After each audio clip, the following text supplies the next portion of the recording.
And now stay tuned for the mystery program that is unique among all mystery programs. Because even when you know who's guilty, you always receive a startling surprise at the final curtain. In the Signal Oil program, The Whistler.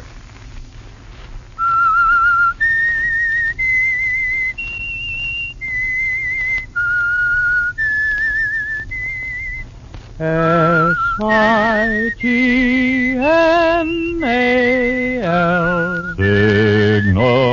Signal gasoline. Signal, the famous Go Farther gasoline, invites you to sit back and enjoy another strange story by The Whistler. For extra driving pleasure, the signal to look for is the yellow and black circle sign that identifies Signal service stations from Canada to Mexico. And for Sunday evening listening pleasure, the signal to listen for is this whistle that identifies the Signal Oil program, The Whistler.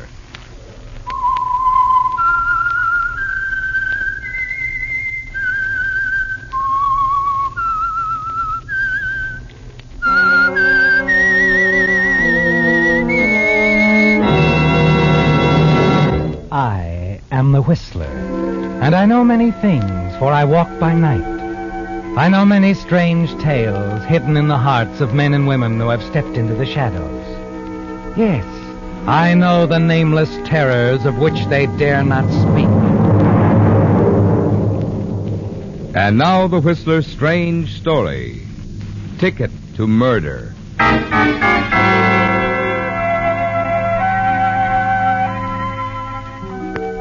Standing at the window of the cheap hotel room and looking out over the outline of lights and neon that was Kansas City after sundown, Eve Benton felt a dread, pressing sense of loneliness, concern.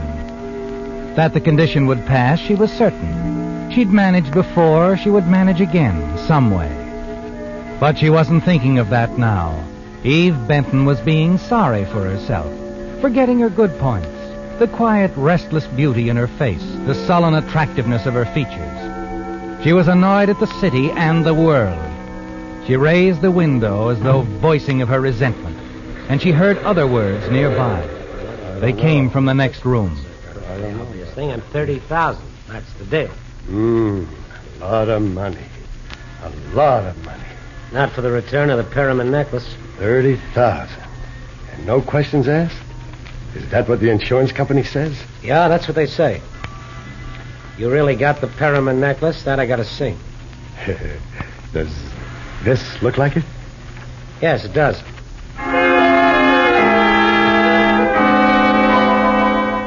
You smile strangely, don't you, Eve? Listening in ironic amusement. 30,000, one of the men next door said. They're talking in thousands while you stand so close by, wondering where you'll get the money to pay your hotel bill. You start to close the window when the voices suddenly grow louder and raised in anger. You can't get away with this. I'll worry about that. You just worry about this. You freeze to the spot, don't you, Eve? Your outstretched hand touching the windowsill remains fixed, rigid like a statue, and then you hear someone climbing out onto the fire escape. A man is outlined by the staccato flashing of a neon sign on top of the building next door. He hesitates, glances back at the room he just left.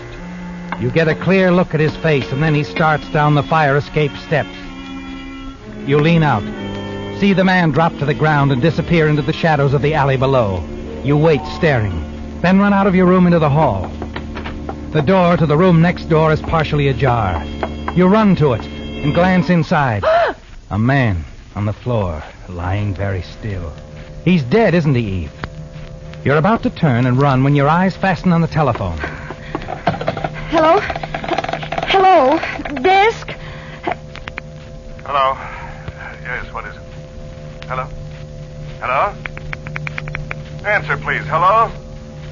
You lower the phone, staring, unable to speak because of something you see. Something near the dead man's hand. A wallet, isn't it, Eve? Yes, with part of the contents spilled out. A few bills, and among them a train ticket. Something that you could use. Are we still connected? Yes. Yes, Eve. A train ticket for the West Coast, San Francisco, and almost $65 in currency. It's an answer to your problem, isn't it? You lose little time in packing, leaving your room by the same method as the man who fled only a few moments before. The fire escape.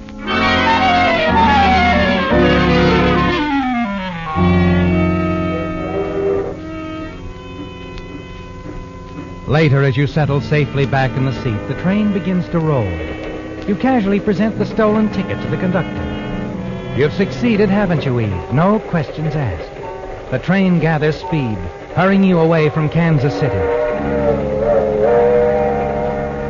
You relax now, become aware of your surroundings, the other passengers.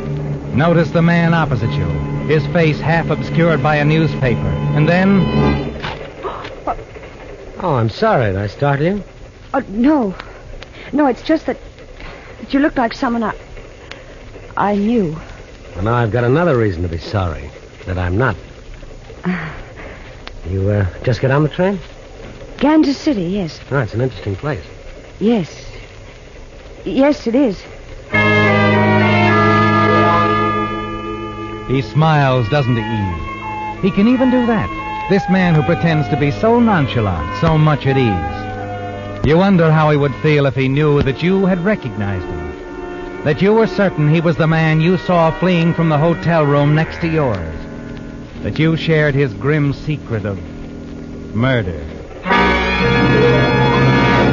Something wrong? What? Well, the way you're staring at me. You said I'm not the guy you thought I was. Is there some other reason? No, there isn't anything. You want to read the paper? No, thank you. Oh, good. I'd rather talk anyway. Talk? Yes. We've some distance to travel together. There's no reason why we shouldn't become better acquainted. Is there? No. No, there isn't. No reason at all.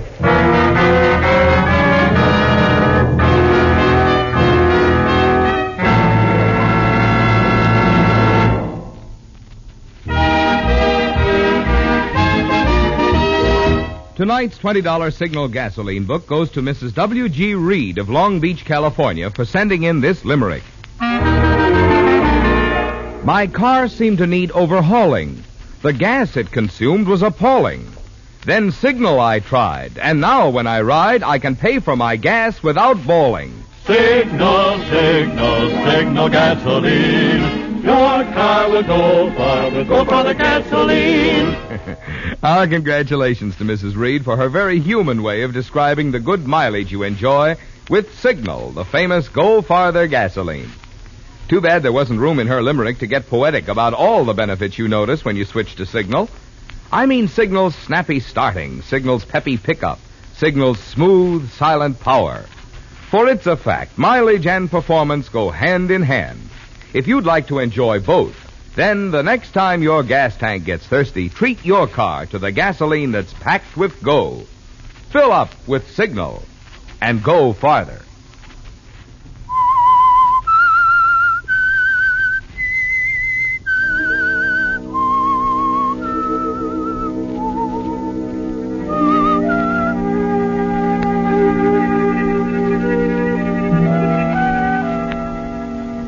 You're unable to avoid the young man sitting across from you, aren't you, Eve? A man who's introduced himself as Frank Gilby. A man you're certain committed a murder in the hotel room next to yours in Kansas City. Later, he escorts you to the club car of the train, orders cocktails, and the two of you talk like old friends as the train roars through the night heading west. You're careful to avoid mentioning the hotel, aren't you? Leave it to him to take the lead in the conversation. All you want to do is get the trip over with and leave the train. But by the time you reach Oakland and board the ferry boat that will take you to San Francisco, the young man has become quite persistent. Miss Benton. Miss Benton. Yes? Oh. You know, I think you've been trying to avoid me, Miss Benton. Eve. Any reason? Wait. No, Mr. Gilby, I've told you. I was beginning to think I should take those magazine ads to heart. Oh, no, it's just that I've had things on my mind. I've been thinking about a job. Well, perhaps I can help you. I know a lot of people. No, I have something waiting for me in the city. Well, it was just a thought. In case it doesn't work out, I wish you'd give me your address. I'm not sure what it will be. Well, mine is 4950 California Street. I've got a flat there. I don't believe I asked. No, you didn't. I'm forcing myself on you, Miss Fenton. You try too hard. Do I? Well, don't blame me. I'd really like to see you again. Perhaps you will. Like I said, maybe if that job doesn't work out... Yes, I know. 4950 California Street.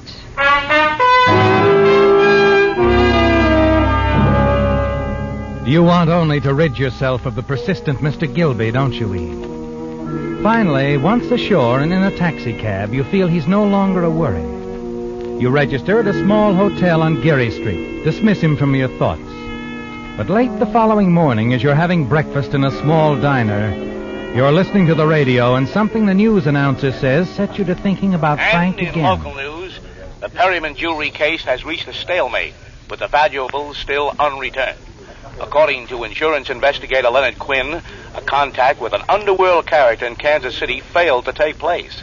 It has since been revealed that the insurance company has made a tentative offer of $30,000 with, as we understand, no questions asked for the return of the necklace to their representative, Mr. Quinn, or to the home of wealthy Mrs. Evans Perryman in Hillsborough.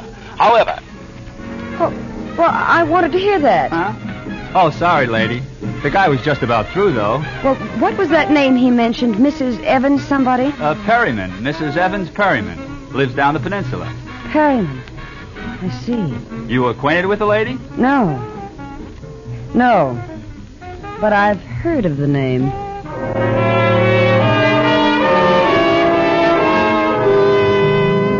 Yes, the words of the newscaster set you to thinking, didn't they, Eve? Particularly the mention of $30,000. That was the figure you heard Frank Gilby mention in that Kansas City hotel room. And you remember the name Perryman, too. Strangely enough, after you've taken a cab to 4950 California Street, walked up the stairs to Frank Gilby's flat. As you're about to knock on the door, you hear the words again. For Quinn. Yeah. That $30,000 on the Perryman deal. You get me the money and you'll get the necklace back. Yes, that's right. Take a couple of days. The contact is out of town.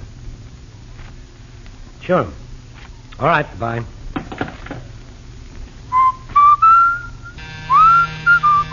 Yeah. Oh, Eve, hello. Hello, Frank. Changed your mind, huh? Thought you'd look me up after all? Uh-huh. Well, how'd the job go? You all set? No, I didn't go there. Well, maybe I can help on that, like I said. I'm sure you can. Well, come in, Eve.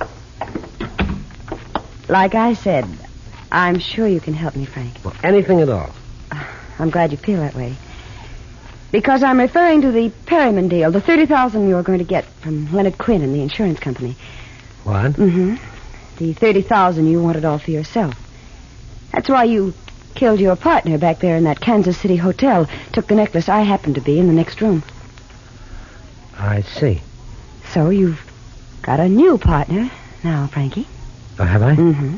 And I wouldn't try anything if I were you. I've taken the necessary precautions.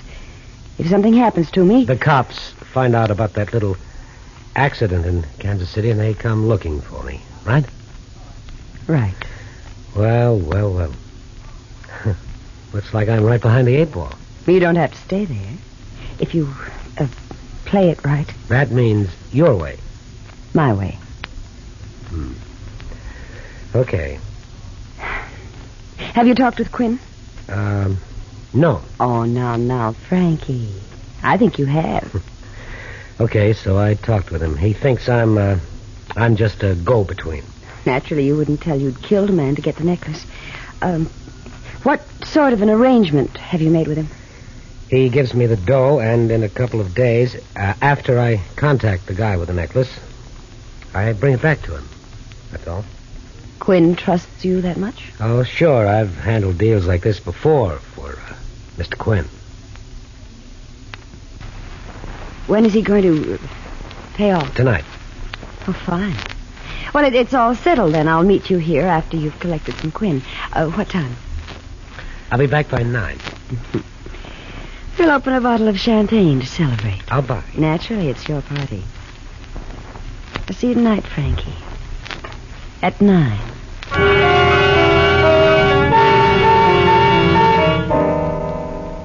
It was simple, wasn't it, Eve? Easier than you thought. And now you're in partnership with a murderer. A temporary partnership, you tell yourself, and it'll be worth it. $15,000. After it's over, you'll move on, start a new life. Yes, it was all so simple, talking your way into that partnership. But as the day wears on, you begin to wonder about it. Perhaps it was too simple, Eve. You really hadn't expected Frank to accept your demand so readily. The more you think about it, the more certain you become that he'll bear watching. Early that evening, you hurry back to his flat. And as your cab turns into California Street, you see Frank board a cable car. Driver. Yes, ma'am? Don't stop. I've changed my mind. I want you to stay close to that streetcar. Sure. But not too close. Okay, I get it.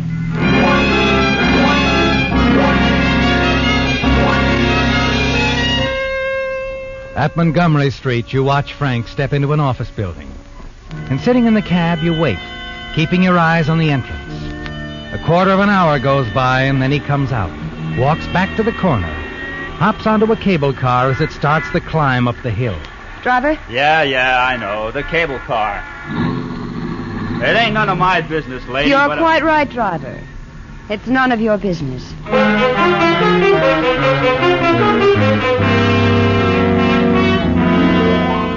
You follow Frank back to his flat. See him hurry inside. You're quite certain you know what he's up to, aren't you, Eve? But you want more time to think about it alone. So you tell your cab driver to keep going. Finally, you return to Frank's place. Well, hello. Sort of early, aren't you? I've changed my mind, Frank. I'd like to go with you when you get the money. Oh. Well, it's been called off. Called off? Well, postponed is what I mean, until tomorrow night. I just got a phone call from Quinn. Said he hadn't had time to get the money from his boss yet. Oh, I see. Sit down, sweetheart. I was looking forward to that champagne. Well, no reason why we can't celebrate in advance. I was hoping you'd call me. Were you? Yeah, I thought we might have dinner together. North Beach, Fisherman's Wharf, maybe? Sounds interesting. What do you say? Well, I've always wanted to see the top of the Mark. Fine. We'll start there. All right. There's a nice little restaurant on Broadway I think you'll like. Best veal scallopini in town. I'm sure I'll love it, whatever it is. Oh, Frank. Yeah. My gloves. I must have left them on the chair. Oh, sure. I'll get them. The moment he turns around, steps back into the room, you snap the automatic lock in his door so that it's unlocked. Now you won't need a key, will you, Eve? Then quickly you reach down and tear a hole in your stocking. In a moment, Frank returns. Here we are. Oh, thanks. All set? All set. Oh, dear. What's the matter? Well, just look at that. A run in my stocking. Look at it. Yeah, that's quite a run. Nicest one I've seen in a long time. Well, you won't mind stopping by my hotel for a minute, will you? It's only a block out of our way. Oh, of course not. Let's go.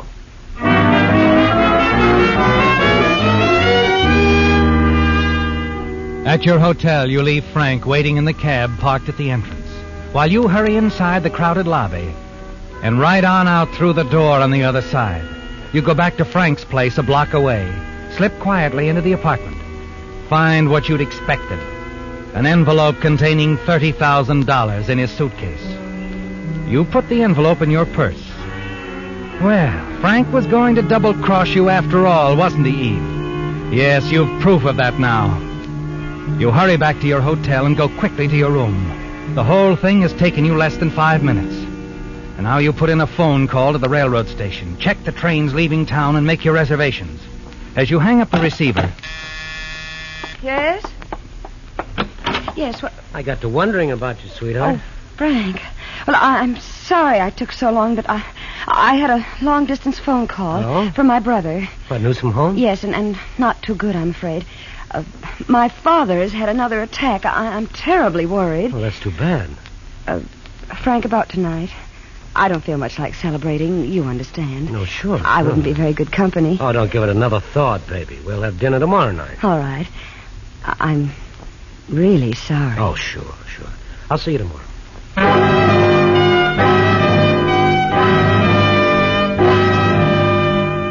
You watch from your hotel window and see Frank get into the cab and drive away. Quickly you pack your things, check out of the hotel. It's 2 hours before your train leaves. Time to have dinner. But first, there's one thing you must do. You've made up your mind about that, haven't you, Eve? From the moment you found the $30,000 in Frank's flat. You step into a phone booth and call the police department. What was that, man? A murder, Sergeant, at the Alden Hotel in Kansas City 5 days ago. The killer is here in town. What? I arranged a deal with Leonard Quinn, the insurance investigator. Anything to do with the Perryman necklace robbery? Everything. The party I'm talking about took the Perryman necklace from the man who was killed in Kansas City. Go ahead. Well, I suggest you contact Mr. Quinn. Get him to tell you who he'd made that deal with, and you'll have the killer. You give me your name, ma'am? No, I won't. Goodbye.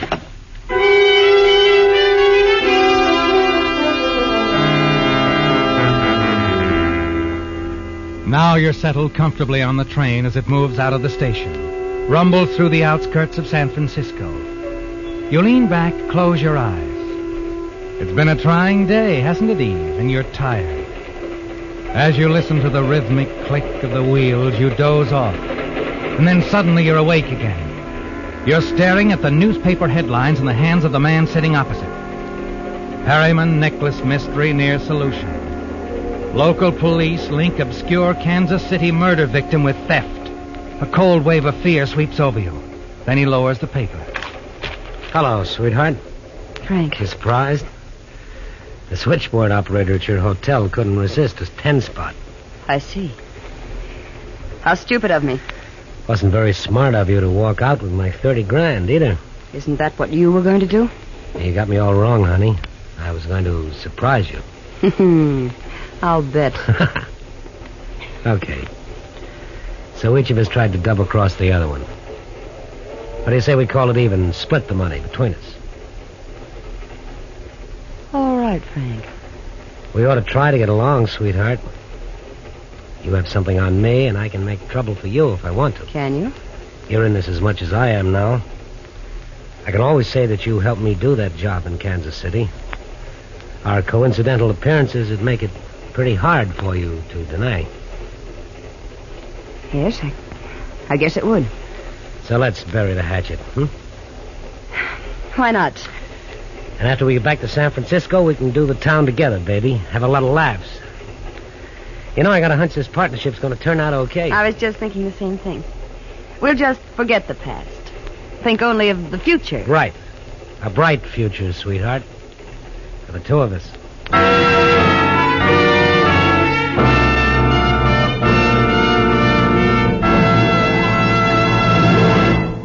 Here's good news for you motorists who will be needing a new battery this winter.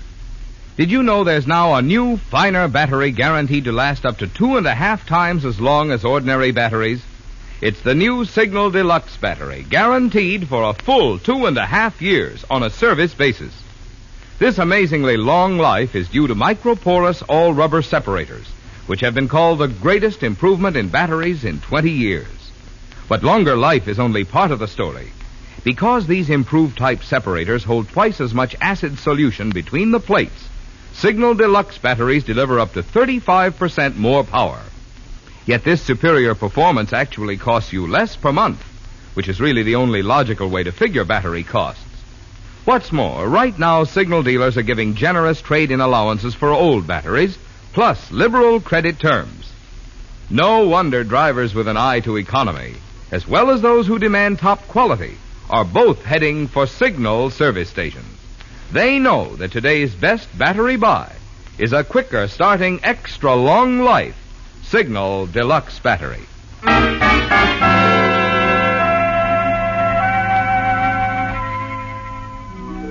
It was a shock, wasn't it, Eve, to find Frank Gilby on the train after you thought you'd slipped away from him in San Francisco.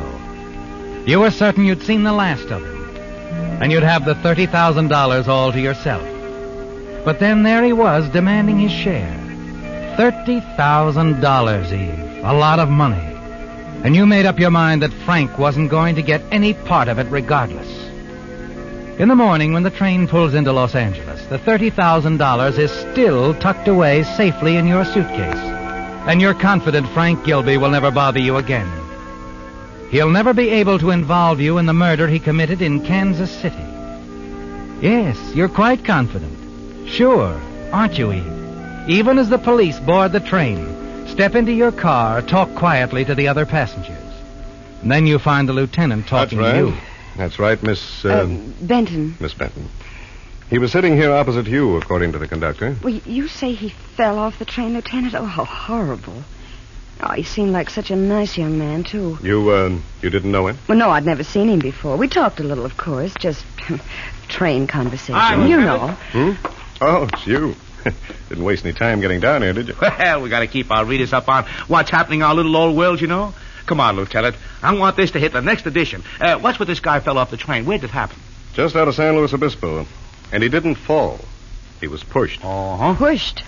Why, what makes you think that, Lieutenant? Yeah. What's this all about? The San Francisco police got a tip last night. Phone call from a dame about a payoff.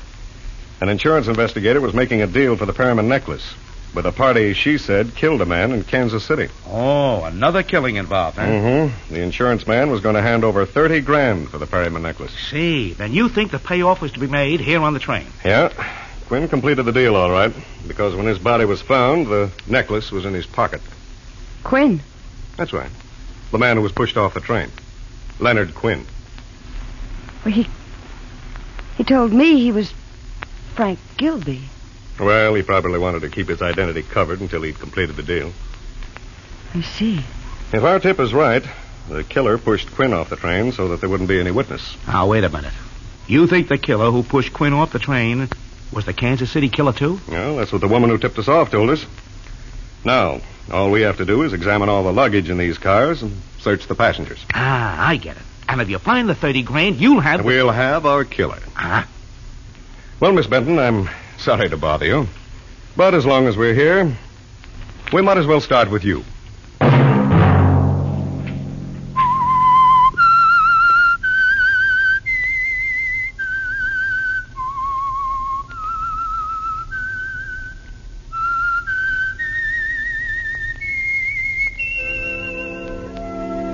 Let that whistle be your signal for the Signal Oil program, The Whistler, each Sunday night at this same time.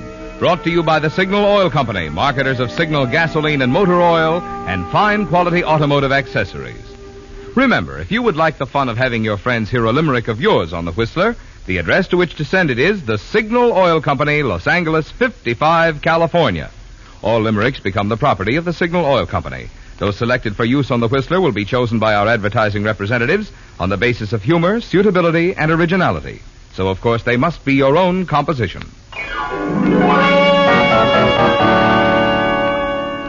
Featured in tonight's story were Joan Banks and Frank Lovejoy.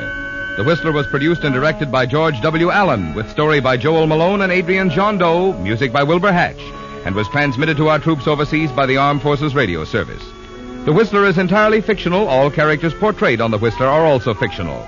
Any similarity of names or resemblance to persons living or dead is purely coincidental. Remember at this same time next Sunday, another strange tale by The Whistler.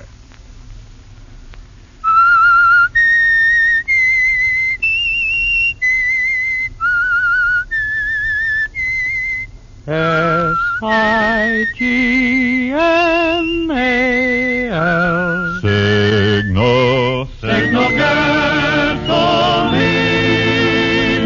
When you give to the community chest, you're helping not just one organization, but many worthy causes that directly benefit 4 out of every 10 families. Think of that when you're deciding how much to give to the community chest. Marvin Miller speaking. This is CBS, the Columbia Broadcasting System. Petri Wine brings you Basil Rathbone and Nigel Bruce in the new adventures of Sherlock Holmes.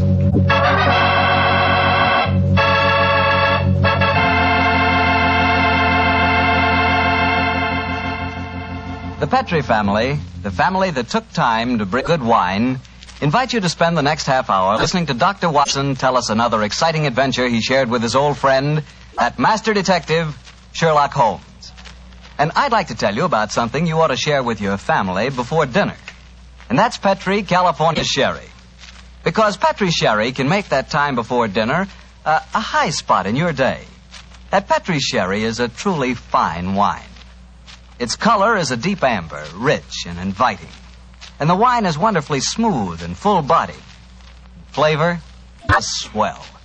Honestly, I mean it when I say the best beginning a good meal ever had is a glass of Petri sherry. Oh, and look, if some of your family like their sherry dry, not sweet, they'll really like Petri Pale Dry Sherry. So to be sure you please everyone, don't buy one, buy two. Buy the regular Petri Sherry and Petri Pale Dry Sherry. And be sure you look for those letters P-E-T-R-I, because they spell the proudest name in the history of American wines, Petri.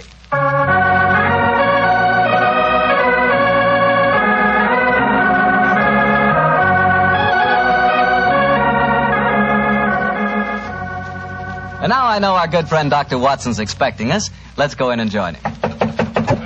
Come in. Good evening, Doctor. Good evening, Mr. Bartell. Say, how are you feeling, Doctor? All over that attack of flu you had? I'm feeling very much better, thank you, my boy. I'm still a little weak. We old fossils take much longer to get over that sort of thing than you young fellas. Well, you take good care of yourself, Doctor. You've got a lot of friends, Oh, I'm very glad to hear that. Thank you, Mr. Bartell. And now settle yourself down, and I'll get on with tonight's new Sherlock Holmes adventure. Where did it take place? You may not be familiar with the names of Jersey, Guernsey, Alderney, and Sark, but those are the 4 principal islands that make up the group known as the Channel Islands. Oh, yes, Doctor, I have heard of them. Somewhere in the English Channel, aren't they? Between the southern coast of England and the northern coast of France? That's quite right, my boy, though I very much doubt if you ever heard of the tiny island on which this story happened. It was the island of Garth, a minute but self-contained spot with a population of just under 1,000 inhabitants, subsisting, and from what I saw of the island in those days, subsisting very well on its dairy products. Was it under the rule of the British government, Doctor? No, Mr. Bartell, not exactly. You see, the island belonged to a family by the name of Horn. The head of the family, who was known as the Seigneur of Garth, was an independent ruler owing nominal allegiance to the King of England. That allegiance was expressed by one of those traditional ceremonies in which the Seigneur annually presented 1 pound of freshly churned butter to a representative of the British Crown. Times haven't changed much, have they, Doctor? Pound of butter is still worth a king's ransom.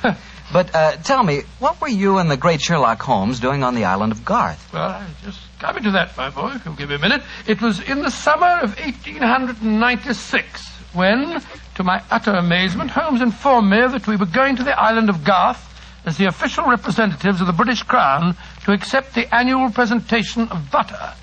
At the time, I must confess, I couldn't see why Holmes wanted to accept such a ridiculous mission. It was only as we approached the island in a small fishing boat that he told me a great deal more was at stake than a pound of butter. Unfortunately, Mr. Bartell, I'm not much of a sailor, and as the wind was blowing hard and the sea racing, I'm afraid I wasn't a very intelligent companion.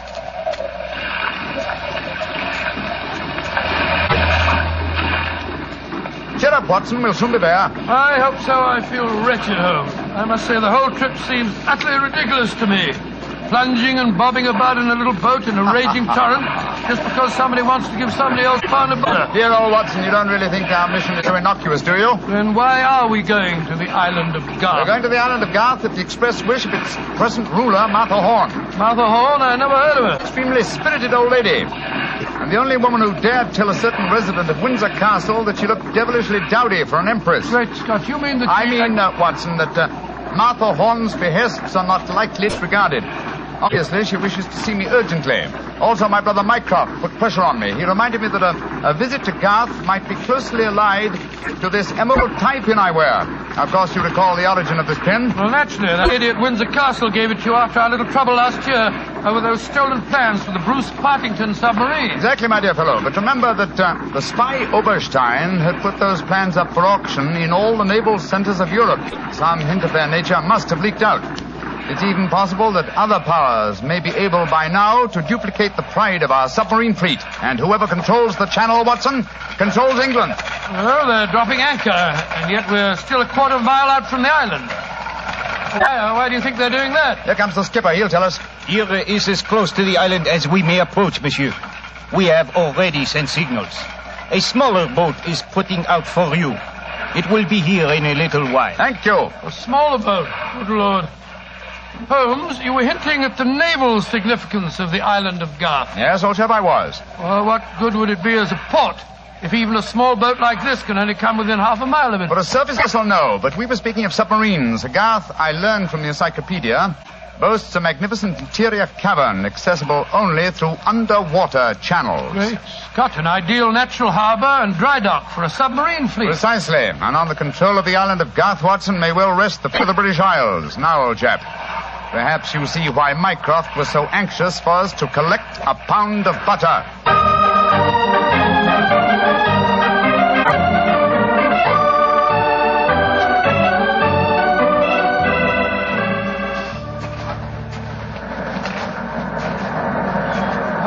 Doesn't it seem wonderful to be on land again? First the fishing smack, and then that wretched little rowing boat.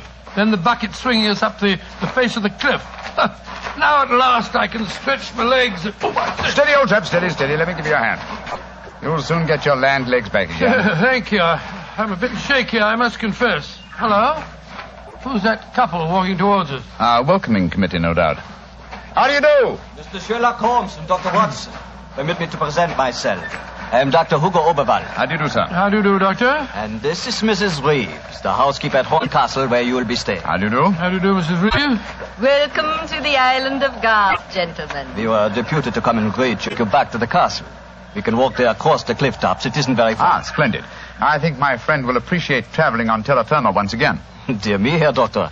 You are not a good sailor, perhaps? No, perhaps about it, sir. I had a miserable crossing. I am sorry to hear it. I trust your short stay at the castle will be some recompense for the journey. The formal presentation of the butter will take place tonight. There will be no reason why you gentlemen cannot return to the mainland tomorrow. Oh, thank you, Mrs. Reeves, but it's more than likely that we shall stay on for a few days. Oh, it will be quite unnecessary. I'm afraid that is a matter for Mrs. Horn and ourselves to decide. I'm afraid that Mrs. Horn is incapable of making any further decisions. Oh, what do you mean, madam? Obviously, you have not heard, but the news is slow in reaching the mainland. Mrs. Horn died yesterday. Died? Good Lord. A natural death, I suppose. But, of course... I attended her myself. Simple case of heart failure. The poor lady died in her sleep. Shall we begin our walk to the castle? By Jove, Holmes, this changes things. You suppose it was a natural death? I suppose nothing, old fellow. But in almost 20 years of practice, I can recall precisely 3 clients, actual or potential, who died natural deaths. Come on, let's follow them.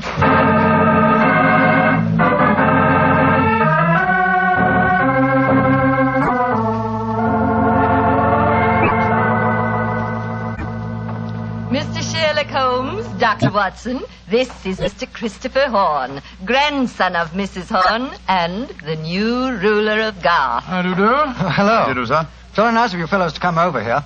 Too bad you had to arrive just as the poor old gal kicked the bucket, though. Allow me to offer my condolences on your grandmother's death, sir. Yes, indeed, Mr. Horn. Thank you. It was a ghastly business. I found her, you know. Christopher. Frightful sight. There was an awful silly grin on the old dear's face, and... Don't you think it would be more to the point if you were to explain the ceremony in connection with tonight's presentation? Oh, you're right, Reevie. Reevie's a terrible tyrant, but she is efficient.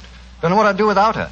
Always ran everything for poor old Granny. Why, when the old girl was ill, she... Christopher, I gave you a schedule of the ceremonies this morning. What did you do with it? Dash it, Reevie, I don't know. Must have missed it. And I have my own copy in the study. I swear I don't know what I'd do without you. Excuse us a moment, gentlemen. I'll be back in a jiffy. Holmes, what in thunder's going on here? That boy's completely under the thumb of Mrs. Reeves. He was trying to tell us something, but that frightful woman kept changing the subject. He spoke of an awful, silly grin on the dead woman's face. Didn't that suggest something to you? By Jove, that's one of the characteristic symptoms of strychnine poisoning. Exactly, old fellow. And perhaps he was going on to mention the equally characteristic arching of the body.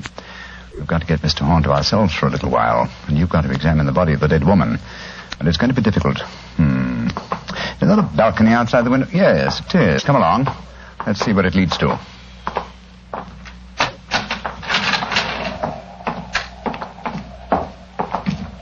The balcony seems to lead right round this particular wing of the castle. Must have served as a lookout in the olden days. I wish the balcony were a little wider. Must be a sheer drop of a couple of 100 feet down to the rocks below. Yeah. Hello. These must be the windows of the room adjoining the one we just came out of. Let's go a little closer, shall we? We may be able to find out something. Can you see anything? Yes. They're in there. Mrs. Reeves and the boy. She's leaving the room. Now's our opportunity. I'll tap on the window.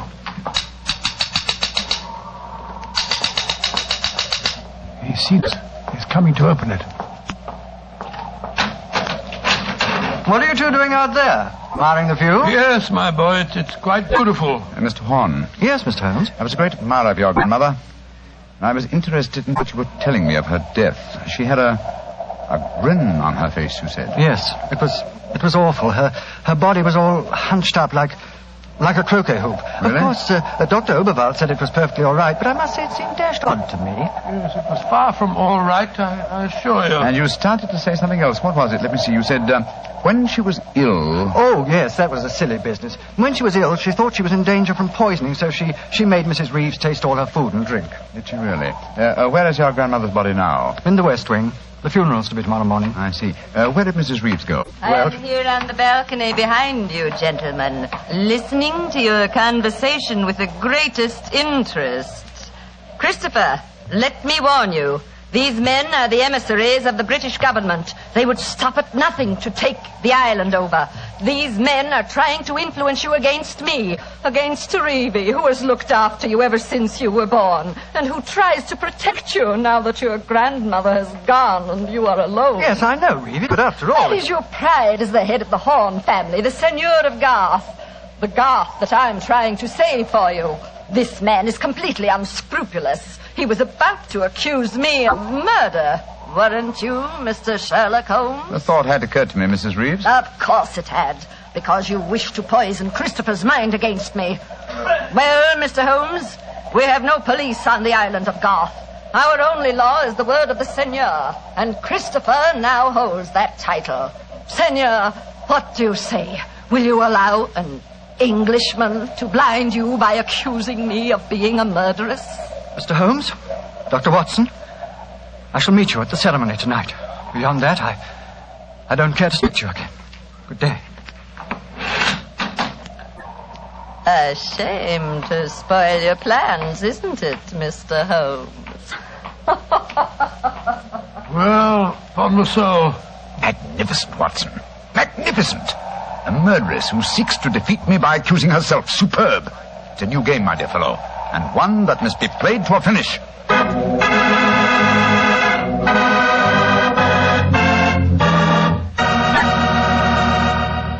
We'll hear the rest of Dr. Watson's story in just a second, so I'm just going to remind you that right now is one time you'd really enjoy a glass of Petri California Port. You couldn't ask for a more delicious wine. Petri Port, with its deep, rich red color and its heart-of-the-grape flavor, is one of America's all-time favorite wines. Petri Port is wonderful after dinner and perfect to serve when company comes. Try it. But just remember that when you want the kind of port I'm talking about, you've got to make sure it's Petri Port, because all Petri wines are good wines. Dr. Watson, this is certainly an unusual story you're telling us tonight.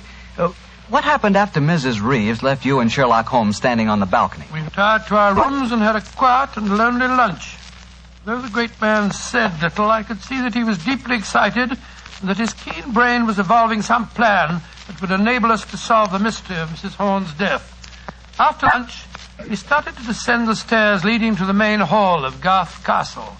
As we did so, Holmes said... Watson, we're in no danger ourselves. Mrs. Reeves knows that we're here as emissaries of the British government. Yes, and if we didn't return with the butter within a few days, there'd be a British dreadnought here looking for us. However, I am in danger of one of my worst defeats. My professional pride is piqued. If only I could... Watson. Yes, Holmes? If at any time today I slip you a note, don't read it at once, but... Shh. Here comes Mrs. Reeves. Precisely, Watson. I entirely agree.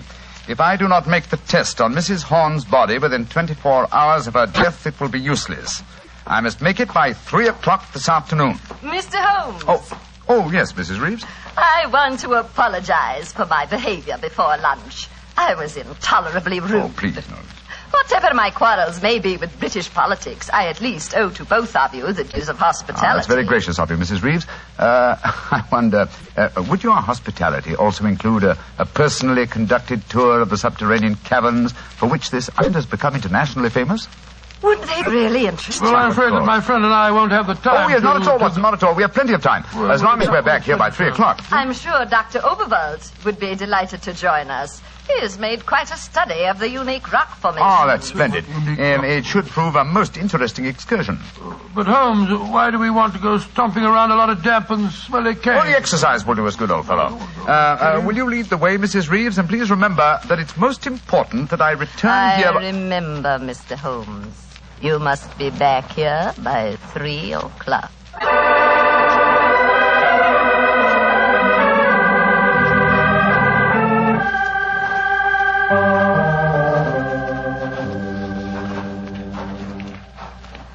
A little further, Mr. Holmes, and we shall reach the giant cavern. Most interesting. Watson and Dr. Oberwald seem to have lagged behind us somewhat. They will be here in a moment.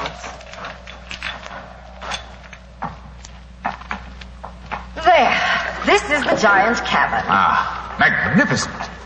Truly a miracle of nature. It's a natural submarine dry dock hewn out of the rocks. Yes, Mr. Holmes. And in the olden days, only the smugglers who inhabited this island knew the entrance that leads to this cave. The first seigneur of Garth found a cache of untold wealth hidden here. Really? Silks, jewels. There are still the remains of some of the finest Calvados brandy stored among these rocks. Indeed. An incomparable drink. Would you care for some? It is our custom whenever visitors honor us with their presence to offer them a glass. I should be delighted. There is a natural shelf here in the rocks. Perfect hiding place. Here you are, Mr. Holmes. And here is a glass. This is a rare privilege. I imagine that very few people have been offered it. Only our most distinguished visitors, I assure you. This cavern is completely inaccessible from the outer sea, I presume. Completely. Unless, of course, ships could swim under the sea. Which, as you know as well as I, they can, Mrs. Reeves. Even outside the imaginings of Jules Verne. Indeed. Would you care to explore a little deeper? The others will be with us soon.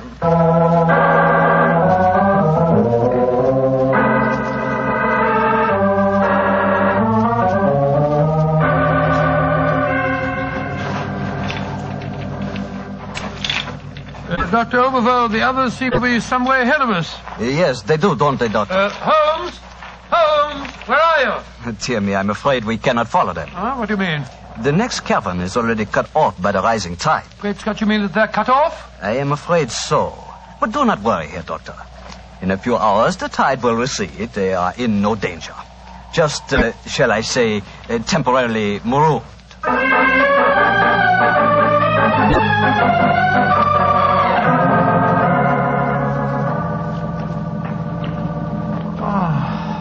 I can't understand it. I'm getting confoundedly sleepy. I'm so sorry. I'm afraid that we stayed here longer than I intended. I fear that we are cut off by the tides. Cut off? For the tides? We're in no danger. In a few hours, we should be able to return. But I'm afraid I cannot get you back at 3 o'clock, which was the time I promised. But it's vital. Absolutely vital that I can get back. I'm so sleepy. But please, keep talking. I must keep awake.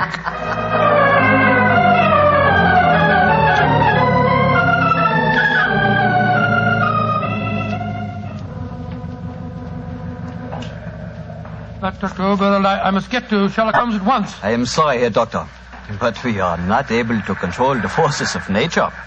We cannot force the water to recede. Your friend is in no danger. No, but he's got a most important test that he must make by 3 o'clock. I am afraid that will be impossible. I've got to do something. I should have come to these blasted caves in the first place. I don't know what on earth I ought to do. By Jove, that note that Holmes gave me, he told me to open it if... where did I put it? Here it is. A note for Mr. Sherlock Holmes, eh? Vital to make medical test. Great Scott, Dr. Oberwald, it's absolutely necessary for me to come to the castle at once. Indeed. A note for Mr. Sherlock Holmes. And now it is most important that you return to the castle. No, my fine English friend. I am afraid I cannot allow you to. I don't know how you propose to stop me, sir. You see this revolver? And do you see this stick? I warn you, Herr Doctor. Oh, no, you don't. I'm sorry you can't hear me, Dr. Oberville, but when Sherlock Holmes gives me orders, I carry them out.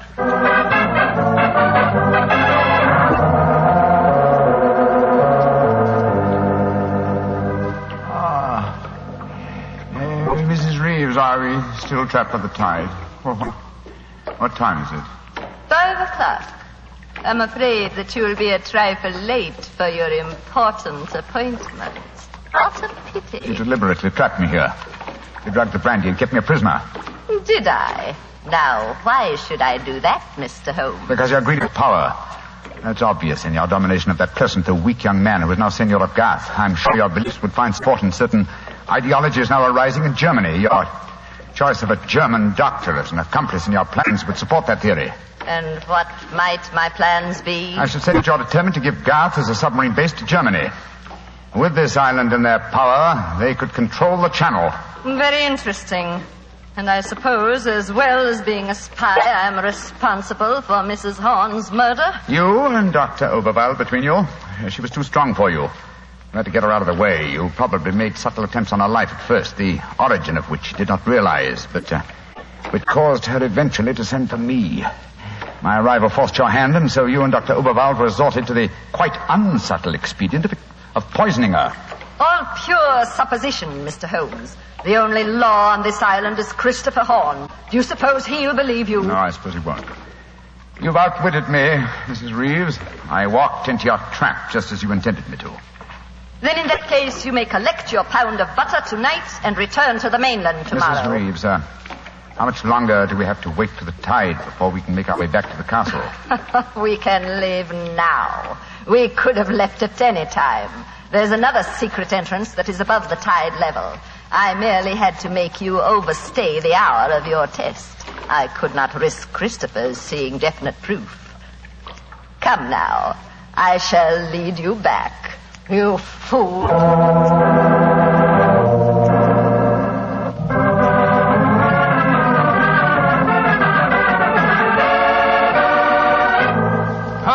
Holmes, where have you been all this time? Mind that, Watson. Did you open the note? Yes. Followed my instructions? Yes, it was, as you suspected. Thank heaven, old chap. Then now we can hoist her with our own petard. Here she comes. I'm glad to see, gentlemen, that you have assembled here in the seigneur's room. The ceremony of presenting the butter traditionally takes place here. As soon as Christopher arrives, we will explain our customs in this matter. Dr. Watson, I trust that Herr Oberwald proved an interesting companion on your excursion this afternoon. Yes, indeed, most interesting. We had a discussion of the relative merits of the walking stick versus the revolver. I think I was able to make my argument fairly convincing. Where is Dr. Oberwald now? I imagine he's lying down. He had all the symptoms of impending headache when I saw him last. Why are you smiling, Mr. Holmes? What's been going on? I'm afraid, Mrs. Reeves, that your plans have misfired rather badly. As soon as Mr. Horn arrives, I expect you will be under arrest for murder and high treason. Christopher would never believe you. Wouldn't I? Mrs. Reeves, you poisoned my grandmother. Christopher, what lies have these men been telling you? You're the one that's been telling me lies. I believed you when you said you'd been tasting the old lady's food. But when Dr. Watson showed me the results of his test this afternoon, it was as clear as daylight. But the tests could prove nothing after 24 hours had passed. You said so yourself, Mr. Holmes. A deliberate lie, Mrs. Reeves. I'm afraid that I invented that mythical 24-hour test. I knew that as soon as I mentioned it, you would attempt to prevent my carrying it out. So I was delighted when you fell into my trap. You thought that you were shanghaiing me, whereas in reality I was shanghaiing you. My job is to prove your guilt to the senor. With your dominant presence away from the household, it was easy for Dr. Watson to make his test. You devil. You knew all the time. Of course I did. But I had to deceive you. I'm glad my performance was sufficiently convincing. By the way, Mrs. Reeves, the drugged brandy was dreadfully clumsy. You didn't drink it home? Why, of course I didn't. But it was very unflattering to me that Mrs. Reeves thought I might. Mrs. Reeves, you realize what this means, don't you? I'm going to ask these gentlemen to take you and Dr. Oberwald back to the mainland with them tomorrow. And stand trial in a British court? Never. I was born on the island of Garth. I have lived here all my life, and I shall die. What are you up to? Stop! She's going out on the the balcony. One day, Garth will belong to Germany. One day, the whole world will belong to Germany. Goodbye, you meddling fool. Goodbye. Great Scott, she's gone. It must be a couple of 100 feet to the rocks below. What a dreadful thing. I still can't believe she was a murderess and a traitor. Now, it's shocking. A shabby finish to a shabby business. Mr. Horn, I suggest that we make sure Dr. Oberwald does not escape justice, and that we then perform the ritual presentation of the butter. Yes, Mr. Holmes. The island of Garth will still pay tribute to England, and I think it always will.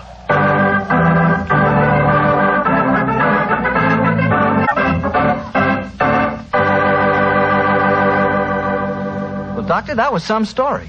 So Germany didn't get the island of Garth after all. No, Mr. Bartell. In fact, in after years, the island proved to be an invaluable submarine base for England. Say, what about the pound of butter? Did Holmes get it? Oh, yes. But why are you so interested in the butter? Are you kidding? In our house, butter is our second most favorite topic of conversation. Your second most favorite? Well, what's your favorite topic of conversation? Remember, you asked me. Petri wine. Oh, as if I didn't know. Doctor, that Petri wine is something to really talk about. You know, the Petri family has been making wine for generations. Why, the art of making fine wine is their heritage. Handed down from father to son, from father to son. Believe me, when it comes to turning luscious, sun-ripened California grapes into fragrant, delicious wine, the Petri family really knows how. And they're proud of their wine, too. That's why the name Petri on a bottle of wine really means something. It's the personal assurance of the Petri family that every drop of that wine is good wine. It ought to be, because Petri took time to bring you good wine. Well, Dr. Watson, what new Sherlock Holmes adventure do you have lined up for us next week? Next week, Mr. Bartell, I'm going to tell you a story that took place on the Sussex Downs many, many years ago. It concerns a young girl, a painter in watercolors, and a very wise old lady. I call it The Adventure of the Living Doll.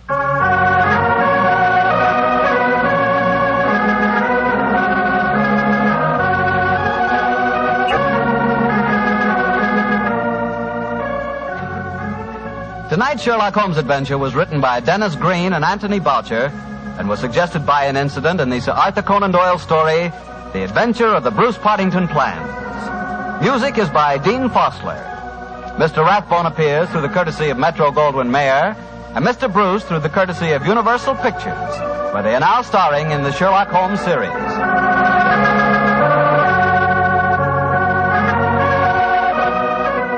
The Petri Wine Company of San Francisco, California, invite you to tune in again next week, same time, same station.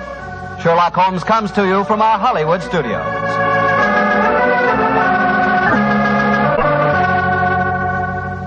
This is Harry Bartell saying goodnight for the Petri family. For a solid hour of exciting mystery dramas, listen every Monday on most of these same stations at 8 o'clock to Michael Shayne, followed immediately by Sherlock Holmes. This is the Mutual Broadcast. Johnny Dollar. Now, why don't you get married? Huh? To me? Well, Johnny Dollar. Well, will you marry me? Well, sure, why not? Anytime you say. Janet? Janet? Janet who? Oh, sorry, I meant Carol. Oh, you did? Mariana? No. Gladys? No. Janie? Now, stop that. Well, let's try Hildy. Marilyn? How about... No. This is Betty Lewis. No. Yes. And you listen, What? You knew it all the time, didn't you? Yes, dear. Just leading me on again, like you have been for all these umpteen years. But you listen to me, Johnny Dollar. Yes, dear. If it weren't for that crazy business of yours, jumping around all over the country, getting slugged and shot at, enough to drive a loving wife to drink. Yes, dear. Why, Johnny, I'd trick you into a date with a preacher. What was that? Yes, dear? Yes, dear. Yes, dear. It sounds like we're already tired old married folks. Oh, you wouldn't like that. Of course I wouldn't. Oh? That is, I mean, well, you know what I mean, you rascal. Oh, sure I do. You drive you to drink every time I have to be away or tangle with a killer. And if you'd just stop being so darned insistent about my popping the question, why, well, who knows? Maybe I'd, well... Yes? If I did stop trying so hard to land you, you'd what, Johnny? I decline to answer on the grounds it might tend to incriminate. Oh, honey, you're such a big, heartless dope. Sure am. And I'm such a shameless hussy for admitting the way I feel. But if you ever do decide to become a normal human being, get into some safe, sane, honest business that only Johnny. Yes, sweet. I'm afraid it's about business that I really called you. I mean insurance business. Oh, my entire ego just flew out the window. Well, what is it, hon? I've got to see you right away. Betty, I'll be out there at 13325 East Maple No, Drive before... no, honey, I'm not at home. Okay, at the office then. No, dear, I'm not at the office either. Well, tell me where you are, where you want me to meet you. Just, stay right there and wait until I call you again. Will you, please, honey? Well, now look, I just hung up on a frantic phone call from Fritz Melchior over at Continental Insurance and Trust. Apparently the usual sort of emergency. I know. Huh? No, I mean, I'm sorry, but this is so important, honey, and since it concerns me, and if anything were to happen... Happen to you? Betty. Johnny, dear, I can't talk anymore right now, but wait. Wait until I call you and tell you where to meet me. Hey, now listen, Betty. I'll call you. No, listen. Something very funny about this.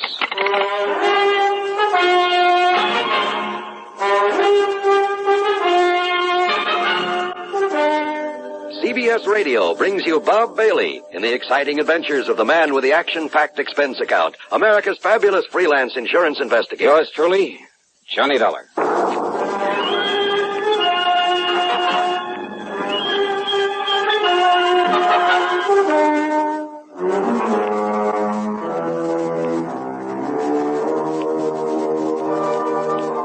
Expense account submitted by Special Investigator Johnny Dollar to the Continental Insurance and Trust Company, Home Office, Hartford, Connecticut. Following is an account of expenses incurred during my investigation of the Mystery Gal matter. There was something very strange about that call from Betty Lewis. Except for the end of it, I'd almost exactly the same conversation with her only a couple of days before, almost word for word. Oh, sure, the marriage talk has been going on for a long time. And why kid about it? If it weren't for this crazy, sometimes risky job of mine, I'd ask that girl to marry me in a second. And maybe someday. But she knows all that. She knows why it just doesn't make sense right now for either of us to think about it. We've agreed to that. So why bring it up again at a time when she actually had some important matter involving insurance on her mind? Important enough to stall me on whatever it was that Melchior at Continental Insurance and Trust wanted me for. I waited for her to call me back. Yeah, I waited over an hour, and then finally, though she told me she wasn't home or at the office, I called her house. No answer. I called her office, then to see if they knew where she might be. Much to my surprise, the switchboard operator told me she was right there, had been there all day. Betty Lewis? Yeah, hi, hon. Listen, I thought you were going to call me back. Johnny, hi, dear. Well? Fancy hearing from you at this? What was that about calling you back? And I thought you weren't in the office. Now, whatever made you think a thing like that, Johnny?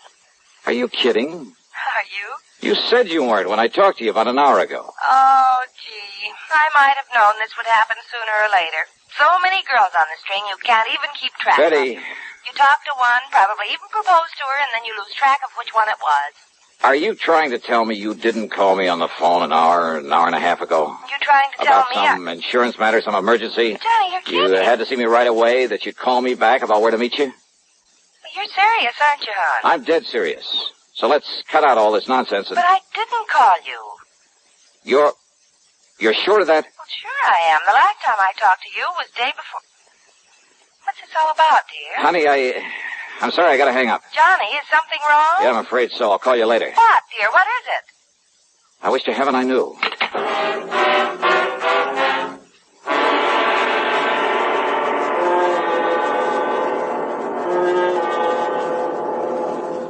Pepsi-Cola refreshes without filling. Why? Because it's truly light. Charlie, you're forgetting something. Wait, Kay, there's more. Yes, ice-cold Pepsi is the delicious refreshment that goes great at a picnic or a party. But, Charlie... And Pepsi goes fast. People like it, so keep plenty handy. There. Oh, you did fine, except for one thing. Well, I mentioned lightness and how Pepsi refreshes and how fast it goes. You left out Pepsi sociability. You know the Be Sociable song. But, Kay, I can't sing. I can. Listen. Be sociable, look smart, keep up to date with Pepsi. Drink light, refreshing Pepsi. Stay young and fair and debonair. Be sociable, have a Pepsi. Well, at least I can say this. Pick up an extra carton of Pepsi today. Please do. And now, Act 2 of yours truly, Johnny Dollar and the Mystery Gal Matter.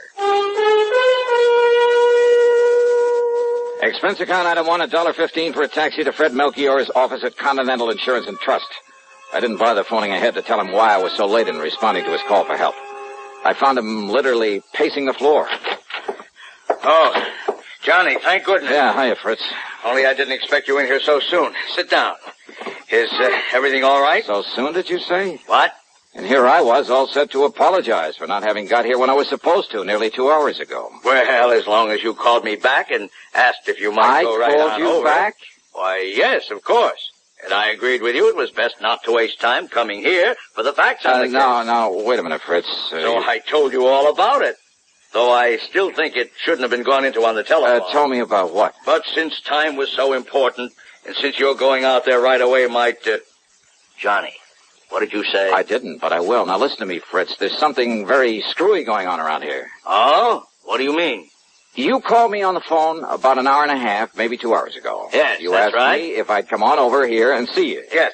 Now, you said you were still in bed, but that as soon as you could get shaved and dressed and a cup of coffee, you'd come on over here. Okay, so far so good. And then? Well, naturally, I waited for you. Yeah? But then after half or 3/4 of an hour when you didn't show up, oh, and believe me, this matter is so urgent, so pressing, so important. What matter? No, wait, let's not go into that just yet. So what happened when I didn't appear? I decided I'd better call you again, but I didn't have a chance. Why not? Why not? Well, you know why not. Because you called me back. I did, huh? Well, yes. And as I reminded you a moment ago, you suggested that instead of wasting time coming here to the office... Only Fritz.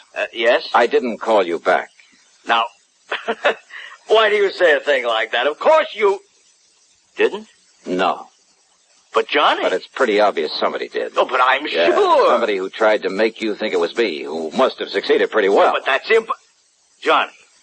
Johnny, I hope you're not joking. I am not. Because I am certain, absolutely certain. I mean, well, how could I mistake your voice after all these years? It looks like you did, though, doesn't it? Well, then, who was it that called me and told me it was you and asked me for all the details on this case that I want you to handle for us? Brother, I wish I knew. And then when I told him where to go and whom to see, he agreed to get on it right away. And I, thinking it was you, oh, no. No. Oh, good heavens. Now what? Well, this all means that you haven't been out there to see him. Our client, I mean, out on East Maple Drive. Who, Fritz? Oh, good heavens, Johnny. Oh, if we're too late. Well, come on, we've got to get out there and see him. Yes, right away. Yeah, sure, anything you say. But first, would you mind telling me who this client is and what's bothering him? No time, Johnny, no time. No, you just come along, and I'll tell you all about it on the way.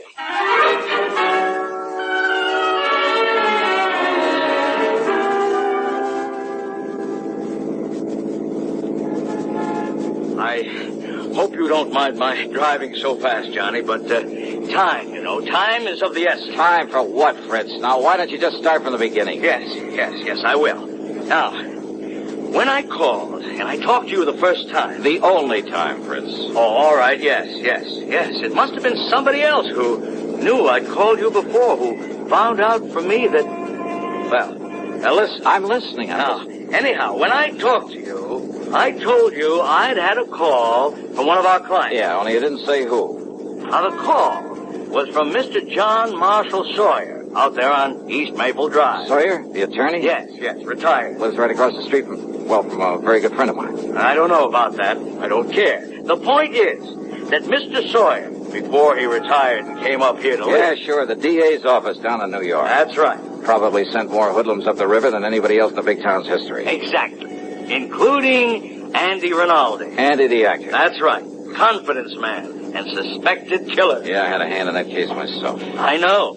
Andy the actor was a character right out of the old pulp magazine. Yes. And he was so clever at disguise, it's no wonder the police took so long to catch up with him. Yes. Now, hey, one time he did such a perfect imitation of some big financier, looks, voice, everything, that one of the big banks handed him nearly $250,000 in cash and... Wait a minute. You thought that I had called you back? Yes, Johnny, yes.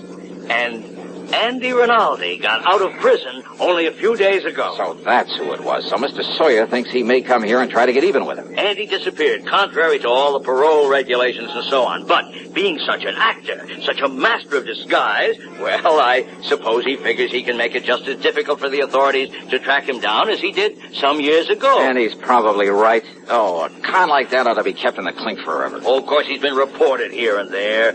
Half a dozen innocent people have been picked up all over. Why, as far west as Los Angeles. Ah, he's too smart to travel far. The longer the trail, usually, the easier it is to pick up. The point is, Mr. Sawyer was awakened last night by somebody prowling around outside his home. Apparently just, casing it. Well, it could have been a common burglar. He thinks it must have been Andy the actor.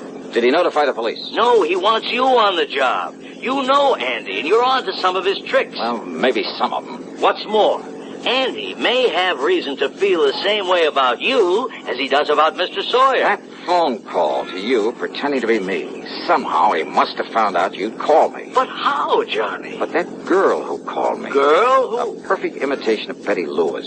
I'm afraid I don't understand. Hey, Fritz, you better step on it. You say a girl called Yeah, you? to stall me off. It had to be. To maybe keep me away just long enough for him to get out here. Come on, faster, Fritz. Anything you say, but listen, Johnny. The point is that if Andy comes around again The point tonight... is that he may have decided not to wait until tonight. What? Come on, let me take the wheel, Fritz. We gotta make time. We made time, all right. But all along the way, I kept reminding myself that if those phony calls had been meant to delay me, they couldn't have hoped to keep me away for long. In other words, Andy the actor was ready to take care of Mr. Sawyer right now. I hoped and prayed we wouldn't be too late. Sawyer was an old man, hardly a match for a killer. All right, now, here we are. And now look, Johnny, the front door of his house is wide open. Now, that isn't right. Come on, Fritz, don't waste time talking about it. Oh, no, we're too late. Fritz, flat against the wall. Stay flat against the wall. No. Look. What? The body. Fallen there in the doorway. Yeah.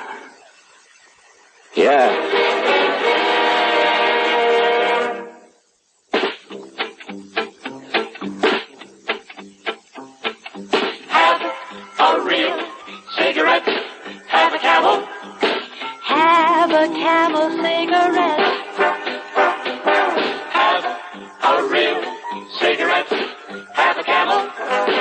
Have a Camel cigarette. Best tobacco makes the best smoke. Have a Camel cigarette. Best tobacco makes the best smoke. Have a Camel cigarette. If you're smoking more these days, but enjoying it less, change to Camels. The Camel blend of costly tobaccos has never been equaled for real smoking satisfaction. Have a real cigarette. Have a Camel. Start to really enjoy smoking again. Now, Act 3 of yours truly, Johnny Dollar. It was not the body of Mr. Sawyer lying there in the doorway of his home. But then it was Sawyer who slowly stepped out onto the porch where Fritz and I were still flat against the wall. He stood there quietly for a brief moment, then handed the still-smoking .38 to me. Here, Johnny. Yeah. Thanks, Mr. Sawyer. Only one shot? The first one you heard was from his gun. I'm sorry about this, about killing a man, but I'm afraid he gave me no choice. It's Andy the actor, all right, Johnny. Yeah. Look, here, these false sideburns, the mustache. Is he still alive, Fritz? Yes, he's still alive. Thank you. Then you better call an ambulance and the police. Yes, sure. Well, Mr. Sawyer? Hey, and you know something? You may have saved my life, too.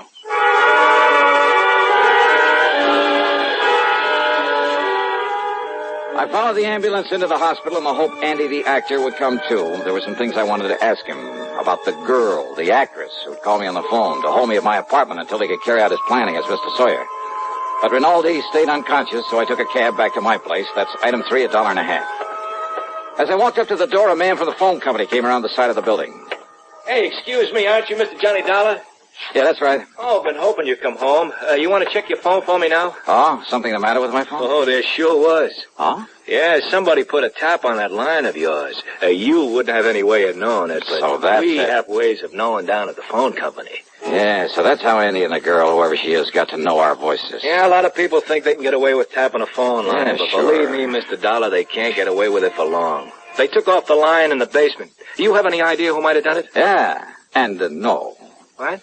Well, Andy, the actor, for one. What's But that? who the girl is? Hey, Mr. Dollar, what are you talking about? Oh, nothing you need to worry about.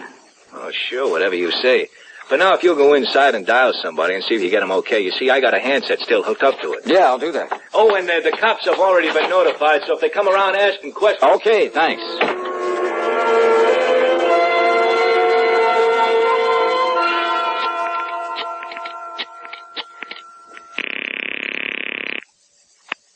Hello? Okay, fella, you can get off this line. It's all right now. Yeah, sure. What?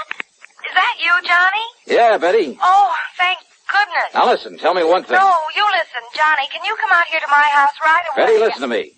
Night before last, we went to the movies. I know, but Johnny... We got there in the middle of the picture. I know. What part of the picture? What?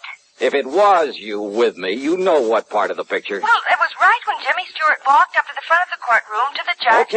Okay, you're you, all right. Oh, Johnny, I haven't the least idea what this is all about, but can you come out here and see me right away? I've got a surprise for you, and honest, honey, it's a really important one. Betty. I mean, she's a really important one. She? Yes, dear. Well, you don't mean to say that you... I'm on my way.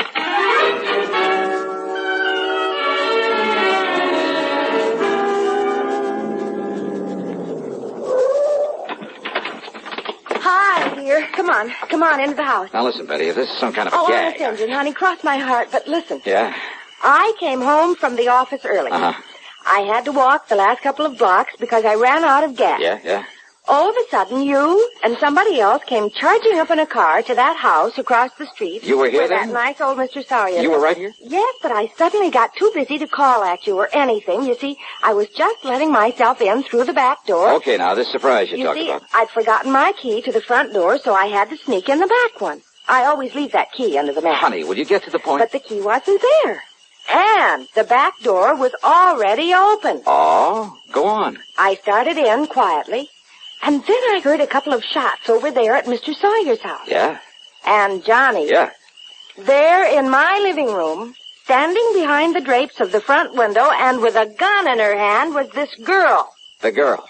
Standing there watching across the street so intently that she didn't hear me come in. She started aiming the gun over at you and that man who was with you and Mr. Sawyer who'd come to the door. Yeah, well, listen, look, so let's go I sneaked inside up behind her and... Well, I'm afraid I kind of ruined one of my nicest vases on her head. And you've got her? You've got her inside? All tied up with all the clothesline I could find. Oh, honey, I love you dearly. Where is she? Here. Right here in the living room. Oh, great. What a girl you... Holy, you must have really clouded her. Well, I did. But when she came to and started talking, well, honey, this burglar or whatever she is, well, she started talking her head off, trying to tell me I didn't understand. Well, how could she with that gag? And you know something? She sounded so much like me, and I got so tired of listening to that voice. Well, that's the reason I put that gag in her mouth. Well, are you proud of me? Don't you agree? She must have had something to do with it. Oh, Johnny. You know something? I love you, gal. Oh, no, that's what I like to do. Oh, honey. Why don't you and I just... And you preach to me about getting mixed up with people like this? Had any sense, I'd turn you over my knee and I'd... Yeah, rascal. This is much more fun, isn't it?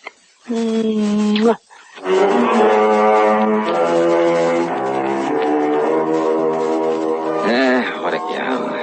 And maybe someday... Yeah. Expense account total including... That's funny. Something or someone seems to have somehow diverted my attention for the moment from anything as trivial as an expense account. Trivial? Yours truly, Johnny Dollar.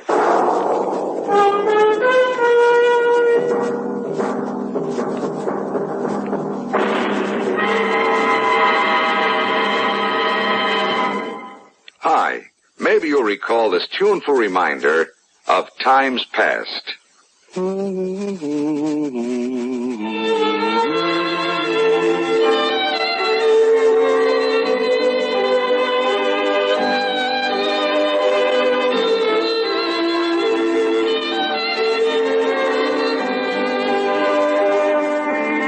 This is Dennis James with something else worth remembering. It's this.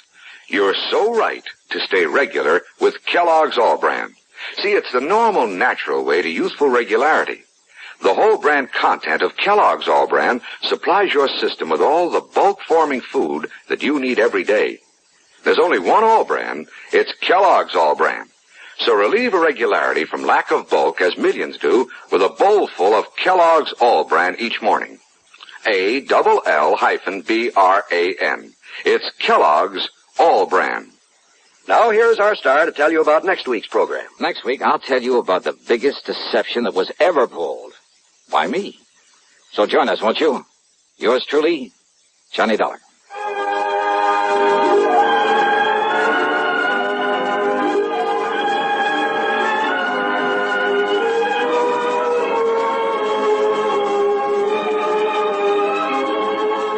Yours truly, Johnny Dollar, starring Bob Bailey, originates in Hollywood and is written, produced, and directed by Jack Johnstone.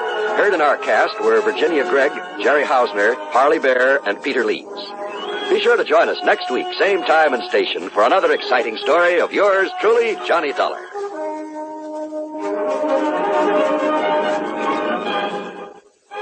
This is John Wall speaking. Suspense is next on the CBS Radio Network. You know, Dooley, I've been reading up on hypnosis. Come here and let me try it on you.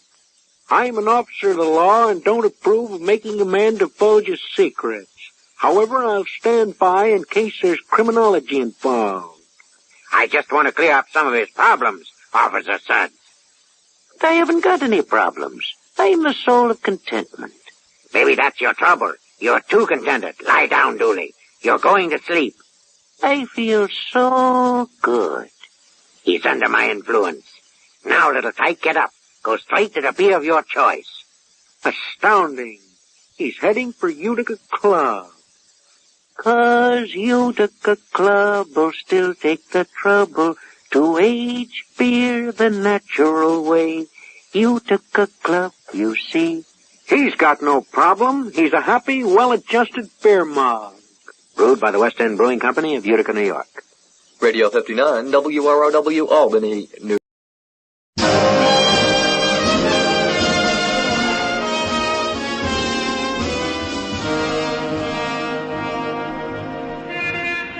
Broadway's My Beat. From Times Square to Columbus Circle, the gaudiest, the most violent, the lonesomest mile in the world.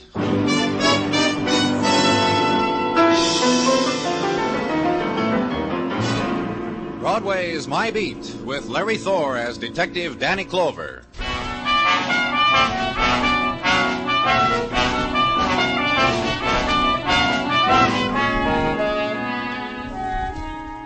In autumn sunlight, the September day trots out its promises for Broadway's considering, displays them in doorways, in pushcarts, in gutters, decorates them with price tags, invites you to browse, don't touch, buy, don't squeeze. And at cut rates are the second-hand delights, the tears slashed down to any man's purse, the bolt ends of dreams. The vendors simper, the hawkers wink. Buy, kid. That's a winter sun on your shoulder, and the day is short, so buy. And that's what you do, kid, because on Broadway there's no other choice.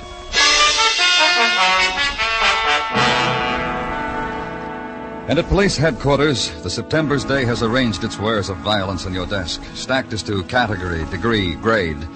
Because the day is still fresh, you put off the reaching for them, the touching of them, but it screams close to your ear.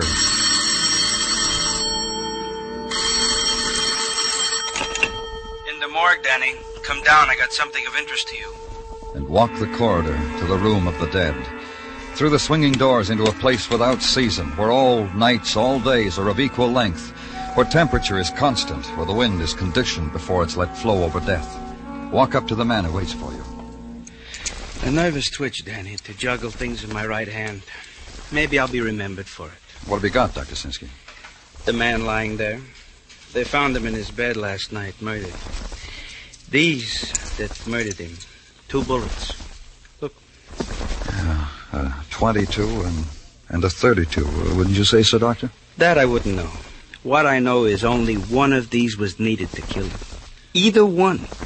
The man was wanted dead twice, Danny. He was killed twice. 2 bullets, different size, twice dead. You know who he was? When they brought him to me last night, there was a tag on him. A name, Tom Keeler. An address, the Nixon Hotel. Nothing else. No other word to the living about why such things must happen. You're sure, Doctor? You're sure that Each wound was a mortal wound, Danny. Each wound could... Yeah, I'm sure. You'll want these, huh? Yeah. Take them. And that's the way my day began. And the ingredients of it were a medical examiner, a murdered man, and 2 bullets. In a room of no value except to the dead, except to those whose business is with death. Consider that briefly, then push it away. Leave, go, get out, and hurry. And in the corridor, find what you're looking for. The breath of air not controlled by a thermostat. Then the walk down the hall. Turn over the 2 bullets to technical. Then outside, in the squad car, the ride to West 25th Street and to the Nixon Hotel, to the 5-story brownstone that seemed to list from pressure of the insurance housing project next door to it. Go in. Ring a bell. Wait. And be greeted by the man in gray suspenders and no shirt. Morning. Good morning. I'm Danny Clover, police. Randy Quantrill, hi. You had a little trouble here last night, didn't you? Oh, just a mess of it. Did you know the man who was killed? You mean Tom, huh? That's right, Tom Keeler. What do you mean, know him? Talked to him, have a beer with him. Said hi to him. That's about the extent of my to-do with him. How about visitors? Did he have any? Look at the sign over my shoulder, Mr. Clover. Mr. Clover, you know some Clovers down in Selma, Alabama. You any kin to any Clover? No. Look at the sign over my shoulder. N.O. visitors, no visitors. And you think just because the sign is there, Tom Keeler didn't have any visitors? No, I don't, mister. We got a sign in each and every room says no smoking in bed. In the last year, we had 3 mattress fires. So what I'm saying is I never saw anybody sneak past this desk that I said to myself, there's a Tom Keeler visitor. What else about Keeler? Oh, we got mail this morning. Maybe I ought to tell you that. Yeah, maybe you should. I'm going to. Fresh mail that come this morning. Here, the letter. Oh, thanks. From the Great Northern National Bank. So I see. Please come in and talk to us with regards to your commercial account at your earliest convenience. You read upside down, Mr. Quantrill? I've lived in Baltimore. Oh. Thank you, Mr. Quantrill. Thanks a lot. And for that, Randy Quantrill winked at me, laughed noiselessly at me. Leaned against the mail rack, scratched his back with it. It wasn't the moment to intrude any longer on such private pleasures, so I left him.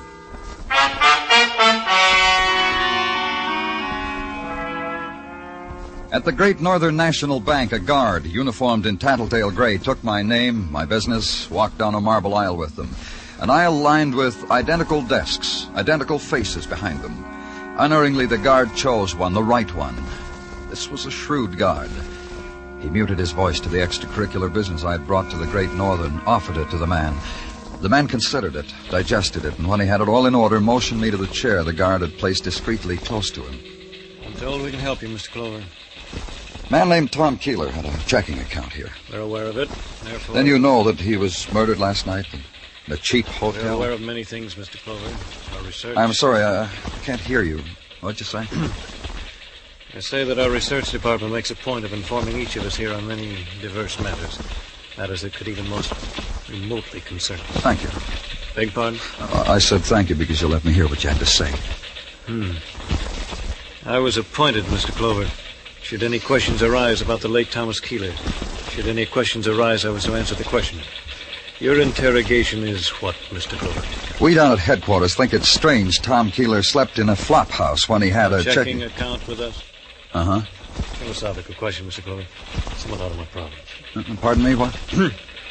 I say that all we know of Thomas Keeler is that we were asked to transfer $50 weekly to his account, which we have done religiously until... Who asked you to do that? Counselor at Law, General George Weber. If you want his address, we shall give it to you. Thanks. You were saying you did this until... Until what? Until 2 weeks ago. Possibly 2 weeks in the fraction of a day.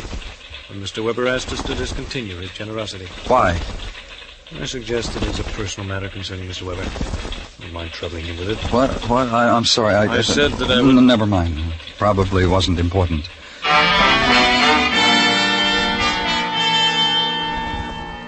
And go to the Park Avenue apartments of George Weber. Be told by the person at the desk that Mr. Weber is not at home. Perhaps at his office, the person suggested.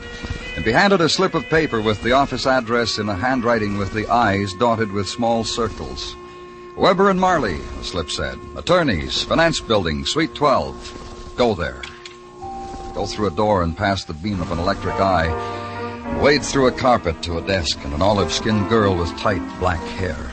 Offer your name, show your credentials, and be told Mr. Weber is out. Would you see his partner, Mr. Paul Marley? You would. You nodded past another door and another beam, and to a slender young man who was waiting for you in front of a wall lined with every law book ever written. Be chaperoned by him through yet another door. And there he was, Paul Marley, partner to George Weber, impeccable in morning coat, striped pants, and an army discharge button in his lapel. That'll be all, Robertson. Now, sit down, please, Mr... Clover. Clover. Please sit down. Thank you. The information you gave out there says you're a policeman. That's right. And this is about what, sir? What can I do for you? It's about a man named Tom Keeler. Keeler? Keeler? Man found murdered last night. Yeah. Shot twice with different caliber bullets, either one fatal. Yeah. Is all this a matter of legal advice for the police department? You want to know if a man was shot by two people and each That's shot... not it at all. Tom Keeler, it seems, was supported by your partner. By Mr. Weber? That's right. Each week, $50 was drawn on Mr. Weber's account and deposited in favor of Tom Keeler. Surely there's no mistake.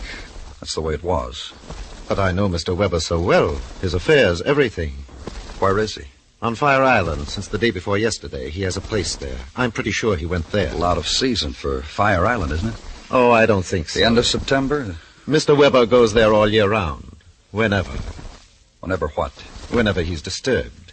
He has the idea of the sea, the strand, the loneliness of it. Personally, what was Mr. Weber disturbed about?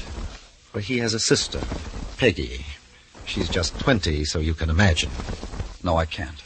Beautiful girl of 20, rich, and you can't imagine? Look, Mr. Marley... My partner was constantly arguing with her. We're a conservative firm, Mr. Clover. Individually, both Mr. Weber and myself What's that got to do with Peggy? Peggy Weber is headstrong. How?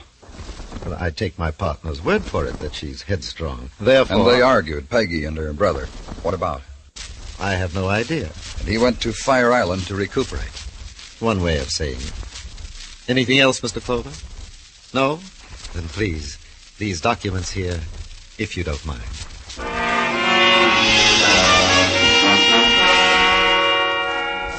And get in touch with the authorities at Fire Island.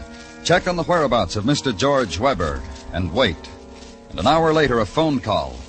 Mr. Weber is not on Fire Island. Mr. Weber's place there is deserted. From the looks of it, hasn't been inhabited for over a month. So come up with a conclusion. Mr. George Weber was missing. Put out an all-points bulletin on him. And go back to his Park Avenue apartment. Make a request of the management. We're always glad to accommodate the police. Then let's go, shall we? Of course. Mr. Weber's apartment, right this way, down the hall. Yes, sir. Although, I'd like to know why we should intrude. Don't worry about it. Yes, sir. Open the door. Of course. And here we are. Yeah. We are, aren't we? What? What did you say? What did you say, Mr. Clover? I didn't... Oh. It stopped both of us. The management and myself. It was a sight that needed only one glance, and the details were there forever. The free-shaped coffee table and the grotesquerie of the man spread beside it. The tracery of blood that stopped abruptly. Mr. Weber, that's Mr. Weber. The penknife, bone-handled and cheap in his heart, to be remembered. Details in the death of George Weber.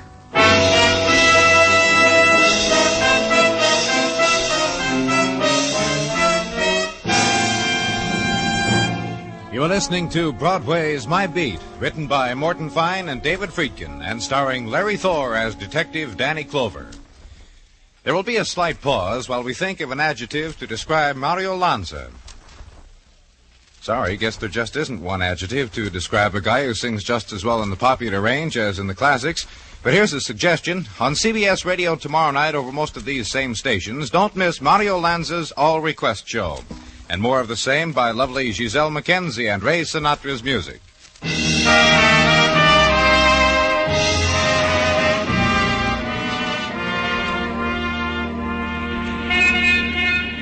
When the night slips out of Broadway's fingers and the false dawn blurs the shadows, Broadway stands bewildered. The carnival is run down. Only the stragglers walk it, with their step without pattern, like their dreams. And the color of their loneliness is the darkened neon, the last sparks of a cigarette butt, and pavement gray. And they walk it. They never know. Broadway's closed for the night.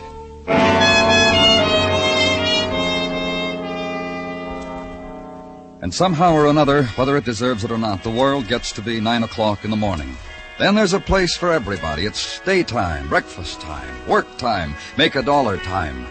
Or as Sergeant Gino Tartaglia said it... Lend me $1, Danny. Oh, sure, Gino. Here. Thank you. The reason for this transaction, Danny, No, is... you don't have to explain. I want to. Go right ahead. Thank you. Mrs. Tartaglia forgot to tuck my $1 into my lunchbox today, as is her wont, for the little things a man needs during the day. She just phoned me and confessed her dereliction of duty in this matter. Gino... She said ask Danny for it. And tomorrow she will tuck in $2 so that you will not go hungry. Tell Mrs. T not to worry. Roger, will come. And now, Danny, to the chores of the day. Knife which did George Weber in was of the variety which can be purchased at our leading hardware stores for the nominal sum of $1.98. Practically untraceable. Prints? Wiped clean. Go on. Well, that's about the sum and substance of the intelligence which has been shunted from the downstairs to the here, Danny. As of now. However... Yes? A young lady is in the anteroom and wants to see you. Who is she? A Miss Peggy Weber, sister of the most latterly deceased. Get her. This way to see Danny Clover. Now, sit down, Miss Weber. That'll be all, Gino. I'm glad you came, Miss Weber. Your name's right here on my calendar to see today. I knew you'd want to question me about George. How did you hear about his death? I was home. The late news on the radio. You see, I didn't live with my brother. We didn't get along. Oh? It's going to be a lot simpler now with him gone. I'll wear a black dress like this one for a month and call it a decent interval of mourning. It's not any concern of mine, Miss Weber, it's entirely your concern, Mr. Clover. Your position demands that you locate people who would have motives for murdering my brother. I would. Did you kill him? A few of my friends and I got together some time ago. For kicks. We were going to try things together, you know. Just for kicks. Black magic. Well, I spent the first 10 days of my membership sticking pins into my brother's picture. And all that happened is that he got a sty on his eye. Outside of that, I never harmed a hair on his head.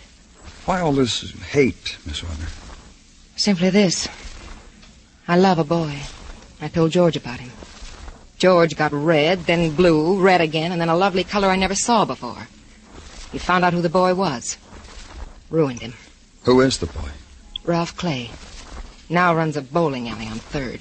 One more thing. Do you know a man named Tom Keeler? Not offhand. Why?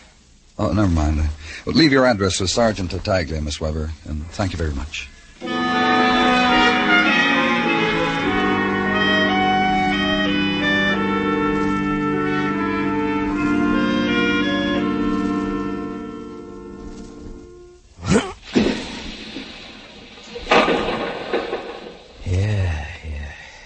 You, Ralph Clay? Huh? Oh, hello. Yeah, it's me. It's my dying day. You walked into an empty hall, mister. Feel real sorry about it. Well, don't be. This way we can have a long talk. Shall we? Don't let it get away from us, mister. I want to take care of this thing coming up. Kingpin, 7-pin. Challenge. What do you think? Go ahead. Watch me.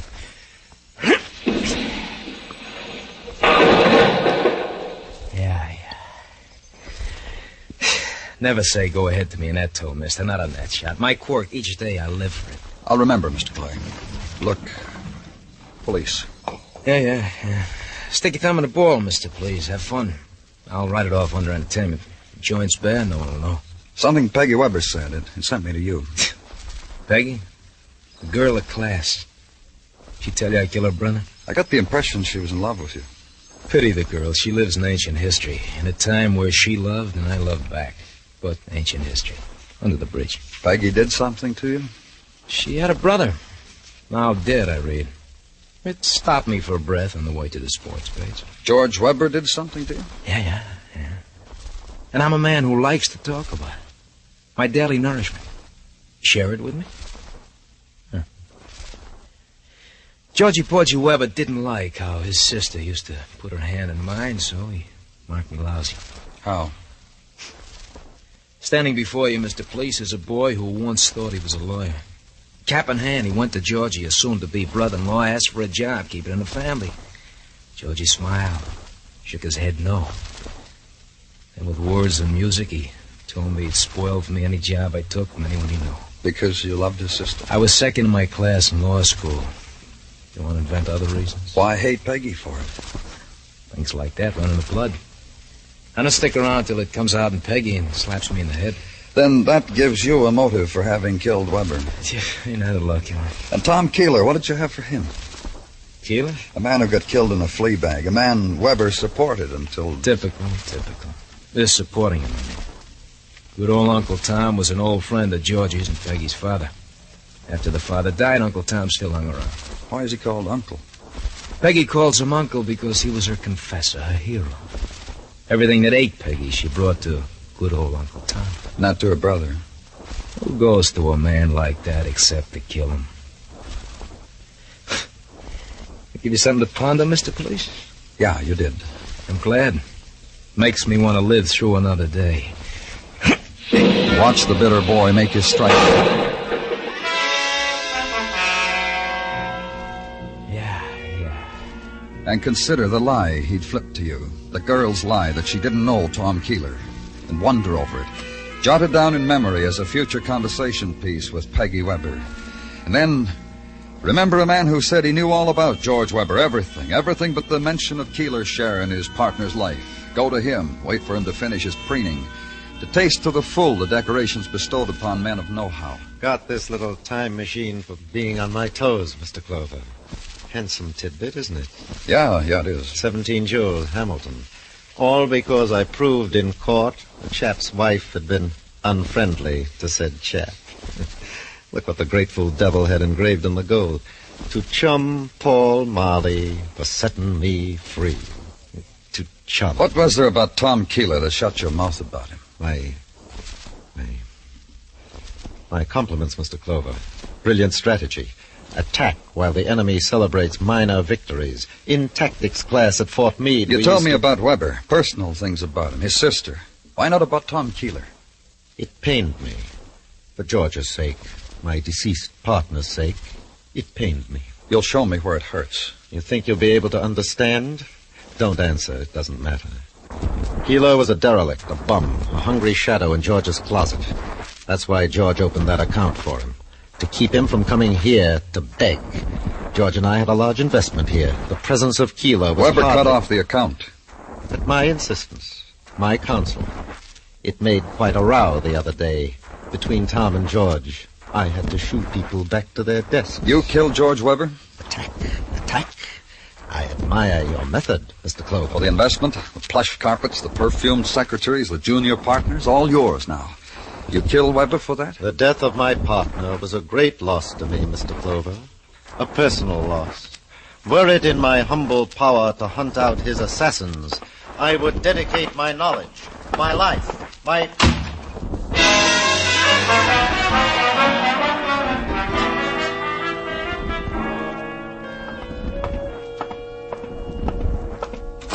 Yes? Danny, something I can do for you? Dr. Sinsky, I have an idea about something. I want you to check it for me. Gladly. Get out the medical examiner's report on Tom Keeler. Gladly. In a second.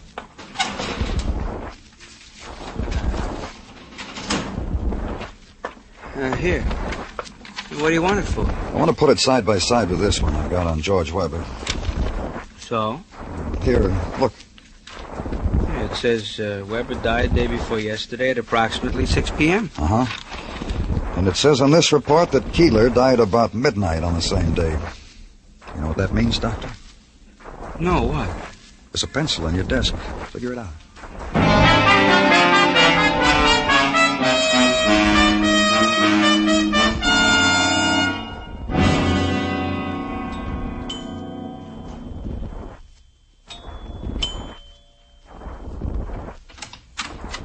Well, Mr. Clover, you used my address after all. Mind if I come in, Miss Weber? This evening you can go as far as calling me Peggy, but you can't come in. I'm afraid I'll have to... You'll have to force your way in? Well, I could relish that. Peggy. But a friend's visiting with me. Ralph Clay. You said the password. If you know that, you might as well come in. Ralph! Come out wherever you are. Say hello to Mr. Clover, Ralph. I told you a big fib, didn't I, Mr. Clover? Well, now you know. I didn't know whether you'd broken off with Peggy or not. It doesn't matter anymore. You want to ask Peggy questions, huh? You, too. Goody, goody. You lied to me, too, Peggy. Because I'm a liar. I give Ralph a lot of trouble that way, don't I, Ralph? Let's just listen to what the man has to say. Your lie about Keeler, Peggy. You said you didn't know who he was. I explained it to you. I'm a liar. I found out who killed your brother, Peggy. I said We heard you. There were a lot of motives floating around, Peggy. Yours... Leave her alone. She didn't kill her brother. I did. Oh, cut it out, Ralph. Peggy. Ralph had nothing to do with it. I did it. What's the matter with you, Peggy? You're crazy. You're a liar. You lie. That's why you're saying you killed your brother. Ralph... Neither one of you killed him. You thought Ralph did, Peggy, and Ralph... What are you trying to do to us, Clover? What are you doing? Police methods? Trying to get us to play against each other? Take it easy, Ralph. Come on, take it easy, Ralph. Take it easy, Ralph. What are you trying to say? Talk! Tom Keeler killed Peggy's brother. What? Clover, so help me out. Listen to me, both of you. Clover! Let him talk, Ralph. Keeler killed him because his source of income was cut off. A man like Keeler could kill. A desperate man, a man without livelihood. A tramp who made a habit of living off someone else's generosity. Ralph, it's all my fault. You found your brother dead, didn't you, Peggy? Yes, And you thought Ralph did it. Yes, I thought... Oh, Ralph. It's gonna be all right, baby. Peggy went to her Uncle Tom like she always did when she was in trouble. Told him Ralph had killed her brother. What did Tom Keeler say to you, Peggy? He said not to worry. Just not to worry. Then he got in touch with you, huh, Ralph? Yeah. Yeah, he did. You know what he told me? I think so. He told me Peggy killed her brother. And he was the killer all the time. And I'm supposed to be a bright boy. So he had each of you believing the other had killed George Weber. How much money did he want from each of you to protect the other? Oh, what difference does it make? Doesn't matter anymore. Blackmail. That's why Tom Keeler's dead, too. Murdered. Yeah. You slapped the cuffs on me for that one, Clover. No, Ralph. No more. You don't have to anymore. Mr. Clover, my uncle said he wanted everything I had to keep quiet about Ralph. So I went up to his hotel room while he was sleeping. And I shot him. No, Peggy, that's what I did. That's what you both did, to protect the other. You both shot Tom Keeler.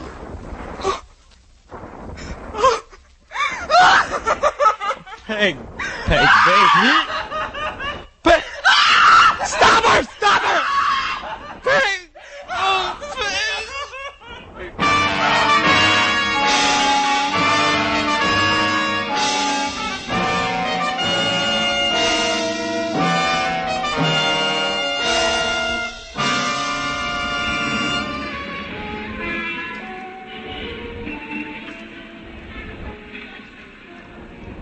There's a time on Broadway when the crowd gives up, goes home. The lights buzz fitfully, die. Then it's a street of dim moonlight and dark whispers, and the wind of the autumn night. The wind that scatters everything. Yesterday's headline. Yesterday's dreams. Yesterday's people. It's Broadway, the gaudiest, the most violent, the lonesomest mile in the world. Broadway, my beat.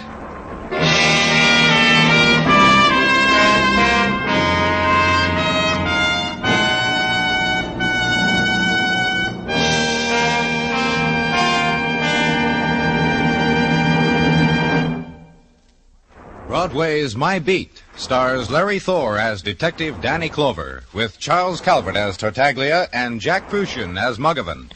The program was produced and directed by Elliott Lewis, with musical score composed and conducted by Alexander Courage. In tonight's story, Lillian Byoff was heard as Peggy Weber, Anthony Barrett as Ralph Clay, Paul Frees as Randy Quantrill, Bob Bruce as Mr. Chase, and Edgar Barrier as Paul Marley.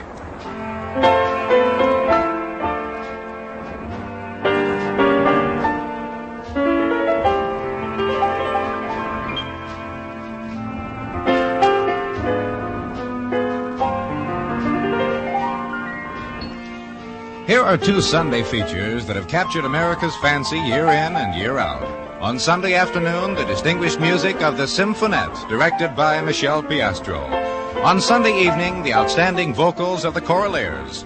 Listen for both these musical treats every Sunday on most of these same CBS radio stations.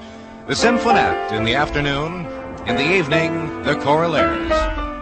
Stay tuned now for Songs for Sale, which follows immediately over most of these same stations.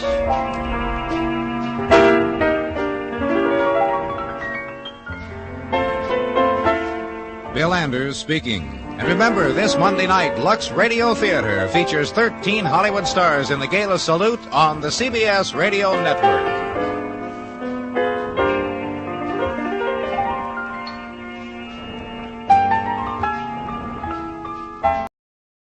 Tired of the everyday routine? Ever dream of a life of romantic adventure? Want to get away from it all? We offer you Escape.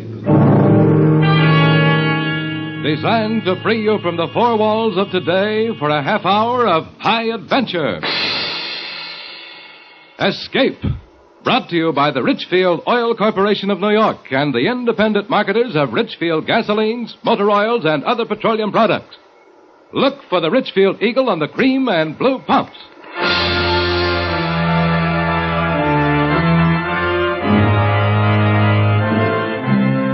Tonight, we escape to a small town on the California coast, behind whose scenes exists a world of terror, blackmail, and death. As H.B. Dixon tells it in his exciting new novel, Something for Nothing.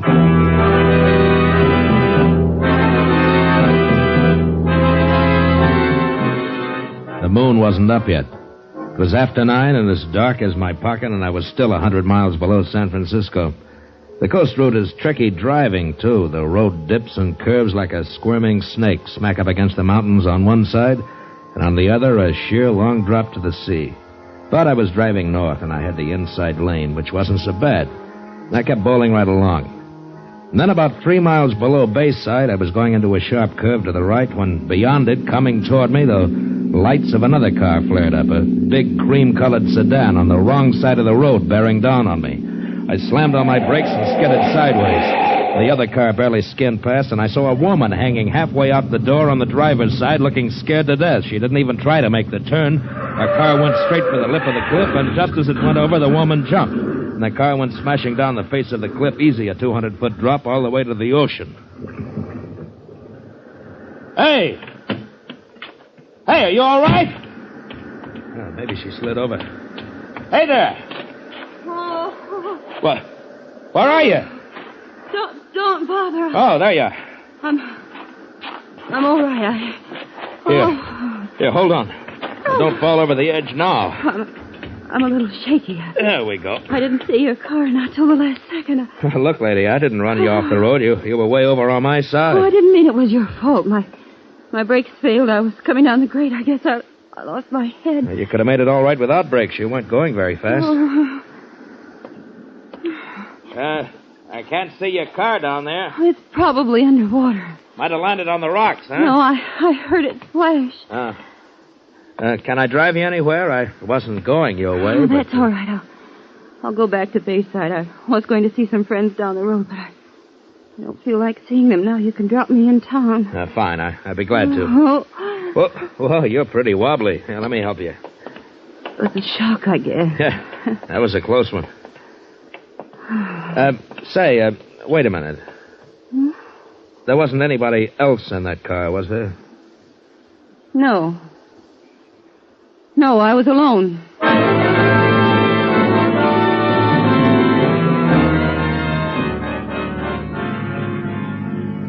You live in Bayside? Yes. I might stop off there tonight, overnight. Well, you couldn't possibly find a room tonight. The tourist season started. Well, I might find something in a motel. Oh, I'm sure everything's full up, and it's easy driving beyond Bayside. No more mountains if you're going to San Francisco. Yeah, that's where I'm going. Do you live in San Francisco? Oh, I did when I was a kid. Lately, I've been living in L.A. I've been working in pictures. Oh.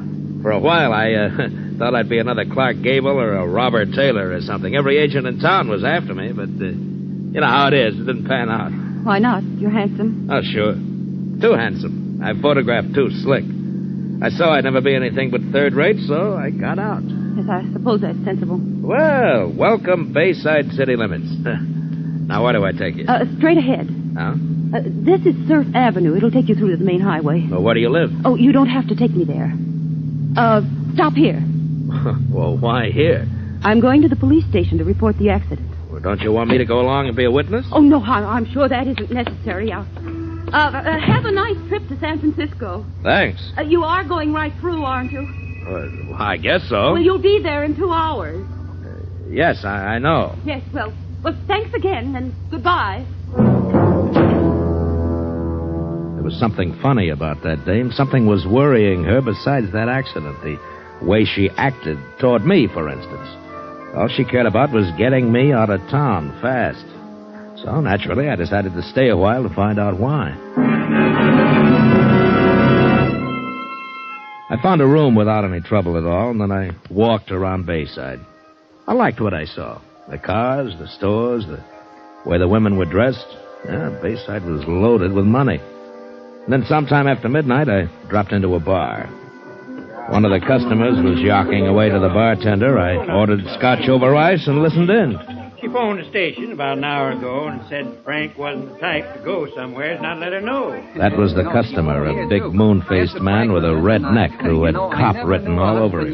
Didn't sooner or later bust loose. What do you know? Frank's gone off out of there. Well, I told her we'd check around. Hey, she say Frank was driving that cream-colored job of his? My heart jumped like a hooked trout. He sure can't disappear far in that car. It was hard to keep the excitement out of my voice. Pardon me, but what color car did you say? Huh? Well, I just drove in from L.A., and I passed a cream-colored sedan a few miles back. You couldn't miss this one. Darndest color you ever saw. Huh? The ornament on the hood is a big pair of dice. Well, the one I saw, a woman was driving. No, Frank never lets anyone drive his car. Well, Gassner doesn't know how to drive, does she? Oh, sure she does, Chief. She just got a new convertible, only, she doesn't go out much. She doesn't drink, doesn't wear makeup, doesn't do anything much, and she sure is a mousy woman. She went to bed tonight at 9 o'clock on a Saturday night. Tell me, who is this Gassner? Well, he owns this bar, a couple of restaurants, and he owns a Domino Cottage. Mm-hmm. He calls it a dude ranch, but it's really a gambling house. Oh, an important man, huh? Yeah, he is. And he isn't. He's got money, but a gambler doesn't rate with the local snobs. Oh, Bayside's one of those towns. Cream de la cream, mister. Some of the oldest families in California live here. So money doesn't count. Not without a pedigree, mister. It sure don't. But money counts with me, especially easy money. To get something for nothing, that's the sweetest thing in life. Well, I finished my drink and went to the phone booth. First, I looked up Frank Gassner's address, 16 Yucca Drive, and I wrote it down. Then I put through a long-distance call to my pal Danny in San Francisco. He said he'd meet me in Bayside in a couple of days. When I left the phone booth, the redneck cop had left, and the bartender was getting ready to close up. I decided not to wait till morning to drop in at 16 Yucca Drive, so I paid the bartender and was halfway through the door when it jarred me having somebody know my name in that town that particular night. I turned around fast. Gil Devon. What? What's your hurry, Gil? Don't you want to buy me a drink? I don't know you from Adam, baby. Well, I know you. I know your name, rank, and serial number. Oh, I dropped that identification bracelet again, huh? In the phone booth. I went in right after you. Here you are. Thank you. The catch keeps coming open all the time. You ought to have it fixed. Yeah, I guess so. But every time I lose it, it gets back to me somehow. Well, how about my reward? Oh? Like what? We could start with a drink. Well, I'm sorry. I'd love to, but I've got a date.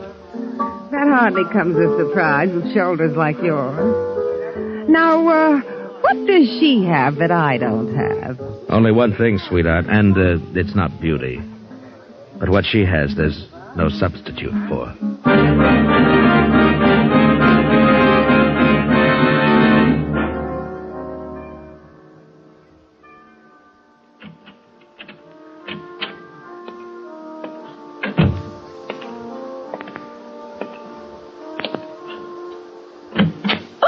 Hello, Mrs. Gassner. You forgot to lock the front door. Why didn't you go to San Francisco? Well, when I get a feeling I'm not wanted, that's when I stick around to find out why. There was no reason for you to feel that way. Yeah, maybe. I don't know. Is there anybody else in the house? No, I sent the maid home for the night. Oh, that's good. That's real good. I just heard a couple of chatty men in a bar talking about a husband who hadn't come home and a wife who'd gone to bed at 9 o'clock. I don't see why you've come here to tell me that. Stop stalling. The husband's name was Frank Gassner, and you're the wife. And at 9:30, you were out on the highway driving his car over the cliff. I saw it go over, remember? If I give you $2,000, will you leave town? You don't think I'd let a thing like this go for $2,000? But I shouldn't pay you anything at all. I haven't done anything. So you'll pay me $2,000 for nothing? Well, these circumstances are peculiar. Yeah, I'll say they are. Your husband was in that car. You murdered him. Oh. Well, how much money do you want? Oh, later. First, tell me about it. Everything. Well, come on, give. How did you kill him? I heard him drive into the garage, but he didn't come into the house. I found him asleep in the car. He'd been drinking. Passed out cold? Yes, he often did that. I'd been waiting for a chance to kill him. So I started the car and closed all the windows and ran a hose from the exhaust pipe in close to his face. When I went out later, he was dead. Oh, carbon monoxide. I knew it might not look like an accident because he was too drunk to have closed the garage doors. So I drove down the highway and... Well, you know the rest. You had it all figured out, didn't you? You'd wait for a truck driver, a woman in distress. He'd pick you up, drop you off near home. Truck drivers always stick to their schedule, so he'd keep right on going, fast, no time for questions. But instead of one of those knights of the road, I came along. Yes, you came along. How much money do you want? Oh, you can't pay me off. Not with cash. I'll give you $10,000 and not a cent more. You'll what? Don't tell me what you'll do or what you won't do. From now on, you'll do what I say. But you can't prove anything. Shall I phone the police? You saw the car go over the cliff, but you can't prove I was there. It's your word against mine. And you think they'll take yours? Well, they might, seeing that I'm a stranger, except for one thing. You didn't have a purse when I picked you up on the road. No. No, it's in the car. I forgot. It has my initials on it. Oh, please, I must get it back. Can you get it, please, please? The car's probably underwater. No, please. Well, I'll rent a plane and fly down there and look. Probably have to use a boat to get to the car. Try. As soon as you can. Tomorrow? That's a little too soon. No, please, before someone sees the car. Just a minute, Mrs. Gassner. First, you and I have to come to a little understanding. Oh, anything. I'll give you anything. You mean everything, don't you, Belle?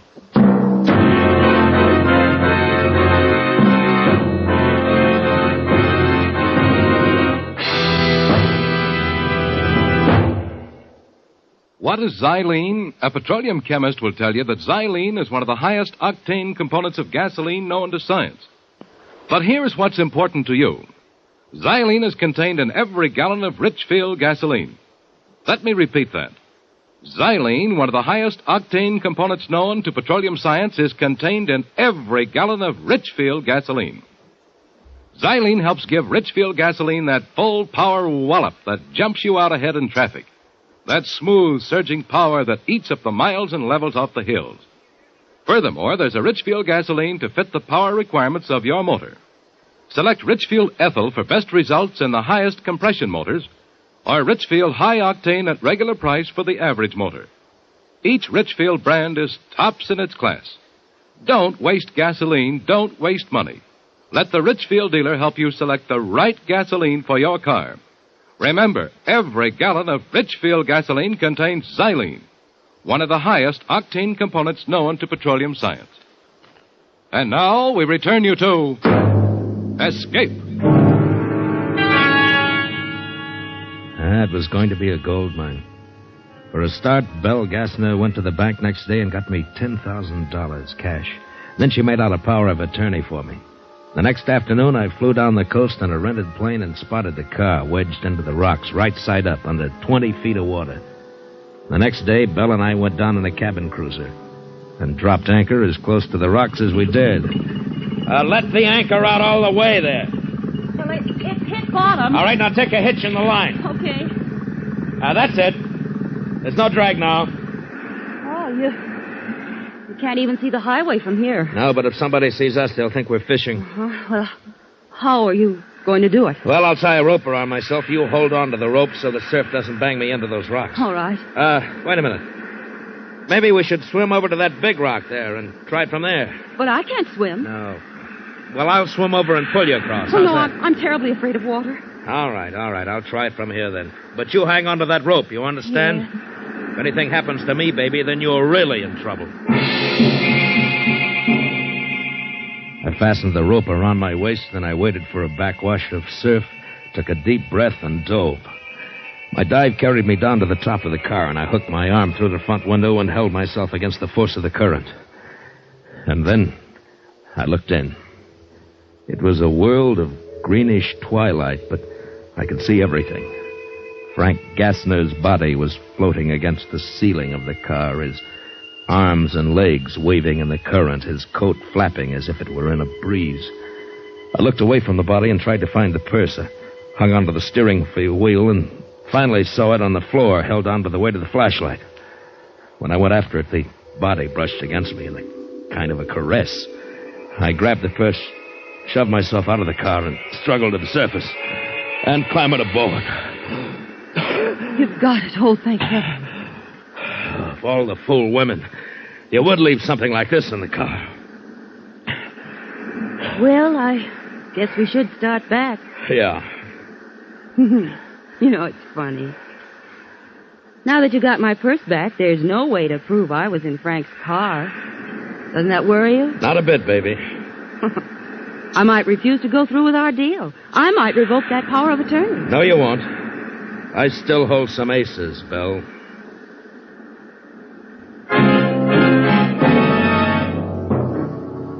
That night I started playing those aces. Belle Gassner had never known a man like me, only a husband that she'd hated. All I had to do was make one move, and she fell as hard as any of the rest of them. And having her crazy about me was the best way to keep her in line, better than any threats. I didn't have to worry about Belle Gassner. Not anymore. And now I had the world by the tail on a downhill pull. When When I got back to the Bayview Lodge later that night, Danny was waiting for me. So? What's the pitch, Gil? Ever hear of a character named Frank Gassner? Yeah, sure. Had a place in Reno once. Last I heard, he had a gambling joint here. Why, you working for him? No, his wife. Huh? Gassner's missing. He took a powder, met with an accident nobody knows yet. So she's appointed me manager of the whole works with power of attorney. I want you to front for me, Danny. Why do you want to front? Well, I don't want to be known as a gambler. This is my big chance to live first class. I want everything that goes with it. Maybe I'll even join the racket club. Go social.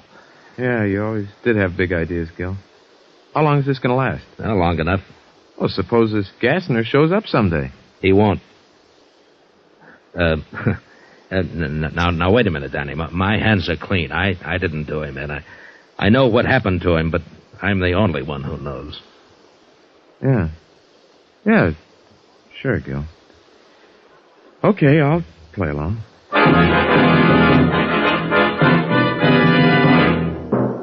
A week later, Belle introduced me around, and I took over. Danny did most of my work, and I began living high. I even bought a brand new plane, a beautiful low-wing 4-place job. And I took Belle up the first day. You know, flying's the only time I'm really myself, Belle. There's nothing like it. I know a little about it. Oh, you do? Uh-huh, I took lessons for a while. Frank was going to buy a plane. Well, how many hours do you have? Oh, almost 20. Oh, then you soloed, huh? I wasn't very good. Just never could get the hang of it. Well, come on, try it. Take over. over. No. Oh, come on. Do you think I can? Why, sure, it's a cinch. Well. There we go. Oh. Yeah, that's very good. Now, try a turn to the left. Huh? Oh, no, not too steep. There we go. You got the feel of it? Oh, it's fine. Why, it's wonderful. Yeah, sure it is. You must have had a bad instructor. But now, baby, you've got me.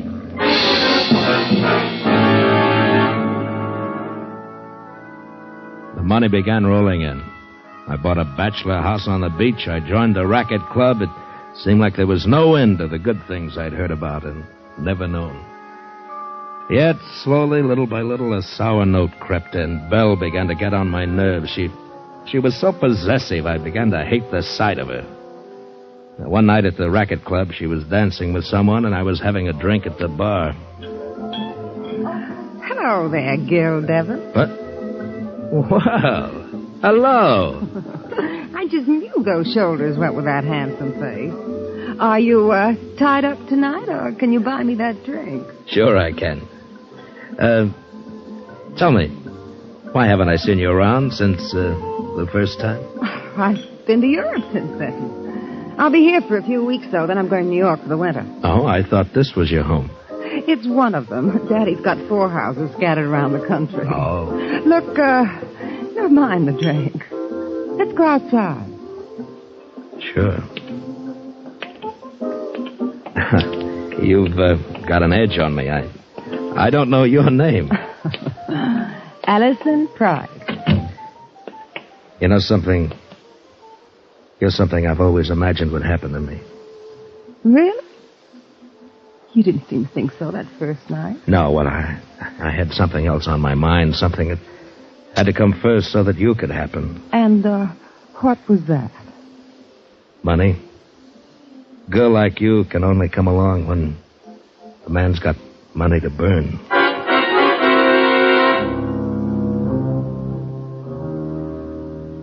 And on the way home that night, I was in real trouble. Where were you? I saw you leave with Allison Price. I told you, Belle, we were outside talking. I warn you, Gil. If you ever think of leaving me, I'll go to the police and tell them we both killed Frank, and I mean it, Gil. Oh, calm down, Belle. I'm not interested in that Price girl. Are you sure? Why, sure. As soon as you're legally a widow, we'll get married. That's a promise, Belle. I felt like a steel trap had closed on me. Belle was dangerous. She had to be handled right. I planned everything down to the last detail and then waited until one night pretty late. Yeah, Gil, they found him. What are you talking about? Found who? Gassner. Gassner's body's been found. The Car's down the road a ways at the bottom of a cliff. Somebody spotted it from the air. It must have been an accident. Yeah. Look, should I call Mrs. Gassner? Chief Arnold's not going to tell her till he's poked around. No, Danny. I'll call her. Thanks for letting me know.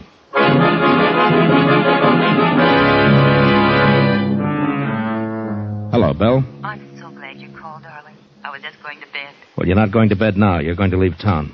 Why, Gil? I can't tell you why over the telephone. I'll pick you up in 10 minutes. All right, darling. No. Wait a minute. You better take your car. Pack a bag and drive out to the airport. Don't let anyone see you. I'll meet you there.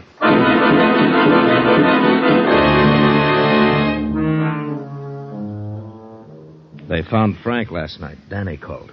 Oh, is that all? Well, what a relief. I couldn't imagine Wait a why minute, you'd... Belle. Danny says that Arnold's already figured out from the wreckage that Gassner wasn't driving the car. That doesn't mean they'll suspect me. And the autopsy shows that he was dead a long time before the car went over the cliff. They know it was carbon monoxide. No. And somebody on your street saw you walking home that night. Then Chief Arnold knows I was lying. Oh, what'll I do? That's why I asked you to meet me out here. You can take my plane. But I'm no pilot, Gil. You can do it, dear. You can fly up the coast past Frisco across the state line to Medford, Oregon. Oh, what shall I do there? Stay there. You'll be out of the state. Then when I straighten things out, you can come back. But I can't do... It's the only thing to do, Belle. Now, trust me, darling. It was barely dawn, and there wasn't a soul around. Belle stayed in her car while I got the plane ready. I rolled it out of the hangar and parked it just over a water drain, and then I opened the valves to the gasoline tanks and let almost all of it drain out, so she'd have only enough fuel for 15 minutes of flight. I rolled the plane out on the runway and got it warmed up, and then Belle ran across, and I helped her climb in. Now, just follow this course I've marked. Yes? Stay over the ocean at least an hour. Why, Gil? Well, I don't want you spotted. It's safer that way. This engine runs like a wristwatch. All right, darling. Oh, Gil. Oh, you're okay, honey. Don't worry about it. Now, depend on me. Now, don't start crying, dear. You have to get out of here. Gil? Goodbye, darling.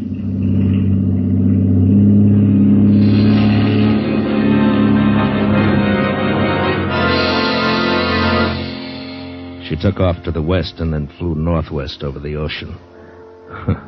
What a trusting fool she was. When I looked at my wristwatch driving back to town, it was 18 minutes since the plane took off. By then, it was down somewhere in the ocean out of gas. It would sink at once, and Belle couldn't swim. Well, it wasn't such a terrible way to die. And Chief Arnold would figure it this way. Belle had heard that Frank's body was found. She lost her head and ran because she had murdered him. Case closed.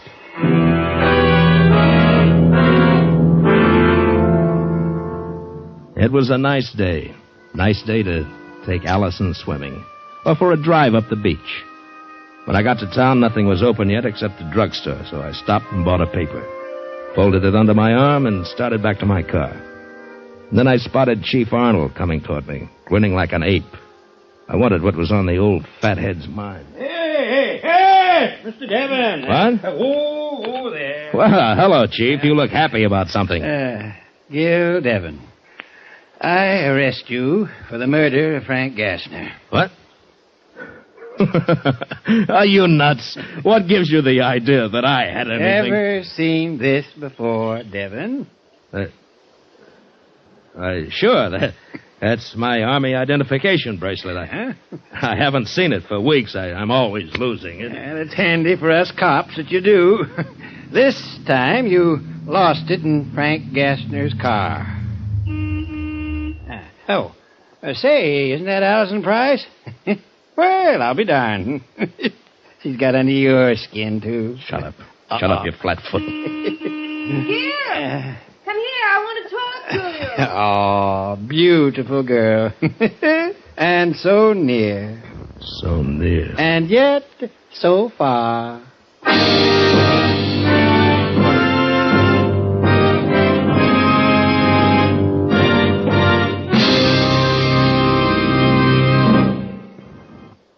Say, here's a real spring tonic for baseball fans. A new 32-page baseball book just off the press. Packed full of tips and information on America's favorite sport. Where can you get it? At the Richfield Gasoline Dealer Station. And this new Richfield baseball book is absolutely free. It contains Major League and many minor league schedules, World Series box scores, and Major League standings, baseball questions and answers, seating diagrams of 16 baseball stadiums. This new, colorful Richfield baseball book is a goldmine of baseball lore you won't want to miss. A storehouse of fascinating information that fits right in your pocket. And remember, it's absolutely free. Ask your Richfield gasoline dealer for your copy tomorrow. And while you're about it, ask him about Richfield All-Point Safety Service, the complete scientific lubrication service and safety checkup that prepares your car for the warm weather ahead. Stop where you see the Richfield Eagle on the cream and blue pumps.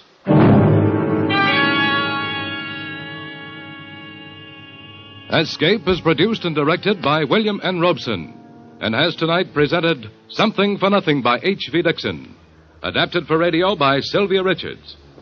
Featured in the cast were Bill Conrad as Gil, Ann Morrison as Belle, Frances Cheney as Allison, Will Gear as Arnold, Rick Vallon as the bartender, and Paul Frees as Danny. Special music was arranged and played by Ivan Ditmars. Next week. You are being whirled through the streets of New Orleans by the gay revelers of Mardi Gras. But somewhere in the crowd, dressed as a clown, is a murderer. Your murderer, from whom there is no escape.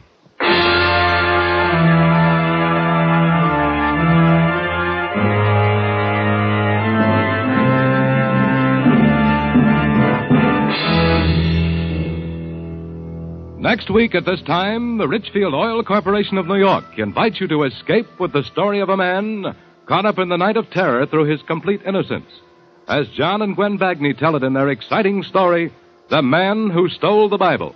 Be listening. Goodbye, then, until this same time next week when once again we offer you Escape. I'm Hamlin speaking. This is CBS, the Columbia Broadcasting System.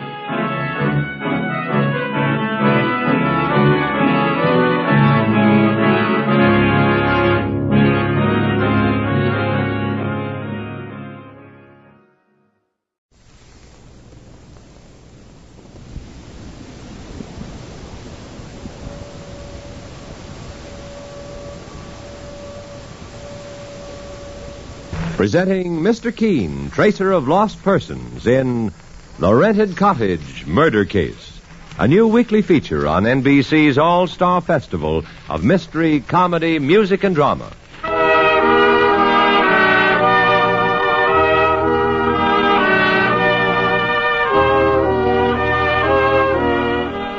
Ladies and gentlemen, once again we present Mr. Keene, Tracer of Lost Persons, one of the most famous characters of American fiction, in one of radio's most thrilling dramas. Tonight, the famous old investigator takes from his file and brings to us one of his most celebrated missing persons cases. Tonight's case is entitled The Rented Cottage Murder. Mr. Keene is presented by Anacin for fast relief from pain of headache, neuritis, and neuralgia, by Dentine, the gum with breathtaking flavor, and Beeman's Pepsin, the gum that's great to chew and good for your digestion, too. And by Chesterfield. Ask your dealer for Chesterfield, the only cigarette that names all its ingredients.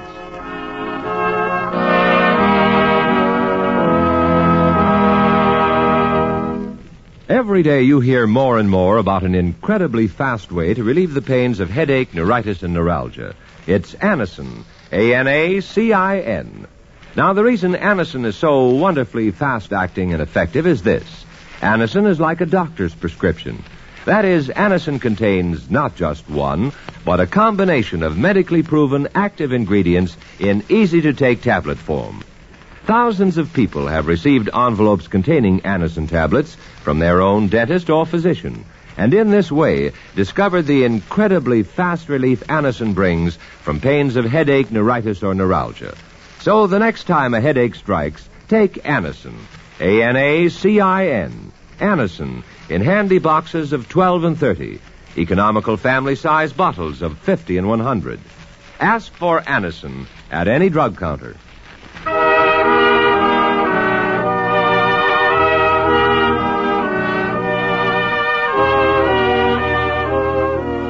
Now, Mr. Keene, Tracer of Lost Persons, in The Rented Cottage Murder Case.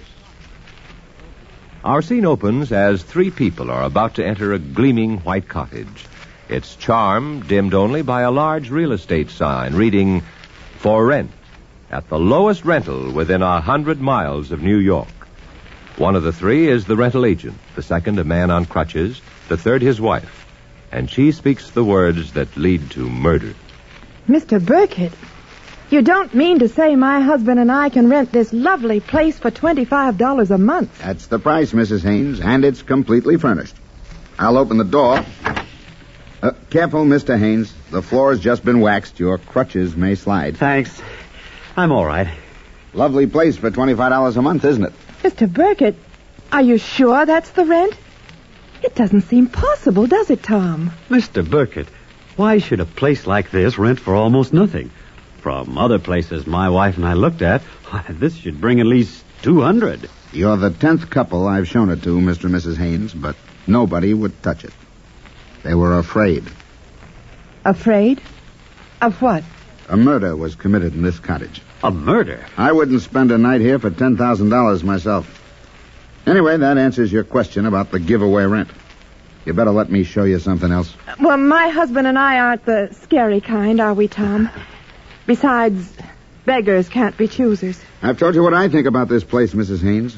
A furnished room somewhere might be safer. Well, what do you think, Tom? You decide, Jenny. It may be unpleasant at first, but there's no reason for anyone to harm us. All right, Jenny.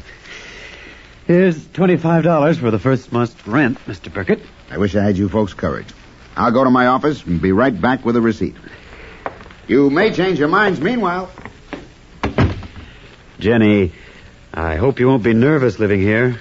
Murder isn't a nice thing to think about. The only thing I ever worry about is you, Tom. I want you to get well again. And this is just the place for you. I know, Jenny. And I will. Oh. Of course you will, dear. I'm simply dying to see the bedroom. I guess this is the door to it. Oh, no. It's a little hall.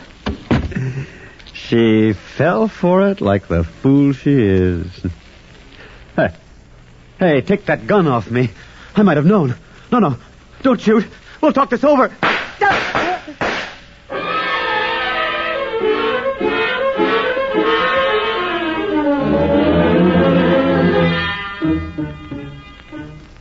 Mr. Keene, while I was in the bedroom, my husband Tom was murdered.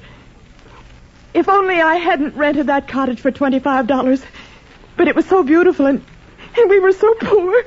No. Try to calm yourself, Mrs. Haynes. My partner, Mike Clancy, and I can't help you without hearing your complete story. And that we can't, ma'am. It's a strange story you're telling. I know, Mr. Clancy. But the memory of seeing my husband dead on the floor with his crutches beside him will haunt me the rest of my life. Then your husband was a cripple, Mrs. Haynes? Oh, no, Mr. Keene. Not really a cripple.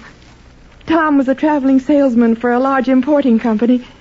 And early last winter, he made a trip to Canada and fell on the ice. He injured his hip so badly he had to use crutches ever since. I see. He was convinced he'd be a cripple for life and never resume his job as salesman again. I tried to convince him otherwise, but just as I thought I was succeeding, his firm discharged him as physically unfit to carry on his work. Well, a cold-blooded lot for a man to be working for, ma'am. Now let Mrs. Haynes go on, Mike. Tom's employers didn't put it just that way, Mr. Keene. They sent him a check for $300 and told him when he got better, they would try to place him in an office job. I see. The money they sent, added to our little savings, didn't make much, Mr. Keene. We were almost at the end of it when we heard of a charming little cottage for rent at $25 a month. Now, where did you hear about it, Mrs. Haynes? Tom said he saw it advertised, and we went out to see it. And the agent, Mr. Burkett, told you nobody would rent it because a murder had occurred there? Yes, Mr. Keene. And we were foolish enough to take it. Tom gave Mr. Burkett a month's rent. And just after the real estate agent left for his office to make out a receipt, Tom, as I told you, was murdered in cold blood.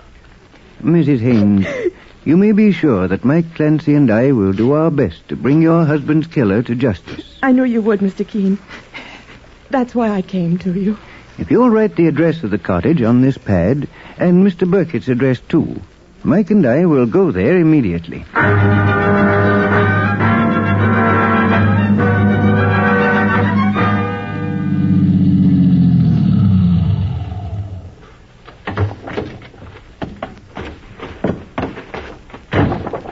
Well, here we are, Mr. Keene. The White Cottage. Yes, Mike. And as charming as Mrs. Haynes described it. Why, the door's open. We'll go in, Mike. My, see the way it's furnished, boss. Looks like an ad for a furniture store. But on second glance, it's all old stuff and ready to fall apart. Mike, every piece of furniture here is a valuable antique. Imported from England. Well, I'd not give much for it. That old bookcase alone is worth several $1,000s. Quite unusual furniture for a small cottage. Well, I guess Mrs. Haynes's husband was standing about where I am, Mr. Keene, facing the front door when he was shot. Yes, Mike. And I imagine this door behind us leads to the bedroom hall. Now listen, Mike. There's someone in the bedroom. Come on, and have your gun handy. I'll go first, boss. Very well, Mike. Hold still, me bucko. Who the devil are you? My name is Keene, and this is my partner, Mike Clancy. Mr. Keene, the famous investigator? Oh, that's different. Glad to meet you. My name is Orville Burkett. The man who rented this cottage to the murdered Tom Haynes? Yes, Mr. Keene. And nobody can say I didn't warn him not to rent it. I told him and his wife it was a murder house. I wouldn't spend a night here for $10,000. I notice you've moved the bed into the middle of the room, and everything else as well. May I ask what you're looking for? A pair of crutches, Mr. Keene. A pair of crutches? When Mr. Haynes and his wife rented the place, he was on crutches. When the police came after he was murdered, the crutches were gone. They couldn't find them. I thought I might. Boss, Mrs. Haynes didn't tell us about the crutches being gone. She probably forgot to, Mike, in her sorrow and shock. Mr. Keene, I take it Mrs. Haynes has engaged you to get herself in the clear? Mrs. Haynes asked me to find her husband's killer, if that's what you mean, Mr. Burkett. Not at all. She was alone in the house with her husband when he was shot to death. Personally, I'm inclined to go to the police and suggest they arrest her for the murder. Well, listen to that, boss. He's trying to get himself off the spot. Mr. Clancy, are you suspecting me of murdering a man I'd never seen before and whom I warned not to rent this cottage? Well, if you ask me, you could have doubled back when you went for the rent receipt and murdered Mrs. Haynes' husband while she was in this bedroom. That's true, Mr. Clancy, but I didn't. Just a moment, Mike. No doubt Mr. Burkett can explain why we find him here in what seems to be suspicious circumstances. I came here to meet the owner of the cottage, Mrs. Herbert Lorraine. Mrs. Herbert Lorraine? The wealthy dowager? Yes, Mr. Keene, and she'll return here any minute. She went out for a sandwich and tea. I took advantage of her absence to look for the missing crutches. I see. And that gives me an idea that may give you a clue to Mr. Haynes' murder. It does, Mr. Burkett? The other person murdered in this house was Mrs. Lorraine's husband, and under the same circumstances. Mrs. Lorraine's husband was murdered here? Yes, Mr. Keene. That's why she gave me orders after Mr. Lorraine's death to rent the place for anything I could get. That explains a great deal. And also presents a strange coincidence. And that it does, Mr. Keene, sir. But I'm wondering, Mr. Burkett. Yes, Mr. Clancy? Are you going to tell us Mr. Lorraine was crippled like Mr. Haynes was? And that his crutches were missing, too, following his murder? No, Mr. Clancy. But the odd thing is that Mr. Lorraine had a deep sympathy for anyone who was crippled. He gave generously to cripples. A large number called on him here, and he never turned one away. Pretty story, that. It may be true, Mike. Mr. Burkett? Mr. Burkett? That's Mrs. Lorraine now. Oh, I didn't know anyone was with you. Mrs. Lorraine, this gentleman is Mr. Keene, the famous investigator. How do you do, Mr. Keene? How do you do, Mrs. Lorraine? This is my partner, Mike Clancy. Pleased to meet you. I'm glad somebody called on you to solve this dreadful murder in my cottage, Mr. Keene. I'm making the investigation in behalf of Mrs. Haynes, the murdered man's widow. Oh, that poor woman. I understand how she must feel. Mr. Burkett told me your own husband met his death here in much the same way. A year ago, Mr. Keene. I suppose Mr. Burkett told you that the Mr. Haynes who rented this cottage and was murdered was a former employee of my husband's old firm, the Lorraine Import Company? I couldn't have told Mr. Keene that, Mrs. Lorraine, because you didn't tell me. It's the first I ever heard of it. Don't you remember, Mr. Burkett? I told you when you informed me of the murder, and you said it was a mere coincidence. Mrs. Lorraine, with all respect, I think your memory is failing. Mrs. Lorraine, I'd like to speak to you privately. Will you step into the hall with me? Surely, Mr. Keene. Mrs. Lorraine, it's very puzzling why Mr. Burkett failed to tell me the murdered man was a former employee of your husband's company. Mr. Keene, I know I told him. My husband often spoke of a Mr. Haynes. He was a traveling salesman for the company. Do you recall how long ago he was discharged from his job? Because he was crippled? Because he was crippled? Why, no. But I scarcely could know. On my husband's death, his business was sold. The present owner is named Ambrose Carter, I believe. Mr. Ambrose Carter. I'll scribble that name down. From what I hear, Mr. Carter is quite a different man from what my husband was. Mr. Burkett, the rental agent, says your deceased husband had a warm spot in his heart for anyone who was crippled, and that a number of cripples came here and he gave them money. Is that true? Yes, Mr. Keene. My husband used this cottage as a sort of hideaway, but they found him, many on crutches. Is it true that you commissioned Mr. Burkett to rent this cottage for the small sum of $25 a month? Yes, Mr. Keene, and completely furnished. My husband was murdered here. I understand. Thank you, Mrs. Lorraine. Mr. Keene, about that poor Mrs. Haynes, whose husband was murdered here, too. Is she in good financial circumstances? I'd like to help her. You're a good-hearted woman, Mrs. Lorraine. I realize from tragic experience how she feels. I hope to see you again.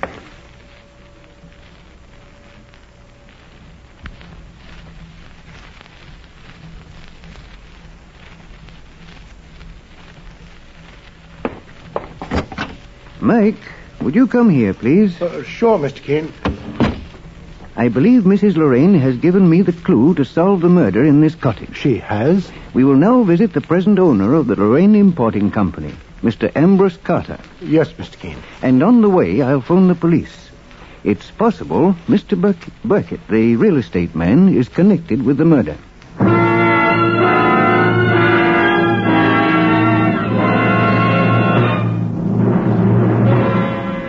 Mr. Keene will return in just a moment in The Rented Cottage Murder Case.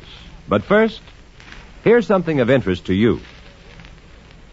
For breathless moments, for your breathless moments. Chew Dentine, the gum with breathtaking flavor. Dentine tastes so good. Dentine freshens your breath. Dentine helps keep your teeth sparkling clean and white. Dentine, the gum with breathtaking flavor. Before you go out, and always after eating, drinking, smoking, refresh your breath with Dentine. You'll love Dentine chewing gum, for Dentine has a wonderful, tingling, nippy flavor that lingers on and on. It's delicious. And remember, Dentine helps keep your teeth white, too. Keep Dentine handy. You'll enjoy refreshing your breath when you chew Dentine. So, for breathless moments, for your breathless moments, Chew Dentine, the gum with breathtaking flavor.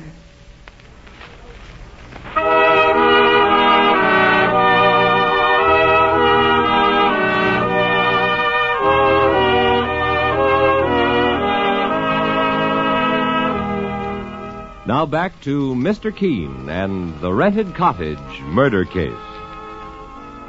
Mr. Keene and his partner, Mike Clancy, are investigating the murder of Tom Haynes, a young salesman, crippled and on crutches, who was shot to death, seemingly without motive, in a charming white cottage he and his wife Jenny had just rented for the unbelievable sum of $25 a month. Mr. Keene has questioned Orville Burkett, rental agent, who was suspiciously near at the time of the murder. Also, the wealthy owner, Mrs. Lorraine, who offered the cottage at such low rent because her own husband was murdered there a year ago. Now Mr. Keene and Mike are approaching the office of the Lorraine Import Company, where the murdered Tom Haynes had worked. and which Mrs. Lorraine's husband had owned. He's come to see the new owner, Ambrose Cotter, and we hear Mr. Keene saying, Here's the Lorraine Import Company's office, Mike. And the sign on the door says Ambrose Cotter, President, Mr. Keene. Do you gentlemen wish to see someone? Yes, Mr. Ambrose Carter, if he's in. I'm Ambrose Carter. Well, my name is Keene, and this is Mike Clancy, my partner. Mr. Keene, the private investigator? I'm investigating the murder of Tom Haynes. I understand he was employed by you, Mr. Carter. Tom Haynes worked here until 6 months ago. I'm surprised to hear he was murdered. You hadn't heard, then? No, Mr. Keene. Where was he murdered? At Mrs. Lorraine's cottage, a few minutes after he had rented it. Does that ring any bells for you, Mr. Carter? None, Mr. Clancy. I'm sorry, but I'm afraid I have no information for you. You're in the importing business. May I ask what you import? A little of everything, Mr. Keene, from all corners of the world. I notice a case filled with surgical supplies in the next room. Even a display of crutches. Do you import them, Mr. Carter? Yes, those came from France.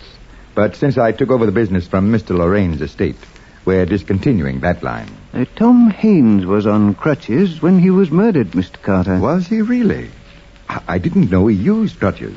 Well, I'm informed you discharged him because he was a cripple, saying he couldn't continue his work as a traveling salesman. Then you were misinformed, Mr. Keene. Who told you that? The murdered man's widow, Jenny Haynes, told me. That's wrong. Her husband quit his job here. Mr. Carter, may Mike Clancy and I look at one of those crutches in the case? You certainly may not. The case is locked. Well, I'll open it up and get a pair out anyway, Mr. Keene. Never mind, Mike. We'll bid Mr. Carter goodbye now. Glad to have met you, Mr. Keene. I hope I didn't give you any wrong impressions. I understand. Good day.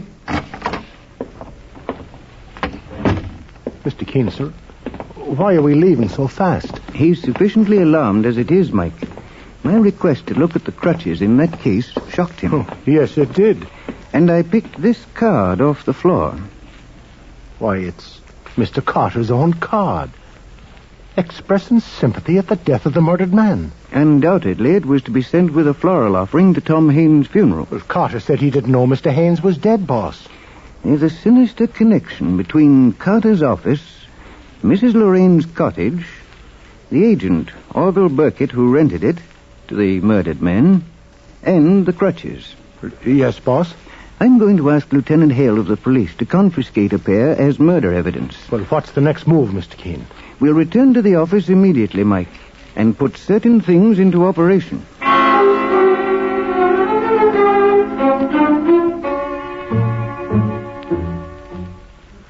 Well, Mr. Keene, sir, a lot of water has gone over the dam, considering we've been back here in the office under an hour. So it has, Mike. And this record I just found in our files should end the case. I know exactly who our killer is. Hello, Mr. Keene speaking. Yes, Lieutenant Hale. You have the crutches from Mr. Carter's office and are sending them over. Good. I suggest then that you arrest all the suspects I named to you and send them to the murder cottage. Yes, I'll deliver the murderer to the police there. Goodbye.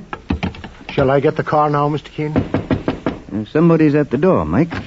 Mr. Keene. Mr. Clancy. Mrs. Haynes, what happened? Mr. Burkett, the rental agent, found out where I lived. He threatened to kill me if I said anything to you about poor Tom's crutches. Saints preserve us. Then Ambrose Carter phoned me to stay away from that cottage at the price of my life. I'm scared to death. Mike Clancy and I will protect you, Mrs. Haynes. There's nothing to fear now. And when I got to our room, it had been ransacked. Even parts of the paper torn off the wall. I'm not surprised, Mrs. Haynes. Now, Mike and I will take you with us to the death cottage. Hurry, Mike, to the car.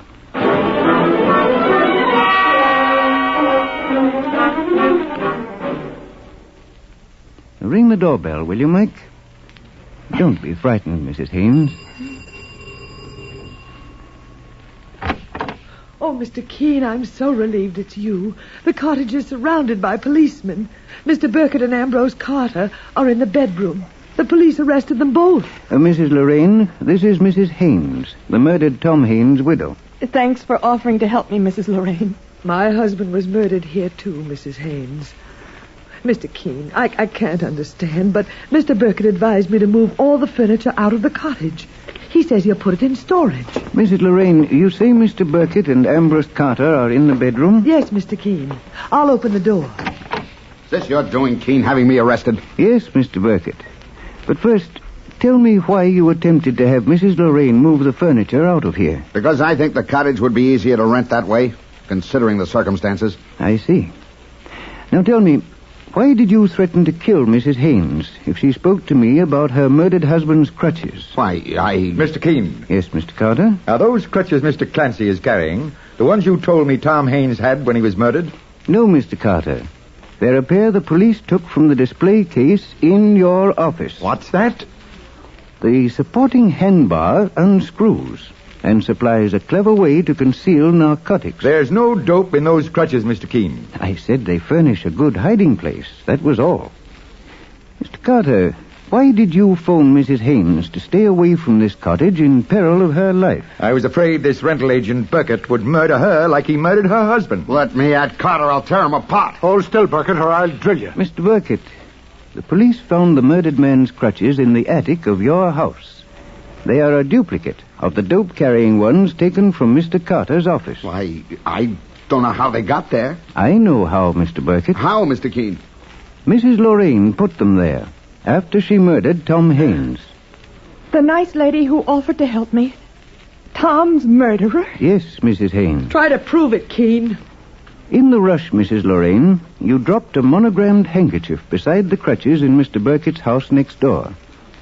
And here's your criminal record, Mrs. Herbert Lorraine. What? You were in the dope racket before you married Herbert Lorraine. He was a trusting husband, so you conceived the plan of making capital of his sympathy for cripples by designing this clever type of crutch to transport narcotics. Keep on dreaming, Keene. The cripples who came here came to get narcotics from you as your peddlers.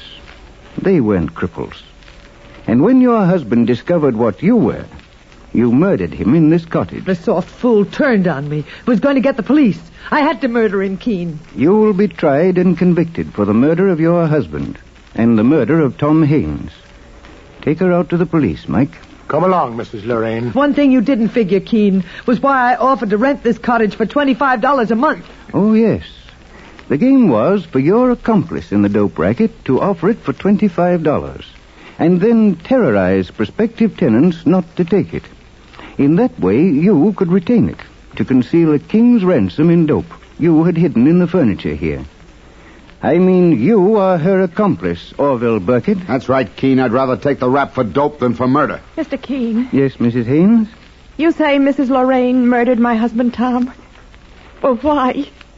Why would she want to kill him? It may help you bear your sorrow, Mrs. Haynes, to know your husband was part of a dope ring, too. No. Tom was? He knew Mrs. Lorraine kept hundreds of thousands of dollars in narcotics concealed in her costly furniture here. Oh. That's why he rented the cottage. That's why he couldn't be frightened by the murder story. And that's why Mrs. Lorraine murdered him. Oh, Mr. Keene. Your life will be better without him.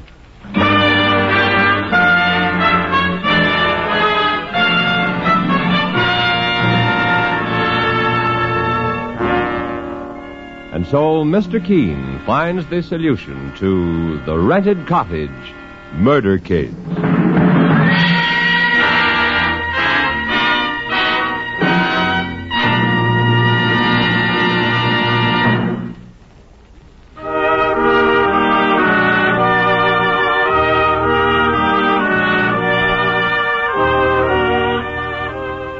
Listen again next week to Mr. Keene, Tracer of Lost Persons, a new weekly feature on NBC's All-Star Festival of mystery, comedy, music, and drama. Brought to you by Anacin for fast relief from pain of headache, neuritis, and neuralgia. And by Dentyne, the gum with breathtaking flavor. And Beeman's Pepsin, the gum that's great to chew and good for your digestion, too. And buy Chesterfield, the only cigarette that names all its ingredients. Sound off for Chesterfield, the cigarette that's much milder, with an extraordinarily good taste, and most important, no unpleasant aftertaste. Mr. Keene, Tracer of Lost Persons, is based on the novel Mr. Keene. The radio sequel is originated and produced by Frank and Ann Hummert. Dialogue by Frank Hummert. Directed by Richard Leonard. Philip Clark plays Mr. Keene. Your announcer, Jack Costello. Remember, Mr. Keene is on the air at this same time every Thursday at 8:30 Eastern Standard Time. Don't miss Mr. Keene next Thursday, when the kindly old tracer turns to The Mother's Plea murder case.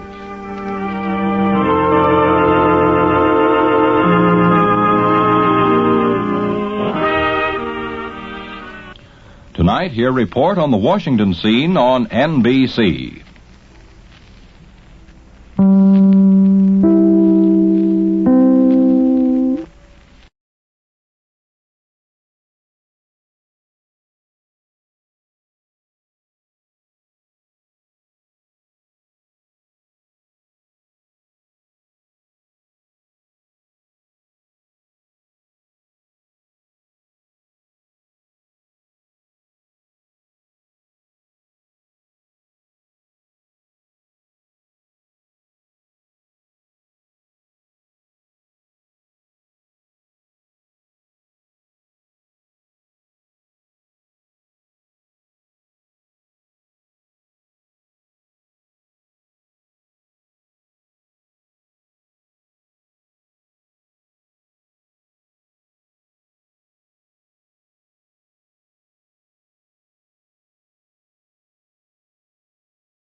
Standard of California, on behalf of independent Chevron gas stations and standard stations throughout the West, invites you to Let George Do It.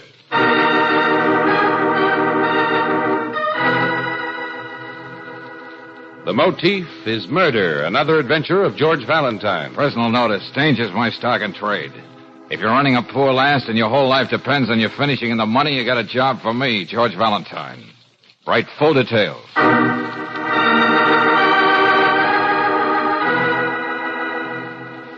Dear Mr. Valentine, enclosed are 3 $100 bills to arouse your interest and claim your attention. Now, consider my problem. I've committed 3 murders. The police have seen no connection between the victims. Dr. Douglas Chapin, Stella Tafania, and Otto Pfeiffer.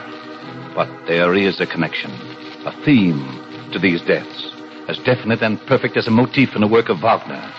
I want you, Mr. Valentine, to provide me with the appreciation of an intelligent man and exhilarating knowledge that from now on you'll be an obstacle in my path. I shall phone you at 2 this afternoon. No signature. How thoughtless. Well, what do you make of it, George? I'd say somebody was funning me, Angel, if it weren't for these 3-century notes. Well, he sounds like a well-educated man. Or a woman, for all we know, but... Well, the handwriting's like a child. These names here, they don't ring any bells for me, but they may for Lieutenant Riley. And, Brooksy, if we find the 3 people in this letter in the file for unsolved crimes, there's going to be a refreshing and deadly calm about the good lieutenant.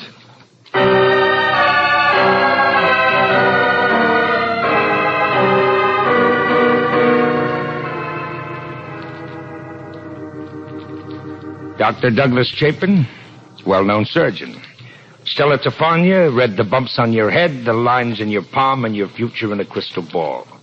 And Otto Pfeiffer, honest, hard-working diamond cutter.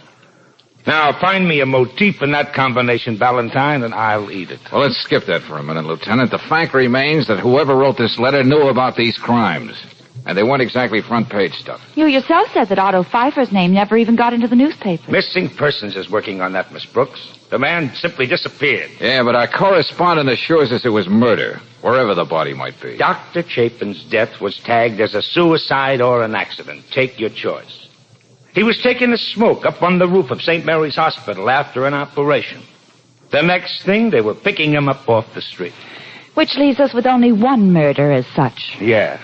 Stella Tefania. Well, that crazy gypsy probably told one of her ignorant, superstitious customers something he didn't want to hear, and he beat her brains out in the back of the store. But you still don't know who it was? Unfortunately, no.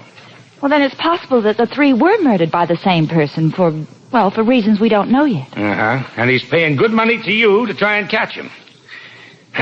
Well, maybe we're dealing with the loony here, but I can't take any chances. Now, I don't want to sound like an old killjoy, Riley, but this character isn't stupid. I doubt if he's going to let his telephone call be traced. Well, just the same, I'm going to set things up with the telephone company. I'm going to have another phone put in your office and trust to luck. Okay. 2 o'clock then, Lieutenant.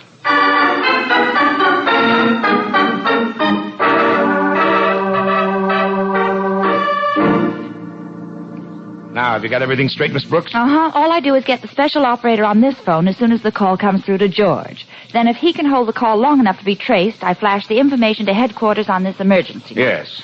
And a whole fleet of squad cars will be at the address wherever it is in a matter of minutes. Well, it's almost 2 now, Lieutenant. Now, look, Valentine, when you get on the phone, wind up and talk as long as you can. Say anything, even if you have to stutter, but keep the conversation rolling, see? And right on the button. All right, Miss Brooks. Got it, Lieutenant. Hello? Valentine. Operator, you can start working on the call. Huh? What can I do for you? Suppose you tell me what this is all about. You sound as though you know who this is. Yeah, you're very punctual. Now about that letter. Never mind that. Let me do the talking. I know you're trying to trace the number I'm calling from. Would that be located at the State Hospital for the Insane? I also know the shortest time it takes the operator to track down any number. You can be sure I'll hang up before then. What else do you know that's interesting, Rollo? Have you read any good books lately? Yes, there is something else I know. You've also got a police lieutenant in your office. You're all right, Buster. It's going to be fun playing with you. Yes, it is a game, isn't it? And I welcome the odds against me. It'll make the triumph completely satisfying, like the final flourish of a great symphony. Assuming you did kill those 3 people, friend, you mean you're going to continue on your merry way? Let's leave idle conversation for another time. Now listen, tomorrow I'm going to kill again, and neither you nor the police shall be able to stop me. Would you mind repeating that? You heard me. I'm even going to give you the name of the victim. She is Honey Evans, a model, living at the Marlborough Apartments on Weldon Boulevard. Wait a minute. Tell me something. How do you pick out your people? What have you got against this girl? What did you have against the others when... Hung up. All right, Miss Brooks, you can forget it. Well, Valentine, what do you say? The gentleman on the other end of the line wants us to be sure and keep tomorrow open. He'd like the pleasure of our company at a murder.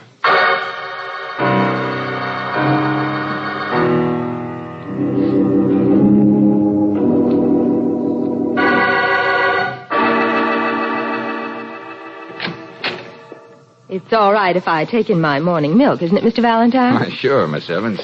Here, I'll get it for you. Thanks. Isn't it rather silly, you and the police patrolling this building all on account of a letter from some crackpot? Well, now, wait a minute. You forget I spoke to that crackpot. He mentioned your name with more than morbid delight. Oh. Come in, won't you? Okay.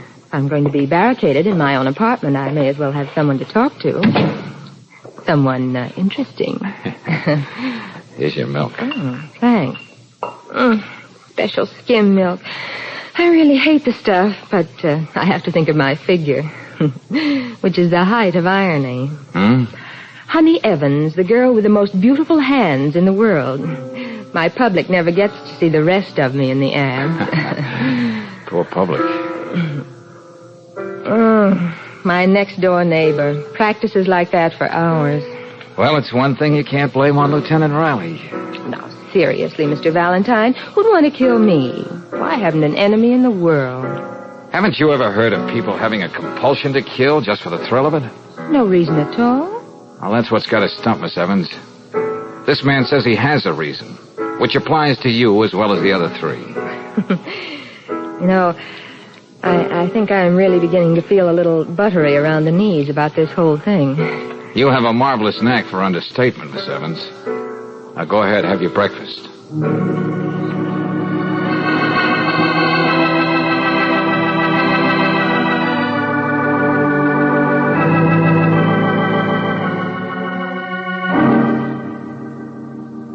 Hey, Lieutenant, I think I'd better check with Miss Evans again. Why? What's the idea? Nobody can get into that apartment without passing us here in the hall. She is beautiful, isn't she, Lieutenant? If you keep on being so subtle, Angel, no one will ever know what you're talking about. I merely said that... Wait a minute. And where do you think you're going, Miss Evans? I'm sorry to spoil your fun, Lieutenant Riley, but I've got to go out. My agency just called. Duchess Jewels wants me to model some bracelets for them. That can wait till tomorrow. Oh, no, it can't, Mr. Valentine. I've been waiting ages for this account. It means a great deal to me. Full-page ads in all the national magazines. Miss Evans, we can't use force, but I'm telling you And I'm telling you, Lieutenant, that... Oh, George! I've got her. Miss Evans, what's wrong with her? Hey, you better get an ambulance, Riley. This girl is dying.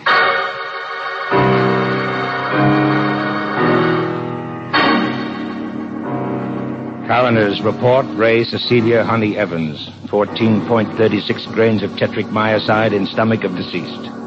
Remaining milk in bottle found to contain nearly 8 grains of same. Cause of death beyond doubt, poison.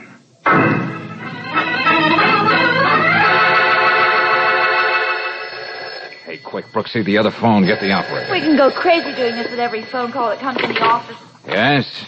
Everything went off very nicely, didn't it, Valentine? So well, Rollo, that you almost made me an accessory. I brought that bottle of milk into the girl's apartment. What an exquisite fillip.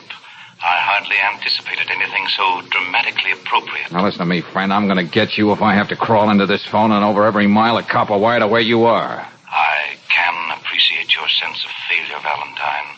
I know what it can do to a person. Keep stalling and darling, keep Tell me more. More? So you can trace the call? Hardly. Now let's get on with our game. Hey, I got a surprise for you, Rollo. The next time you're going to be just another also-ran with a murder rap staring you in the face. You and the police will have to do much better than you did yesterday. Consider how simple it was. Having discovered that Miss Evans was the only one in the building who ordered that special brand of skim milk, I found the time and the place to substitute another bottle right outside the Marlborough apartments when the milkman was making another delivery. I still say you're not going to get away with it, Rollo. Very well. If you're so sure of yourself, maybe I ought to make it more difficult next time. Tomorrow?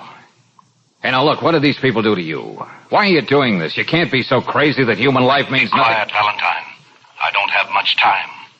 Tomorrow, someone in the 1200 block on Corona Del Mar Avenue is going to be found dead. That's all I'm going to tell you. Now, let's see how really clever you can be. But, operator, are you sure? Well, they're still on the phone. Oh, no, we're not, Brooksy. You can hang up now. Well, I guess you're right, operator. Thanks. George, he must be timing himself with a stopwatch. He knows just how far he can go. That time they almost traced the exchange he was calling from. I know. Well, what gives with Rollo now? Murder. What else? Hello, Lieutenant Riley, please. This is Valentine. Then he's going right on. Yeah. but he's making it a little tougher for us. He's trying to... Oh, yes, Lieutenant. Uh-huh. Just got another call from him. No such luck. Well, he's got another shindig scheduled for tomorrow. Will you take it easy, Riley? I've got a hunch that's so crazy it might just work. All I want you to do is let me play it my way.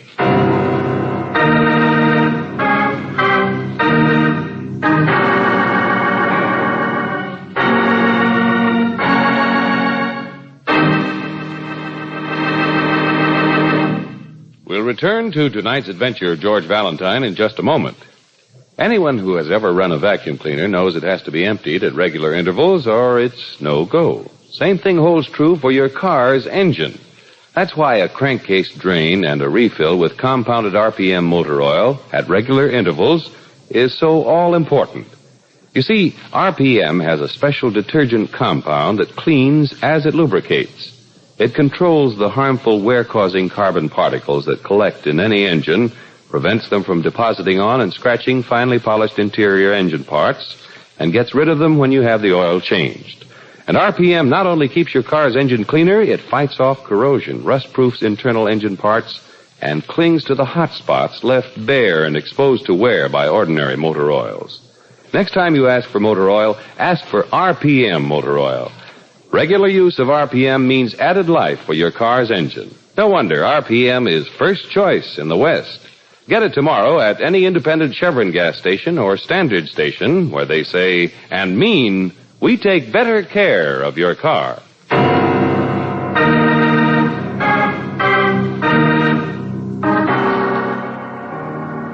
And now back to tonight's adventure of George Valentine. A well-bred, even pleasant voice on the telephone hires you to keep its owner from committing another murder if you can. He actually names his intended victim, and still neither you nor the police can prevent him from striking. Then another call. This time you only get the street block where you can expect mayhem to break out. All of which, if you're anything like George Valentine, suggests something as wild as the whole setup itself. All right, Valentine, you've practically memorized that list, and it better pay off. I had half the men in the department canvassing that neighborhood. And the 1200 block on Corona Del Mar is king size. Yes, and we've got the name of every man, woman, and child, address, occupation, comments. Thanks, Riley. This is really some job we've got handed to us. Okay, so we blanket the whole street with plainclothesmen, but we can't keep people from going to work. We can't check on every delivery man or salesman who wants in or out. We can't... Look, Valentine, will you stop staring at that list? What do you expect to find? The name of the person who's next on Rollo's schedule. I don't see how this can tell you. Riley, while you and the boys cover the block, I'm going to concentrate on one Walter Cluckholm, piano teacher. 1236 Corona Del Mar. I don't want to be an old nosy, but why? And I don't want to raise your hopes too high, Lieutenant. So suppose we just call it a wild stab and see if it works.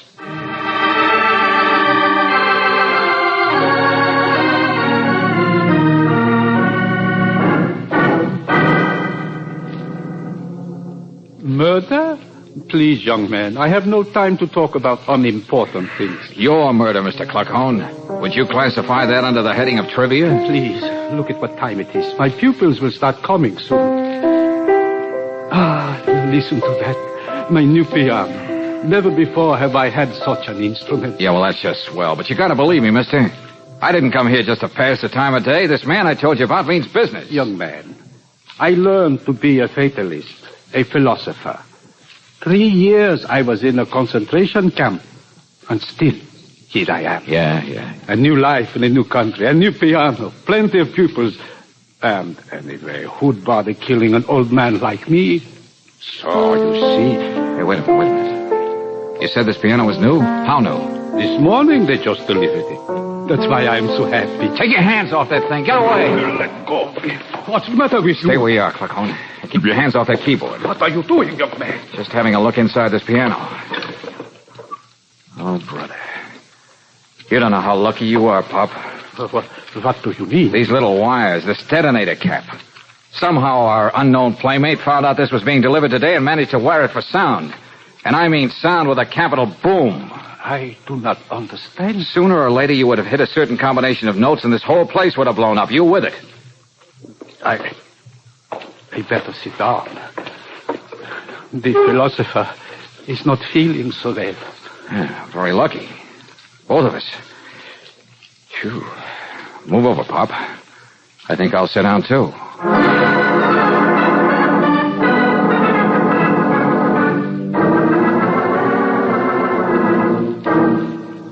Valentine, what is this business about a motif, a theme in a work of Wagner? Well, my hunch about Cluckhorn wasn't so wild after all. Think back now. A surgeon, a diamond cutter, a gypsy palmist. Now, what's the common denominator for all of them?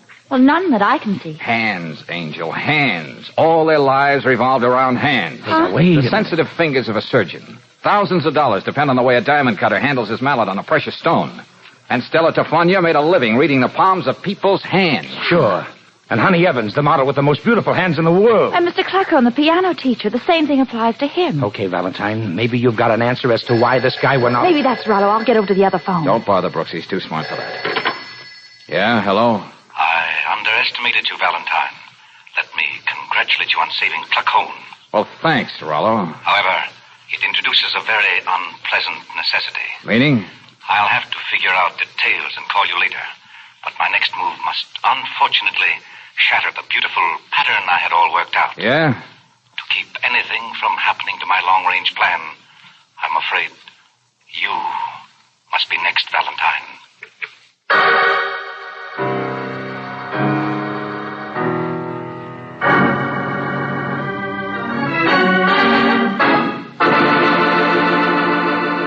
Hey, Riley, just what kind of metal pygmies are we? Don't make me answer that now. I don't exactly feel like Einstein. And I feel as confused as a mating moth. Now, look, it takes just so long to trace a telephone call, and Rollo knows that. But we're going to make two parts out of the operation. Huh? The first time he calls, we trace the prefix, the name of the exchange, where the phone is located. And that's all. But an exchange covers a lot of territory, George. And he'll never stay on the wire long enough for us to find out the exact number. Yeah, but I'm going to make Rollo call me back a few minutes later, so we can be sure he's using the same phone, or at least the phone in that district. Then all we have to worry about is getting the number. Say, that's an idea. It might work. Ah, but wait. How do you know for sure he's going to call back? Lieutenant, if I know my customer, I think I have a way. Oh, well, darling, I'm worried. You're going about this as though it were just another case with somebody else. He means to kill you. You know, the same disconcerting thought keeps occurring to me, too, Brooksy? All right, Valentine. You hit on something. But here's what we're going to do.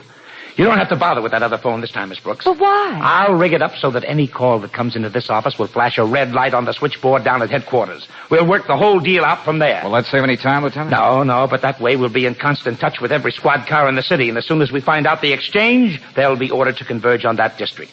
Then they can't be more than minutes away from wherever he's phoning. Hey, you know, Riley, you and I make a pretty good team. Maybe one of these days I'll join the force and you and I... You do, and I'll... well, I gotta get going. I think I smell my fudge burning.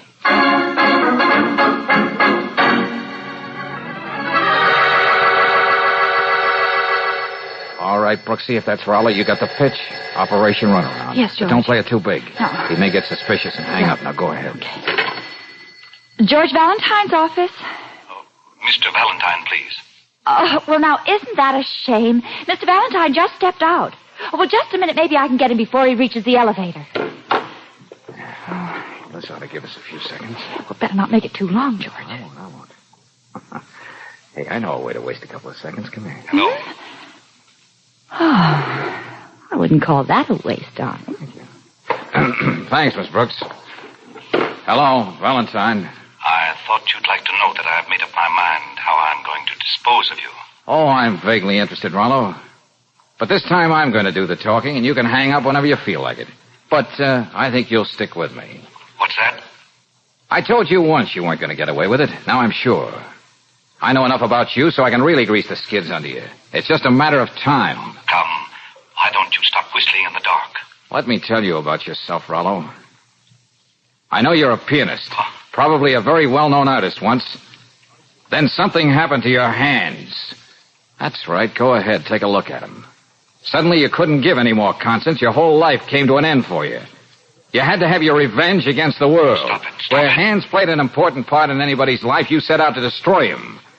You were the one playing the piano in the apartment next door to Honey Evans. Thinking about it now, that was a pathetic performance. And your handwriting, the miserable scrawl. I'm going to hang up. No, this time I'll hang up. In a few minutes, I expect more information that'll make it easy to put the arm on you.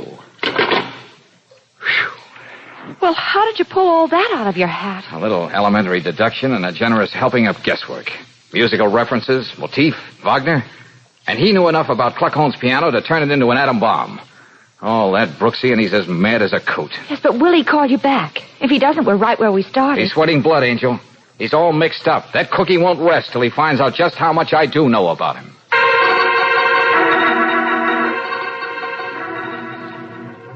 Attention, all cars. Proceed to district covered by the Wadsworth Exchange. I repeat, Wadsworth, bounded by Elmira, Jensen, and Morton Streets, and the south side of McCary Boulevard. And step on it. That's all. Riley. Okay, Sergeant, let's get going. Wadsworth thinks there's a big hunk of the city, Lieutenant. I was thinking of something else. Valentine happens to be in the Wadsworth Exchange.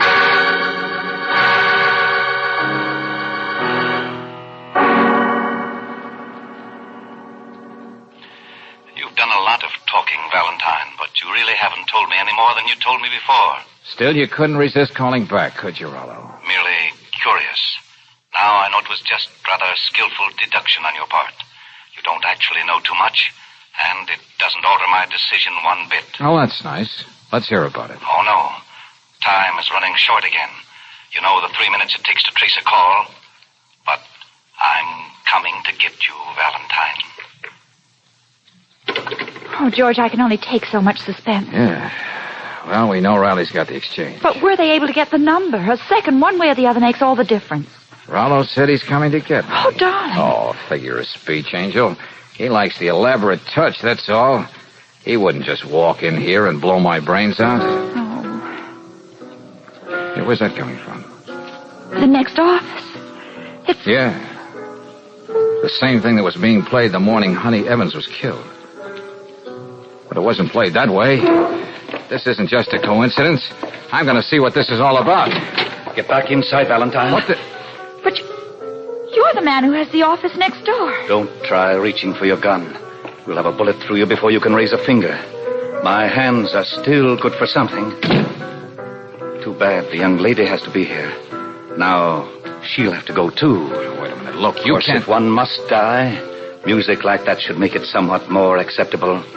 Valse Triste, played by Gerald Mydens. One of my most famous recordings. Next door all the time. So that's how you know almost every move I made. Think of all the times you saw my name on the door. Gerald Mydens, concert management. 15 years ago, it was Gerald Mydens, promising young pianist. Why should I have had a stupid, reasonless accident? Why couldn't it have happened to someone like the four you know about? That's what's been driving me out of my mind. How do you expect wholesale homicide to change any of that? These hands, these fingers, long, you'd imagine sensitive. But they're dead things. Only the faintest trace of feeling left in them. Oh, don't do this, Mr. Mydens. The police will understand that you're sick. You don't know what you're doing. My name on the door may not have suggested anything to you, Valentine, but yours did to me. It inspired this little game. But it's all over now. All over for you. Now, over there, both of you. You must be needing that. Riley. See that he behaves, Sergeant. Oh, Lieutenant, do you mind if you kiss a gray-haired old lady? Oh, brother, you must have made it here and nothing flat. I was only over on 10th Street when we found out it was the office next to yours. Would someone mind turning off that record? Valse Triste, the melancholy waltz. It's over now.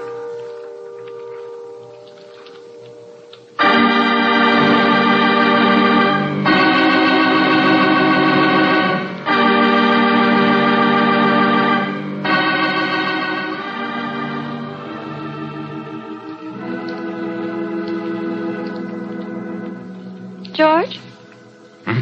Did you notice our new neighbor in the next office? Yes, I did. Pamela Stodgeworth. Society secretary. Oh. All social functions correctly managed. Mm-hmm. Weddings, especially. Well, I had Coke with her down in the drugstore, and, well, Miss Stodgeworth wants to meet you. So did the last tenant. Yeah, but in fact, Pamela gets absolutely agog at the very mention of your name. Oh? And why would that be? Well, she thinks if you really got to know her, well, you might start thinking of romance, orange blossoms, old shoes, and a shower of rice. Oh, Angel, I realize you always have my best interests at heart, but Do you really think it would work out? Huh? Why, Pamela is at least 60. No comment.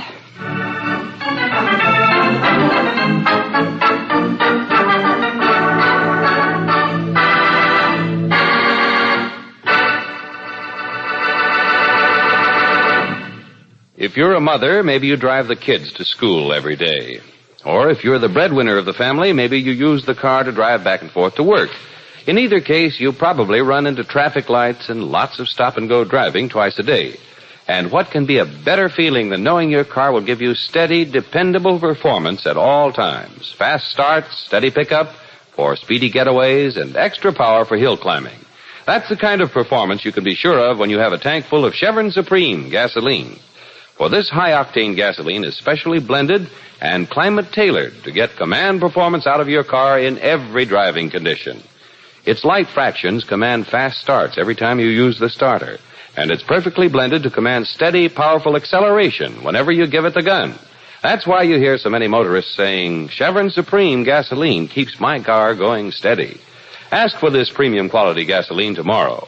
Get Chevron Supreme at standard stations and at independent Chevron gas stations where they say and mean we take better care of your car.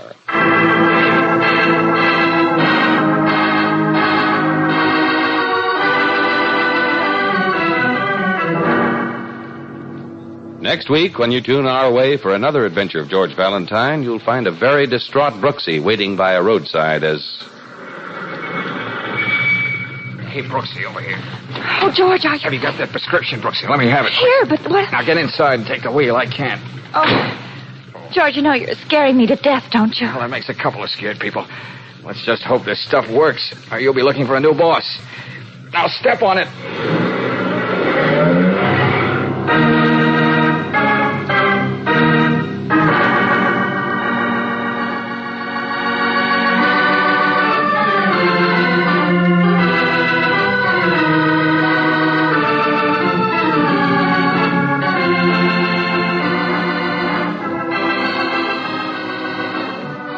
Tonight's adventure of George Valentine has been brought to you by Standard of California on behalf of independent Chevron gas stations and Standard stations throughout the West. Let George Do It stars Robert Bailey as George with Frances Robinson as Claire. Wally Mayer appears as Lieutenant Riley. Tonight's story was written by David Victor and Herbert Little Jr. and directed by Don Clark. Also heard in the cast were Ed Begley as the murderer, Mary Shipp as Honey, and Herbert Butterfield as Pluckhone. The music is composed and presented by Eddie Dunstetter. Your announcer, John Heaston. Listen again next week, same time, same station, to Let George Do It. This is the Mutual Don Lee Broadcasting System.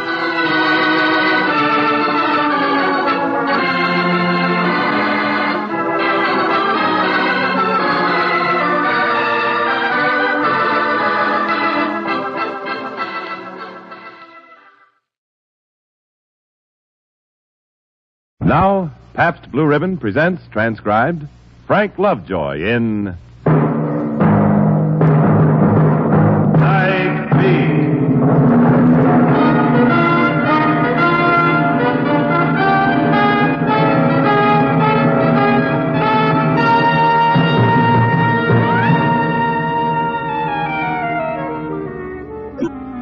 Hi, this is Randy Stone. I cover the Night Beat for the Chicago Star. How would you like to be driving down a city street in this year of the atom bomb and the flying saucer and suddenly find yourself transported over 2 decades back in time, smack in the middle of a gangland war? Well, tonight, that's what happened to me. In one moment, it seemed as if I had left this year of grace, 1952, and was back in the torrid 20s, my life threatened by the ghosts of gunmen long since dead.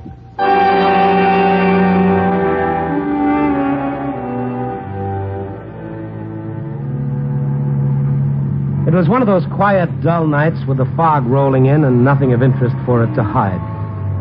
I just stopped for a red light, and that's when it happened. A man jerked open the door and piled in beside me. Get going. Please, they're after me. Who's after you? Shiv's healed. He's got a gun. Get going, I tell you. Friends of yours? Huh? What? Or these people that are after you? Who are they? Abby and Shiv trying to kill me. Yeah, but they won't get it. Never. Get what? What do they want? This is what they wanted.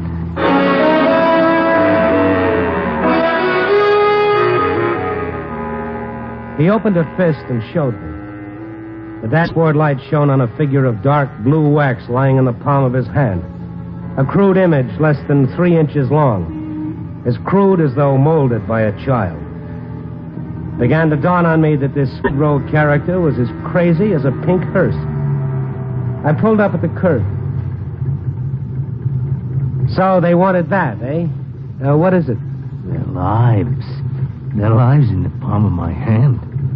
They know that as long as I have it, they'll never get away with it. Oh, no, sir. They kill them.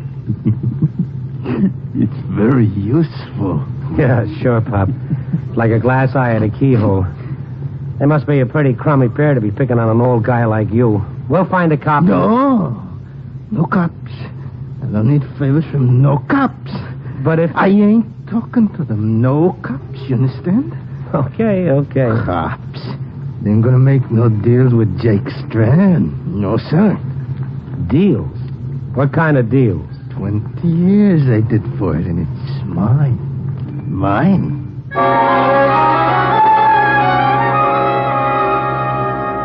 Jake, he'd called himself. The name, the face now rang a clearer bell in my memory. 20 years, of course. Jake Strand. A news item only a few weeks ago with the picture, Jake Strand, kingpin hoodlum of the thirsty 30s, now free. The story had said something about him being released following a nervous breakdown after serving 20 years for murder. Well, the part about the breakdown was obvious. Jake Strand, kingpin hoodlum, was now playing with little wax dolls. They get near my door, it'll kill him. See, it'll kill him. It? Oh, you mean that hunk of, what's that made of anyway? Sealing wax? You don't believe me, do you? Well, you think I ain't got no dough, huh? Just 'cause I need a shave, maybe on my pants ain't. But you think I'm a bum, huh? Well, I got it. See, $100,000. You hear me? Listen. Sure, Pop. When money talks, everybody listens. You think I'm nuts, don't you? Well, of course not. Perish the thought. Yeah, that's what you think. You and them sky pilots who run the mission. Gave me a job sweeping up, and they think they're doing me a favor. Me, Jake Strand. I could buy him and sell him. Oh, you live at the mission? Yeah. Where are we going? Oh, I'm taking you back there. It's late. No, please don't take me back. They'll get me. Who will get you? Shiv and that big gorilla. What gorilla? Gabby. Now, Jake, when you jumped into the car, I looked back. There was no one following you. There was. I tell you, there was. Okay. Have it your own way. I'll see that you get inside the mission house safe. No. They sleep there. Don't you understand? They sleep there. They'll get me. Now, Jake, here's the mission. Don't leave me, mister, please. Oh, Jake, now I've got work. Look, buy me a drink, will you? But Here's Lippy's place across the street. Come on, set me up, will you? I'm busted. Oh, yeah? Well, what about all that dough, that $100,000 that you were talking about? What $100,000? Oh, fine. Come on.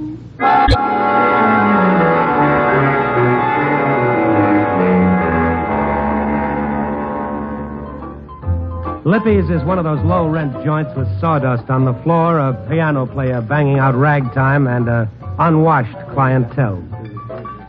Jake pressed the front of his dirty shirt against the bar while I strolled over to a phone booth near the door.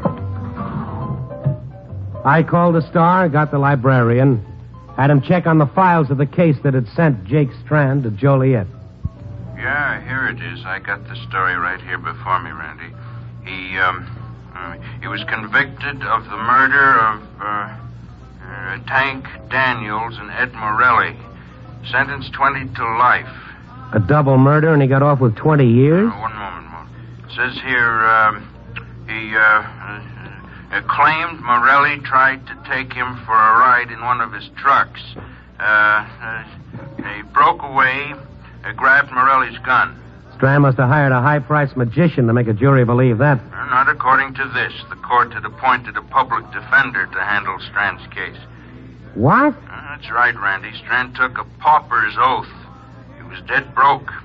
The case goes back quite a few issues. Shall I look? No, that's all I want to know. Thanks, Mickey.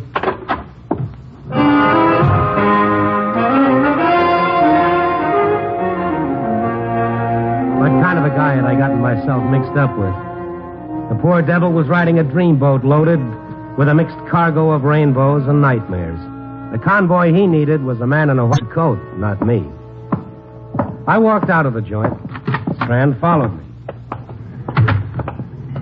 Listen to me. You gotta help me. All right, Jake. I'll see you home. No, you don't understand. I can't find it. I've been looking and looking. For what? My dough. My $100,000. Oh, yeah, I know. You told me. I've been going crazy. Every chance I get, I've been riding the bus looking up and down Lakeshore Drive.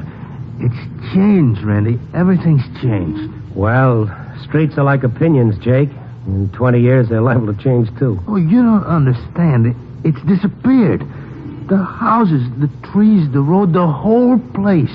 What place? What place, Jake? Caliban. Caliban? Yeah. You know where it is? You know, eh? You know?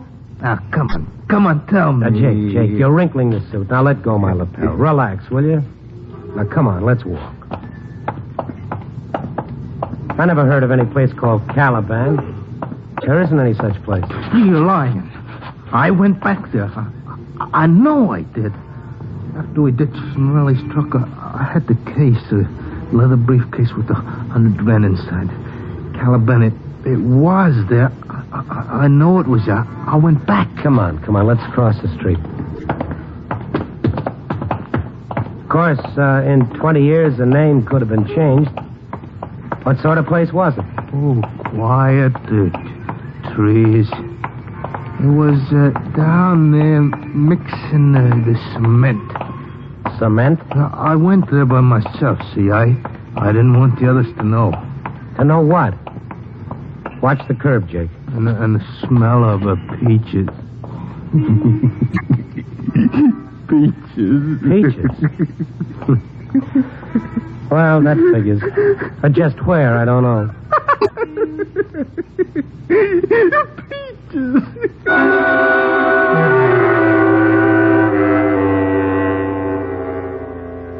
No question about it. Jake Strand had spent too many years behind bars. He'd lost his buttons, but completely. I got him to the door of the Midnight Mission and pushed him toward it. Go on in, Jake. Oh, Randy, please. I don't want it. They're laying for me. Okay, Jake. Okay, I'll go in first. One side,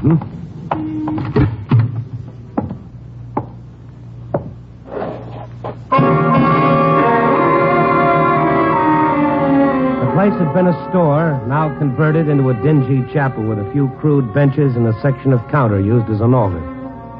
A bare bulb hanging from an overhead cord shed a sickly light. I looked around. I was hardly surprised to see what I did see, which was nobody. The chapel was empty. I stepped back into the street to get Jake, and he was gone. And the street was empty, too. And that sound was coming from the alley alongside the mission. Jake! That you? Halfway down the alley, light glimmered dimly from the frosted glass of a side door, but it revealed nothing. I walked into the alley, peering into the darkness. Jake! Where are you, Jake? Don't get me!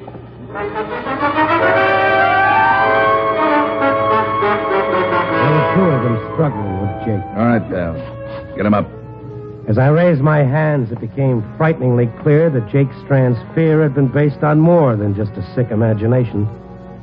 These two goons were real enough. And so was that gun pointed at my head.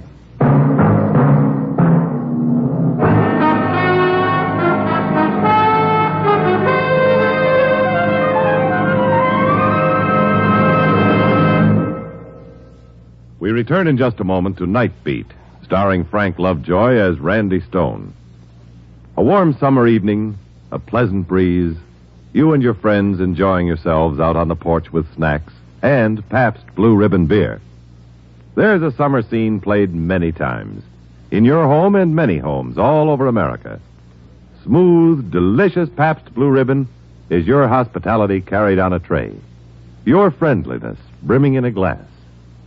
Yes, for summer indoor and outdoor fun, you'll always want to include Pabst Blue Ribbon. And by the way, for some wonderful food ideas to go along with friendly, satisfying Pabst Blue Ribbon, listen to this.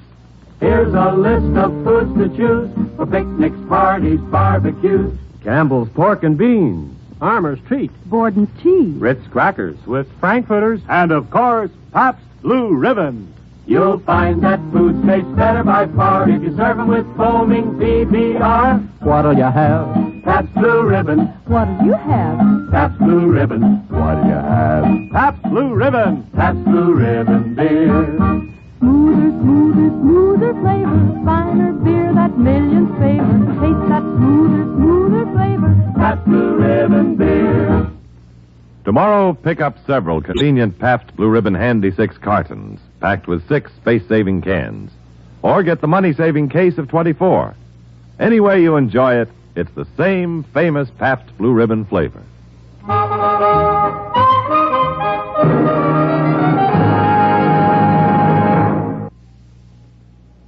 Act 2 of Night Beat will continue after a brief pause for station identification.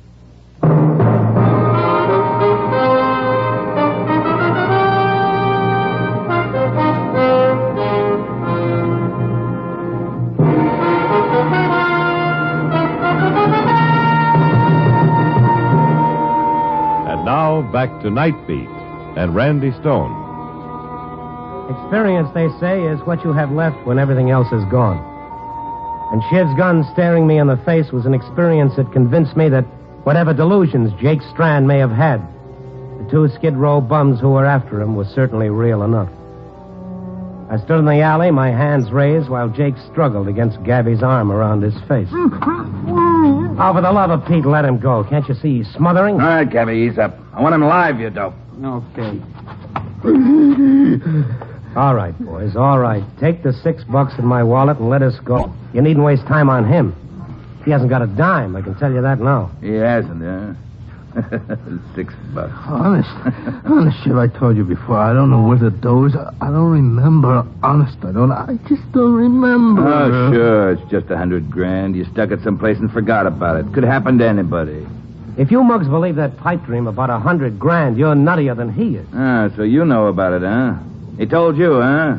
Real kibitzer, ain't you, pal? Shiv, I didn't tell him nothing. Shut up! All right, kibitzer. Turn around. Yeah, that's it. Just keep those mitts high. All right. The only deadly weapon I'm carrying is a fountain pen. I'll take it. And your wallet. All right, you can let him down. Turn around. Thanks. 6 lousy bucks. Well, that's what I said. What's this? Randy's... It's my press card. Don't strain your eyes. I'm with the Star. Reporter? I didn't know it, Shiv, honest. He just gave me a ride. I didn't know he was... Keep your mouth shut, big shot. You'll talk when I tell you to, not before. I'm giving the orders now. You ain't nobody. You understand? Shut up! You, newsboy. That's your car out in front. It's an old model. You can do lots better. I ain't fussy. All right, both of you, get moving. To the car. And don't try to be no hero.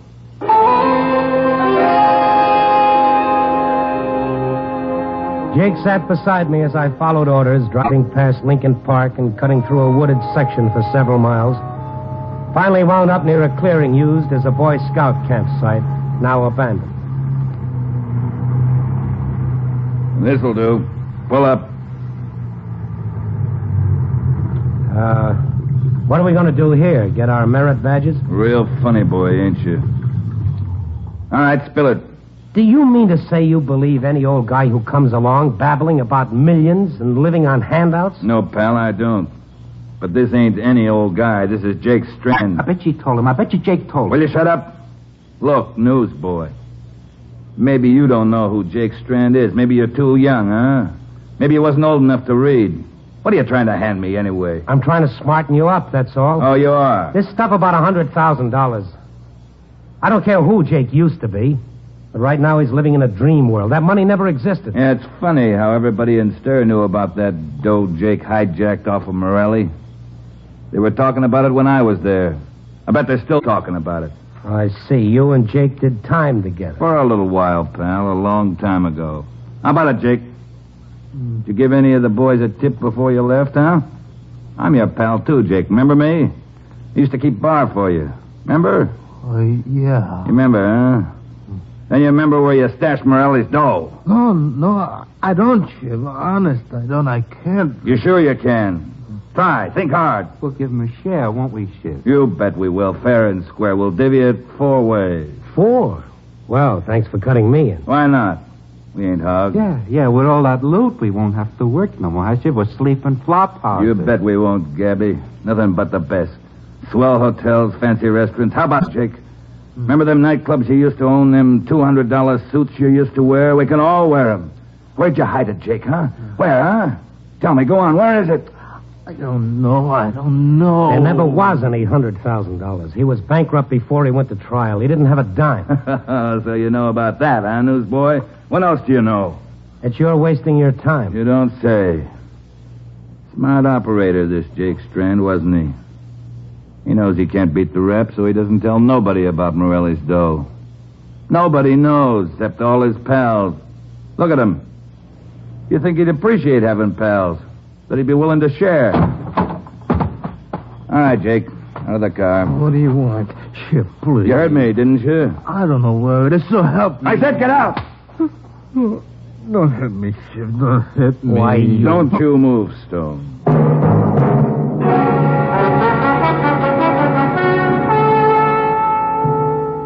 I had to pick the time for that one unguarded moment when I could make a break. I know that if I didn't, I had a shorter life expectancy than a balloon in a baby's hand. Jake, listen. Listen close. Now, let's go back. It's 1932.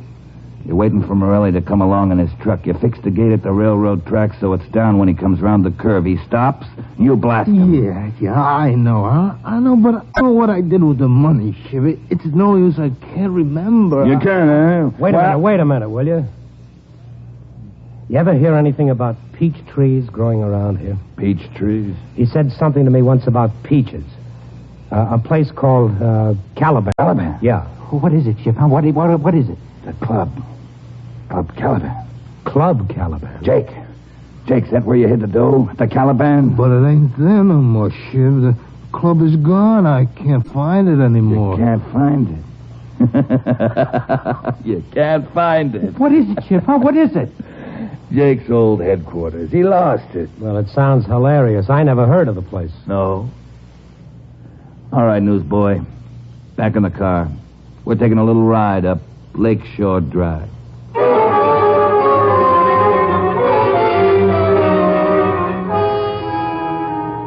I headed northwest, putting the miles behind us. At one point along the way, Shiv made me stop where the road was being repaired while Gabby got out and stole a couple of oil lanterns hanging there. And we continued on. Just where is this Club Caliban? Just shut up and keep driving. I looked all over for it. I'll find it, Jake. Don't worry. You see, they moved the road. Huh? A couple of years after you were sent up to Joliet, Caliban was on that big curve, remember? Yeah, I remember. Curve ain't there no more. They straightened the highway and left your joint a mile out in the woods. Are you sure we turned off at the right spot? This road doesn't look like it was... You talk too much, Stone. There. Over there, between those trees. The Caliban. Yeah. That's it, Jake.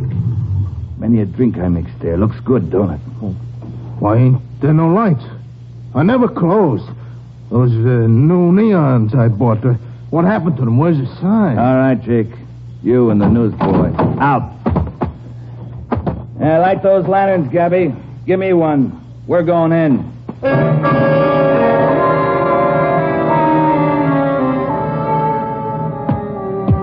We crossed the rickety veranda. The door was gone, the windows broken, the building a shambles. We paused a moment inside while Gabby held his lantern high and we looked around. And suddenly Jake sprang forward, bounding into the darkness of the building. Gabby went after him and I followed down the cellar stairs with Shiv behind me pointing his gun at the middle of my back. Shiv raised his lantern and there, cowering in a corner, was Jake. Oh, Gabby, please, Dawn, please. All right. Where is it, Jake? Spill it or so help me. There, over there.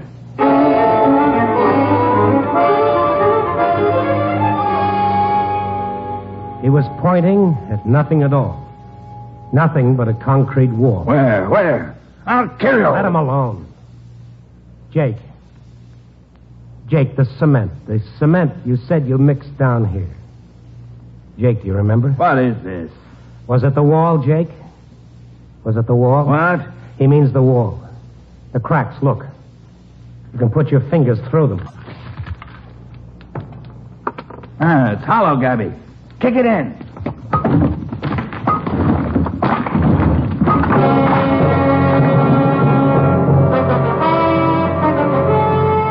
A small area of the wall disintegrated, revealing an opening about 5 feet square and 2 feet deep. And in it, 4 cases of liquor piled on top of each other. The topmost case had been opened, the broken boards lying across it. And beside them, eaten with decay, was a bulging briefcase. Gabby snatched it, knocking the loose boards out of the way, and handed it to Shiv. The dough, huh? The dough. Yeah. Bundles of 20s, 50s, and 100s. All there, huh, Shiv? 100 grand, huh? Yeah, more maybe. Yeah, keep your eye on them. You betcha. This looks like stuff you added to the Morelli loot, Jake. Yeah, a nice little nest egg, eh, boy? Take a look at it, newsboy. So it was a pipe dream, was it? Well, it's going to be a little embarrassing when those old-fashioned gold reserve notes start hitting the banks and they ask you where you got so many of them. I wouldn't worry about it, pal. Because I don't think you're going to be around when that happens. Shiv, you got a corkscrew, huh? You got a corkscrew? What? It's scotch, Shiv. A case of scotch open on top. It says here on this box. Give me that. You don't need a corkscrew. Just knock off the neck. Just like this.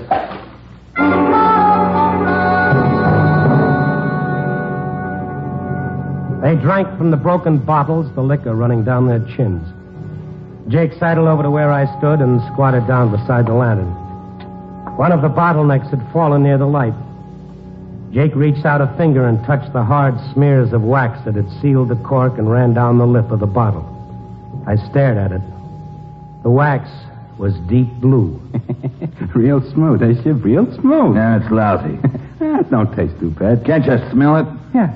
Kind of smells pretty, like peaches.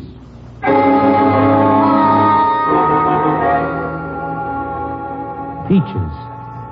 The vague, almost imperceptible fragrance of peaches. That began to add up as I remembered something I'd once read. I stepped backwards, dragging Jake with me. Invisible centipedes crawling up and down my spine. Don't try it, Stone. Where do you think you're going, pal? They want a drink. Give him a drink. Here, take my bottle. Go on, take. What's the matter, Gabby? Look at him. Couple of drinks in the big box.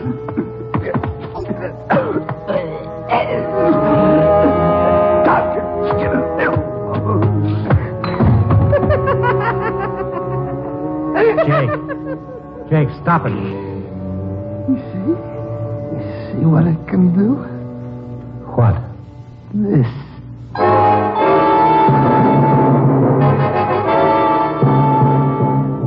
Yes, it was that crude voodoo image, the doll of wax. The same blue wax Jake Strand had used 20 years ago when he'd opened and then resealed every bottle in that top case. I dragged him up the cellar stairs, away from the fragrance of peaches and out into the open air. There's only one poison that smells like the stuff you put in those bottles, Jake. The stuff they use in the gas chamber at San Quentin. Where'd you get it, Jake? Where'd you get it?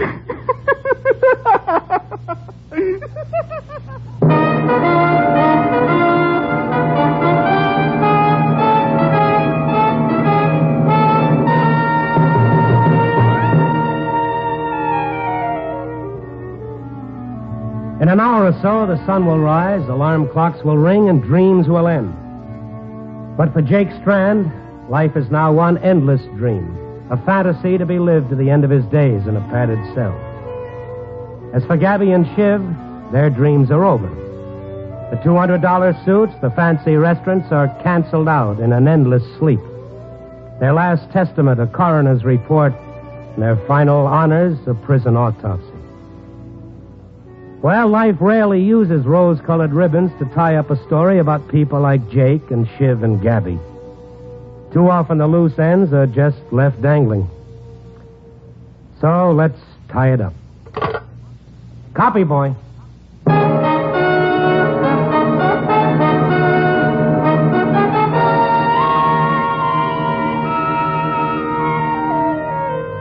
Nightbeat, starring Frank Lovejoy, is produced and directed by Warren Lewis. Tonight's transcribed story was written by Irvin Ashkenazi, with music by Frank Worth. The part of Jake was played by Don Diamond. Others featured were Shepard Menken and Raymond Burr. Frank Lovejoy can currently be seen co-starring in Warner Brothers' The Winning Team. Listen next week at this time and every week as Randy Stone searches through the city for the strange stories waiting for him in the darkness.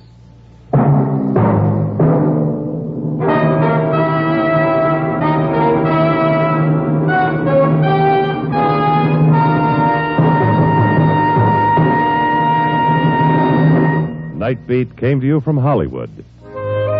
Every 20 seconds through the year, a fire breaks out in the United States. Fires in the home, your home, can and must be prevented. Remember, don't gamble with fire. The odds are against you. Attend the Democratic Convention on NBC.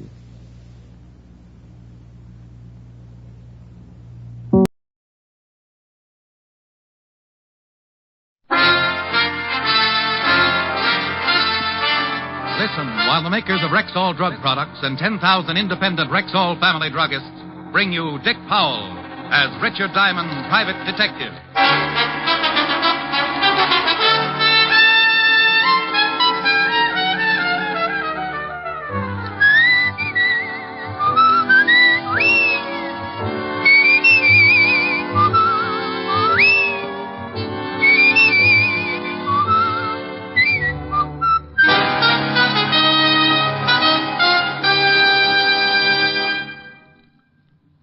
Good evening. This is your Rexall family druggist with a welcome from the 10,000 independent druggists who have made the word Rexall part of our own store names. We've done that because we recommend and sell the 2,000 or more drug products made by the Rexall Drug Company. Like Rexall Mineral Oil, for example. This is the mineral oil specially refined for extra heavy body. What's more, Rexall Mineral Oil is tasteless, odorless, colorless, non-irritating, and non-habit-forming. Quality like that is what we family druggists are talking about when we tell you you can depend on any drug product that bears the name Rexall. Now your Rexall family druggist brings you a transcribed half hour with Richard Diamond, private detective, starring Dick Powell.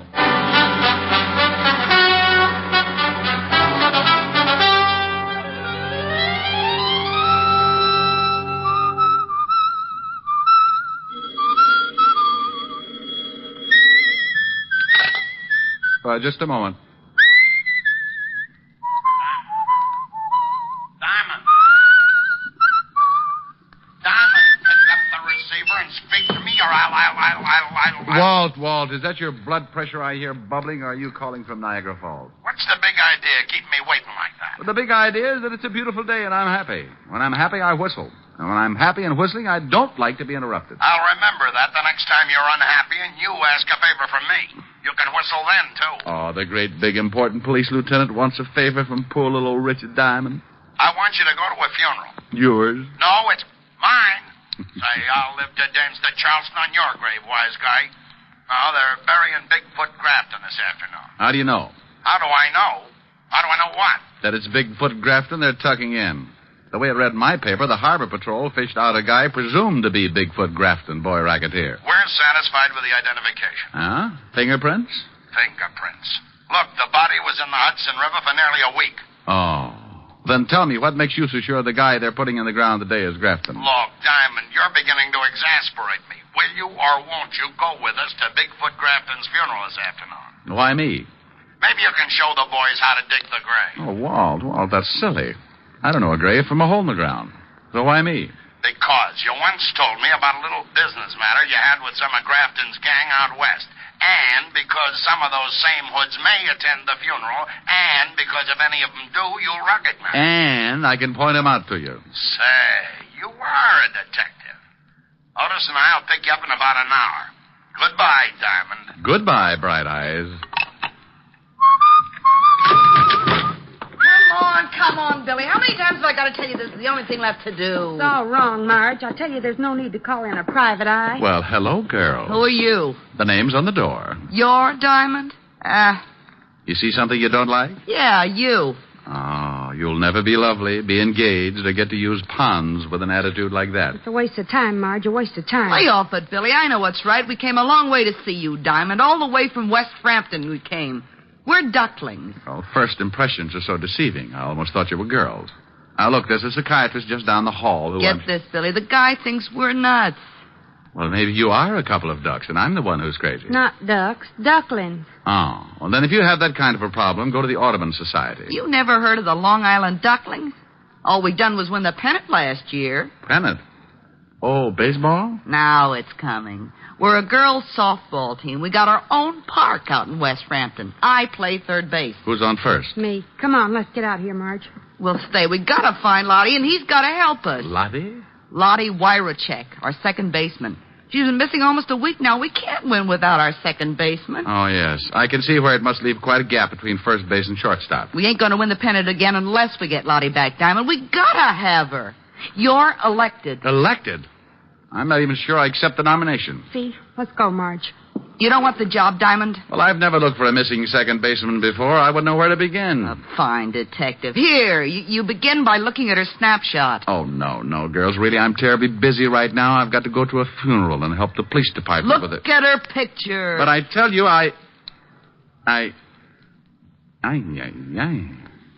Don't tell me this is... Lottie Wyrachek. You mean a girl who looks like this wastes her nights playing second base? Yeah. Wastes, he says. Diamond, stop drooling. You take the job? Well, I'm tempted. Yes, I'm very tempted. Now let's get some answers first. Ask Billy. She's her roommate. All right. Now think back, Billy, to a day or so before she disappeared. She seemed worried about anything, nervous, upset. No. Why, she even hit 2 home runs the very last night she played. She did, huh? Oh. I wonder if... Oh, no, that isn't possible. The Dodgers do a lot of things, but they wouldn't kidnap people. You say she's been with the team 2 years? Yeah. Diamond, what sort of questions are these? Please, Lefty. It's my turn at bat. Now, Billy, what did she do before she became a second baseman? Who knows? You'll find her for us? For you? Oh, no. For me. They gave me a pass for the game that night with the Amagansett Amazons, informed me how to get out to West Frampton the quickest way as the E-train flies, then exploded themselves out, leaving me with a snapshot of a second baseman who looked like Jane Russell, only more so. I wasn't able to dream too long because soon the door opened and I looked up to find the most beautiful gabardine suit I'd ever seen walking toward my desk on the frame of the ugliest hoodlum I'd ever seen. Hey, you Diamond? To some people. To others, I'm Mr. Diamond. Diamond. Mr. Diamond. The late Mr. Diamond. Yeah, that's the one I like the best. All right, parrot puss. Who's been eating your crackers? All right, comic. I'm just a boy with a message. Well, spill it. You had visitors, huh? Yeah? Yeah. A couple of overgrown tomatoes. A couple of tomatoes that look more like they belong to the Russian infantry than to the human race. Well, you're not very much to look at yourself, Ugly. Get on with the message. The message is lay off. Don't go looking for no missing girl. You don't wake up with no bullet holes where your eyes ought to be. Huh? That's the message. The whole message. No signature? You don't need no signature, friend. Goodbye, Mr. Diamond. Just a minute, Repulsive. Yeah? I want to tell you about the last side-of-the-mouth punk who brought me a message like this without a signature. Go on. Frighten me. Go on. Hey, just stand back there, Diamond. Don't come no closer. I'll let you... Don't reach into that pocket, punk. Oh, my arm. Now, let me get it for you. Ah, a Luger. And almost as ugly as you are. We won't be needing it for this game. My arm. Oh, there's your arm. Now put it up with the other one, and I'll knock your head off. A few seconds later, when I picked myself up off the floor, I looked around for my spar mate, but he'd taken his arms and gone home, leaving me with an eye which for weeks to come would have me lying to people about walking into a door. Yeah, a door wearing gabardine.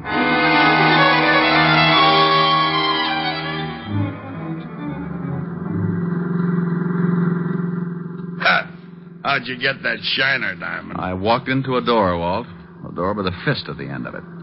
Where is this cemetery? South Carolina? We'll be there soon.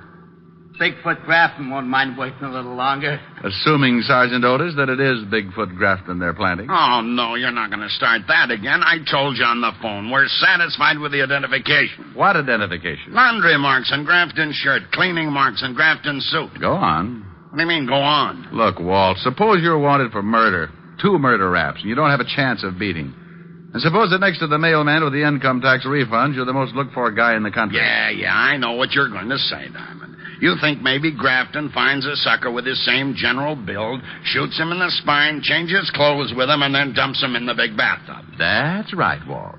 Well, us silly, confused homicide cops figured that way, too, until we checked up on what gave Grafton his nickname. His nickname? Bigfoot. Yeah. 14 and a half. We found his shoemaker. He verified the size. So?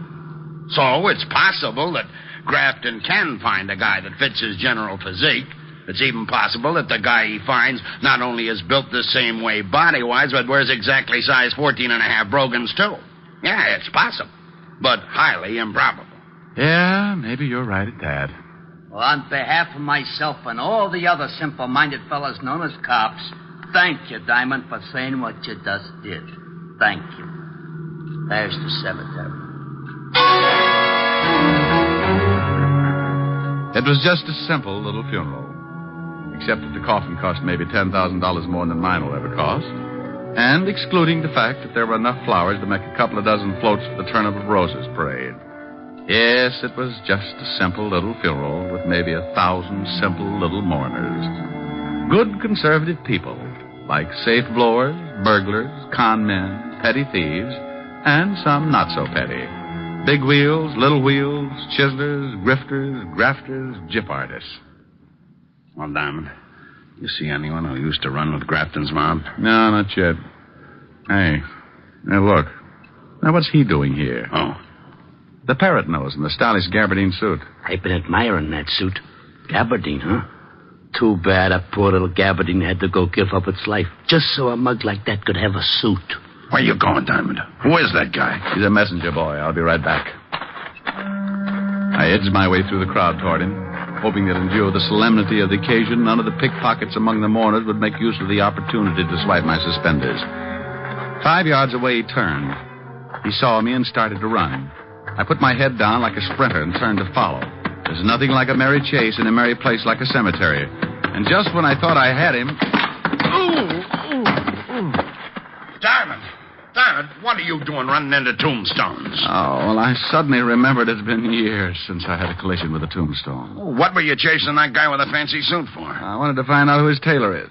Look, Otis got a good look at that twerp I was chasing. Tell him to go through Rogue's Gallery and try to identify him for me, huh? Yeah, but where are you going? Me? No, I think I'll go to a ball game. It was a good game as games go, fast and exciting, and my girls did themselves proud. 8-3. Even though the girl who was playing second in place of the missing Lottie made 3 errors. After the game, I was in the corridor outside the dressing room talking to Billy, the first baseman. The one who didn't think I should have been hired to bird dog the missing girl. Look, Diamond, this is all for nothing. Lottie ain't missing. We never called on you. There's no case. Now, that's the same tune with a slightly different lyric and ugly in a gabardine suit sang to me. It's a good thing I'm stubborn. It's a bad thing, Diamond, for you. It's going to maybe cost you your life. No. No! Don't! It happened that fast. By the time I turned around to see who did the shooting, he had disappeared in the crowd. Dirty heel. Diamond, what happened? I heard shooting. Stand back, everybody. Send for a doctor. Oh, my God. Rotten heel. I was on his team. Who, Billy? Who? Told him Marge called on you to find Lottie. Who, dear? They'll kill Lottie. They'll kill Lottie. Billy. Billy. Diamond. Is she? If anyone asks you who's on first, the answer is no one.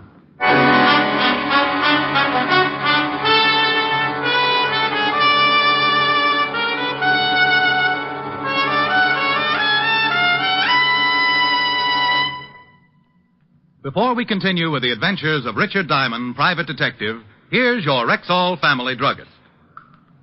I've discovered lately that a lot of people think they don't need to take any precautions against vitamin deficiency during the summer months. But the truth is, we're just as apt to be low on vitamins during the summer as any other season. Then you think people should continue right through the summer taking a vitamin supplement? Indeed I do, ma'am. And the one I recommend is Rexall Plenamins. Why exactly? Well, just 2 Plenamine capsules a day give you more than your minimum daily requirement of every vitamin for which such requirements have been established, plus valuable liver concentrate and iron, plus other beneficial factors of the vitamin B complex. Say, with all that, they must be expensive. On the contrary, Plenamins cost you only pennies per day. Ask for Plenamins at any Rexall drugstore. And remember, you can depend on any drug product that bears the name Rexall. And now back to tonight's adventure with Richard Diamond, private detective, starring Dick Powell.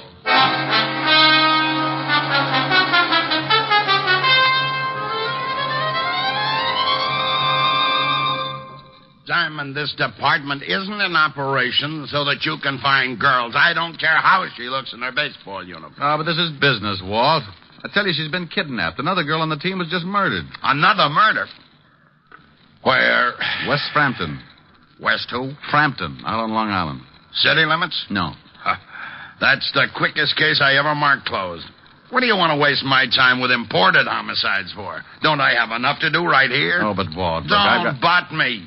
They've been knocking each other off like flies this week. We're so jammed up, I got 3 stiffs that don't even have a place to lie down. 4, if you include Otis. Oh, just for that, wise guy, I ain't talking. Oh, if I could only be sure of that. I mean, I ain't talking about the guy you played tag with in the cemetery. I found him in the picture book, all right, Diamond. It took me 2 hours. And just for making cracks at me, I ain't telling you his name. Whose name? Joe Gabardines, that's whose. And I ain't telling you what else I found out about him in the picture book either. Why not? Because you think you're smarter than the whole police department put together. That's why not. Oh. And so if I go spill to you that this Joe Gabardine used to work as a gunsel for the late Bigfoot Grafton, you're going to right away say Bigfoot Grafton ain't dead after all, and that I'm a dope. Walt, you hear that? The guy that threatened me if I went looking for Lottie Wirachek, this Joe Gabardine, is one of Grafton's boys. Say, who told you? Was one of Grafton's boys. Grafton's dead. No, but maybe not. Maybe all these shenanigans are part of Grafton's plot to put some sucker in his coffin and stay undercover. Sure. Maybe Lottie Wirachek knew in some way or other that the guy they fished out of the river and buried today wasn't Grafton. Look, Walt, you got to... Diamond, tell me. That name you said, the one that sounds like something spelled backwards. Wirachek? That's funny. What's funny? That's the same name as this dame's in the file missing person sent over. Only this one's name is Lottie Wirachek. So's this one, you dope. You mean there's 2 dames with a name like that? Yeah, just like there are 2 heads on a sergeant named Otis Loveloon. Now, listen here. Who reported her missing? Just for being a fresh guy, I ain't going to tell you. You ain't going to tell him what? That it says here on the file card that this doctor reported her missing. Who said anything about a doctor? Huh? You sick, Otis? You need a doctor? I ain't sick. Besides, he ain't that kind of doctor. He's a dentist. Who's a dentist? This Dr. Alman. Dr. Percy Alman. 223 Park Avenue. So? What do you mean, so? What about him? What do you mean? What about him? Well, you brought him into the conversation. Dr. Percy Alman. You said 223 Park Avenue. What made you mention him if you don't have anything to say about him? He's the guy who reported this Lottie whatchamacheck missing, you dope. Gee, Diamond, are you dumb?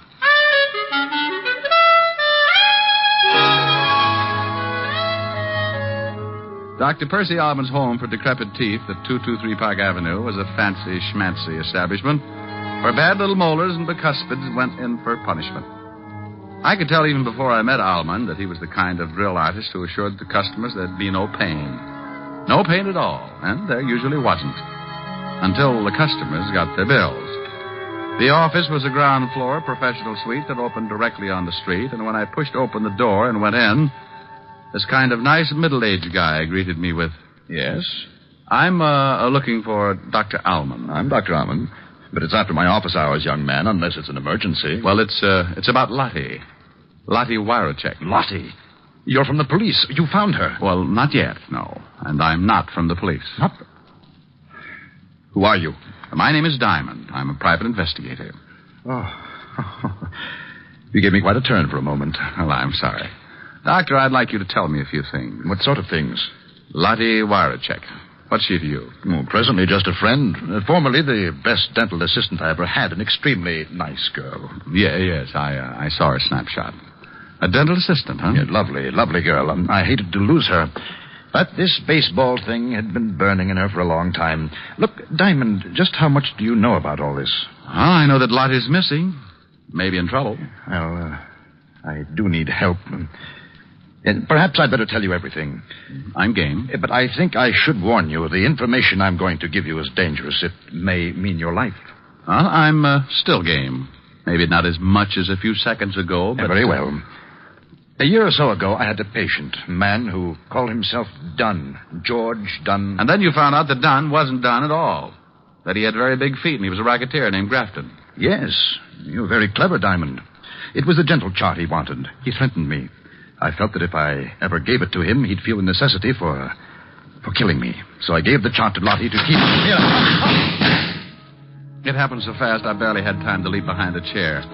1 second, the doctor and I were talking. The next, everything was bedlam and confusion. And blood and death and anger. My anger. The doctor had caught one smack between the eyes. And I got mad, shooting mad. I charged out of that office maybe 10 seconds behind the killer, just in time to see him get into a car and melt away into the traffic. He headed east, then south, and east again. Then stopped at a crummy-looking building and went in.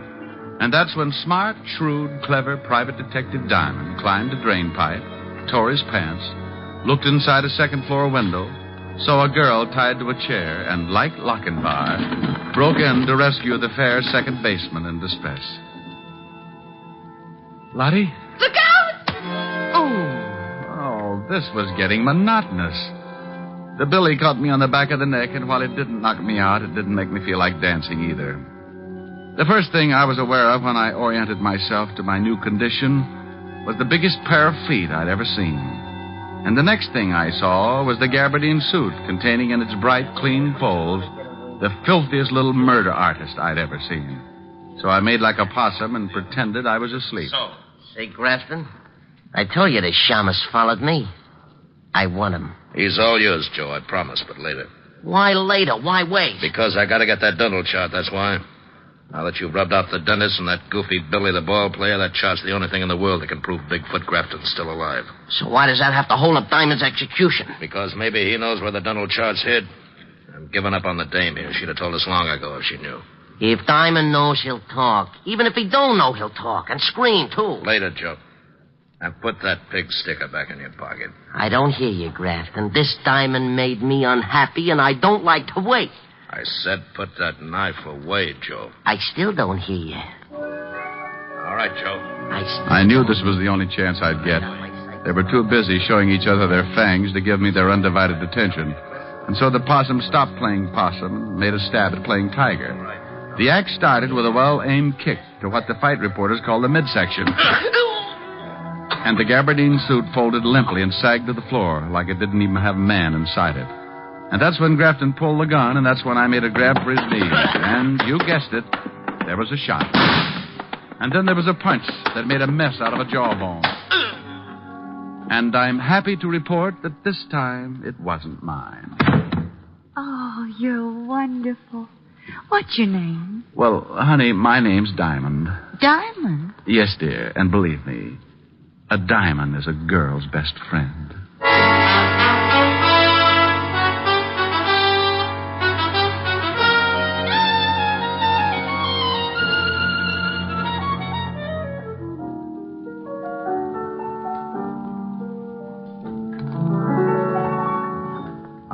hadn't anyone till you.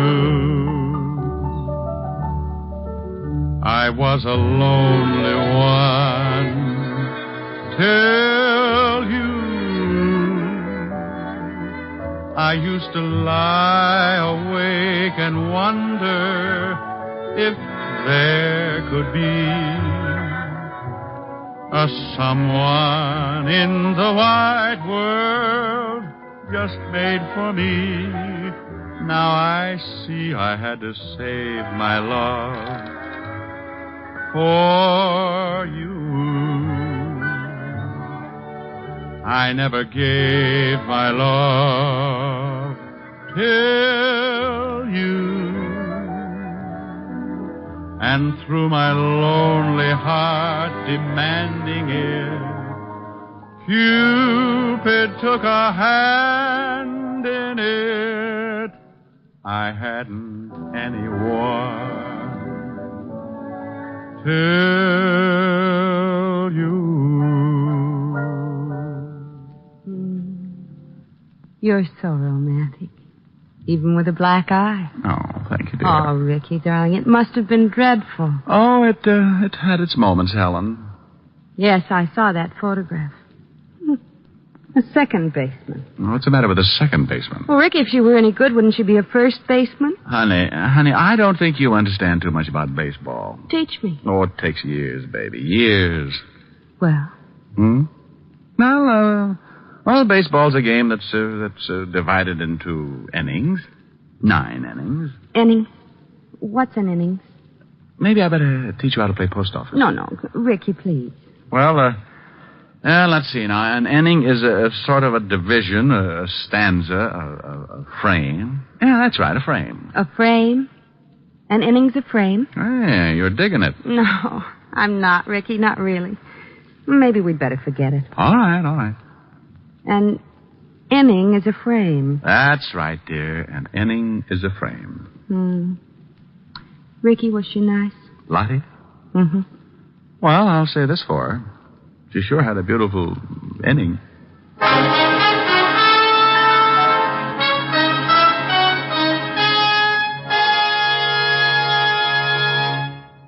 Again, here's your Rexall family druggist. Don't wait until you're already suffering from acid stomach and then wish you had Bismarex on hand. Buy a bottle tomorrow. This famous Rexall antacid often neutralizes excess acidity within 1 minute. More than that, Bismarex gives relief that's continuous and prolonged because its scientifically balanced ingredients work in sequence, easing gastric distress and leaving a soothing protective covering on irritated stomach membranes. Ask your Rexall druggist for Bismarex. He'll tell you you can depend on any drug product that bears the name Rexall.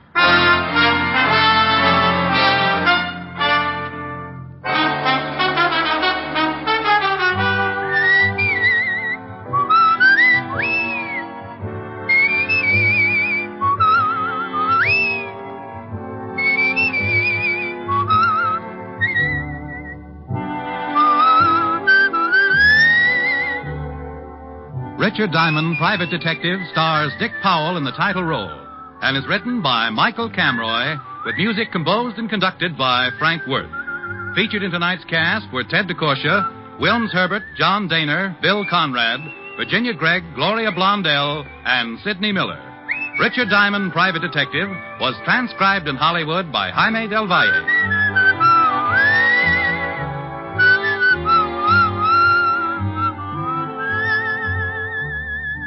This is Bill Foreman inviting you to be with us next Wednesday at this time when we will again bring you Dick Powell as Richard Diamond, Private Detective.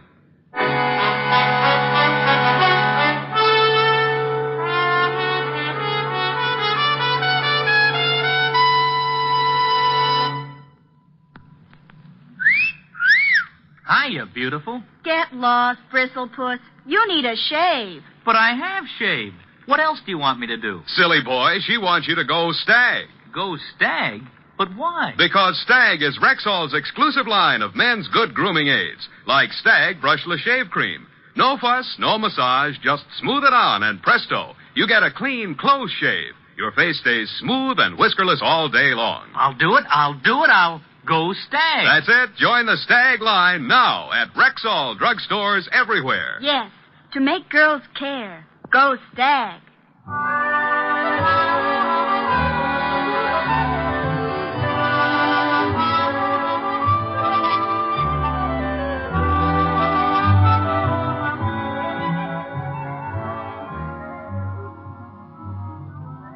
Three chimes mean good times on NBC. Dick Powell, who stars as Richard Diamond each week at this time, is a chime star, and there are many more of your favorite entertainers who are chime stars on NBC. Listen for the familiar NBC chimes. They're your invitation to fine radio entertainment. Whether it's action-packed adventure mystery, comedy, music, drama, or news, you'll find the very best on your favorite NBC station. Listen again next Wednesday at this same time for another exciting adventure with Dick Powell, starred as Richard Diamond. And remember, three chimes mean good times on NBC. In 2 weeks, enjoy The Halls of Ivy with Ronald Colman on NBC.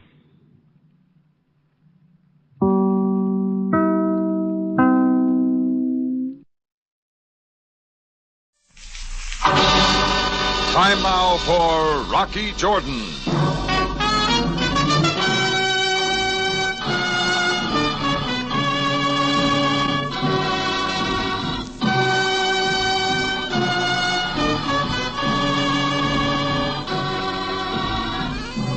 Not far from the Mosque Sultan Hassan in Cairo stands the Cafe Tambourine, run by Rocky Jordan. The Cafe Tambourine, crowded with forgotten men, alive with the babble of many languages. For this is Cairo, where modern adventure and intrigue unfold against a backdrop of antiquity. Tonight's story, My Quiet Friend.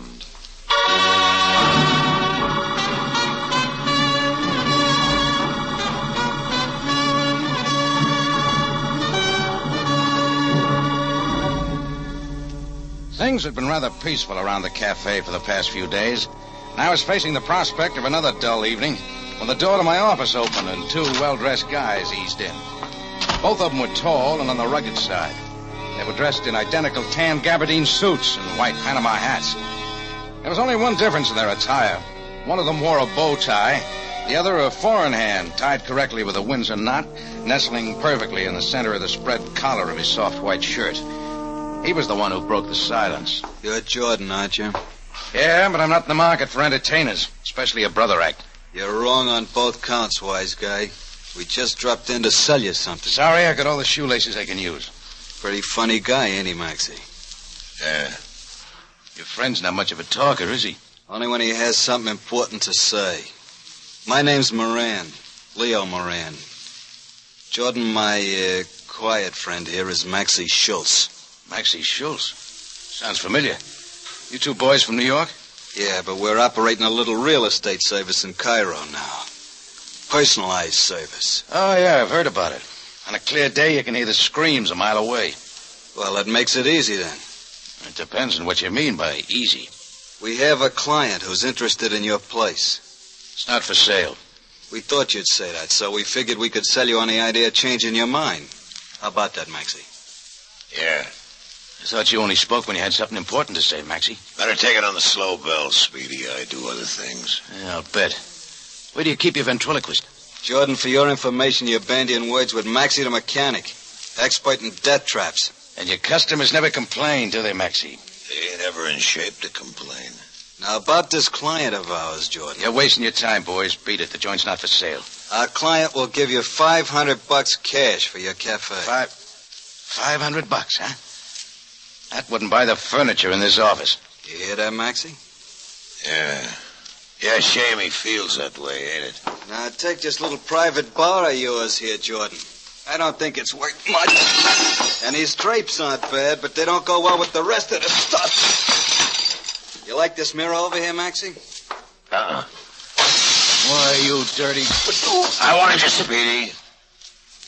I sit still like a good little boy. Maybe you shouldn't have hit Mr. Jordan so hard with that sap, Maxie. You might mess up that pretty face. Oh, yeah, that'd be a shame. Come on, Maxie. We'll see you later, Jordan. Maybe you'll have changed your mind by then. I shook my head a few times, but the haze wouldn't clear, and the range was off. A tap on the side of the head hadn't helped my eyesight any. I remember seeing the Gabardine boys leave. It was like looking through the wrong end of a pair of field glasses. Then the room started spinning, and the lights went out. When I came out of it, the phone was ringing. Hello? Hello? Yeah, who is it? Jordan, it's Charlie LeBouc. LeBouc? What do you want? Look, Jordan, I think it's about time the two of us forget our little differences and have a nice friendly talk, huh? Why should we? Well, I don't like it any more than you, Jordan, but it'll be the smart thing to do. It's about this mob that's taking over. Keep talking. Well, you and I are just about the only two cafe operators who haven't sold out. If we stay together, maybe we can beat them off. They've looked over this situation pretty well, Jordan. They won't expect us to team up on them. All right. What's the spread? Come over to my place, Jordan. I have a man here who can do us some good. I like names, LeBouc. It's, Nick Spalvo. How about it? Nick Spalvo, huh? Okay, give me half an hour. Nick Spalvo had owned the Blue Palm Cafe up to a couple of weeks ago. Then, like half a dozen other gin hall merchants, he'd fallen in line with the mob and had moved out without a murmur to the law. Now it looked like Nick had changed his mind. I went out front, hopped a cab, and shortly after 7:30, I piled out in front of Charlie LeBouc's cafe. I pushed my way through the crowd and went up the stairs. At the end of a small, narrow corridor was a door marked private. It was half open. I pushed it the rest of the way. The first thing that caught my eye was the open window and the wind whipping the curtains into the room. Then I saw LeBouc sprawled out on the soft green carpet behind his desk. There were half a dozen bruises on the side of his face and a dark purple crease over the bridge of his nose. LeBouc's company had played a little too hard, and with his weak pump, LeBouc couldn't keep up acting host. He was dead.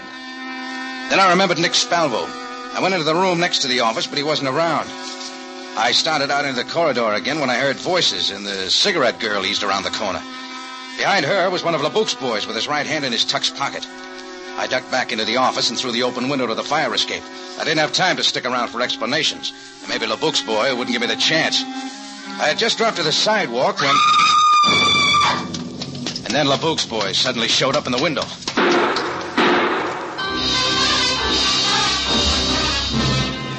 I was glad then that I hadn't waited. At the corner, I grabbed a hack, and 15 minutes later, I was leaning on the buzzer of apartment 21 at the Sharita house. Yes, what... Oh, Rocky. Hello, Nina. Well, this is a surprise. I wasn't sure if I'd catch you in. I don't go to the club till 9. You know that, darling. Come in. Come in.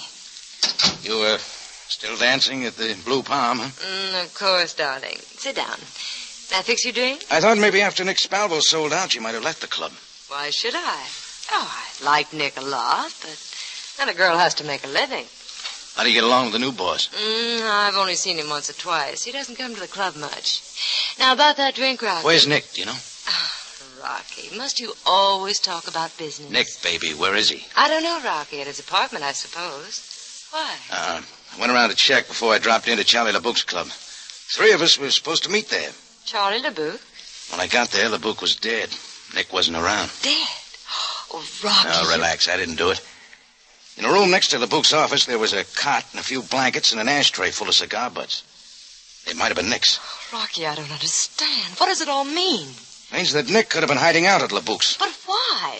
Look, baby, Nick didn't want to sell his place. The other owners didn't want to either. But they were pressured into it by a couple of strong-arm boys and told to keep quiet about it. So that's it. I thought it was strange. Nick couldn't take it.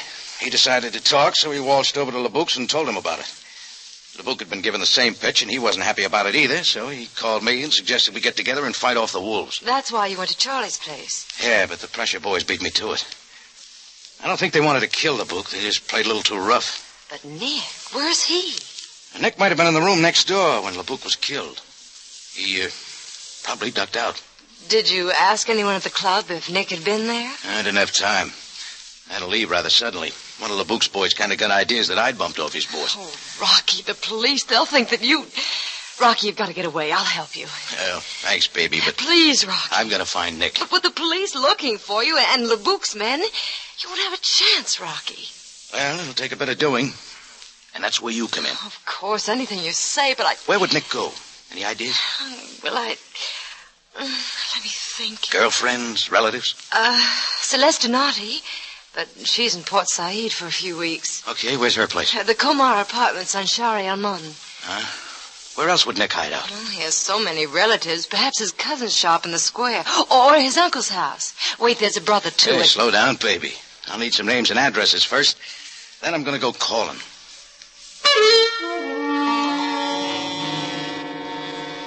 15 minutes later, I grabbed a cab in front of Nina's place, and shortly before 8:30, I pulled up in front of a small tobacco shop near the old Helwan station.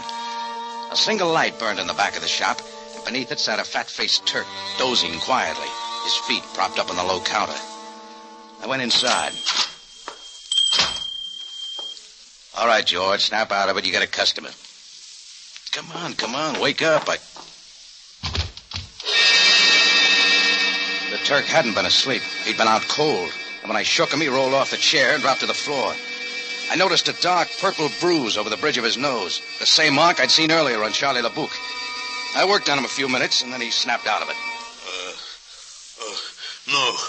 No, please. All right, take it easy, chum. I'm not going to hurt you. Here, I'll help you up.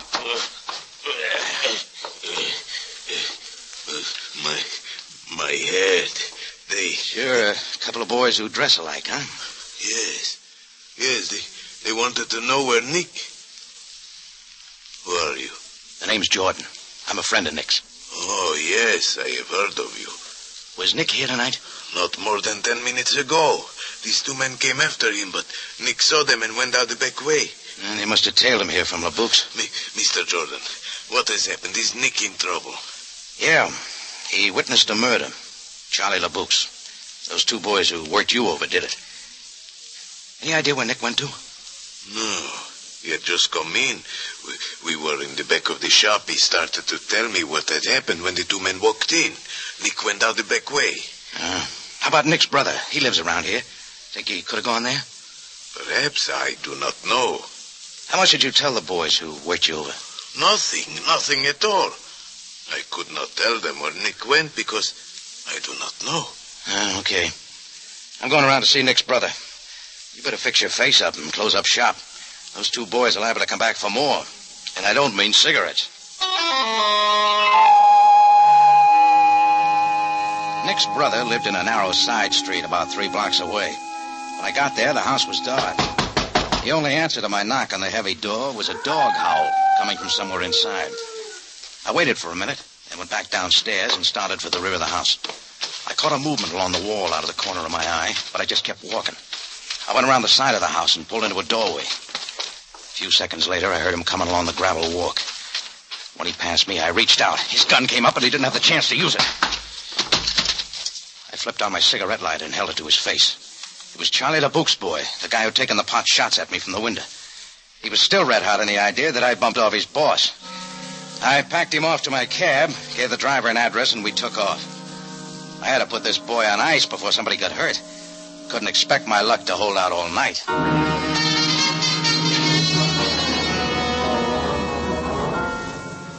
Well, 10 minutes later, I walked into Madame Farid's little establishment down on the waterfront. For a little silver across the pond, the old girl was always more than happy to kick your fortune around in a teacup or even consult the crystal ball.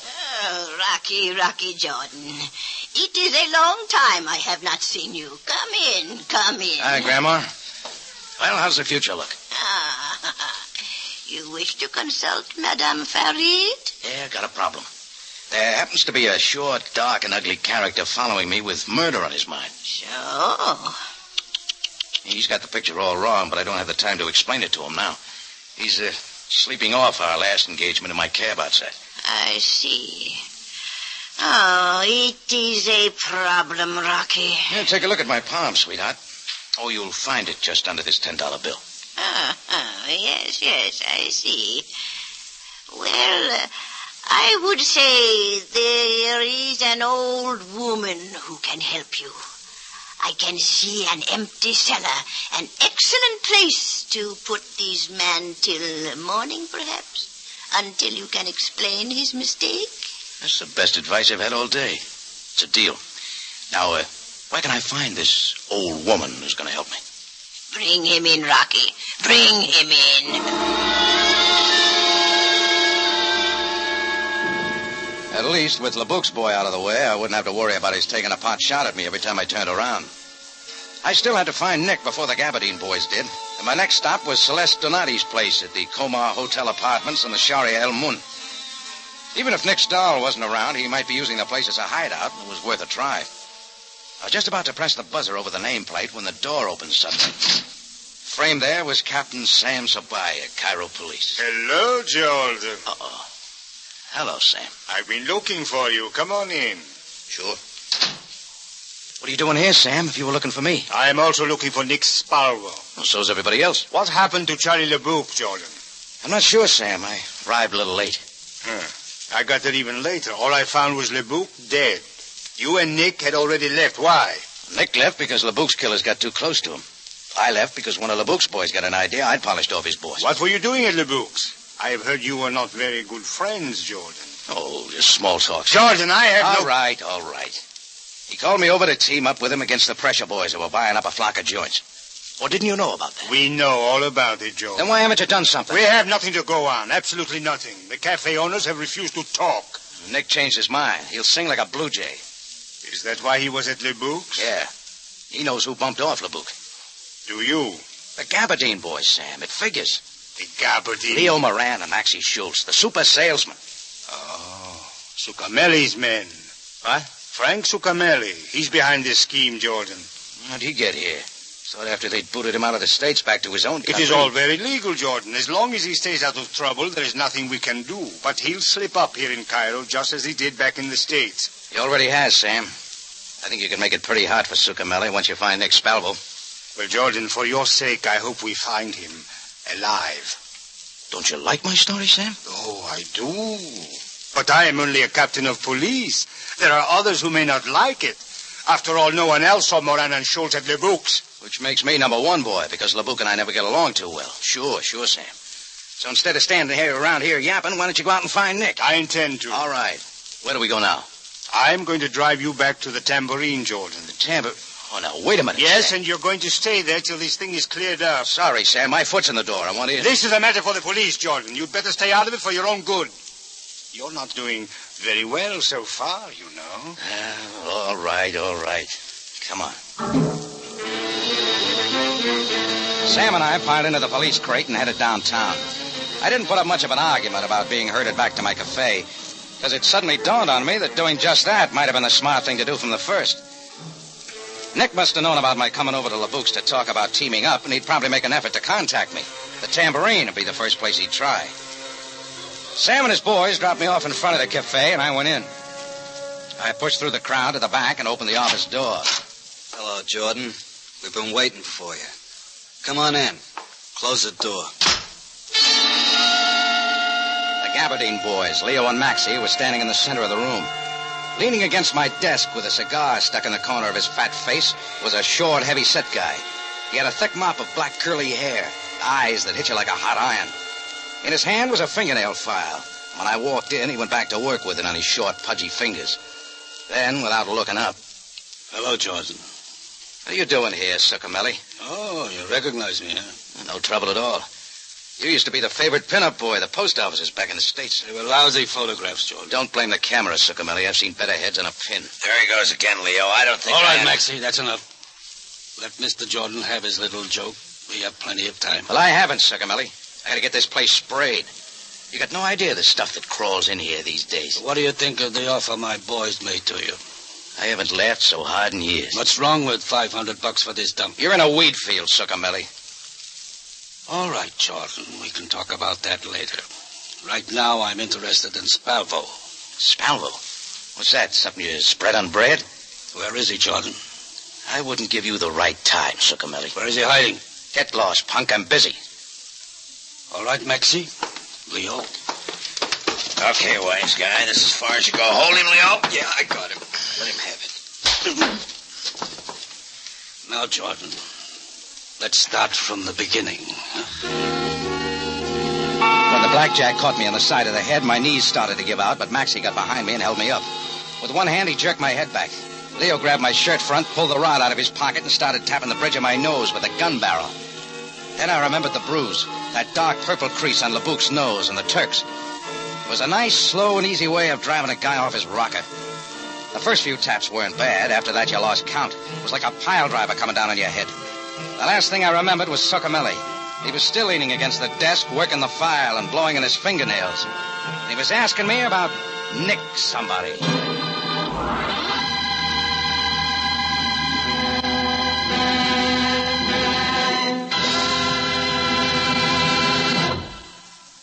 You are listening to My Quiet Friend, tonight's adventure with Rocky Jordan.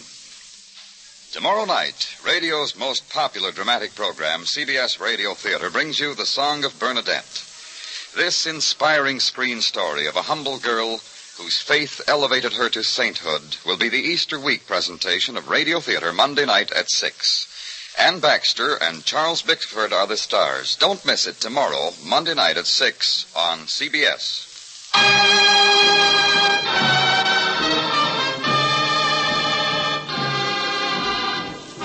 Now we return you to Cairo and tonight's adventure with Rocky Jordan, my quiet friend.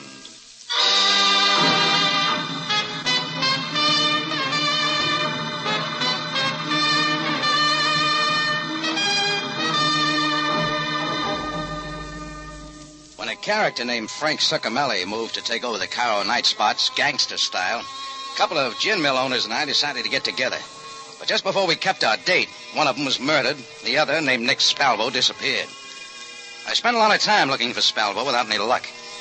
When I got back to the Tambourine, Succamelli and his two boys were waiting for me and gave me a nice going over with a gun barrel. It was quite a bit later when I finally started to wake up. Rocky. Rocky. Oh, go away. Rocky, it's Nina. Nina, great girl, fine dancer. Rocky, listen to me, please. Nina, one of the nicest... Wait a minute, what is this? Not so loud, Rocky. They'll hear you. Nina. You're at the Blue Palm Cafe, Rocky. I saw them when they brought you in an hour ago. Blue Palm? Yes, one of the upstairs rooms. Oh, yeah. Kind of comes back now. What happened to my playmates? Leo and Maxie are out and back. They're loading up the owner's car. Where's Succamelli? Succamelli? The boss. Oh, in his office. Rocky, I think the three of them are getting ready to leave. Not without me, they don't. Oh, no, Rocky, they'll kill you. You've got to get away. Not on your life. They have a score to settle with this crowd. Look, baby, it's a cinch they're not going to take off without making another try to find out where Nick is. I think I can stall them off long enough. But why, Rocky? Why don't you leave when can you can? Can you get to a phone and fast? Yes. Then hop to it, Nita. Give Captain Sabaya a buzz at police headquarters and unload the glad tidings. And tell him to hurry up and get here. Nina eased out the door, and I heard her high heels clicking off down the hall. I made my way across the darkened room to the window and looked down into the parking lot below. A long, gleaming limousine was parked in the driveway. Walking away from it were Leo and Maxie. Maxie was wiping his hands. They passed under my window and went into the cafe. I waited a couple of minutes, then I heard footsteps in the hall. The key turned in the lock. Turn the light on, Maxie. Yeah, sure. Well, look at that, Maxie. Bright boy is up and around again. Yeah. How do you feel, Jordan? Just fine, boys. We go round again? You don't look so bad for a guy who's had a rough evening. I'm used to it. Well, the night isn't over yet. Come on, Succamelli wants to see you. And he doesn't like to be kept waiting. You two really jumped through the hoop for that punk, don't you? I wouldn't say that, Jordan. He orders you around like a couple of zombies. We're not worried. Not a bit. You do the dirty work and he rakes in the dough. What's the matter? You scared of the little bum? And like Leo said, Jordan, we ain't worried. Not a bit, huh, Leo? Now, come on, let's go. What's your hurry? Look, wise guy, do you want me to wrap this sap beside your head again? Well, if you... What's the matter? Ain't you ever seen a blackjack before? Yeah, sure. Okay, boys, let's not keep Mr. Succamelli waiting, huh? We walked down the hall to Succamelli's office. He was sitting there at his desk, smiling like a pitcher who had just struck out murderer's roll. He had his hat and coat on, and in front of him, resting on the green blotter, was a briefcase. Ah, Jordan, I see you have recovered. As a special favor to you, Succamelli. That's as far as I go. I've decided to forget about Nick. I'm afraid it's a little too late now to do anything about that. You're going to pull out, huh? Yeah. I've decided not to press my luck too far. We've made a neat little pile of dough anyway, haven't we, boys? Yeah, let's get out of here. We can dump Jordan on the road. Good idea, Leo. I'll take care of it. We can do it, Frank. Me and Leo take Jordan in our car, follow you. No, I'll take care of it, Maxie. After I've taken care of something else first. What do you mean? This, Maxie. Frank, no! Oh, you dirty double cross. Max had started to get up out of the chair when the first slug hit him and he dropped back. Leo went down right at my feet. The Gabardine boys were through. Succamelli had just done a nice job of trimming the payroll. All right, Jordan, let's go. Oh, I don't get it here, huh? No, I have other plans for you. I think I'll take you along with me. Until I get out of Cairo, anyway. You won't, Succamelli. Shut up. Get moving. Okay. Succamelli prided me in the back with a snub-nosed revolver, and we walked down the back steps into the lot. We crossed the gravel driveway and headed for the long black limousine. Straight ahead, Jordan. Don't get any ideas. I've handled guys like you before. Yeah, I can believe that. Go on. Okay, you don't have to push that gun through my back. It's sore enough now. You'll never know it in the morning. All right, Jordan. Now open it. What's the matter, Succamelli? Open the door. Sure. Now back away. I'm getting in. I'm not invited, huh? Sorry. I'm taking off alone, Jordan. I changed my mind. You'll have to step on it. Sam Sabai will be here in a minute. I'm not worried, Jordan. I'll leave you here to meet him with a bullet in your head. When they stop to investigate your corpse, it will give me extra time. You know, I just thought of something. What's so funny? This is going to be close. The law will be here in a minute. Suppose you can't start your car. Don't worry about that, Jordan. It'll start. Yeah? Why don't you press the starter button? Okay, Jordan. Just so you won't die with it on your mind, watch. I had a hunch what was coming. As soon as Succamelli's hand went for the starter button, I hit the ground and started to roll. But even so, I caught part of the blast. I was shaking the buzz out of my ears and scrambling to my feet when the police car screeched up to a stop.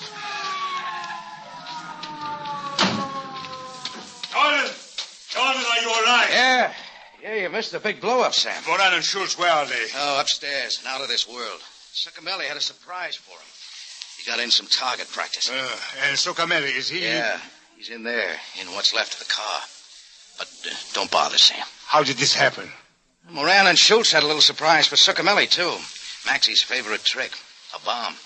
You press the starter button and... Well, that's all, brother. How did you miss this? I was scheduled to go along, but Succamelli changed his mind. I was hoping he would. You knew about the explosives? I had a hunch from the way Leo and Maxie were talking that they were up to something. And when I spotted grease on Maxie's hand, I figured he'd been messing around with his hobby. Too bad he didn't live to see this. He'd have been proud of the job. Rocky. Oh, hi, Anita. Oh, Rocky, are you all right? Yeah, sure, I'll make it. Although my face could stand a job of patching up. Well, I suggest you come with me to the emergency hospital and have... Oh, skip it, Sam. It's not that bad. Please, Rocky, you must have those bruises taken care of. Come on, I'll drive you home. Home? Who wants to go back to the tambourine? I didn't have that in mind, Rocky. Oh. Well, see you later, Sam.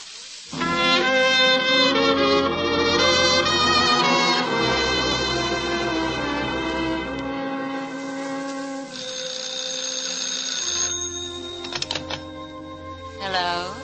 This is Captain Sabaya. Is Jordan still there? Yes. Just a moment, Captain. Rocky. Huh? It's for you, Captain Sabaya. Oh, thanks, Nina. Hello, Sam. Jordan, I thought you'd like to know Nick Sparvo was waiting for us at headquarters when we got back. Mm-hmm. It was as you said, Jordan. Moran and Schultz came to go. He saw them do it. Well? Jordan, did you hear what I said? Huh? What was that, Sam? Aren't you listening to me? Oh, it's a beautiful night, Sam. With a lady's cool hand on my fevered brow. I'll have to admit it's a little distracting. What was that again? Nothing at all. Good night. What was that? I said good night. Oh, yeah. Good night, Sam.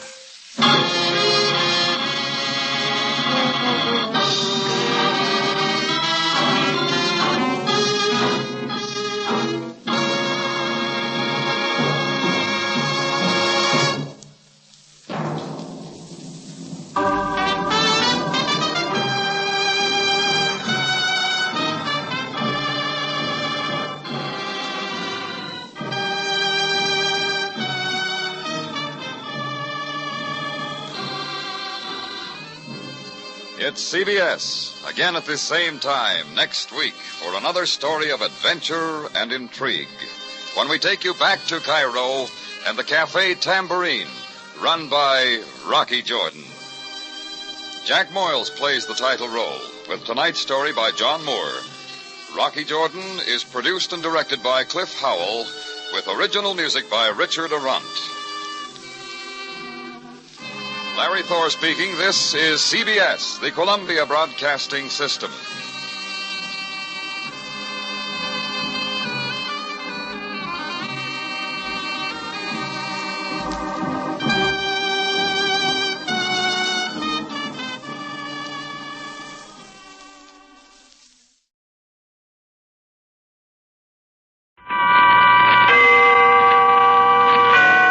Autolite and its 98,000 dealers bring you Mr. William Powell in tonight's presentation of Suspense.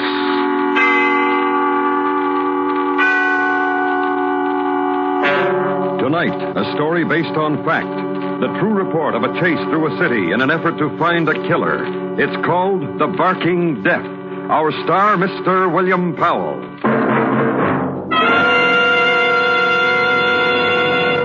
This is Harlow Wilcox. Say, could your church use as much as $50,000? Well, you can help your church, hospital, school, or any other recognized local or national charity share in a total of $100,000 by registering now in the Autolite Family Charity Drawing. A total of $100,000 in cash awards to the recognized charities selected by the 25 persons named in this drawing. Now, it is our privilege to have you hear what the head of one of America's finest organizations says about this great event. Here is Mr. William Ziegler, president of the American Foundation for the Blind. This unique and generous Autolite offer deserves your attention. And when it comes to picking your favorite charitable group, remember that the American Foundation for the Blind needs your help to help our sightless people of all ages.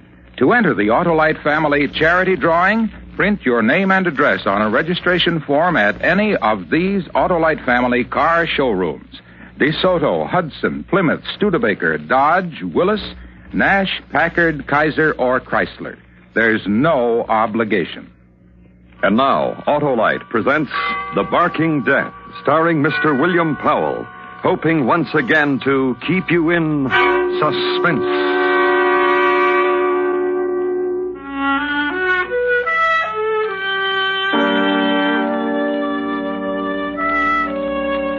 It's over now, and the town has settled down. Most of what happened I know because I was a part of it. The rest I must imagine for you. Our town is not very large. 25,000 people last census. Good town, proud of its police and fire protection, proud of its city administration and its health center. Then a thing happened to it. Terrifying thing. And this is the way it began. Right in here, Doctor.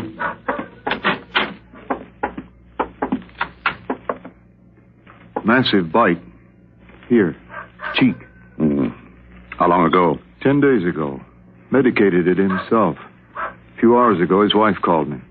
She wouldn't speak to me when I came in, Doctor. Upset. Yeah. Well, Mr. Garrison here has been a patient of mine for a long time. Whole family. Well, she called me and said her husband was complaining of headaches. Then had a spasm when he tried to drink a glass of water. And a certain excitability. I didn't know about the dog bite until I came over. What do you think? Where's the dog? That one you hear out in the backyard. He's on a leash, attached to a clothesline. Yeah, I'll get him down to the lab and run a saliva test. Observe him. What about Garrison here? Fastia treatment? You need me to say it for you, Doctor? If this man's got rabies, it's too late for anything at all.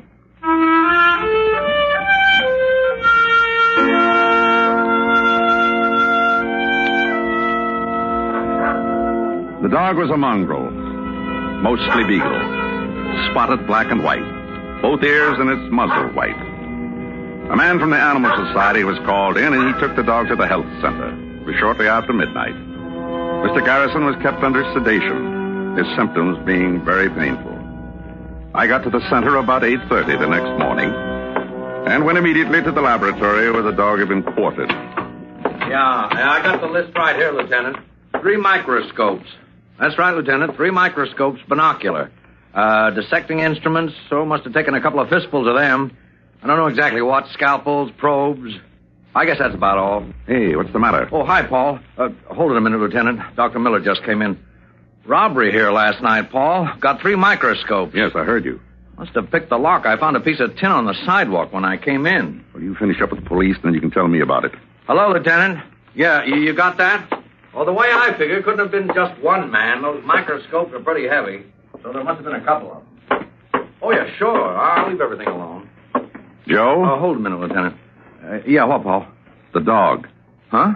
In that cage. The lock's been sprung in that cage. Did you... Why, I don't know anything about it. Now, give me that phone. Hello? Yes? This is Dr. Miller. Yes, sir? Something's important. Dr. Kramer's just gave me a list of things that were stolen. Listen, there was a dog here, a rabid dog, and he's gone. What? A dog, a black and white spotted mongrel. And chances are 1,000 to 1 he had rabies. And whoever stole those microscopes stole that dog. If that dog bites, well, rabies is 100% fatal. I guess you'd better let me have that description, Doc. Black and white spots. Mostly beagle, I think.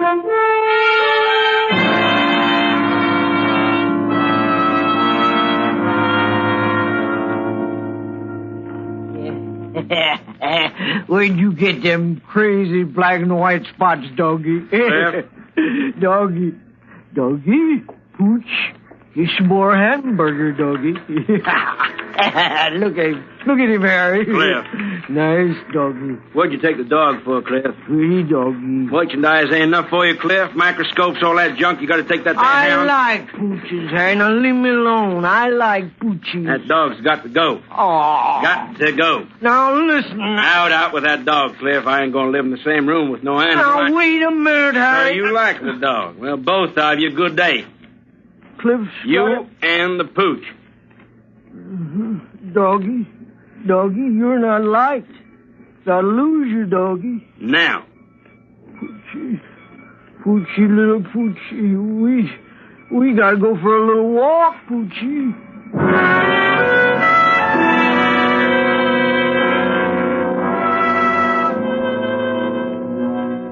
And a petty thief took a walk with a dog, holding him in his arms against the chill autumn air. Took a walk while the town alerted itself, made aware of a danger, had leaders and interested people who came together and were briefed.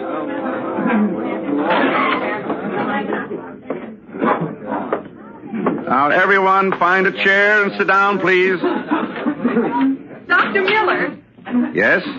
my name is Mrs. Stone, and Mrs. Stone, there'll be ample I've opportunity written down a question here, and I'd like to ask you. Is it the habit of this foundation to house a mad dog?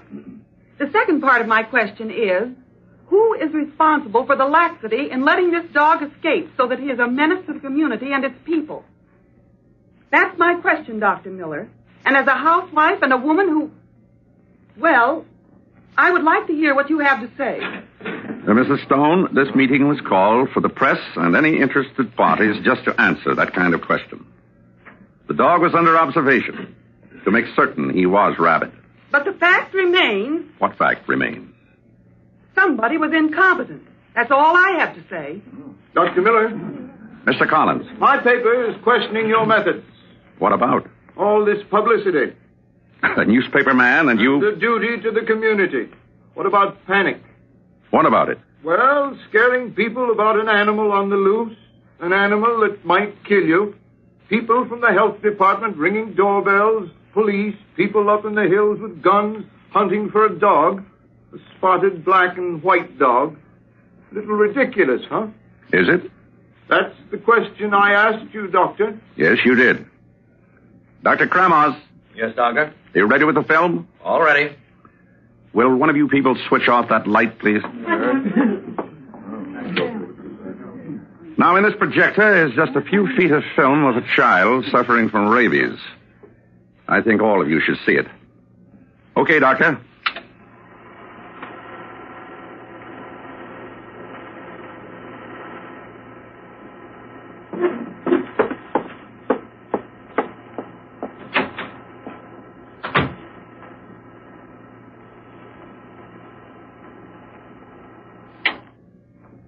All right. Now, will someone turn on the lights again, please? Well, I see Mrs. Stone walked out. Well, I didn't show that film to scare anyone. Just so we can get into a frame of mind. Just so we can be deadly serious. Somewhere in our town is an animal which has a deadly disease. And whoever he bites, if that person does not receive immediate treatment, that person will surely die. You mean anybody who gets rabies? Will surely die. Without treatment, it's 100% fatal. Now, Dr. Kramas, can I have that chart? Of course, Doctor. Drawing a human nervous system. To make a simple point, the virus of rabies attacks the nerves, travels them till it reaches the brain. The closer to the brain the bite is, the less time it takes for the awful symptoms you just saw to appear. Then, death. And I repeat it.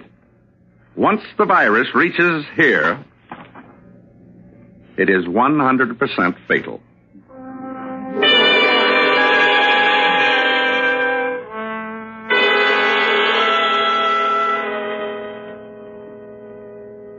Want a doggy, Sonny? Huh? Pretty little doggy. You can have him. Honest? Just you be nice to him, that's all. My mother wouldn't let me have him. Oh, pretty little poochie. Feed him. Feed him right back here between his floppy little ears. Could keep him in the garage, though, and not tell Mom. Now, just so you be good to him. That's my house right over there, and right in back's the garage, and nobody hardly goes in there. We use it for storage mostly, and Mommy wouldn't know I had Now, him. he likes meat and bones. I know about doggies. He needs something warm. Put a cushion down. Yes, sir. Now, handle him nice.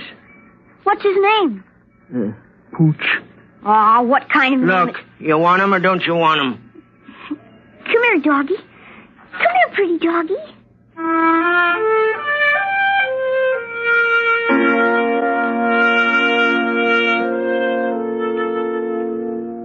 The boy, whose name was Peter Barrett, took the dog in his arms and walked away with it. And a half mile away, a jeep, outfitted as a sound truck, blared a warning.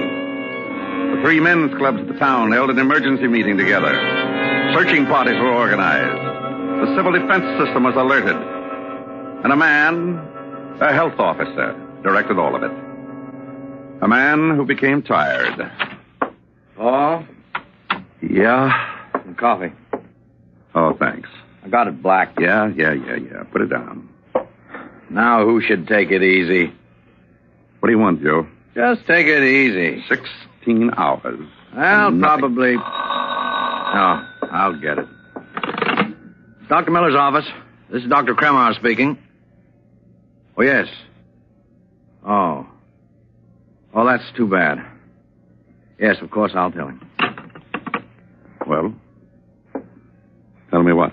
Mr. Garrison died, rabies. They'll send some samples over to pathology for negri bodies, but there's no question about it. Now we're sure of it. Rabies. Yeah, now we're sure of it. And the dog hasn't been found. And somebody's going to irritate that dog, and he'll bite. And a rabid dog is very easy to irritate.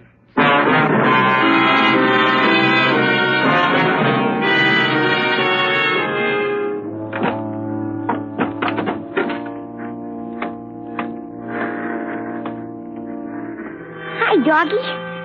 Hi, sweet doggy. Brought you a bone, doggy, and some milk. Gee, you look funny, Poochie. What's the matter? Oh, come here and snuggle up.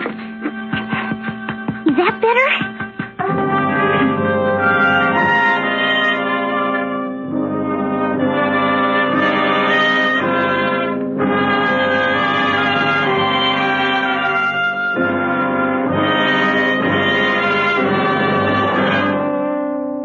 Autolite is bringing you Mr. William Powell in The Barking Death, tonight's presentation in radio's outstanding theater of thrills, Suspense.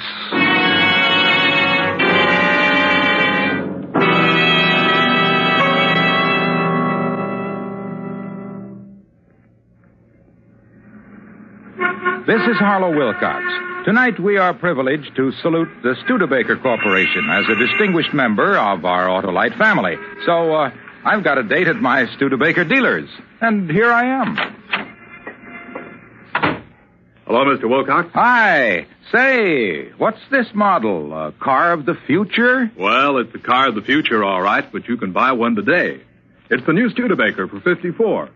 You know, Mr. Wilcox, while other makers are talking about their dream cars, Studebaker is building and selling. But of course, the pace-setting Studebaker styling means more than just beauty. It eliminates needless dead weight and excess bulk. Now, that means terrific gas mileage and superb handling ease. Well, can you get power steering on the new Studebaker? You sure can, and overdrive, too, if you wish. And, of course, our new Studebakers use many Autolite products, too. Well, thanks, Mr. Dealer. Autolite is proud of its long association with Studebaker and you Studebaker dealers everywhere. And now, Autolite brings back to our Hollywood soundstage Mr. William Powell in Elliot Lewis's production of The Barking Death, a story based on fact and well calculated to keep you in suspense.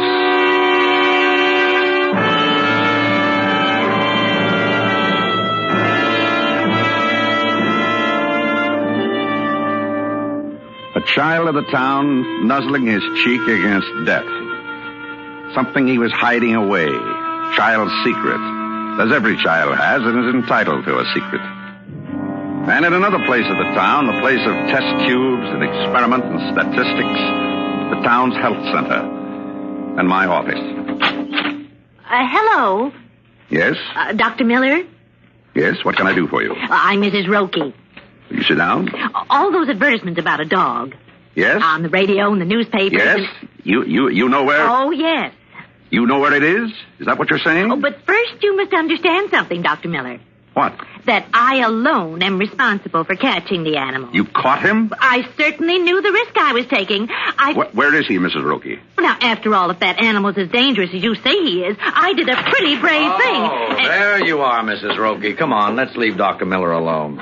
Oh, you think you're smart. What's all this? She came up the back way. You just take your hand away. Come on. So what is all this, Joe? Mrs. Roki got past the police, she got past the information desk, and she got to me, and she told me she caught a black and white spotted dog. She's got one, all right. I have. Yes, you have, Mrs. Roki. In my car. Yes, you have, Mrs. Roki. Then you go right down there and destroy him. We don't destroy animals, Mrs. Roki. Never. Dr. Miller. Yes? Now, you listen here. I caught a mad dog, and She's got a little chihuahua down there, not the dog we're looking for. Mrs. Roki wants her picture in the paper, don't you, Mrs. Roki? You don't really know what's going on right now, do you? Now, come on, let's get out of here. Oh, all that bother about a dog. Oh, probably no such thing as rabies anyhow. Come on. Mrs. Roki. Mrs. Roki, pray that animal doesn't bite anyone.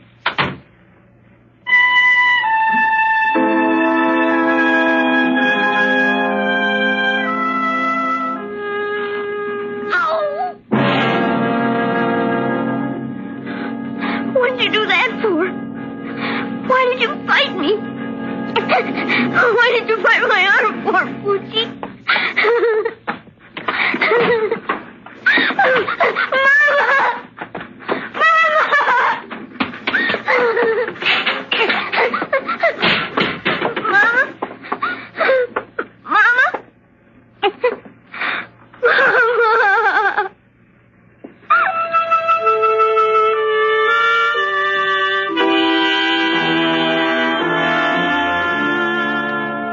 Which happened in a white-clabbered house, 1647 Whittier Avenue, garage detached near the railroad yards. And down Main Street, close to its east end where there's more grass, the group of municipal buildings. The office of the Lieutenant of Police. From my point of view, Dr. Miller, police point of view. Now, which is that? What we seem to have forgotten. 2 microscopes were stolen and various instruments. The disposal of same. That's my point of view, Doctor. Procedure. You care to tell me about it? Yeah, we're looking for the wrong thing. What do you mean? It's easier to find microscopes than a dog. Anyhow, I told you, procedure, routine. We've questioned men with known records, alerted... Oh, excuse me. Lieutenant Stevens speaking. Oh, when? Well, good. Bring him down here. I said routine, Doctor, and you didn't seem impressed. Suitably so, Lieutenant. Listen, there's only one thing that could make me jump up on this desk and shout array and go through all the antics you... Oh, no, just take it easy. It's not a time to get cryptic, that's all. Oh, thanks, Sergeant. That'll be all.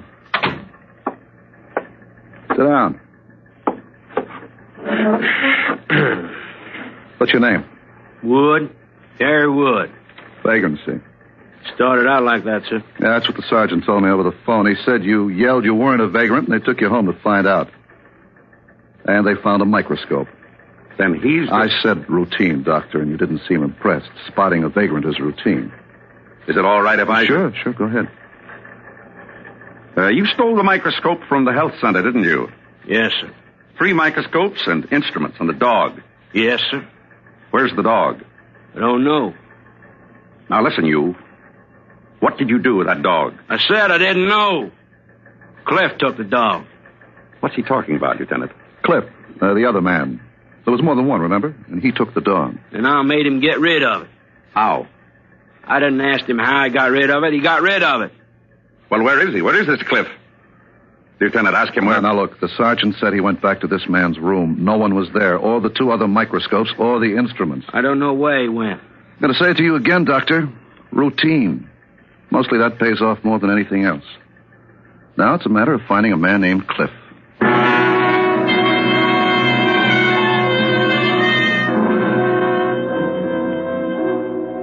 And 12 blocks away, across Main Street and down 2 blocks, there was a store. And there was a man in the store he had owned for the last 20 years. Smallish man, nothing extraordinary. Citizen of the town. About to become a hero. Yes, sir? Pawn it. Listen to microscopes. Yes, I see. How much? 2 microscopes. I'm throwing over my typewriters and getting rid of everything. And I'll tell you something. Oh? Give me a good price on these 2, and I got another one. Doctor. Huh? I said, doctor. Oh, yeah. Yeah?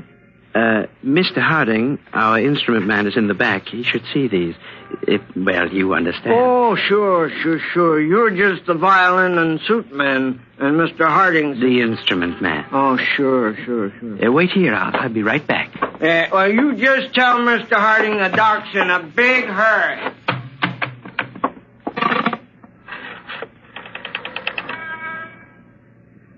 Quickly, the police. Hello? This is Carl Roberts on 3rd Street, pawn shop.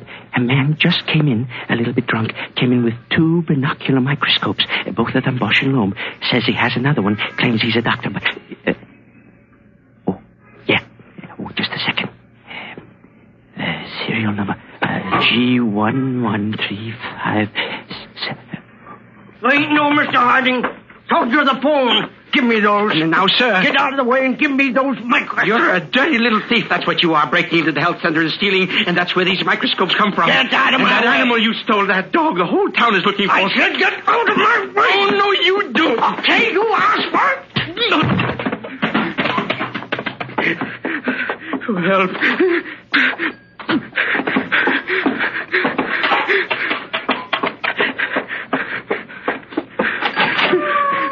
Stop him! Stop that man! Stop him!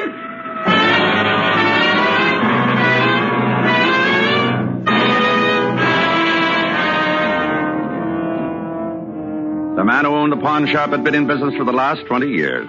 A smallish man, nothing extraordinary, citizen of the town, who became a hero. Who caught a thief named Cliff Loomis. And Loomis confessed to his thefts. And a little later, I had a chance to speak with Loomis. About a dog. Look, I've been on a toot. A dog with black and white spots and white muzzle. What do you want from me? You got your junk back? What's so important about a lousy dog? Look, the police have been to your room and he's not there. I asked you a question. What's so important about a Did he bite you? You're crazy. Did he? Bones he bit. Me, he wagged his tail for. A very nice dog. I want to show you something. Huh? Here, look at them. Go on, take them, Cliff. Pictures? Go on. Go on.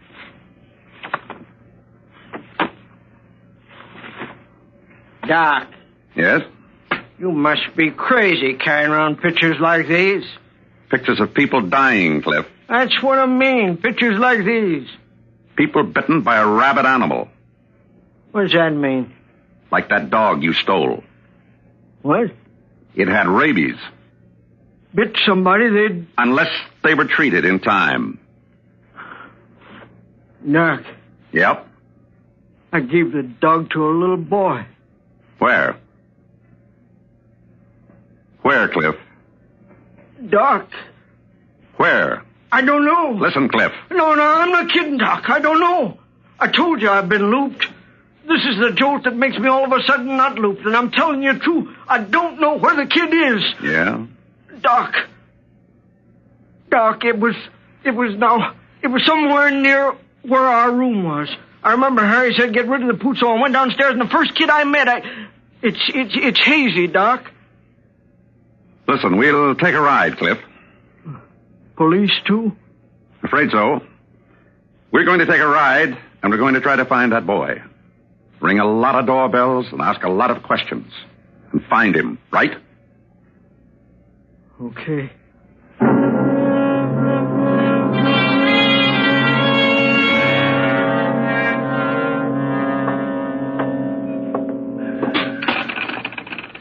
I'm sorry, Tinker Doll. I didn't see you. I didn't mean to kick you. And now don't you cry. My mom isn't home, and I won't know what to do if you cry. I know. I'll play you a tune.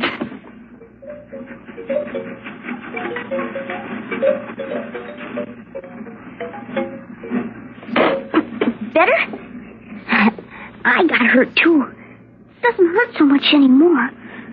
Poochie didn't mean to bite me. Should we play records, Tinker Doll? All right. Diddle, diddle, dumpling, my son John went to bed with his stockings on. One shoe off and one shoe on. Diddle, diddle, dumpling, my son John. Hello? Hello. My mother isn't home, mister.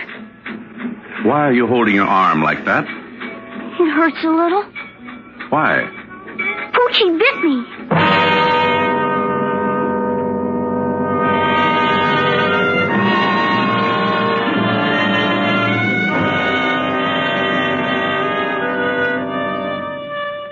Then he told me where the dog was. The dog with the black and white spots. The deadly animal who had bitten no one else. We had gotten there in time. The boy was treated and got better. In a town that slept well that night.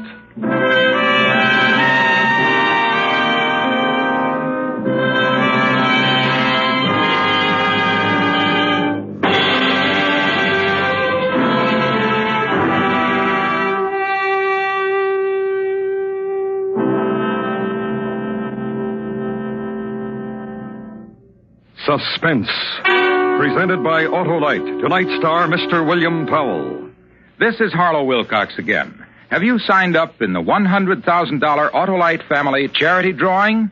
Well, if you're 18 or over, visit one of the following car dealers: DeSoto, Hudson, Plymouth, Studebaker, Dodge, Willis, Nash, Packard, Kaiser, or Chrysler. Just print your name and address on a registration form and have the dealer sign it. You don't have to own one of these cars. You don't have to solve or buy or write anything. So help your local church, hospital, the American Foundation for the Blind, or any other local or national recognized charity share in this huge sum. Remember, if you are one of the top 25 names in this drawing, the recognized charity of your choice can receive a big part of $100,000. So visit any of these Autolite family car showrooms: DeSoto, Hudson, Plymouth, Studebaker, Dodge, Willis, Nash, Packard, Kaiser, or Chrysler. Make sure to sign up tomorrow.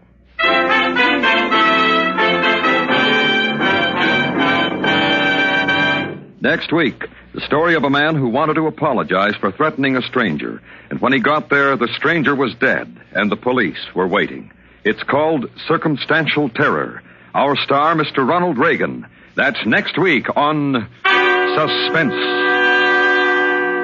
Suspense is produced and directed by Elliot Lewis, with music composed by Lucian Morowick and conducted by Lud Gluskin. The Barking Deaf was written for Suspense by Morton Fine and David Friedkin. Featured in the cast were Junius Matthews, Dick Beals, Ted Bliss, Joseph Kearns, Jack Crucian, Gene Wood, Paula Winslow, and Hy Averback. This is the CBS Radio Network.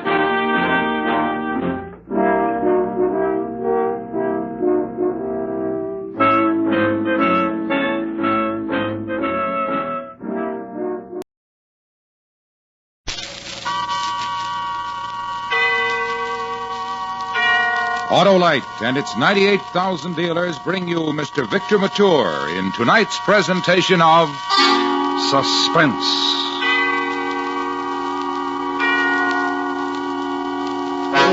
Tonight, Autolite presents the story of a cross-country train trip, during which a police officer finds himself torn between his assignment and his personal feelings for the girl in car 32.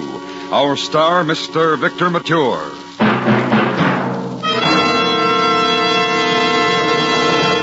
This is Harlow Wilcox. Would you like to be responsible for your local church or hospital getting a big share of $100,000 in cash? Well, that's the total which will go to the recognized charities chosen by the 25 persons selected in the Autolite family charity drawing. The top award is $50,000, with 24 others from $1,000 to $20,000 each. To enter is as simple as signing your name and address, and that's all you do. Now, it's our privilege to have you hear what the head of one of America's finest organizations says about this great event. Here is Mr. E. Roland Harriman, chairman of the American Red Cross. Thank you. The spirit of the Autolite Family Charity Plan is a fine example of the slogan of the Red Cross, people helping people. Just the slight effort to register may qualify you to be the benefactor of thousands who look to you for assistance through your Red Cross. Fill out a registration form at any of the following Autolite family car dealers: DeSoto, Hudson, Plymouth, Studebaker, Dodge, Willis, Nash, Packard, Kaiser, or Chrysler. Remember, there's no obligation, but your favorite recognized charity may thank you for a large part of $100,000. Sign up tomorrow. And now, Autolite presents transcribed The Girl in Car 32, starring Mr. Victor Mature, hoping once again to keep you in suspense.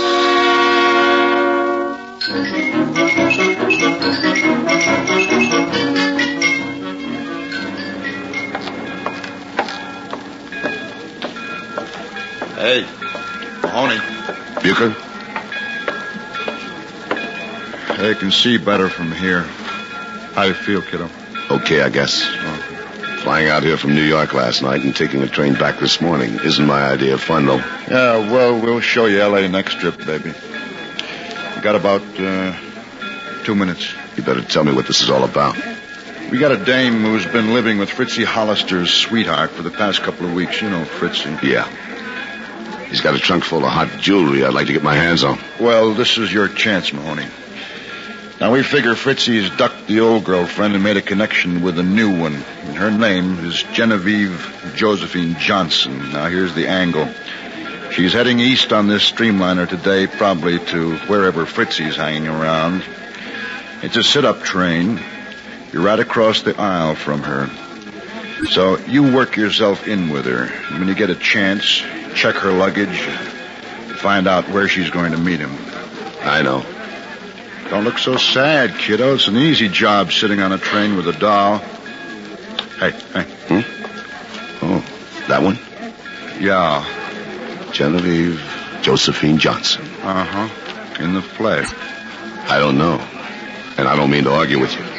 But to me, she just isn't the type for Fritzy Hollister. Oh, stop your kidding. No job, for one thing. No family or background we can check. An apartment in Hollywood that rented for $450 a month. Part of the act, huh? Everything else set? All set. All good? Well, so long, kid. So long. All good? Good. Have a nice trip, Charlie. Bye. Porter. Yes, sir. Carry your bag, sir? The bag's okay. My ticket says 32. Car 32. Yes, sir. That'd be the next car down, sir. You can board right here. All reserved seats. Yes, sir. Thanks. Pardon me. Pardon me, please. Oh, excuse me. Yeah, sure.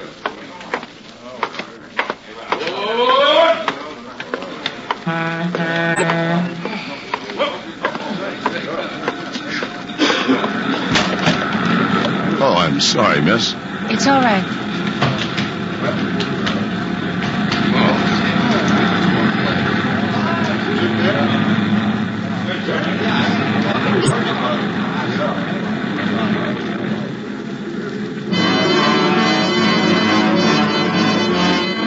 Careful now. Don't look at her sitting there in her little brown suit and white blouse. Just take off your hat, lay it on the seat, pick up your magazine. But don't look over there. No. Don't reach over and offer to light a cigarette. She can do it. She's okay. Don't lean across the aisle. Got plenty of time. It'll happen soon enough. So just relax and just let it happen. You know what you're doing, boy. That old Mahoney technique.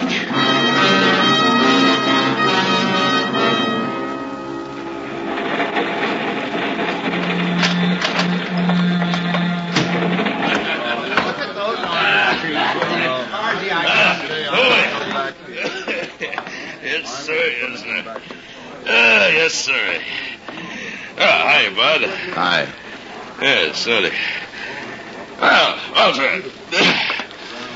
Hello there, little lady. How are you, huh? Hey, you mind if I take your seat for a minute? I'm on my way to the club car. It's a long walk. Well, that's one way to sit on, huh? Now, what's the matter? Ain't I even human? Ain't I even looked at, huh? Hey, you. Little Miss Hi-Hat. Hey. Please go wherever you were going and leave me alone. Ah, come on, little lady. Have a nice friendly drink with old Frank Towers. How about it, huh? Pardon me, miss. Hey, you. Hey, wait. Now, just what's the idea, Buster? What are you doing in this car anyway? And what are you looking for?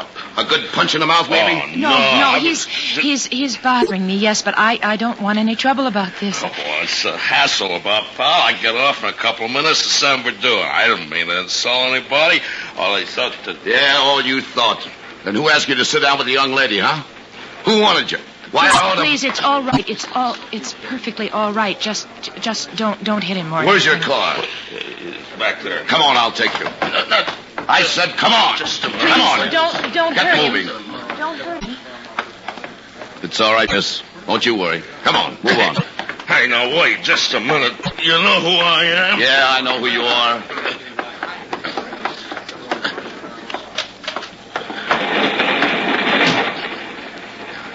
Okay. You can let go now. Huh. So you're Bright Eyes, huh? You can leave off the Bright Eyes. Yeah, sure. It's your day to be touchy, huh? You look pretty good back in there. You see her wring her hands and wink them big brown eyes? Where'll you be? Compartment A next door whenever you need me. Well, she's waiting for you, Mr. Hero. You know, I wish I had poked you, Dane. You're a nice big New York copper, Mahoney. You got the jaw and you got the shoulders. I heard all about you. You look like you could do it. Well, I'm just a beefy blot working out of L.A.'s Central Division, but I could whip you, boy. So easy. I'd better get back. Yeah, sure. I envy you, Bright Eyes. You two will make a nice couple.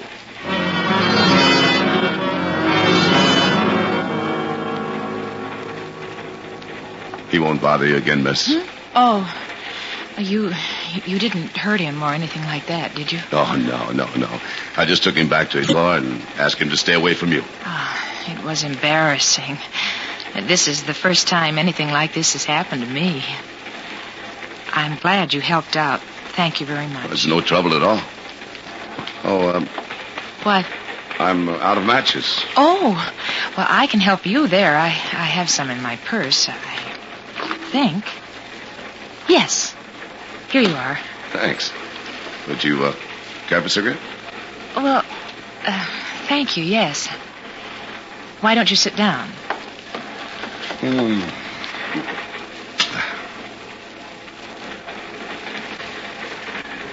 Thank you. Thank you very much. Sure. What? My goodness, it was kind of funny, wasn't it? He was so tight. Yes. Yes, it was funny.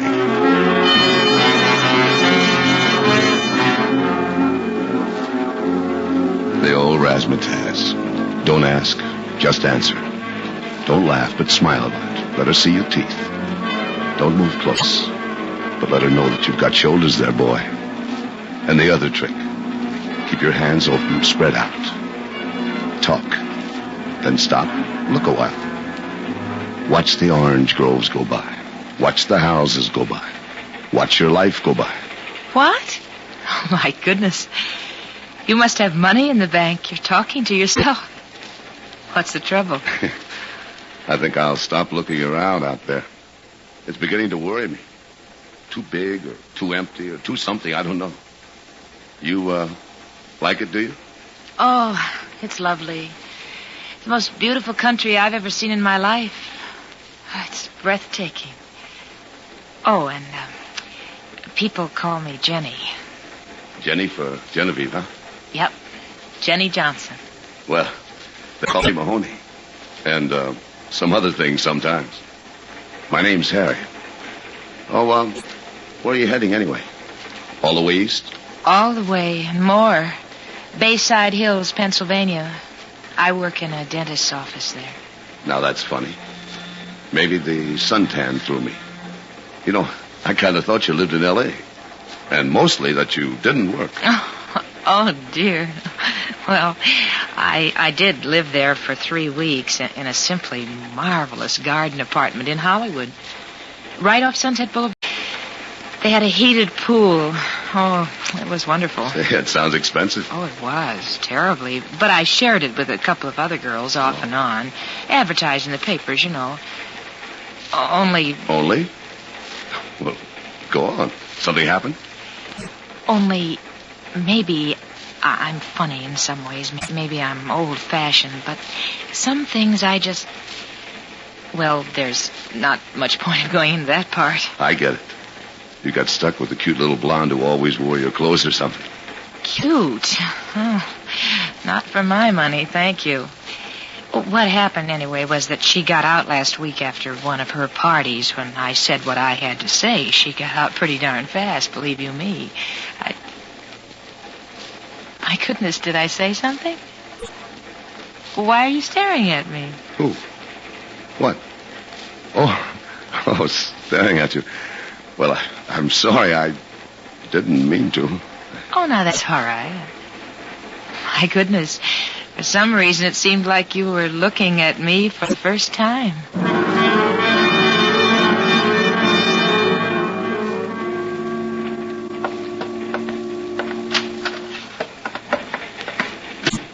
I seen you go to dinner with her.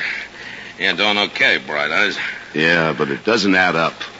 Too homespun for this trick. Huh? Well, what's she done? Thrown up a smoke screen? That homespun stuff's all part of the act. She's Fritzy's girlfriend, all right. Remember, you're the operator, boy, not her. She's going to a place in Pennsylvania. She tell you she's got a little old mother and a little old father waiting for her back home? Yeah. Yeah, it's a great act. She's just a better actor than you are. Now, there's nothing in her luggage on the baggage car, but Fritzy must have slipped her some little trinket or other. Hey, it took a lot of fixing to set this up, getting you the space across from her and all, so keep your eyes on her, Bright Eyes. That's what you're here for. Keep on her.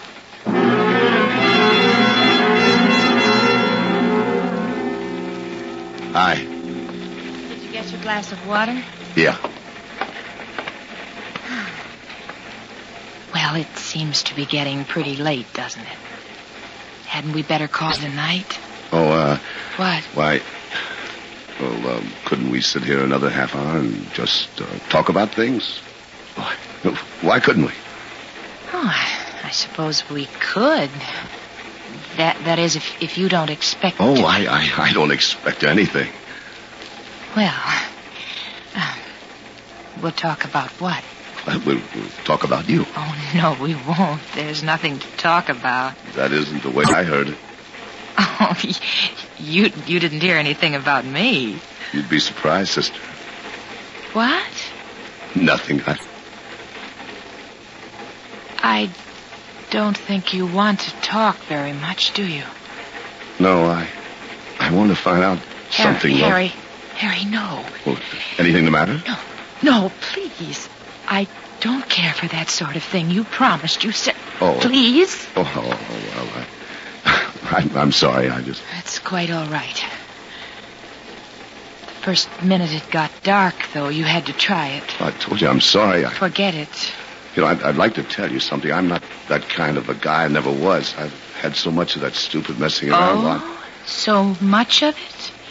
I see. Well, I haven't. And I don't think I'm sorry either. I want it to mean something with me, and it won't be stupid. That's silly, isn't it? No, it isn't. It's awfully late, really it is. I'll see you tomorrow.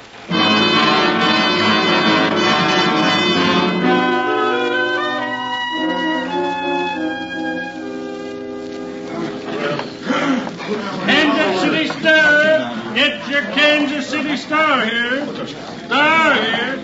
Kansas City Star. It's about time. Why didn't you come back last night? I didn't feel like it. Did you get anything else done? I went through her suitcase when she was asleep. Yeah? Dresses and things, shoes, bathrobes, some stuff for underneath, that's all. The dress cost maybe $15 at the outside. It was the most expensive item there. And that suit that she's wearing went for $40 at a sale, you know that. All right, so she's smart enough not only to act it, but to have the right props. This isn't Fritzy's girlfriend.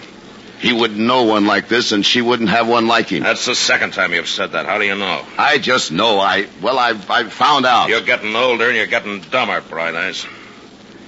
You getting fed up? She'd never have anything to do with somebody like Fritzy. I told you that once before, too. Hey. What? Fritzy. What? Just walked by outside the window carrying a suitcase. Get your star here. Get your star here. Kansas City Star. Yeah, that's him, all right. Yeah. Getting on this car. You see the little guy in the overcoat and the cigarette? You're right. It's Fritzy Hollister. Yeah, sure I'm right. He just sat down beside Genevieve Josephine Johnson from Pennsylvania. Well, you know, look, it could be just a coincidence. So she's a nice kid, huh? Couldn't have anything to do with a bum like Fritzy, huh? Come on. Now stay where you are. We'll make our play when the time comes.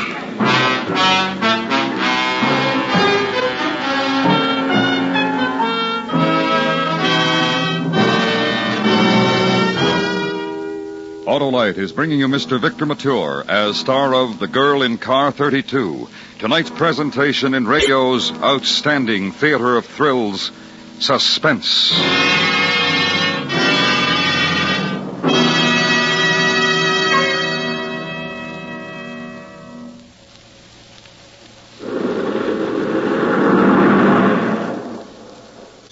That's the car for me, Harlow. You mean that new Packard that just passed, Jim? Yes, sir. That's the popular price Packard Clipper with the power and luxury that only Packard can put into a car.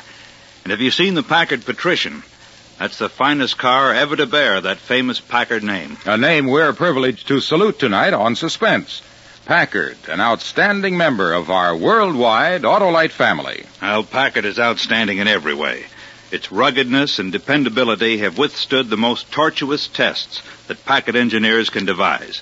Packards have proved over and over that they have what it takes under every road and weather condition. Yes, sir, Harlow, when you get an Autolite-equipped Packard, you get real value. And you get a car with one of the most famous of all fine car names, Packard. Yes, and Autolite is proud of its long association with Packard and with Packard dealers everywhere. And now, Autolite brings back to our Hollywood soundstage Mr. Victor Mature in Elliot Lewis's production of The Girl in Car 32. A tale well calculated to keep you in suspense.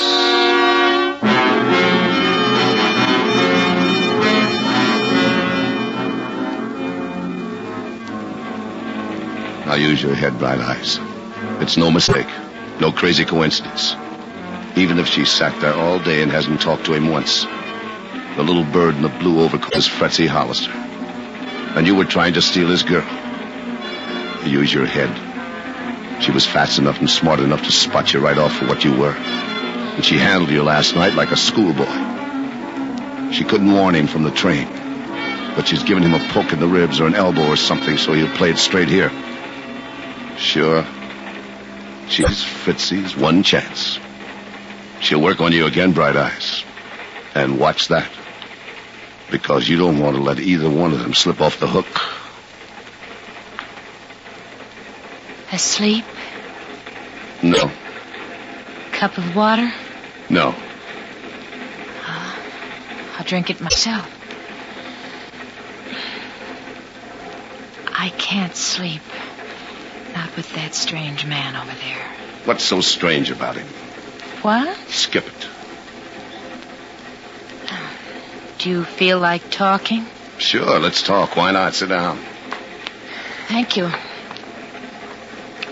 Well, I wonder what this stop is going to be. I'm glad you wanted to talk. But suppose you drop the rude girl routine. My goodness. You're all right in the daytime, but at night you come out with the silliest things. Say, what do you mean by that? Big laugh. Big laugh for you. What? For a couple of minutes last night, I was stupid enough to believe you, sister. What? Not now, though, and don't you forget it. What on earth are you talking about? I said cut the act. Well, I don't have to have anyone to talk to me like that. I think you're crazy. You must be. You must have something all twisted up in your head, or you wouldn't say things like this. Oh, darn.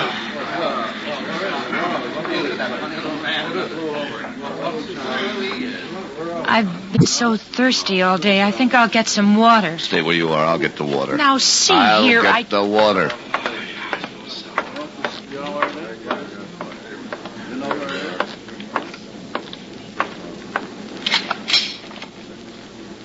Hi. What's the idea of leaving them together when we come in a station? I'm sick of it. It happens here or else. Now, look. Shut up. Hey, Fritzy jumped over in your seat. Yeah. And he's talking to her. Yeah, he had to sooner or later. Right now, she's telling him I'm a cop, and they'd better scram out while the scramming's good. You hit it on the head, boy. There he goes, heading for the door. He won't make it. Hey. Come on. Hey, Fritzy. What?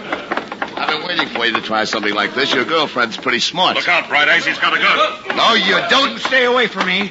Stay away from me. No good, Fritzy. No good. Are you okay? Yeah, here. Hold on to him. All right.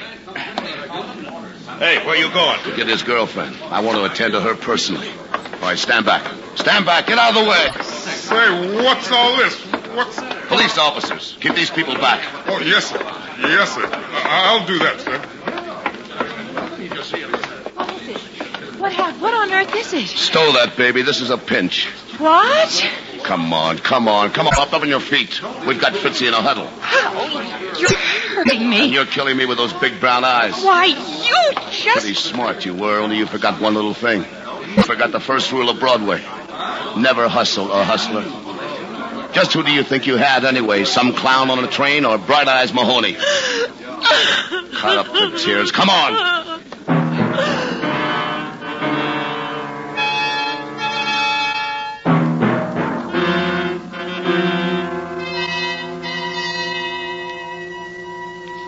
Now then, what's it all about, Sergeant Mahoney? We can keep the man for carrying a gun. That'll do for a starter.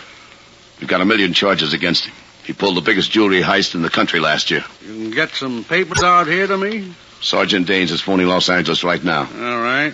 Now, what about the lady? Hold her, too, for disturbing the peace if you have to. She's Fritzy's girlfriend. She'll be named accomplice. Oh, I see. Well, she sure cries a lot. I'll hold them for you. Anything else you want from me? Hey, Bright Eyes. We got a mix-up. What do you mean? Well, you're a little mixed up, boy. That's what I mean. I've been on the phone to L.A. straightening it out for you. Fritzy's old girlfriend and that other one had the apartment together in L.A., okay? But that's all. She's not tied up with Fritzy. She never was. Why'd you meet her on the train? Because Fritzy's girlfriend left an old trunk after her in the storeroom. How was this Johnson dame to know that there was $100,000 worth of stolen jewelry in the false bottom?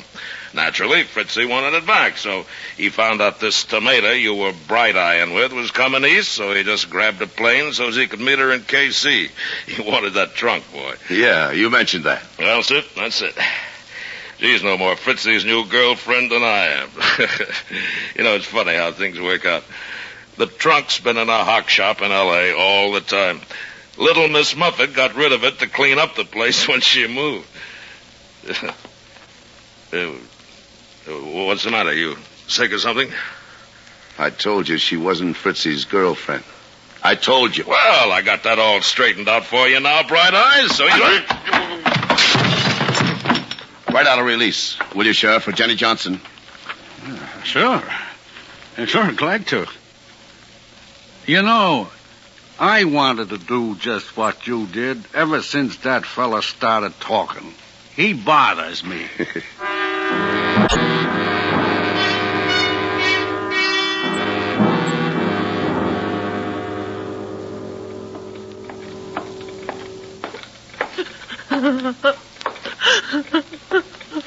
The next one will be through tomorrow morning, Jenny. Thank you. It's a real nice train, streamliner and all. They have a compartment for you. Jenny, can I say anything? Can I do anything? You know, when I remember what I was beginning to feel in my heart and what I've done to you, I just... In what? In your heart? Oh, you proved it, didn't you? Oh, Jenny, look, well, that's I'm sorry. all right, Bright Eyes. I heard them call you that. You're very clever with all women, and I'm very stupid, I suppose. I didn't even know the first rule of Broadway. But I know what I want anyway. I want you to leave me alone. I don't ever want to see you again. Jenny, I know what I want. I found out sitting in that seat beside you. You just get away from me. The things you said to me and the way you act. Because what? Because you cared for me, I suppose. Because I cared for you, Jenny. You know something? I'm going to be on that train with you tomorrow morning. Yes, sir, Jenny. I'm going to be on that train with you.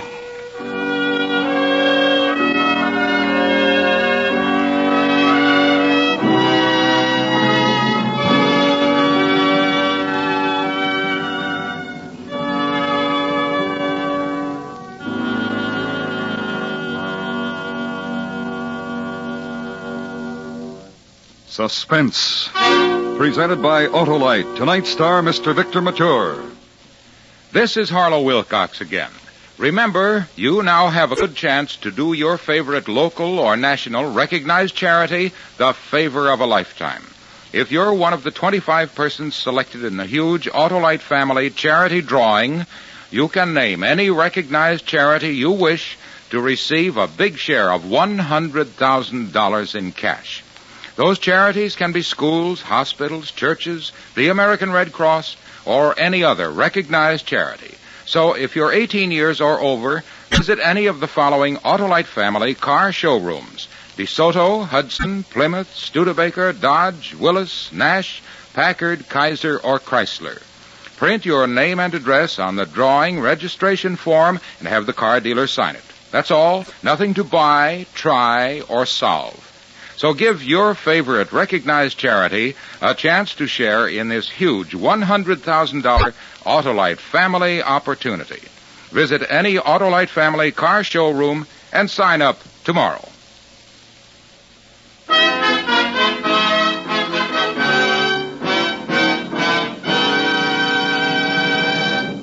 Next week, the story of a man who found that everything was against him.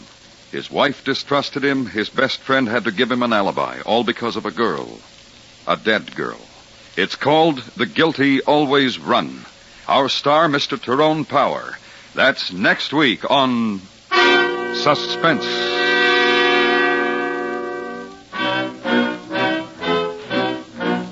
Suspense is transcribed and directed by Elliott Lewis, with music composed by Lucian Morwick and conducted by Lud Gluskin. The Girl in Car 32 was written for Suspense by E. Jack Newman from the story by Thomas Walsh. In tonight's story, Kathy Lewis was heard as Jenny and William Conrad as Dane.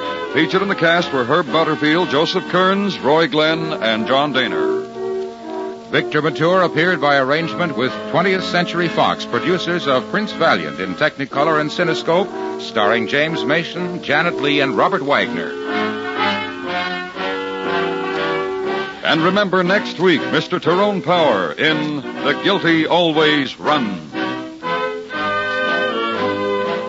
This is the CBS Radio Network.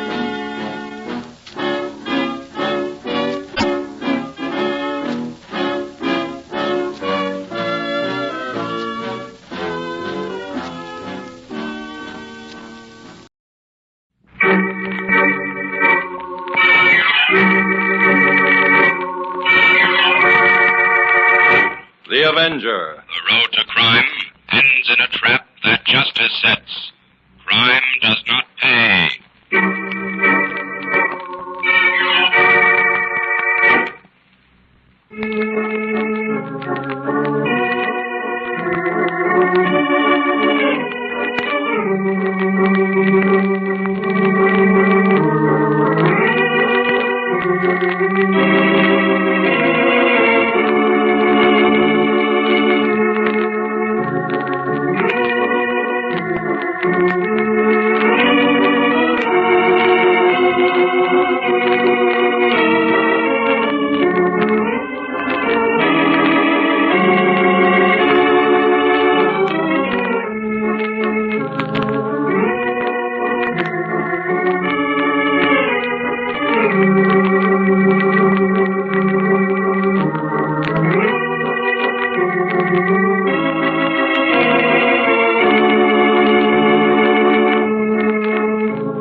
The Avenger, sworn enemy of evil, is actually Jim Brandon, a famous biochemist. Through his numerous scientific experiments, Brandon has perfected two inventions to aid him in his crusade against crime as the Avenger: the telepathic indicator, by which he is able to pick up thought flashes, and the secret diffusion capsule, which cloaks him in the black light of invisibility. Brandon's assistant, the beautiful Fern Collier, is the only one who shares his secrets and knows that he is the man the underworld fears as the Avenger. And now, the Avenger and the Department of Death.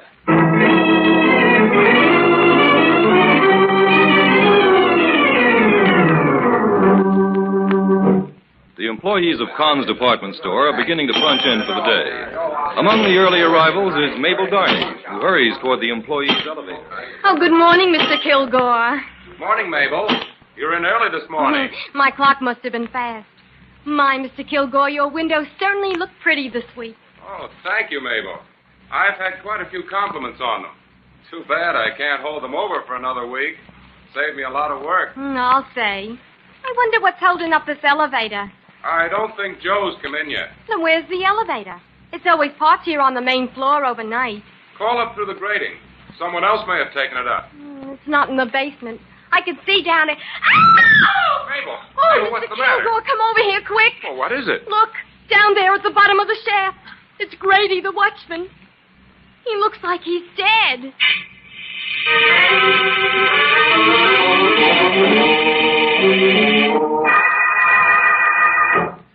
You're right, Inspector. Looks like Grady died from a fall.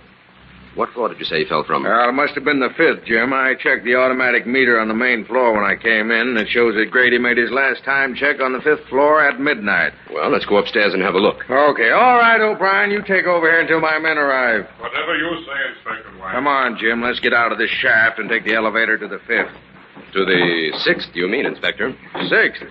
I said he fell from the 5th, Jim. Yes, but the elevator in that shaft would have to be parked above the floor from which he fell. We'd better check that first. Now, get in the elevator, Jim. 6th it is. You didn't permit any of the elevators to be moved, did you, Inspector? Only this one. I took it down to the basement myself. I ordered all the employees held on the main floor. Good. Now, what have you found out about Grady so far? Well, he's been a watchman here at Con's store for 15 years. Steady fellow, completely trustworthy. Who's this fellow, Brian, you left on guard in the basement? He's a store detective. Here we are. There's the elevator, just as you said, Jim. Uh-huh. Very strange. Oh, what's strange about it? You expected to find it here, didn't you? Yes, but would you mind explaining why Grady rode this elevator up to the 6th and then left it parked here and used the stairway to the 5th floor? Oh, Jim, don't start that. The first thing Come I on, know Inspector. Let's take a look at the 5th floor. We'll take this elevator Grady used. All right.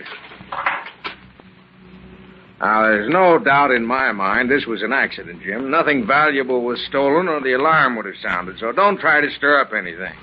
Oh, a perfect landing, Inspector. Or say, who's that coming in from the stairway? That's Mr. Kahn, the owner of the store. Must have something important on his mind to climb all those stairs. Inspector White, I want a few words Yeah? with you.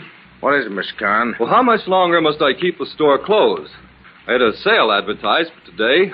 Several hundred people waiting outside. Give Brandon and me 10 minutes more, then you can open the door. Mr. Kahn, we would also like to have your permission to question some of your employees. Question my employees? What for? If Grady's death was accidental, it must be proved so to the satisfaction of the police department. Oh.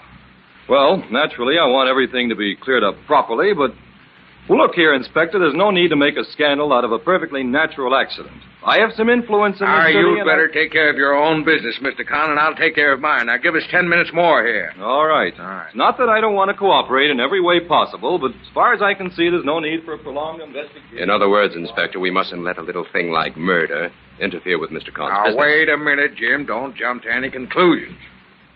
Now, why couldn't Grady have fallen down the shaft here? Oh, really, Inspector? That question isn't worthy of you. Why not? Well, first of all, these grating gates may look old-fashioned, but they lock and unlock automatically from the inside. Now, Grady would hardly have pried this door open in order to fall down the shaft accidentally. No, I admit you've got something there, Jim.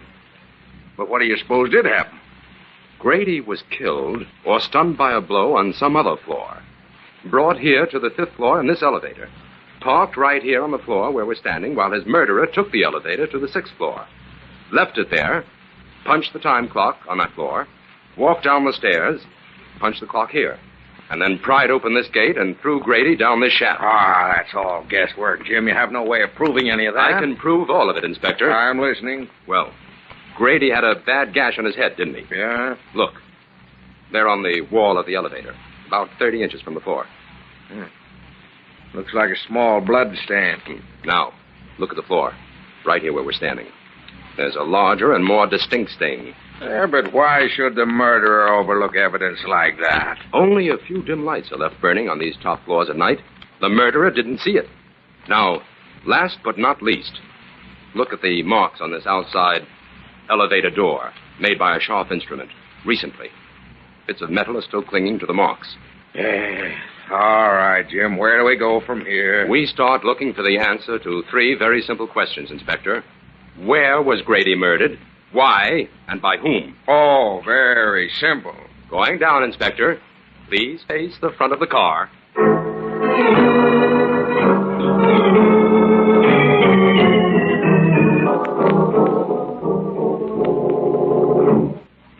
Well, Jim, this is the first time I ever spent a whole day in a department store without buying anything. I've discovered that shopping for clues in a busy department store is practically impossible, Fern. It's almost closing time. Shall we call it a day? No, let's finish our examination here on the main floor. All right. Jim, What's in that little room next to the book department? Oh, that's where the vault is kept. Oh. Say, this room on the right looks interesting, Jim. It's marked no admittance. Oh, that's for us. Come on, Fern. Seems to be some sort of storeroom. Who's that? Customers aren't allowed in here. Oh, it's you, Mr. Brandon. Yes, you're Kilgore, the window decorator, aren't you? That's right. I'm getting things ready to change the windows tonight. Heavens, are you going to use all these dummies in the windows, Mr. Kilgore? Yes, miss. I planned a party motif to display these various costumes. That should work out very well. Well, this first group of dummies is for the cocktail party window. Those for the dinner party. That group over there for the theater party. These in afternoon clothes are for the bridge party. And these last 5 will attend a supper club party. Oh, the clothes are lovely. That blue dinner dress is stunning. When do you begin dressing the windows, Mr. Kilgore? Right away. I was just about to strike the set of that first window when you came in. Oh, well, don't let us keep you. I'm just doing a little routine checking on the main floor layout. Do you mind if I watch you for a while, Mr. Kilgore? No, not at all. I'll explain the procedure if you like. Oh, thank you. Well, first I take off my shoes and put on these woolen socks. That's so I won't leave any marks on the rug. I see. One of the side windows opens right off this room, so I dress that one first. See, that way I can get started before the store closes. Seems strange looking at a store window from the inside. I dare say. This little dummy I'm bringing out now did a very good job this week. The dress buyer told me she sold every dress she had in stock of this model. Where do you put the dummies you take out? Oh, in the rear of the storeroom. We have a sufficient number to alternate. Pardon me, I'll be back in just a moment. Surely. Oh, Jim, come here and have a look at the world as a dummy sees it. Well, since I'm beginning to feel like a dummy on this case, I might as well become acquainted with the outlook. Very befitting. The view is extremely limited. You sound awfully low, Jim. Of course, I don't blame you much. We haven't accomplished... Fern, look at that rug. What's the matter with it? There's a deep print of a man's shoe there near that table. That's strange. Kilgore couldn't have made it. No dummy is heavy enough to make a print as deep as that. Anyway, the one dummy he took out of this window was over on the other side. Jim, do you think this means anything? It means that a woman's curiosity is a wonderful thing, Fern. Thanks to you, at last we're actually on the inside of this case, looking out.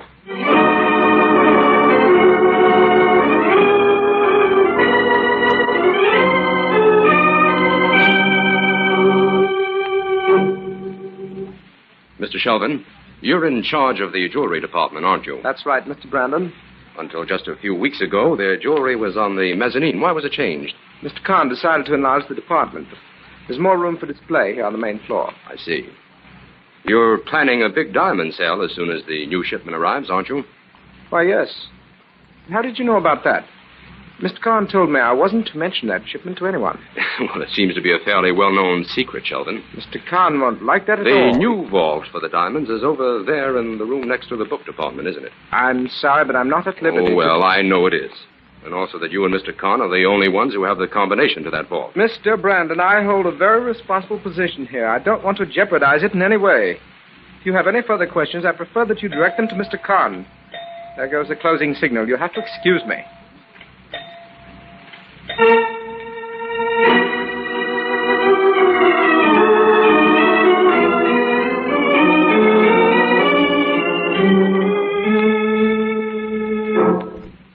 We'll just finish up this report, Fern, and then we'll go out for dinner. Oh, I thought you'd forgotten all about dinner, Jim. It's almost 9 o'clock. Well, the inspector will want this tonight, but we'll hurry it up.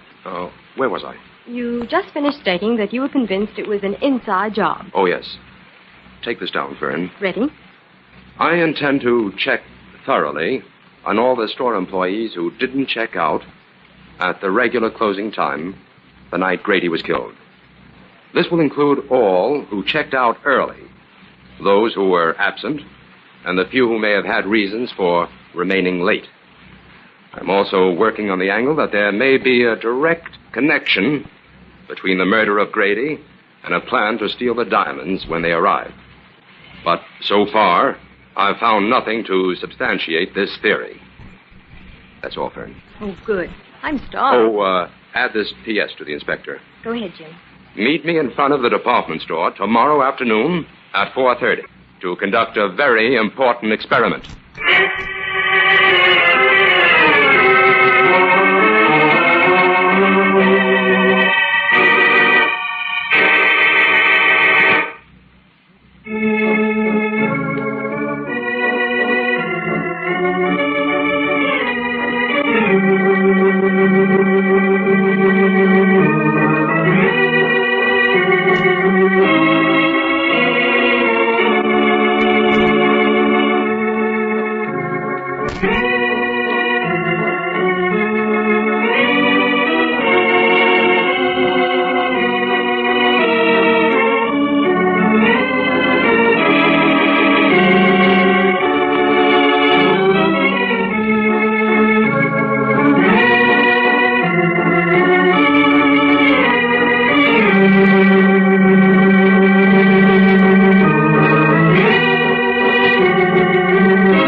Now, back to the Avenger and the Department of Death.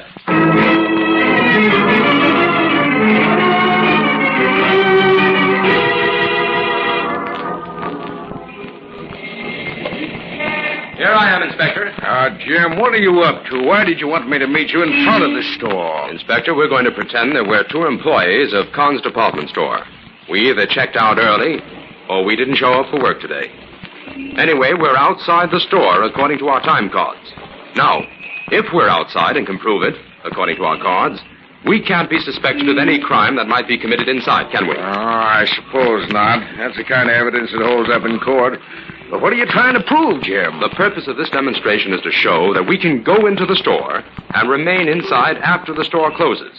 All night if we want to. Now, here's a complete list of the employees who were absent or who checked out early the night Grady was killed. We can discount the few who left late because they couldn't get back in past the watchman at the employee's entrance. You'll notice that this list includes a number of employees you've already met and whom we now have reason to suspect. Well, now we're getting someplace, Jim. Who were they? There were 15 all told, but the ones you know were O'Brien, the store detective, Mabel Darney, who discovered the body, Kilgore, the window decorator, and Shelvin in the jewelry department. And don't forget Mr. Kahn himself. He doesn't have to check in and out of the store. I'm not forgetting him, Inspector. He's on my list. Well, what do we do now? First, we walk inside the store, just like two ordinary customers. Then we make a very unusual experiment.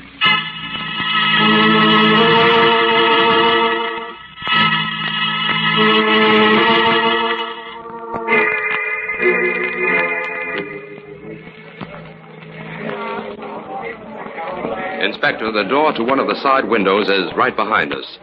I'm going to open it now, and we're both going to step inside the window. Oh, of all the crazy ideas you ever come up with, Jim, this is the craziest. Come on, Inspector. We're invited to a cocktail party with 5 dummies. Hurry. Now what? Sit down on that bench. You'll be partly concealed by those 2 dummies. I'll stand over here behind this lovely lady in red. You can talk, Inspector. No one can see your face, but don't move. How long do we have to stay here, Jim? Until after the store closes.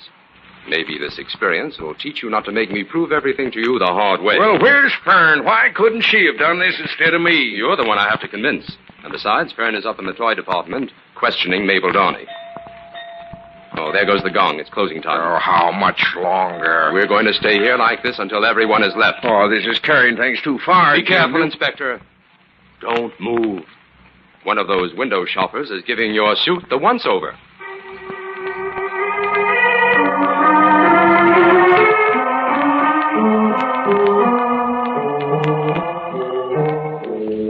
So after I'd finished questioning Mabel last night, it was time for the store to close. So I went outside and watched you and the inspector in the store window.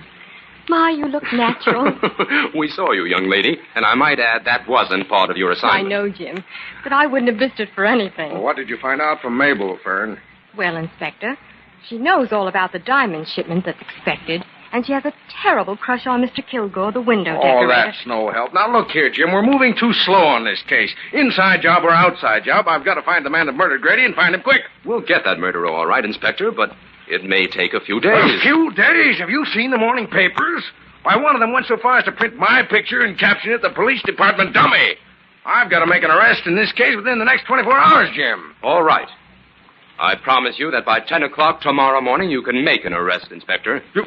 You know who the murderer is, then? I didn't say you could arrest the murderer. Oh, stop talking in circles, Jim. What do you mean? Well, I know who the murderer's accomplice is.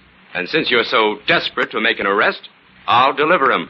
Then it's up to you to make him talk.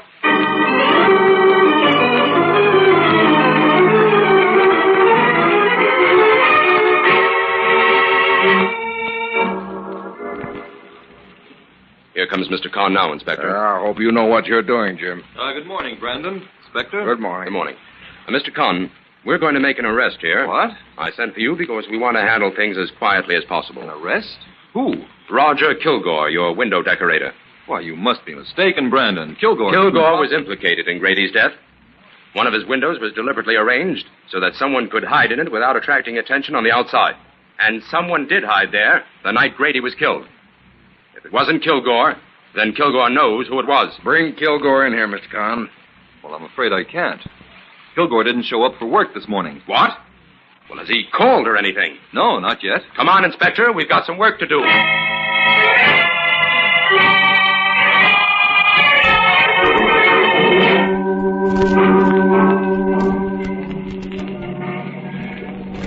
Now that we're out of the store, Jim, would you mind telling me where we're going? We're going to drive out to Kilgore's home, Inspector. I don't like the look of this. My cars are on the side here. Wait a minute. Take a look in that second window, Inspector. What? Why, it's Kilgore. He's sitting on that bench where I was the other night. He has some nerve sitting there in the daytime. Come back inside, quick!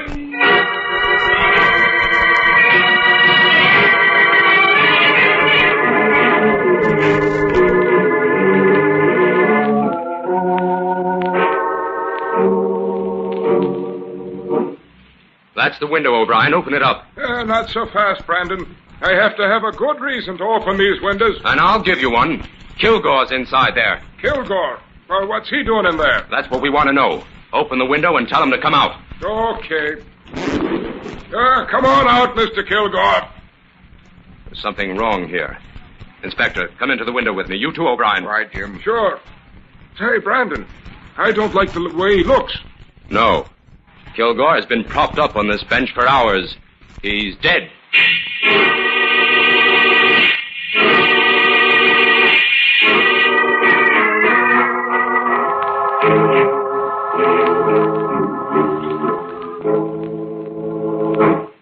How was Kilgore killed, Jim? He was given a hypodermic needle full of poison, Fern.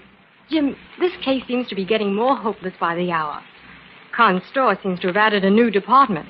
The Department of Death. Well, the whole thing has taken an unexpected turn, but things are beginning to add up. For instance?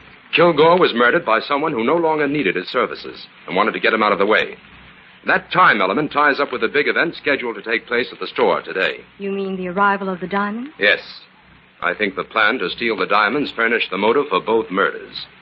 Grady evidently discovered something in connection with it and was killed before he had a chance to reveal what he knew. But, Jim, why should the murderer stay in the store at night before the diamonds arrived? In order to make preparations for the theft. What those preparations were, I must discover today. Well, I suppose we can eliminate Kahn and Sheldon. Why should we eliminate them? Well, you said they both knew the combination to the vault. They could steal the diamonds any time they wanted to without any preparation. Yes, and be accused of the theft immediately. Also, in that case, there's the burglar alarm to consider. No, our criminal is much too clever to employ such obvious tactics, Fern. But why should Kahn want to steal his own diamonds? They're heavily insured. Oh. But, Jim, Sheldon hasn't been absent or checked out early since the day of Grady's murder. So how could he be guilty of murdering Kilgore in the store last night? I'll admit that's got me stumped. But not enough to eliminate him. Come on, Fern. We're going back to the store. And this time we're going to concentrate on the book department.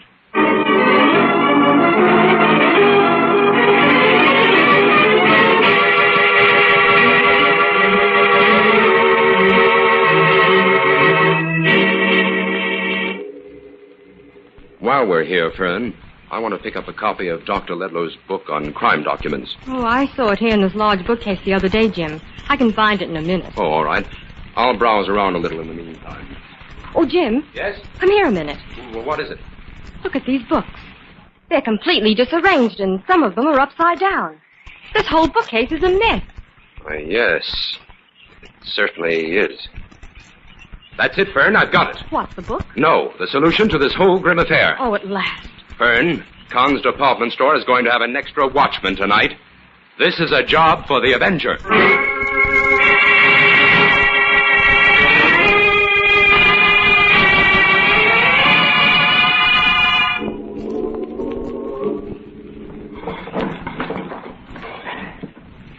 Now, that bookcase is out of the way. About half an hour before the watchman and O'Brien come down here again. I'll have the jewels out and this case moved back by then. What was that noise? Who's there? It's the Avenger, Sheldon. The Avenger? I'm here to close your Department of Death and bring you to justice for the crimes you've committed. How did you get in here? Your crimes invited me. I can't see you, Avenger. But my gun can find you. Kilgore and Grady got in your way, and you killed them. But you won't find it quite so easy to rid yourself of the Avenger. You're there in the corner, Avenger. I'll get you, all right? An invisible target is no target at all, Sheldon. I'll find you. You're missing badly. I'll shut you up. Now you're harmless. Your gun is empty, Sheldon. What's going on here? Sheldon, it's you. O'Brien, arrest Sheldon. I think you know the charges.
Jim. Now that Sheldon is in custody and the newspapers have elevated the inspector to the status of crack detective instead of dummy, would you mind bringing me up to date on a few of the facts? Not at all. We have to make out a full report on this for the inspector anyway. Well, tell me briefly first. What was the clue you found in the book department? Well, as you know, the diamond vault was in that small room that adjoined the book department. The back of the vault was against that wall. Now, the other side of the wall, in the book department, was completely hidden by that large bookcase. On the nights that Sheldon managed to stay in the store, he moved that bookcase and went to work on the wall. He broke through a section of it and succeeded in drilling through the back of the vault, leaving only the black velvet lining to be broken through at the last minute. But the clue? That bookcase was too heavy to move with the books in it, so Sheldon had to remove them. The night before the diamonds arrived, he was in a hurry and left them upset. That was the clue I needed. But how did he expect to get the jewels out of the store? After the death of Grady, Sheldon got himself an outside accomplice. By that time, he was quarreling with Kilgore anyway, and he knew he'd have to get rid of him. We picked up this accomplice this morning, and he explained the whole setup. After Grady's death, it was too risky for Sheldon to check out of the store early and come back in to hide. So he hit upon another idea. He hired a man who bore an amazing resemblance to him to check in and out of the store for him. Very clever. Shelvin's plan was to steal the jewels and stay in the store all night. The next morning, just before time for the store to open, his accomplice would check in for him, pick up the jewels in the washroom where Shelvin had left them in a shopping bag, and then exit from the store just as the early shoppers were coming in the main entrance. And in the meantime, Shelvin goes to the safe, gives the alarm, and is under no suspicion. Right. Well, Jim, could we get the inspector's report out right away? I'd like to leave early today. Oh, I can tell by that glint in your eye you're going shopping. Yes, I am. Well, murder or no murder, I suppose no woman alive can be expected to spend 3 days in a department store without buying something.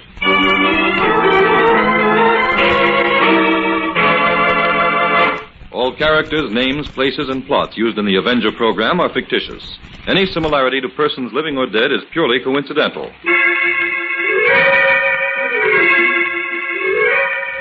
This is a thought. A thought. A thought. Remember, listen for another adventure of... The Avenger.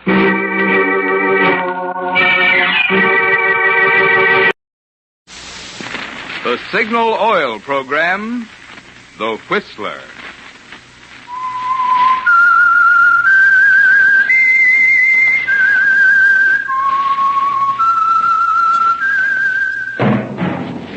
That whistle is your signal for the Signal Oil Program, The Whistler.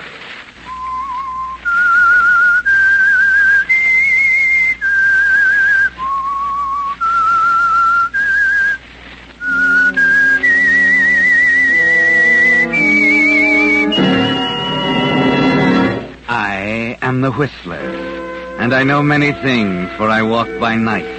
I know many strange tales hidden in the hearts of men and women who have stepped into the shadows.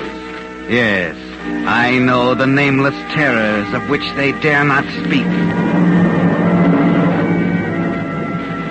Yes, friends, it's time for the Whistler. And remember, let every traffic signal remind you, with new Signal gasoline, you do go farther than ever. Look for the familiar big yellow and black circle sign that identifies those popular Signal service stations throughout the West from Canada to Mexico. And now, the Whistler's strange story, Bulletproof.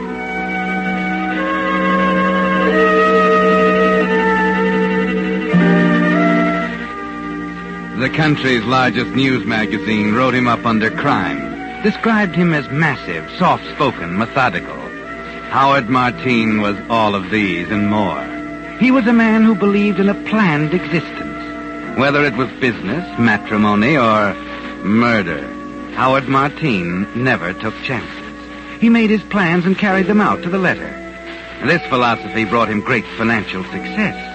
And it brought him a wife who was young and beautiful to look at, and who hated him with all her heart. That's you, Andrea? Yes. How's your headache? What? Your headache. That's why you went to your room, isn't it? Oh, yes. It's better, thank you. Howard, I've come to a decision about... Us, my dear? Yes.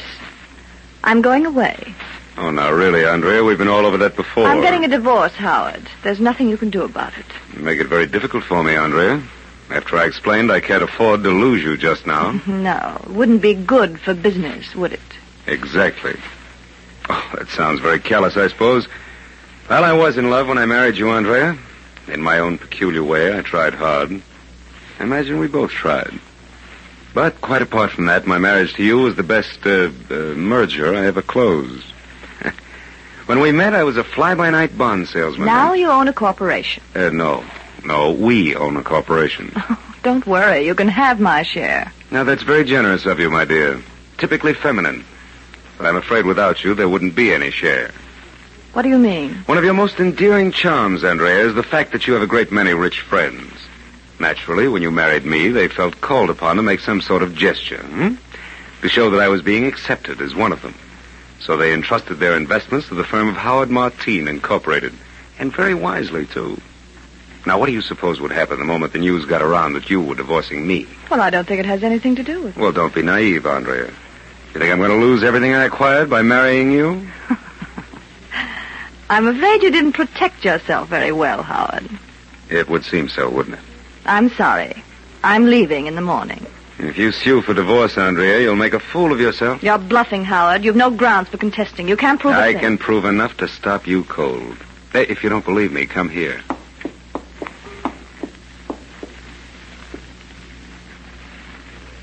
What's that? Here, hold this up to your ear. Hello? Paul, dear. Andrea. I had to call you. I needed some courage. Where are you? At home. I'm going to tell him now. Oh, Paul, what if he refuses? There's nothing for him to refuse. But he's told me he'd contest. He can't. He doesn't know about us. And even if he did, there'd be no proof. Is that enough? Or would you like to hear more? You know, I have quite a collection. It was just a matter of tapping the dictaphone into the private telephone in your room. Every time you got one of your headaches and went upstairs, I threw a little switch down here. Now I have a record of all your headaches. So, that's your proof. It is. Any one of these dictaphone records is enough to throw your divorce suit out of court. Very clever of you, Howard. I had no idea you suspected. Well, what are you going to do? Yeah, we'll go on exactly as before, Andrea. Your life is your own, my dear. I make only one demand. That you'll remain in this house as my wife and continue to entertain our friends or clients, whichever you prefer. For the greater glory of Howard Martine Incorporated. And what if I refuse? I'm afraid you have no alternative. Is there some joke, my dear? Oh, yes, Howard. And it's on you. I'll show you what alternative I have. When I get through with you, you'll beg for a divorce. That's a rather embarrassing prospect. I'll go to them, Howard. I'll go to every one of my rich friends, as you call them, tell the entire story. The truth, Howard.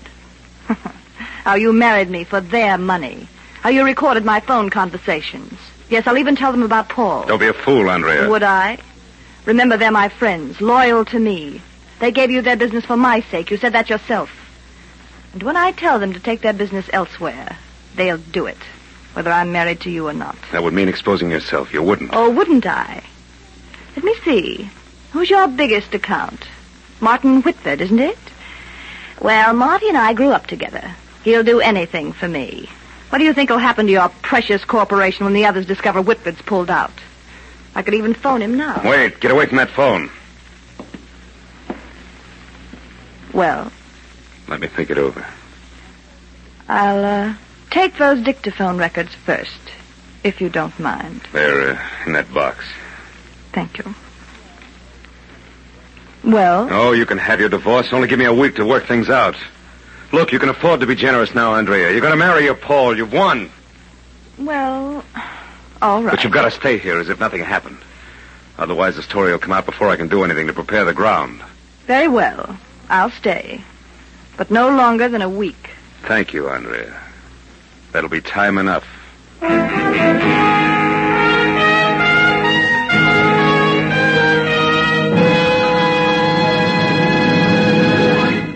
With the prologue of Bulletproof, the Signal Oil Company brings you another strange story by The Whistler.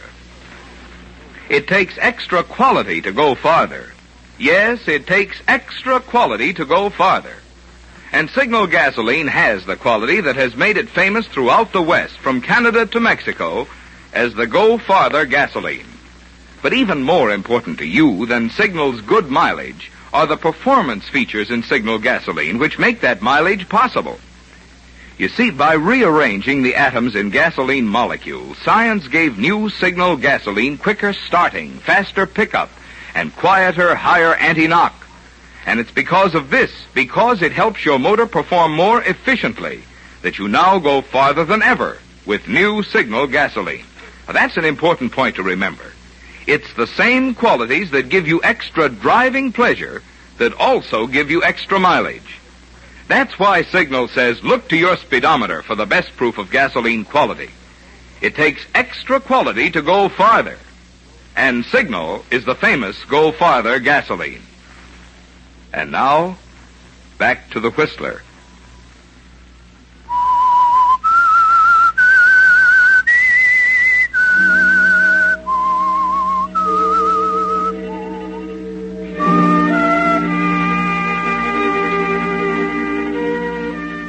It was like a game of chess, wasn't it, Howard? You had your attack planned right down to the last detail. with a final checkmate only a few moves away. But as it often happens, you were so absorbed in the plan of attack that you completely overlooked the obvious, simple countermove that Andrea would be bound to make, that you would go to her friends and tell them the truth. All you could do was try to control the rage inside of you until she left the room. You sit alone in the library and try to think, realizing, of course, that there's only one answer now.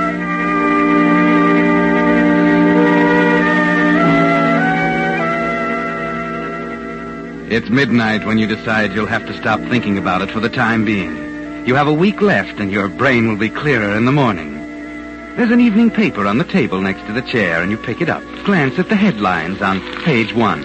An article in the right-hand column catches your eye.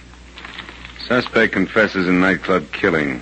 Ernest Krug, booked on suspicion yesterday, finally broke down under intensive questioning at police headquarters.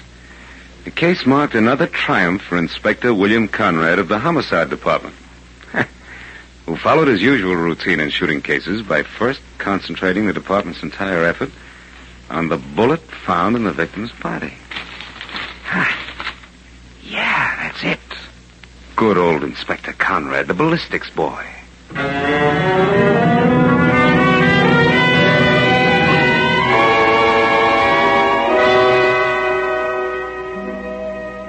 Well, you have a plan now, haven't you, Howard?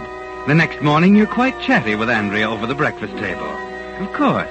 There's no point in holding grudges, is there? Particularly since the poor girl hasn't much of a future.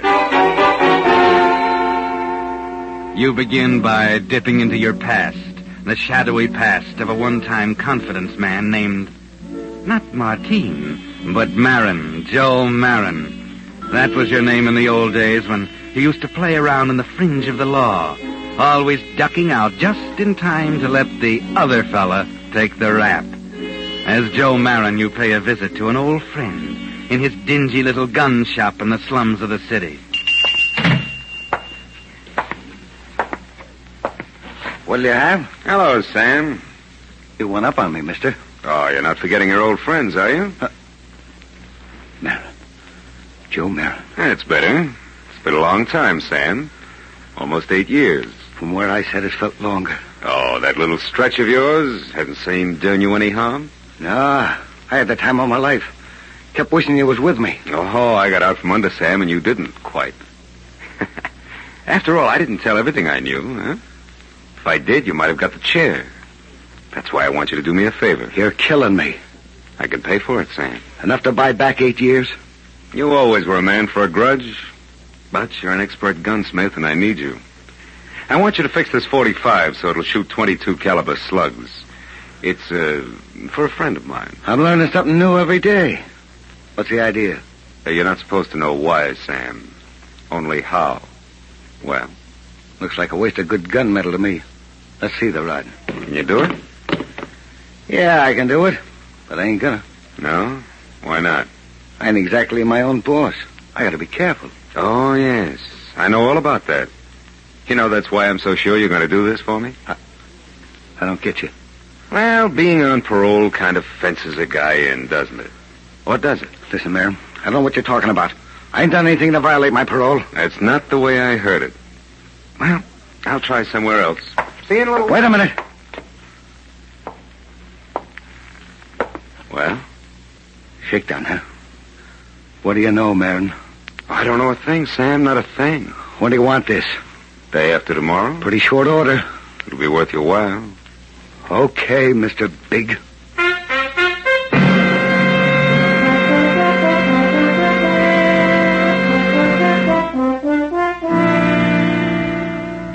Patience is your strong suit, Howard. 2 days of waiting.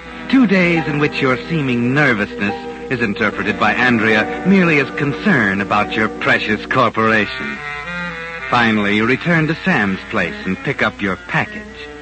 Andrea arrives late that evening and goes straight up to her room without a word to you. You wait alone in the library until you're sure the servants are asleep in their separate quarters. Then you walk quietly up to Andrea's room.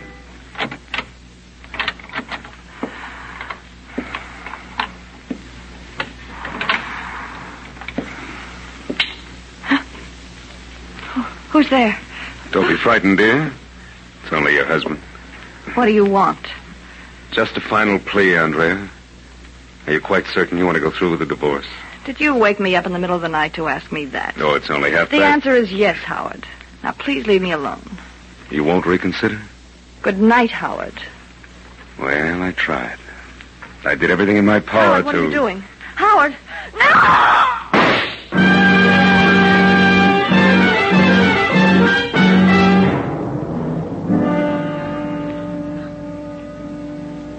What's the verdict, Doc? It was instantaneous, Inspector. About 10 hours ago. Uh-huh. 22 through the left temple. I'll want that bullet, of course. I have it for you this afternoon. All right. The room looks like it was hit by a cyclone. What do you suppose they were after? No, jewels, mostly. And they got them. Oh, by the way, we're not saying anything about the jewelry to the papers. Well, Inspector, here's another one for you to crack in your ballistics laboratory. Yeah. You know, Doc, they used to laugh at me at first. They called me a nut. Bullets on the brain, they said. But they're beginning to find out now that the big story in every shooting case is written in those little rifling marks on the bullet. Plainer even than fingerprints a lot of times. Excuse me a minute, Doc.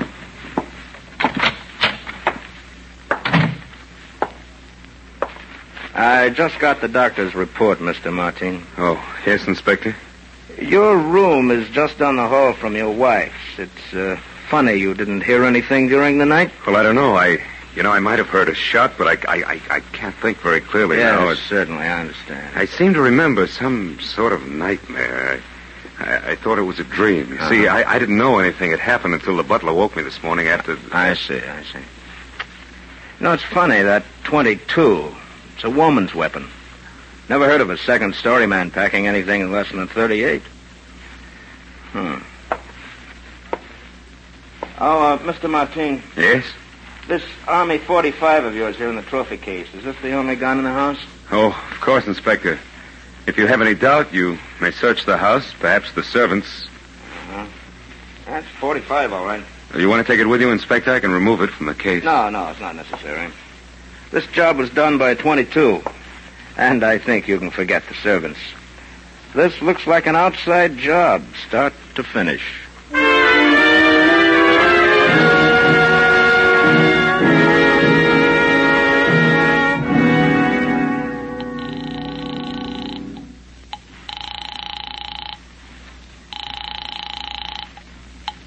Homicide, Conrad speaking. Oh, hello, Inspector. Howard Martin.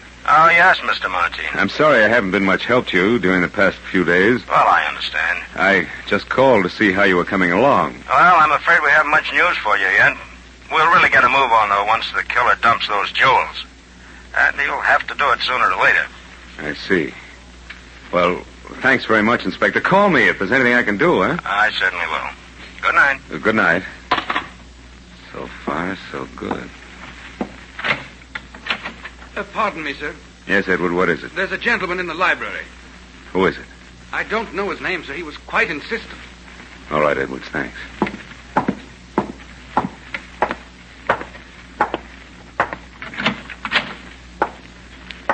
Hello, Joe.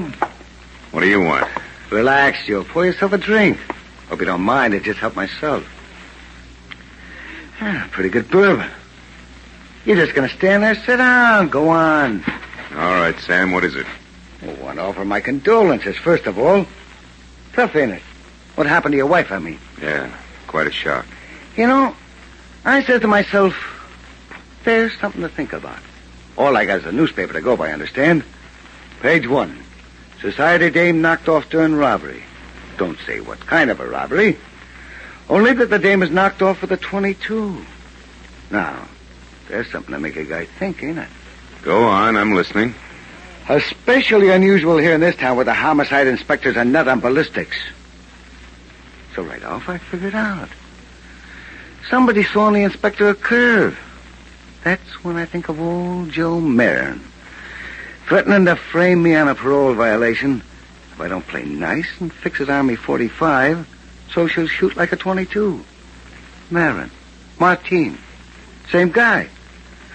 I put 2 and 2 together. The bell rings. And out comes $100,000. That's what it's gonna cost you, Joe. $100,000. I haven't got $100,000. I'm a reasonable character. What have you got? I can't do it, Sam. I can't. You better start thinking, Joe. Wait a minute. I have got $100,000 in jewelry. How hot is it? Oh, not hot at all. It belonged to my wife. Now, look, you can turn it into cash in 10 minutes if you want to. Let's have a look, huh? Right.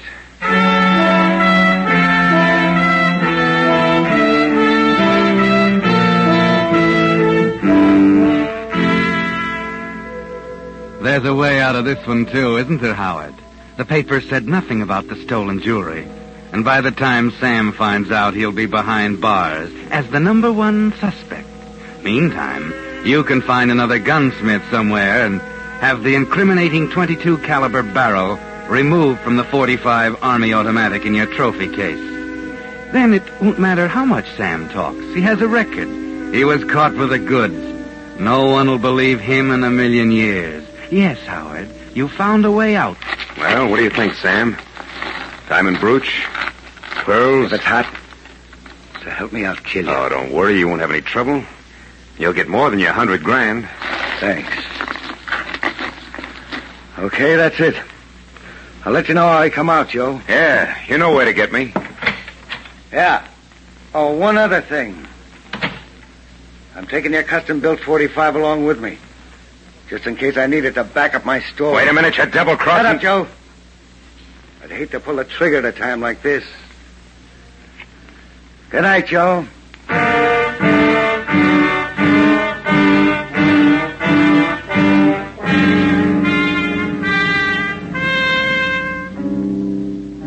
He's gone, and there's nothing you can do now, Howard.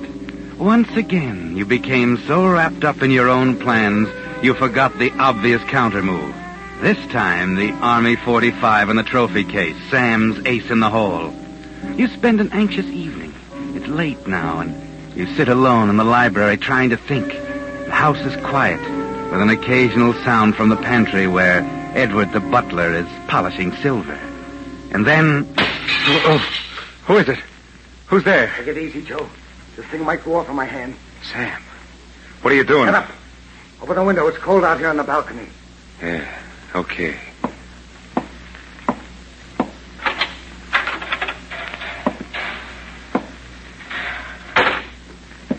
You dirty, double-crossing skunk.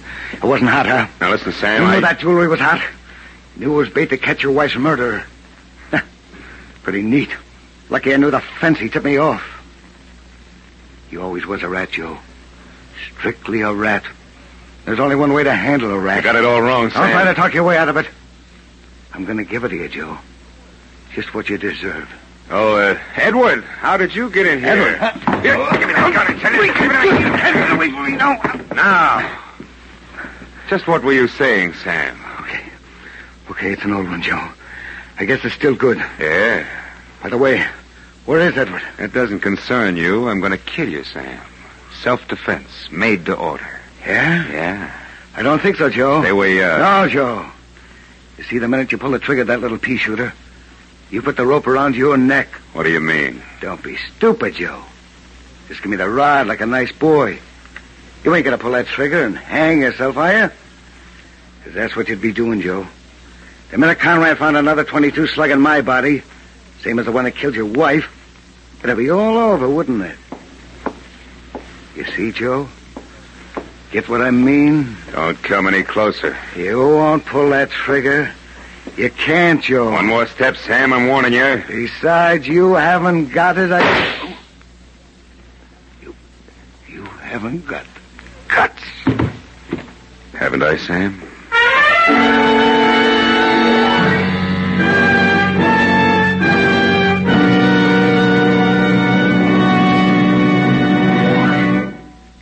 The Whistler will return in just a moment with the strange ending of tonight's story. But right now, since most folks never see how or where the gasoline they use in their car is made, it occurred to me that you might be interested to look in on the organization that brings you the Whistler and those fine Signal oil products. It all started not long after World War I, when a small group of young Westerners got together to form their own independent oil company, Signal Oil and Gas Company. In the face of what seemed overwhelming competition, these determined young men succeeded in bringing to Western motorists the first anti-knock gasoline at regular prices. Being independent themselves, they naturally sold Signal gasoline only through independent service stations, just a handful of them at that time. But motorists liked Signal products, liked them so well that the Signal organization grew and grew, until today independent Signal dealers serve 7 western states from Canada to Mexico. Now, obviously, there must be good reasons why so many motorists have switched to Signal. You can discover these reasons for yourself by just stopping at your own neighborhood Signal dealers. There you'll find the tops in gasoline and automotive lubricants, backed by Signal's 15-year tradition of quality. And you'll enjoy more thorough, more conscientious service, because Signal dealers, being in business for themselves, have an incentive to serve you better. And now, back to the Whistler.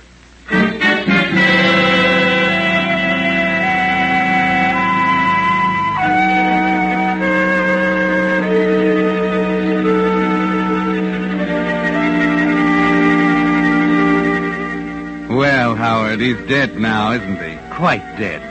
And shooting Sam down with the same gun you used to kill Andrea was just like writing a confession to Inspector Conrad. Yes, he'll find the .22 slug in Sam's body and it'll all be over.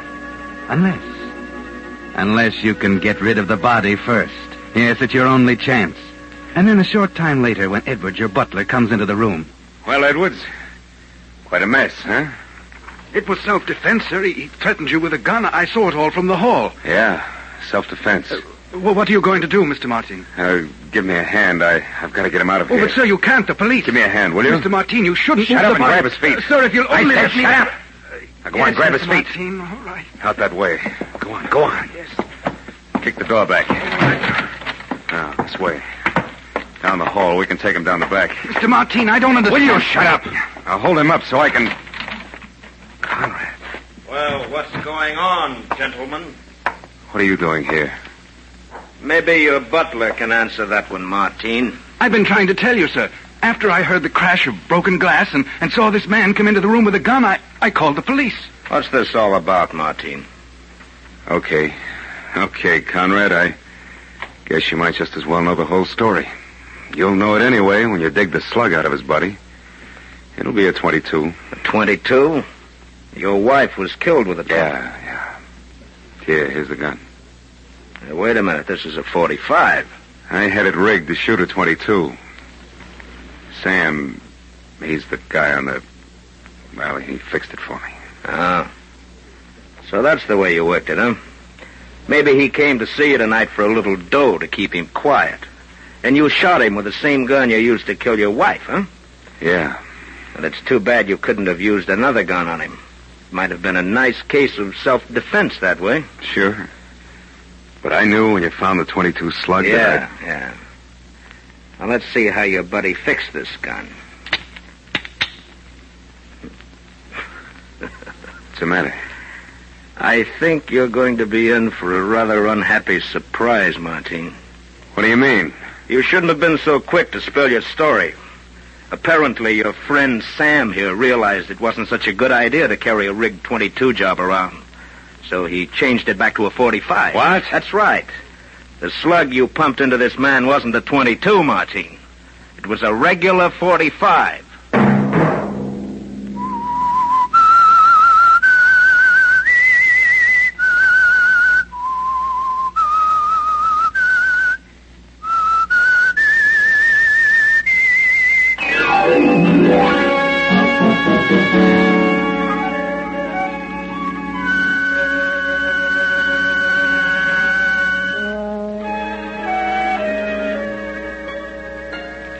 Next Monday at 9 o'clock, The Whistler will bring you another strange tale.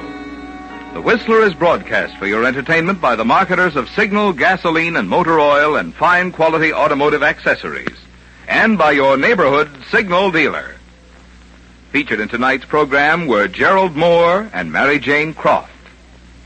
This program, produced by George W. Allen, with tonight's story by Kenneth Harvey, music by Wilbur Hatch, is transmitted to our troops overseas by the Armed Forces Radio Service.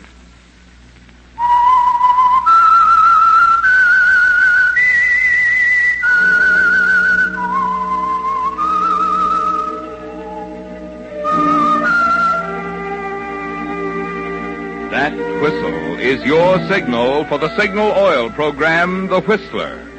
This is Marvin Miller speaking, reminding you to look for those familiar yellow and black circle signs that identify those popular signal oil stations throughout the West from Canada to Mexico. This is CBS, the Columbia Broadcasting System.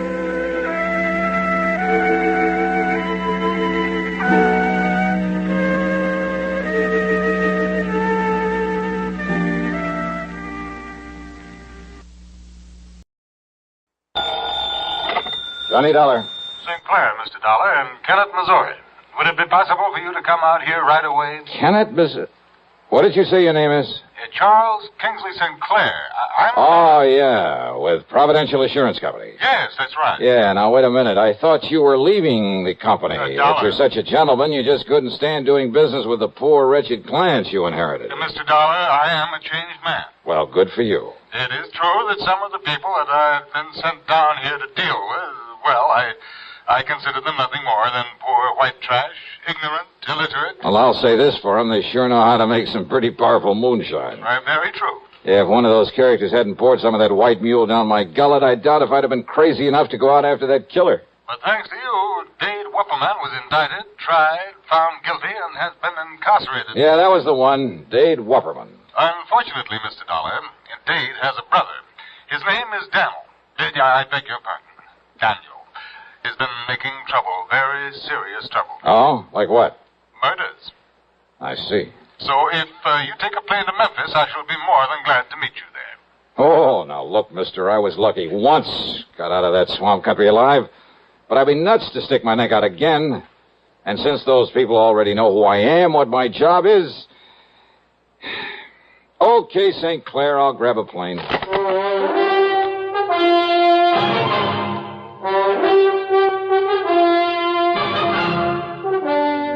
CBS Radio brings you Bob Bailey in the exciting adventures of the man with the action-packed expense account, America's fabulous freelance insurance investigator. Yours truly, Johnny Dollar.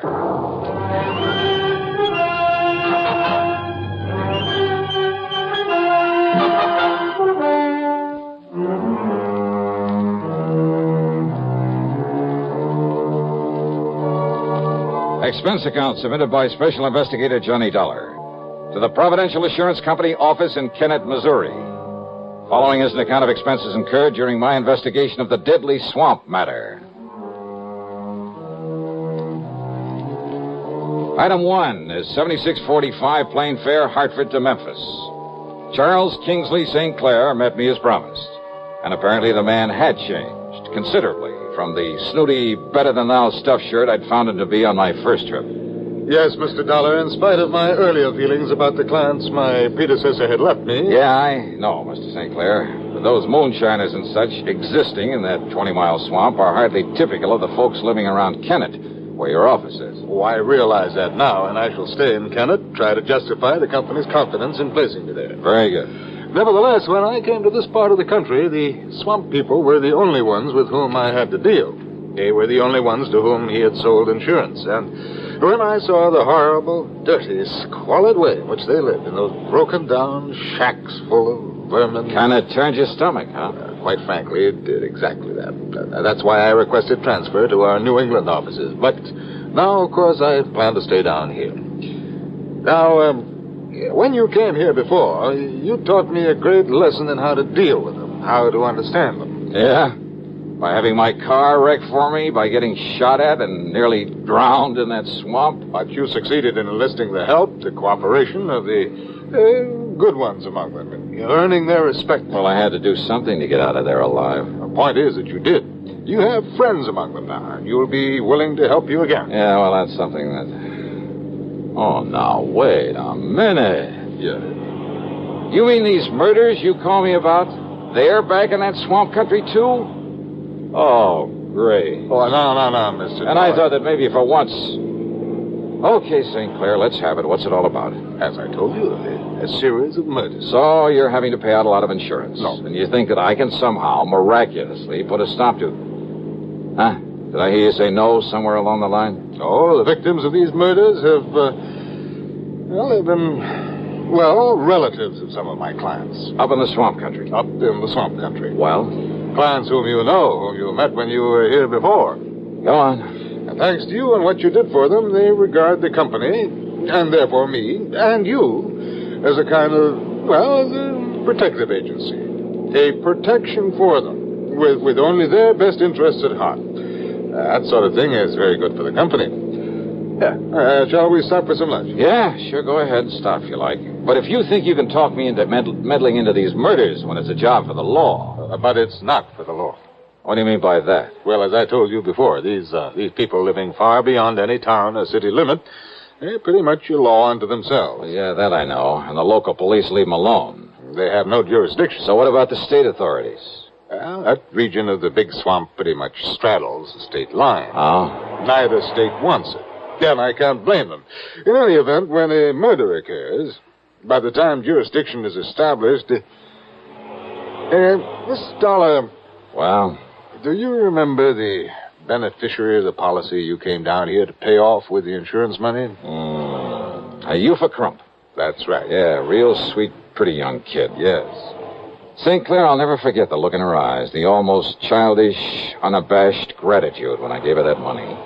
Yes. Now she can have pretty clothes for a change, good food on the table. Oh, she can fix up that little house she and her kids live in, buy some lace curtains for the windows, and...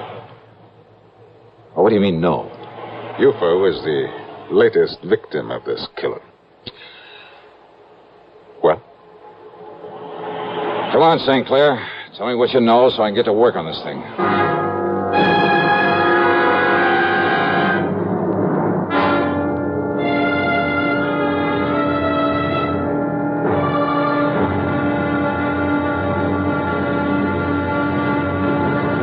Next time you refresh, enjoy a frosty, ice-cold Pepsi-Cola. Sociability, Charlie. All right, Kay, how's this? Pepsi is light, refreshes without filling. You like to refresh? Have a Pepsi right now. Well, offer it to everybody, Charlie. I will. Enjoy Pepsi at the fountain. It's delicious at home, too. Have one at lunch or with a snack. Charlie. At the beach or at dinner. Wherever you go, Pepsi is there. It's here, too, in our Be Sociable song. Be sociable, look smart, keep up to date with Pepsi. Drink light, refreshing Pepsi. Stay young and fair and debonair. Be sociable, have a Pepsi. For the weekend, have plenty of Pepsi around. Pick up an extra carton today. CK, I'm sociable. With Pepsi, everyone is. And now, Act Two of yours truly, Johnny Dollar.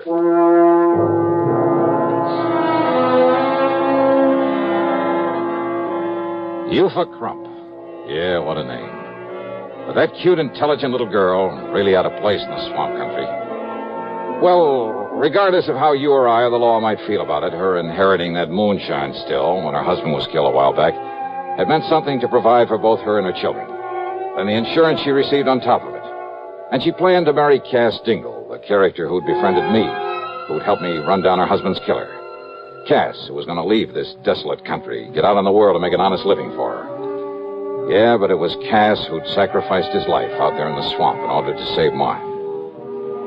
No, Mr. Dollar. What? Cass Dingle is still alive. But I myself saw Dade Wupperman shoot him in the back. Eupha somehow nursed him back to health. They were married according to whatever rites the swamp people observe, and they were very happy. And then she was murdered. Yes, that was Cass who asked me to call on you again. And since you know him, you know these people. Okay, stop wasting time, St. Clair. Get me on up to Kennett where I can rent a car and get on this thing. If you'll drop me at my office, I'll be more than glad to let you have this one. But about some lunch. Lunch? Forget it. Let's get going. Item 2, $4.70 for a tank full of gas there in Kennett. And I headed west a few miles, then due north into the swamp country. Well, as I said before, the 20-mile swamp is one of the most dismal, uninviting places I've ever seen. The road, after a while, wasn't even a road, just a set of muddy wagon tracks. More than once, driving slowly and carefully along, I held my breath, hoping St. Clair's car wouldn't bog down in some mud hole. I passed a couple of shacks, falling apart and apparently vacant. But the distinctive smell of moonshine whiskey in the air told me otherwise, that a still was in full operation. If Cass Dingle had married Eufa, he'd gone to her place to live, so I headed that way. But a mile or so before I got there, edging the car around a thicket of wild blackberries, I had learned the last time I was here that when somebody starts shooting, the only thing to do is stop whatever you're in, whatever you're doing. So I did, fast. I ducked down under the wheel on the floorboards, and I pulled out my gun. And I waited.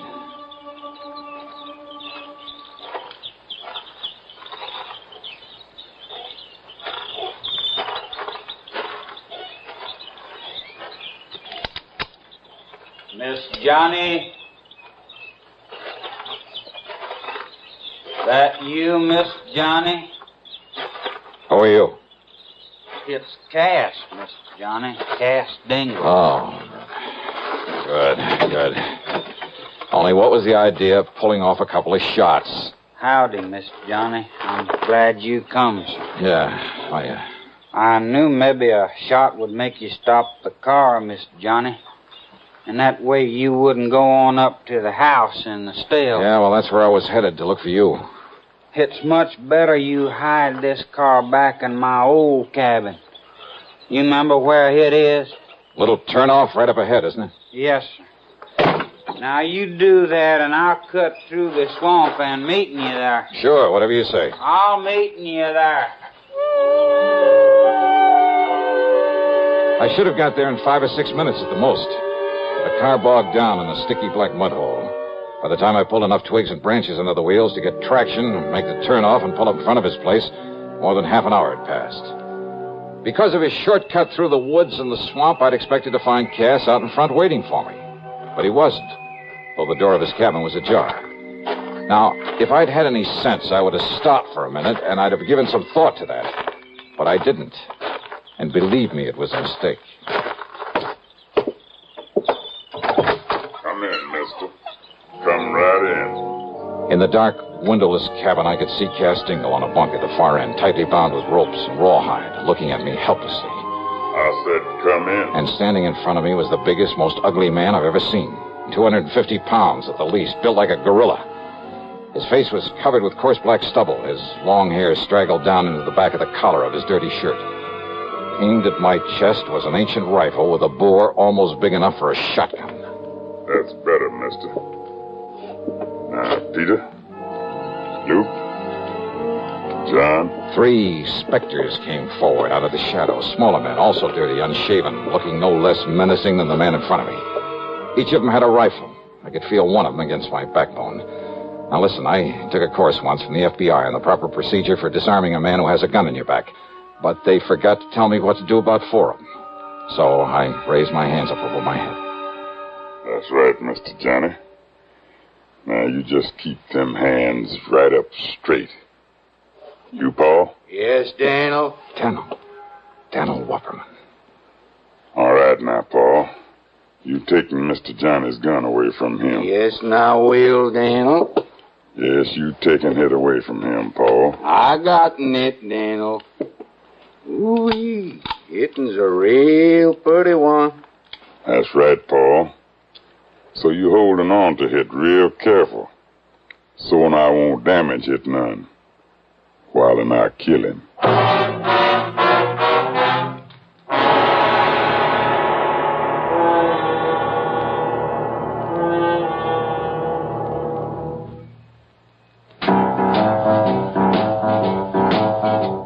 Talk about best-selling records.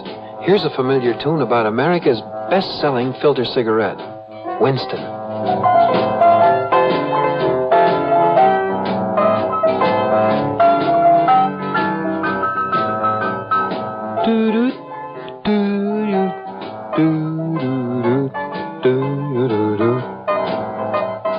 Winston gives you real flavor, full, rich tobacco flavor.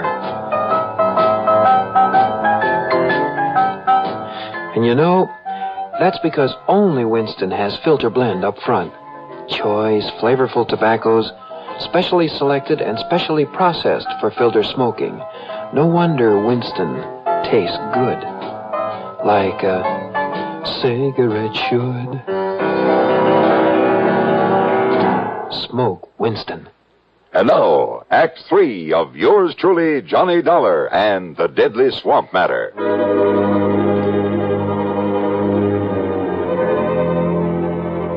I've been in some pretty tough spots in this crazy job of mine, but nothing ever quite like this. 4 men, like 4 vicious animals who crawled up out of the muck of the 20-mile swamp.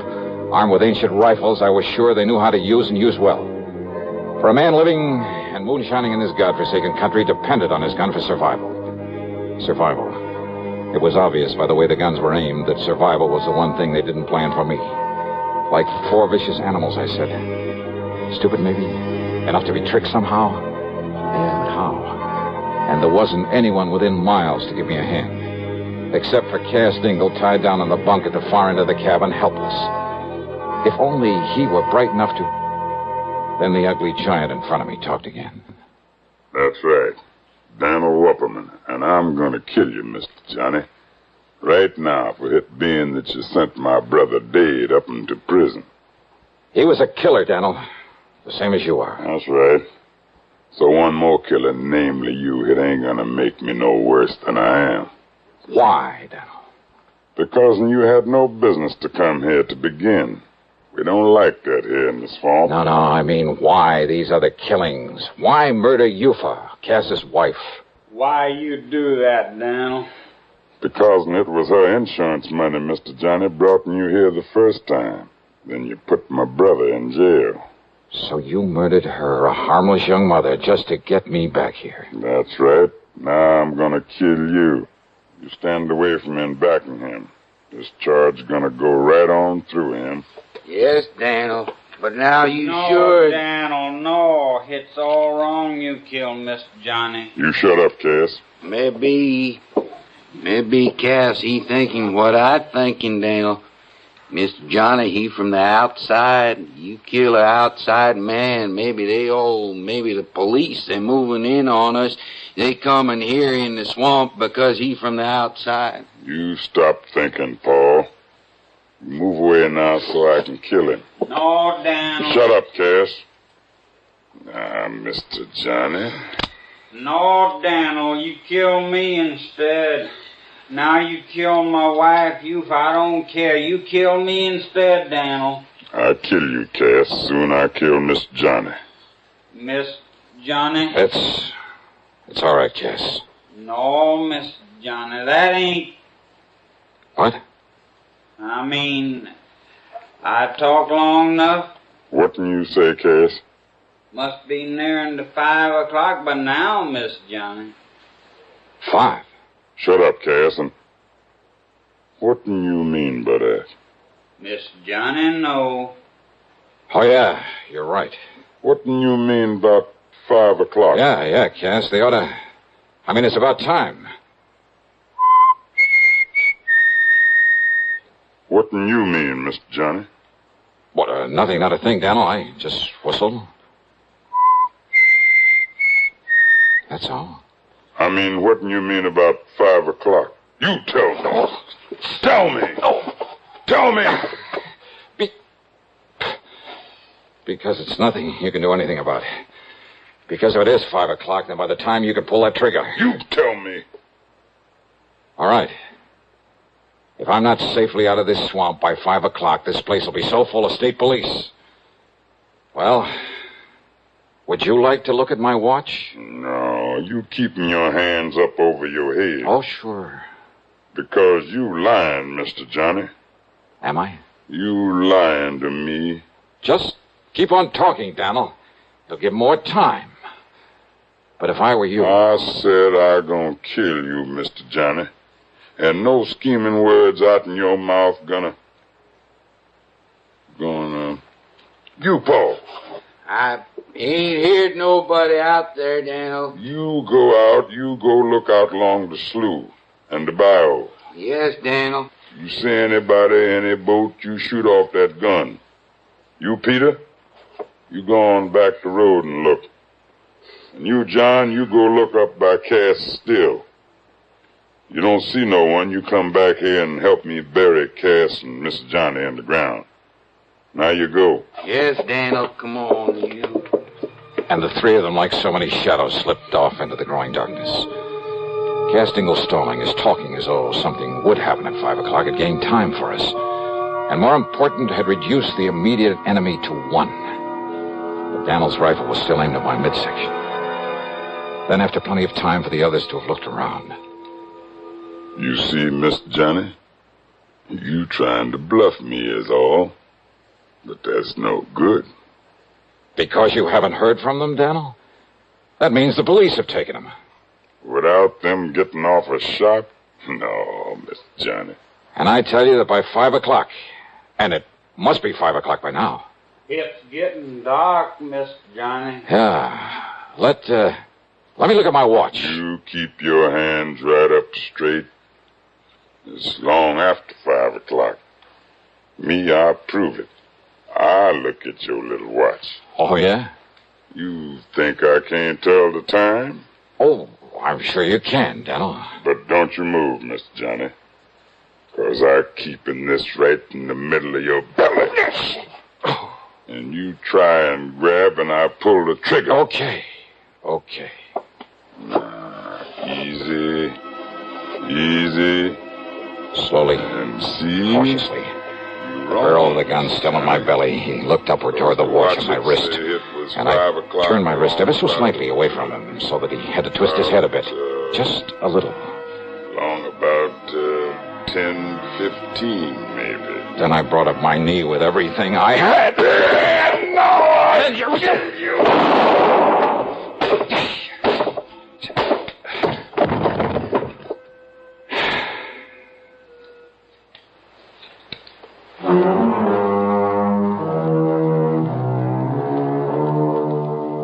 I knew the sound of the gunshot would bring the others back to the cabin.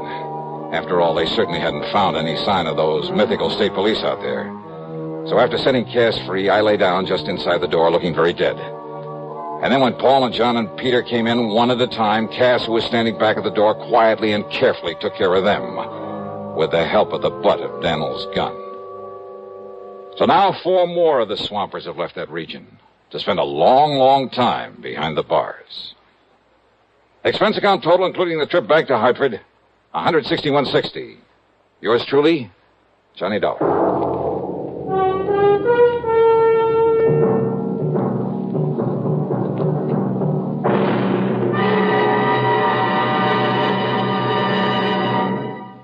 Our star will return in just a moment. Constipation is something people don't talk about much, but it can be a problem for anyone, even doctors.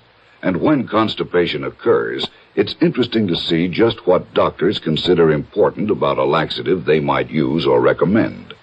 Well, a majority of the doctors we heard from had this to say. A laxative should be effective, gentle, close to natural acting. A medicine that can be used with complete confidence. Now, X-Lax has been popular with many doctors and millions of people over the years because pleasant-tasting chocolated X-Lax is effective. Overnight, it helps you toward your normal regularity. X-Lax is so gentle, so close to natural acting, there's no upset. That's why many doctors and millions of people use X-Lax with complete confidence. X-Lax, the laxative that helps you toward your normal regularity gently, overnight. Now, here is our star to tell you about next week's program. Next week, a thrilling, hair-raising chase out on the open sea. Join us, won't you? Yours truly, Johnny Dollar.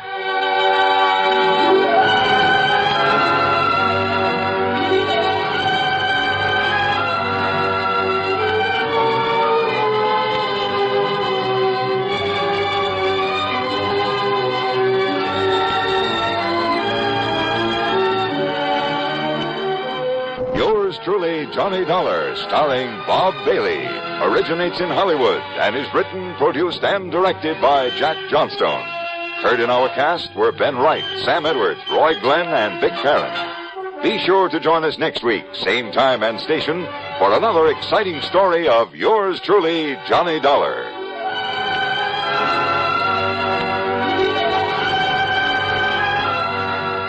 This is Hugh Douglas speaking. Another gripping drama of suspense, next on the CBS Radio Network.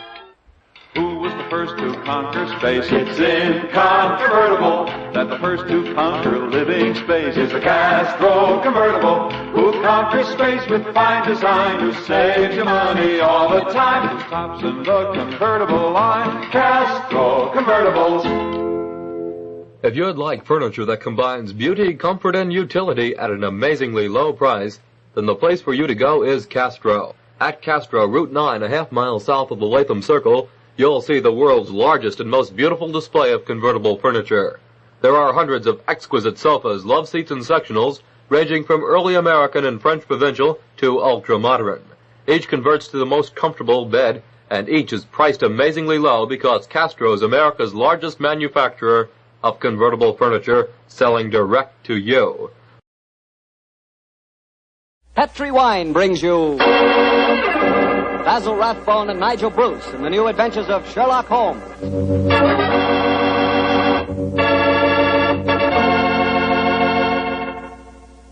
The Petri family, the family that took time to bring you good wine, invites you to listen to Dr. Watson tell us another exciting adventure he shared with his old friend, that master detective, Sherlock Holmes. And right now, I'd like to just briefly mention an idea you ought to try tomorrow night, just before you sit down to dinner. Just pour yourself a glass of that good Petri California sherry. Petri sherry is the perfect before-dinner wine. Its cheerful, glowing amber color looks festive and, well, it sort of lends an air of importance to the occasion. And as for the wine itself, just taste it. That Petri sherry is not just ordinary wine, no, sir. One sip and you know that wonderful sun-ripened grapes went into its making. Yes, and you know that Petri sherry was carefully watched over every step of the way. Incidentally, Petri makes two kinds of sherry, regular sherry and Petri Pale Dry. If you're not sure just which kind you and your friends will like best, try them both. Don't buy one, buy two. But when it comes to sherry, or any other wine for that matter, be sure you always buy Petri.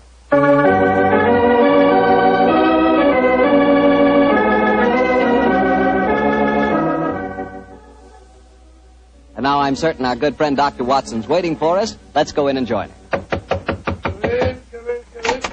Ah, there you are, Mr. Bartell.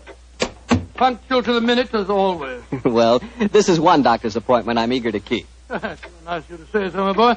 Draw up your usual chair and make yourself comfortable. Thanks. Well, Doctor, today's April the 1st. Did anyone try and play any jokes on you? Yes, you did, Mr. Bartell, but I'm happy to say that nobody caught me.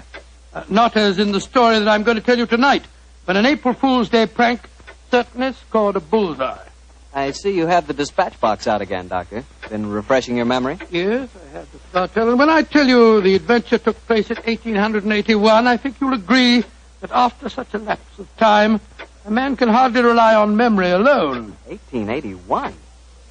Say, Doctor, tonight's adventure must have been one of the really early ones. Yes, it was indeed. In fact, to be exact, it took place only a little while after Sherlock Holmes and I had first met and had taken up lodgings together. How was the great detective in those early days? Profound mystery to me, Mr. Bartell. To give you an example, my boy, I'd shared our Baker Street lodgings with him for over a month before I was even certain of his profession, the knowledge of which I learnt to my awe and astonishment when our first adventure together took place. Oh, that was the one you called a study in scarlet, wasn't it, Doctor? That's right, Mr. Bartell. What a memory you've got, study in scarlet. But even after that adventure, I found myself wondering at times what I had let myself in for, sharing lodgings with such a strange companion. It was in one of those moods of doubt and confusion that my story begins. Late one March evening, I found myself in the neighborhood of Piccadilly Circus. It was cold, and a steady drizzle of rain had dampened my spirits. I thought that a glass of wine and the sound of music would put me in a better mood. And so, Mr. Bartell, I entered the Criterion restaurant. As I sat with a glass of rare vintage port at my elbow, the orchestra playing a dreamy Strauss waltz in the background, I couldn't help thinking of the last time that I'd been there. It was the night I met a young medical student by the name of Stamford. He was the man who first introduced me to Sherlock Holmes. Suddenly, I felt a clap on my shoulder.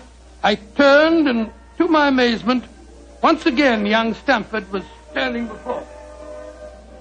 Watson, or should I say Dr. Watson. How are you, my dear chap? Hello, Stamford. Come and sit down. Thanks. I'm glad to see that you're not holding any grudge against me. Why on earth should I do that? For introducing you to Sherlock Holmes. I've reproached myself ever since. I think he's as mad as a hatter. Not at all. He may be eccentric. In fact, I'll admit that he is eccentric, but he's an extraordinarily interesting fellow. He'll make a great name for himself as a private detective one of these days. You'll see if I'm not right, Stamford. I saw something about him in the paper the other day. Yes, I expect that was the Larston Gardens affair, wasn't it? Yes, it was. He's a brilliant man, Stamford. Quite brilliant. Though I must admit he's difficult at times. He works like a fiend as a rule, but occasionally a reaction sets in, and for days at a time he'll lie on our sofa, hardly uttering a word or moving a muscle from morning to night. Depressing, I must say. I think he takes himself too seriously. Yes, perhaps you're right. How would you like to join in a little plot? Plot, against Holmes? Yes, just a rag, you know. We thought it'd be rather fun. We? Murphy and I, we were just talking about it. I'll call him over. Murphy? Oh, is that Murphy? I've seen him before somewhere, haven't I? I'm sure you must have done. He's been round at the hospital, and any time you go into the British Museum, you'll find him there. Nice fella, but dull. Definitely dull. Yes, Stamford. Oh, this is a friend of mine, John Watson. This is James Murphy. How do you do? I think I've seen you at the hospital. And I know I've seen you, Dr. Watson. Oh, sit down and come and join us, won't you? Oh, thank you very much. I was just telling Watson about our little plot. Oh, you mean about Sherlock Holmes? Now, look here. I'd like you fellas to realize that Holmes is a very good friend of mine. Oh, don't worry, Watson. This is all in good fun. Don't you realize what the date is tomorrow? 1st of April, isn't it? Yes, April Fool's Day. Oh, now I see. You're going to play an April Fool's Day joke on Holmes. Yes, that's our plan. Well, it's hardly our plan, Stamford. It's really Lady Anne Partington's idea. You see, Holmes was very rude to her when she visited the hospital recently, and she wants to, take him down a peg or two. Sounds innocent enough, but I must say he's inclined to be rather arrogant at times. Well, what's the plan? Well, we'll need your help, Watson. You must be careful not to give the joke away. I'll bet you a $5 that Holmes falls for the whole story, hook, line, and sinker. Now, here's exactly what we're planning to do. Lady Anne is going to call on Holmes at Baker Street in the morning. Lady Anne, I'm very flattered that you called to see me in my professional capacity. Surely, my dear man, you didn't think this was a social call. You were much too rude to me at the hospital the other day for that. That was the point I was trying to make. Please sit down, won't you? Please take this chair, won't you, Lady Anne? It's by far the most comfortable chair in the room. Oh, thank you, Dr. Watson. And now, what can I do to help you? You've heard of the Elphinstone Emerald? Oh, yes, indeed. A magnificent stone of very considerable value. An heirloom in your family, I believe. Yes, Mr. Holmes. I keep it in a wall safe in my bedroom. This morning, when I had occasion to go to the safe, I discovered that the emerald had been stolen. Stolen? Good Scott. Shocking business. Of course, you want Mr. Holmes to recover it for you. A remarkable deduction, my dear doctor. Lady Anne, when you opened the safe, did you observe any signs of it having been tampered with? Oh, I think it's rather stupid to sit and answer questions here in Baker Street. Why don't you come over to my house in Cavendish Square and examine the safe for yourself?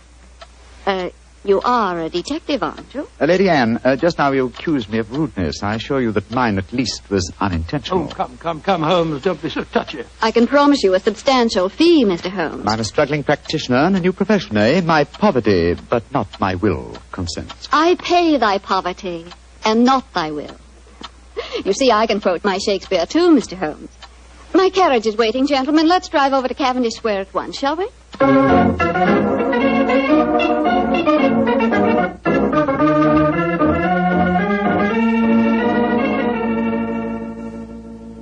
This is the wall safe, Mr. Holmes. Not too difficult a safe to crack for an expert. You placed the emerald in it last night, you say? Yes, when I went to bed. And this morning, it had gone. Well, surely, Holmes, this is a good occasion to use that magnifying glass that you're always fitting about with. Excellent occasion, my dear doctor. That's why I brought it with me. Uh-huh. That's very interesting. What is it? This safe was opened by an expert. There isn't a sign of its having been forced. Hello. What have you discovered? There's a peculiar tarnish on the steel knob. It was obviously handled by someone whose fingers are habitually stained with chemicals. Amazing, Holmes. Elementary, my dear doctor. Where does that door lead to? My boudoir. I should like to examine it if I may. Oh, but of course. Thank you, Lady Anne.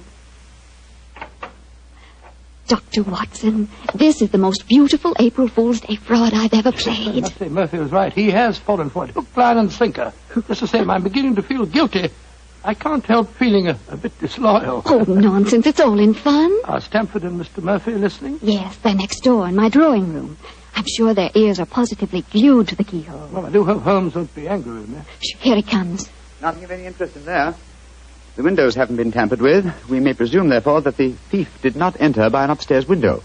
Lady Anne. Yes, Mr. Holmes? This room has not been touched since you discovered your loss? Oh, no. I told the servants to leave it exactly as it was while I came to fetch you. Splendid. Deep pile carpet, eh? Could be better. The thief was a tall man with a long stride. Oh, come, Holmes. I know your methods, but there aren't any footprints on this carpet that you can identify, even with your magnifying glass. My dear doctor, I've studied many crimes, and I've never seen one yet that was committed by a flying creature. As long as a criminal remains upon his two legs, there must be some trifling displacement can be detected by a keen observer. I assure you that the marks on this carpet indicate that the thief was a tall man with a long stride. Traces of tobacco ash, pipe tobacco, shag tobacco that sells at 4p an ounce. Oh, now, really, Mr. Holmes, how can you possibly identify an individual tobacco? Oh, it's a hobby of mine. In fact, I've even written a monograph on the subject. Now, one more look at the safe itself. Hello. What's this powdered dust here? What? It's rosin. Distinct trace of rosin.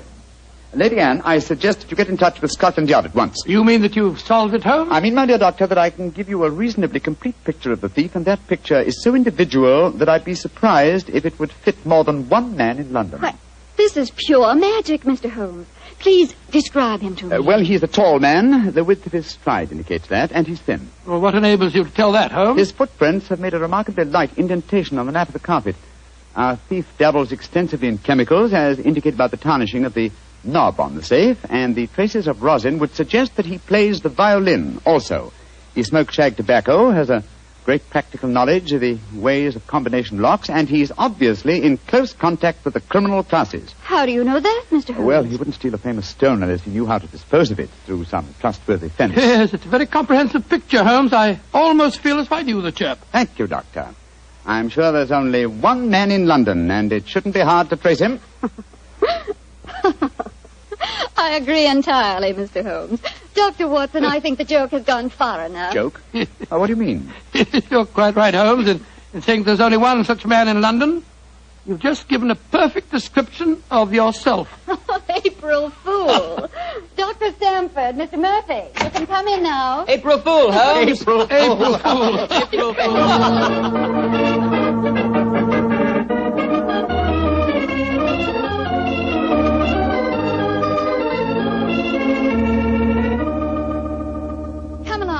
Into the drawing room, everyone. Let us drink a glass of wine to Mr. Holmes, who has so graciously forgiven us for the little trick we played on him. And also to Dr. Stamford, who thought of the whole idea. No hard feelings, Holmes. Oh, no, Doctor. Oh, it was a rather embarrassing experience. Yes, when Murphy told me about the plan, I just couldn't resist joining him. Ah, here you are, Holmes. Here's a drink. Thank you, Stamford. You know Murphy, don't you? No, I don't think we've met. How do you do, sir? How do you do, Holmes? How did you like the little game we played on you? It was rather a salutary experience. I suppose you gave them all the details to build up the picture of me, eh, Doctor? As a matter of fact, I did, Holmes, and knowing some of your methods, we tried to plant every clue that you'd pick up. Very neat job, too, and incidentally, a perfect example of the dangers of deductions based on purely circumstantial evidence. I shall profit from this little lesson. I must say it was worth a fortune in emeralds to see your face, Holmes, when you realized what you'd done. Well, the joke's over now. By the way, where is Lady Anne? I believe she said she was going to fetch the Elphinstone emerald. She thought you might be interested in seeing it. She probably feels the sight of it will salve my wounded vanity. Oh, here she comes now. Mr. Holmes! Mr. Holmes! What's wrong? What's happened, Lady Anne? The emerald. It's not where I hid it. This time it's really stolen.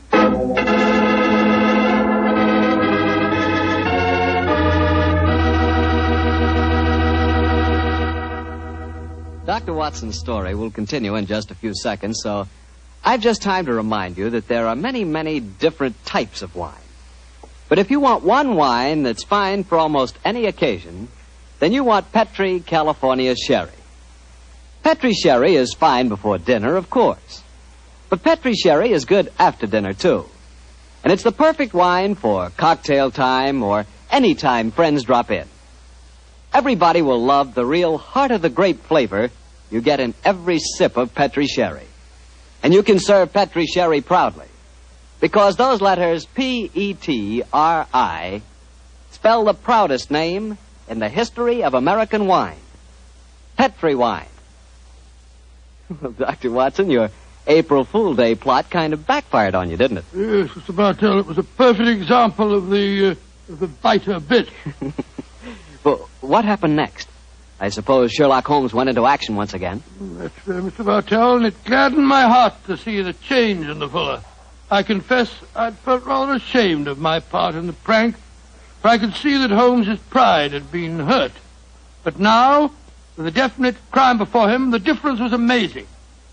He suddenly became a dynamo, galvanized into action as he stood there, firing questions at the other members. Lady Anne, who beside yourself knew of this fresh hiding place? Both Murphy and I did. Yes. After we'd left our deliberate clues on the safe, we went with Lady Anne and saw her secrete the emerald in the top drawer of her dressing table. We thought it would be all right there. After all, as soon as the joke was over, I was going to put it back in the safe. Now, I think our wisest plan before we question the servants would be for each one of you who were in this April Fool's Day prank to submit to being searched. Holmes, surely you don't suggest that any one of us took the emerald? No, Stanford, I don't. But if any one of you four are not guilty, this will be a splendid way of proving your innocence. I say, steady, Holmes. You're not suggesting that Lady Anne stole her own emeralds, are you? Are you, Mr. Holmes? I'm suggesting nothing, but I may point out that the recent vogue for the insurance companies has provided another interesting motive for these so-called thefts. I resent your insinuation. It's outrageous. Lady Anne, if I'm to recover your emerald, I must at least consider every possibility.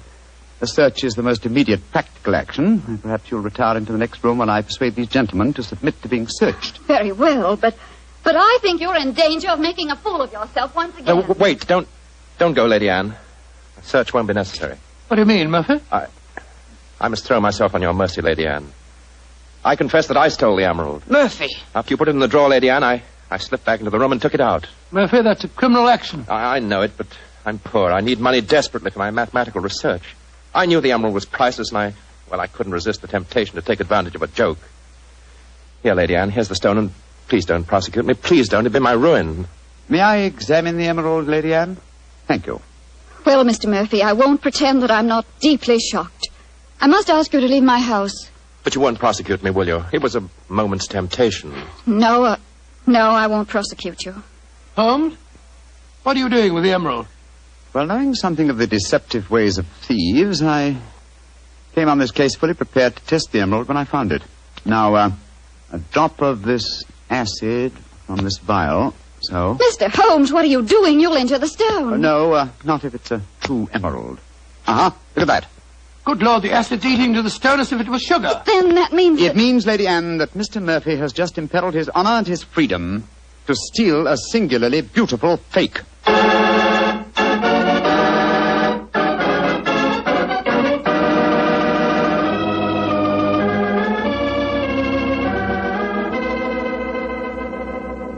Mr. Holmes, this joke has turned into a nightmare.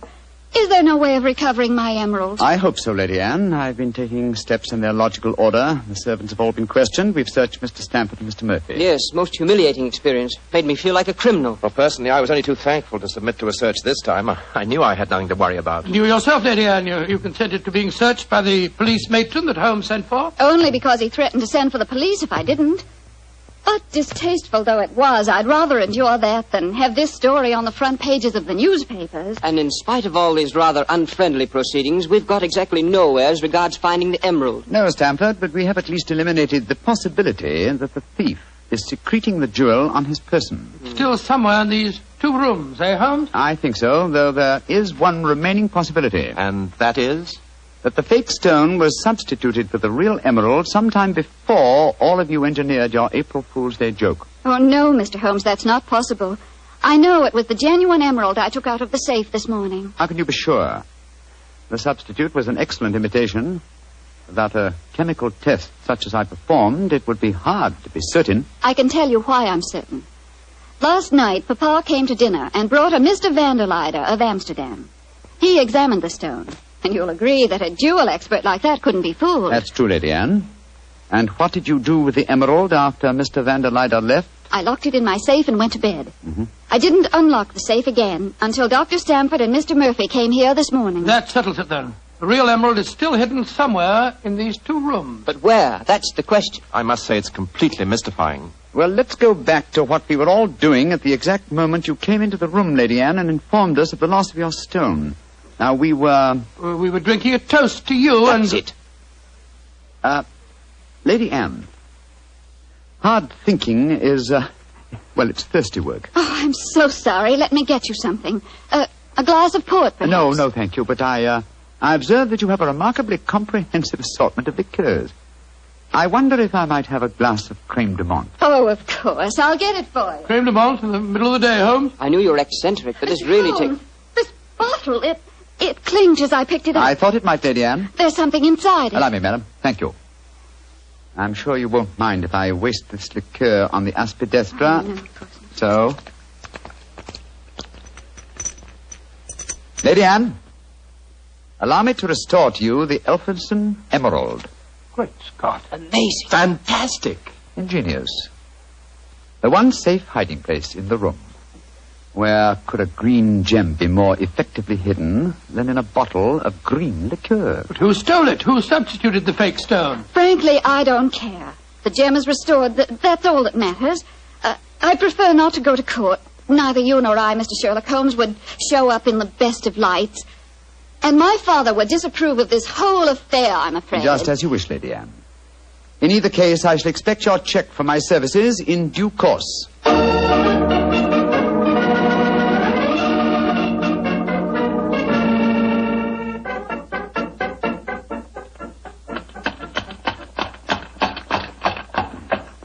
Well, here we are at the Criterion again, Stamford. Won't you come in and join us for lunch? Thanks, Watson, but I'll keep the cab and go on. I actually have a patient this afternoon. A rare and delightful experience for a young doctor, as you probably know. As rare and delightful as a client is for a young detective, eh, Stanford? I quite understand, and I'm correspondingly grateful to you for your profitable hopes. I'm glad it was profitable for you. Personally, I feel pretty stupid about the whole thing. Well, goodbye. Goodbye, old fellow. Goodbye. 39 Onslow Square, cabby. You're remarkably quiet, Mayfield. Well, I'm afraid my conscience won't let me do much talking, Doctor. I'm heartily ashamed of myself. Well, thanks for the lift. I'll leave you chaps Oh, there. nonsense. You'll join us for lunch, Murphy. But, No buts about it, I insist. Come on. Well, it's awfully nice of you. Oh, come, Murphy. Any one of us can make a foolish mistake. It's just lucky that you didn't have to pay for yours.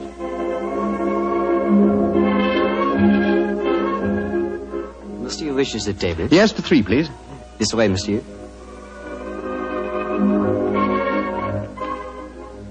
Does this table please you? Excellent, thank you. George, I'm as hungry as a hunter. How about you, Murphy? No, I'm afraid I have very little appetite. This whole case has upset me dreadfully. You mustn't take it so much to heart, Murphy. By the way, Doctor, I'd like to have your opinion on the case. Who do you think staged the theft of the emerald today? Perfectly obvious to me. Lady Anne Partington did it herself to collect insurance money. If she hadn't, she'd have insisted on your finding the thief. But you needn't worry, old chap. You'll get your fee all right, I'm sure of that. Oh, I'm not worrying about the fee. But I assure you, Lady Anne did not engineer that fraud today. You mean that it was Stamford? Tell him who was responsible, my dear Murphy. But how should I know? Oh, Holmes? come now, Murphy. Let's not fence any longer. You did an excellent job, a superlative job. I was almost sorry to spoil it for you. I don't think I understand you, Holmes. Oh, yes, you do, Murphy. You're a splendid actor, too. I was so deeply touched when you had apparently stolen a fake jewel, and all the time you knew that the real one was safely hidden in the bottle of creme de menthe, to be abstracted at your leisure. You scoundrel. Holmes, do you mind telling me what's going on here? I'm completely and absolutely in the dark. Surely it's obvious, my dear doctor. The imitation emerald was a brilliant copy. What makes you so sure of that, my dear Holmes? Because this April Fool's Day hoax was only conceived yesterday, or that is what you wish the others to believe. Such a superb paste gem could not have been made at such short notice. Therefore, it must have been prepared by someone who knew about the hoax before it was arranged. Now, my dear doctor, when Stamford told you about the plan last night, whose idea did he say it was? He told me that it was Lady Anne Partington's plan. Precisely. And yet Lady Anne referred to it today as Stamford's idea. Obviously, you, my dear Murphy, presented the plan to each as the notion of the other, and so only you could have arranged the real theft behind the hoax. I repeat, a splendid job. Thank you, Mr. Holmes.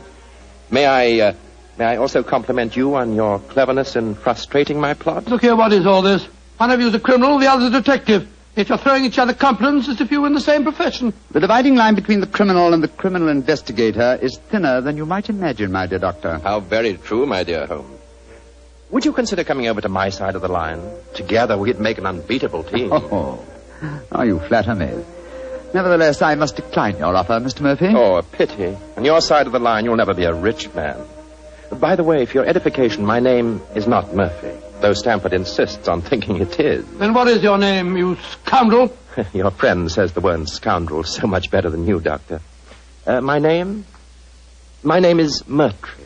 Oh, indeed. Spelled M-U-R-T-R-Y? No. Dear me, I have so much trouble with my name. People will either misspell it or mispronounce it. I'm afraid I'll have to begin calling it the way it looks. M-O-R-I-A-R-T-Y. Moriarty. Moriarty. I shall remember that name. I have a feeling we shall meet again. I trust that we shall. You've won the first round, Sherlock Holmes, I admit that. But I believe that a return match is indicated. I shall look forward to it, Moriarty. And now, Doctor, I can't stand your baleful glare any longer. Let's order lunch, shall we?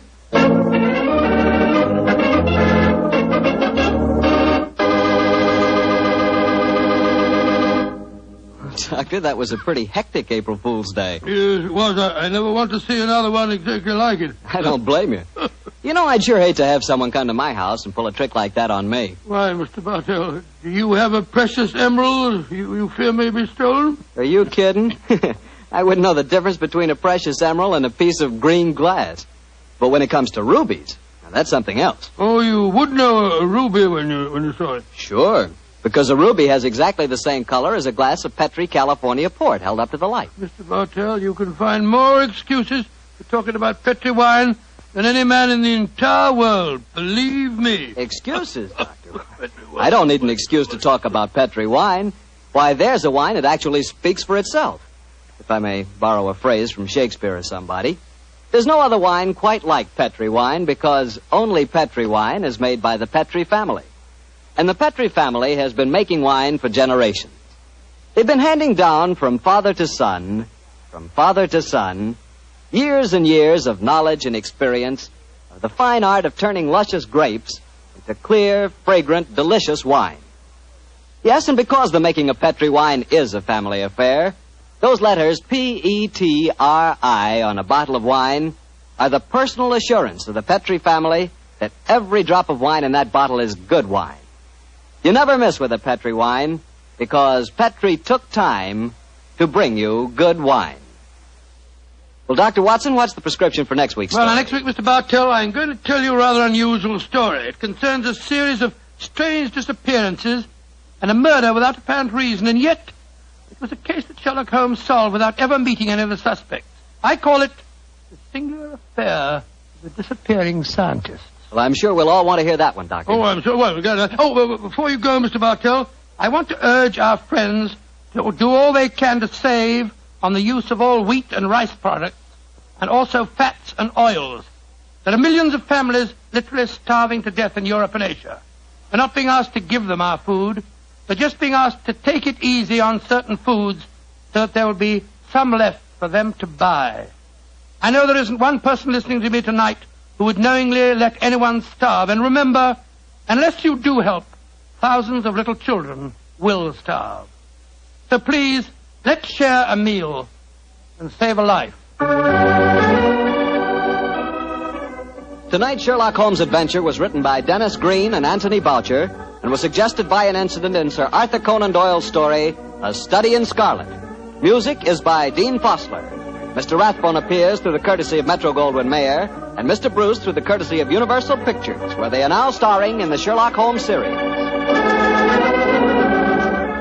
The Petri Wine Company of San Francisco, California, invites you to tune in again next week, same time, same station. Sherlock Holmes comes to you from our Hollywood studios.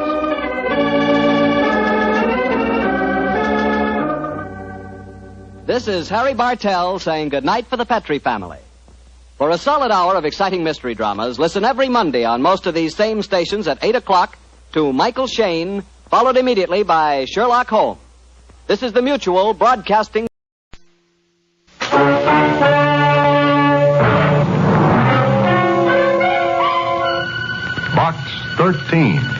Alan Ladd as Dan Holliday.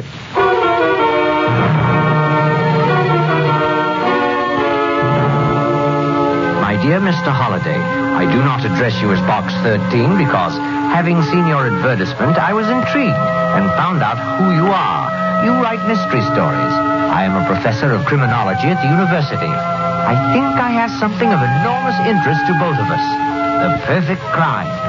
I am going to commit it. Won't you be my audience? If it pleases you, come to my room.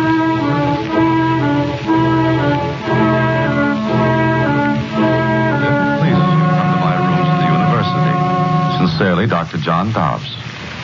At first, I wasn't sure whether the letter was on the level or not. Then, when I saw Dr. Dobbs, I was sure it was. And he did commit the perfect crime. Almost.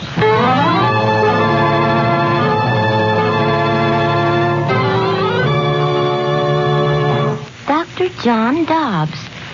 I never heard of him, Mr. Holliday. Well, here, read this. Who's who in American education? Our Dr. Dobbs is quite a personage. Dobbs, John H., professor of criminology and abnormal psychology, author of over 15 volumes on crime and the criminal. That's enough, Susie. And now Dr. Dobbs says he's going to commit the perfect crime. Is there such a thing? Susie, any unsolved crime is perfect. Oh, maybe he's just kidding. He's a professor. He wouldn't do anything like that. That's exactly what I'm going to find out. At least I'll have an interesting evening. Dr. Dobbs was waiting for me when I got to his rooms.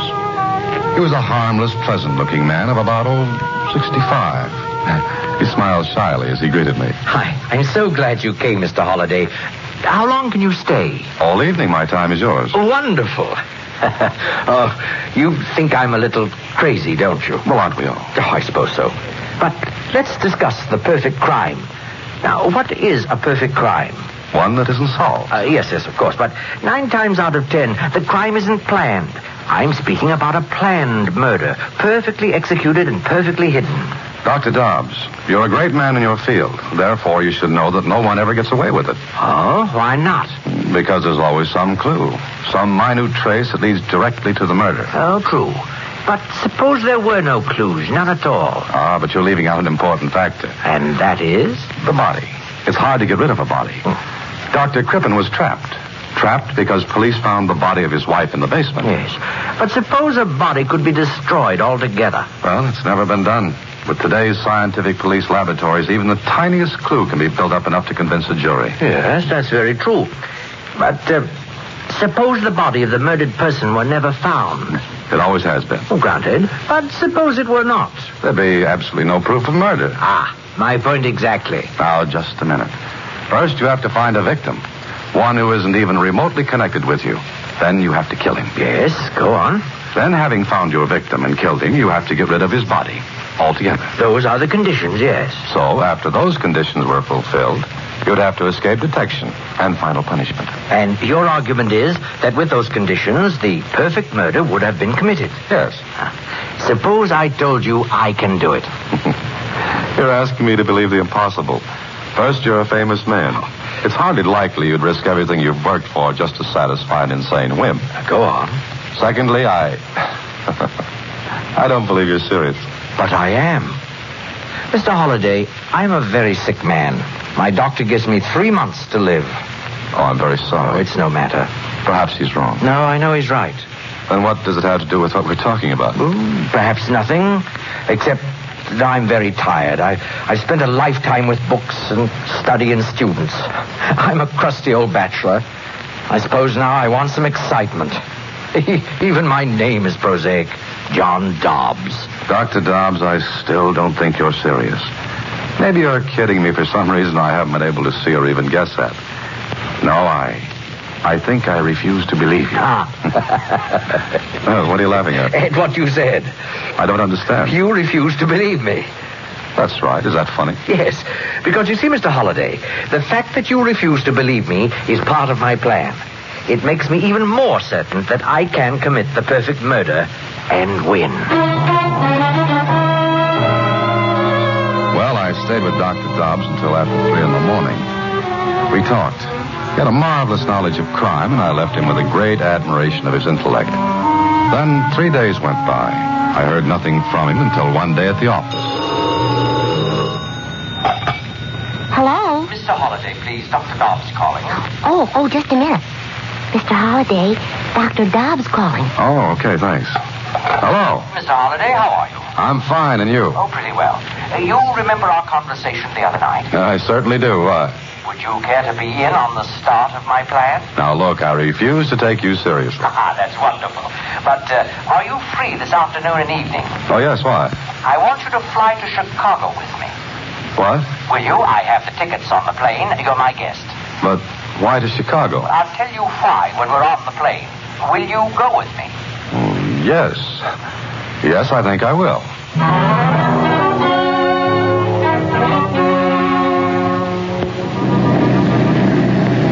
Do you like to fly, Mr. Holliday? Oh, I love it, do you? Oh, yes. It gives me a great sense of exhilaration. I'm untouchable up here. Why are we going to Chicago, Dr. Dobbs? Here, read this newspaper account of a murder. Police are at loss for clues in the Caroline Standish murder case. All leads have come to dead ends, and why do you want me to read this, Doctor? Because I'm going to Chicago to confess to the crime. You're what? I'm going to confess that I killed Caroline Standish. I don't believe that. We'll be in Chicago in exactly 1 hour and 20 minutes. Half an hour after we step off this plane, you and I will be at police headquarters, and then you will see. But you couldn't have killed this woman. Oh, yes, I could have. She was killed the day before yesterday. That was Sunday. Sunday's a holiday.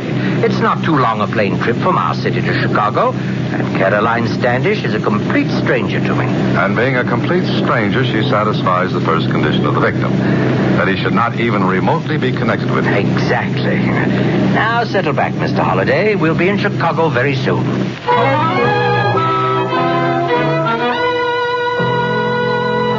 right, now let me get this straight, Dr. Dobbs. You say you killed Caroline Standish? Yes, I killed her, Lieutenant.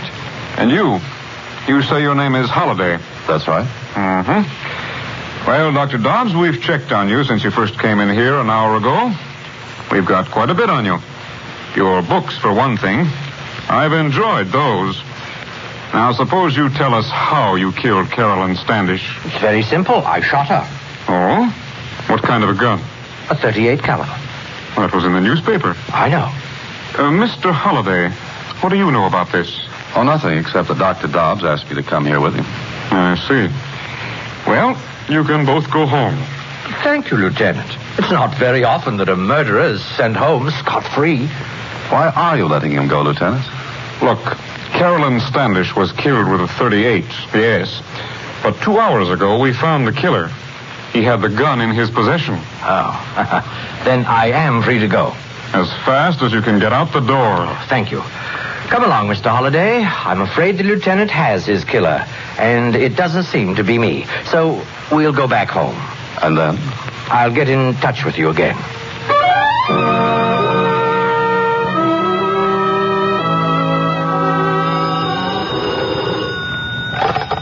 Hello. Mr. Holliday, this is Dr. Dobbs. Oh, you. You don't sound pleased to hear from me.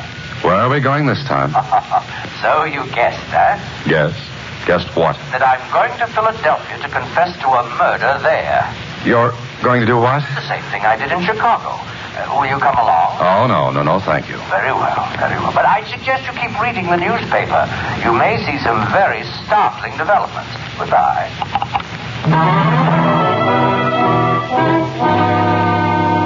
Mr. Holliday, I'm leaving for Boston this evening to confess another crime. Holliday, I don't suppose you'd care to go to Hartford with me?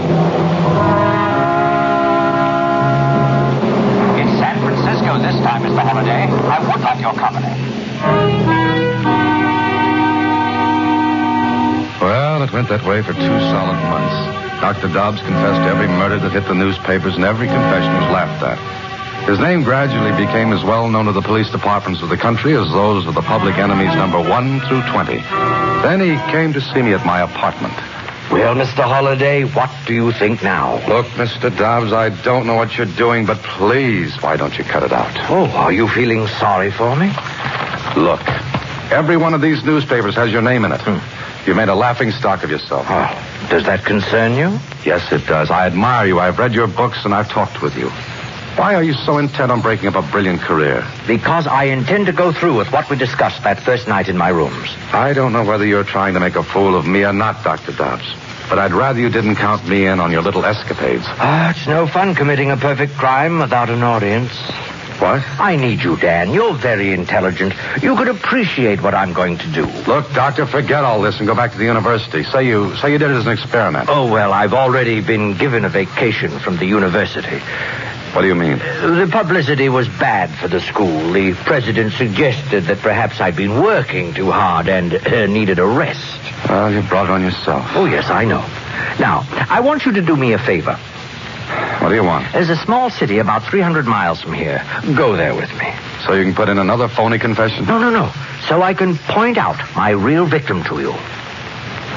Say that again. I want to show you my victim, the man I am going to kill, the man whose body will never be found, and the crime to which I am going to confess, this time legitimately. I don't believe you. Please, now go to the town with me. I'm now supposed to be a little cracked. Humor me. And if I do? Well, we'll have a little mental chess game, you and I. I'll give you the opening gambit, murder. From then on, it will be your job to checkmate me. Agreed? All right, Dr. Dobbs. I'll go with you. But this will be the last time. Understand? Yes, I understand. This will be the last time.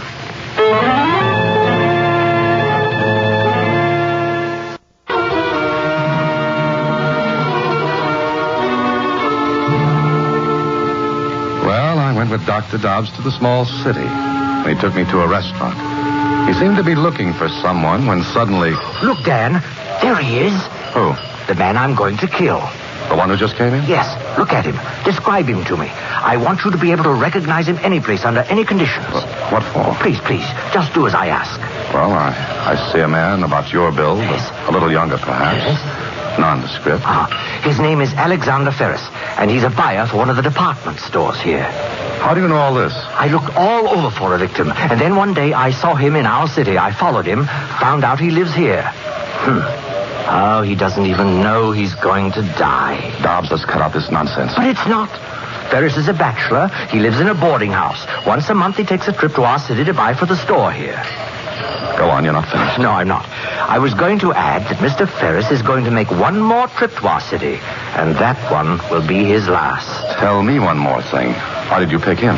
Because he seems the logical one.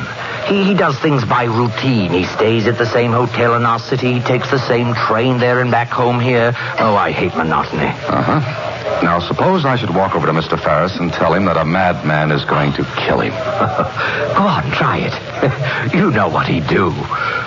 Yes, I think I do. He'd look at me as though I were the madman. Then he'd call for the police, and I'd be stuck in a nice cell until the police decided I was harmless. Exactly. All right, Dan. We're finished here. You've seen the victim. Now we'll go back home, and I'll let you know when the game begins.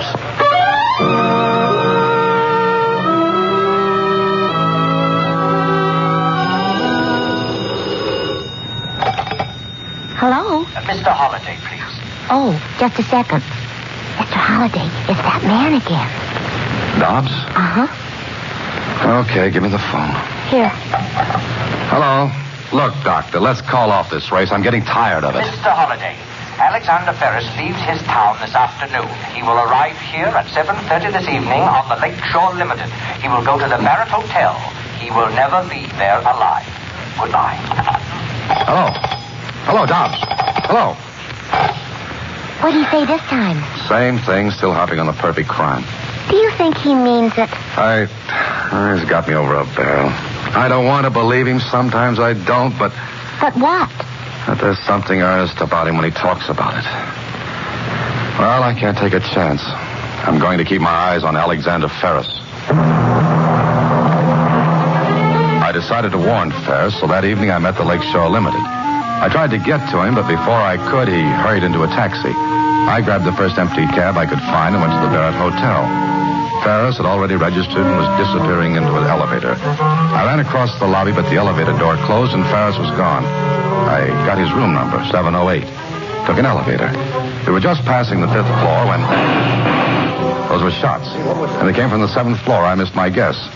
I didn't miss it because on the 7th floor... All right, back to your rooms. Go on, everybody. Go on. You too. You're the house detective? Yeah, who are you? My name's Dan Holliday. Did those shots come from this room? Yes, they did. Dobbs. Hello, Dan.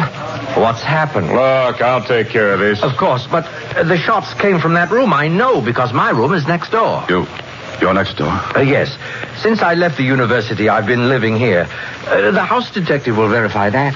Sure. Well, that's got nothing to do with this. Hadn't you better get inside the room and see what's happened? This is my job.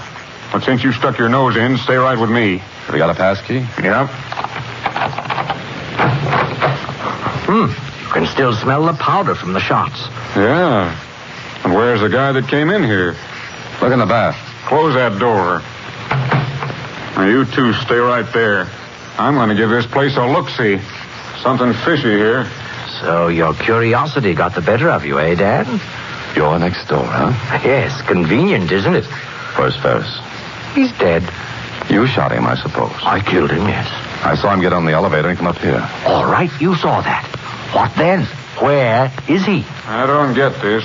There ain't a sign of the guy anyplace. But there's his hat, top coat, and valise on the bed. Which proves he came in here. The bellboy will verify it if he came in here. All right, let's ask the bellboy. I'm running this until the police get here. Well, by all means, call the police. Dr. Dobbs, would you mind if your room was searched? I was going to suggest it myself.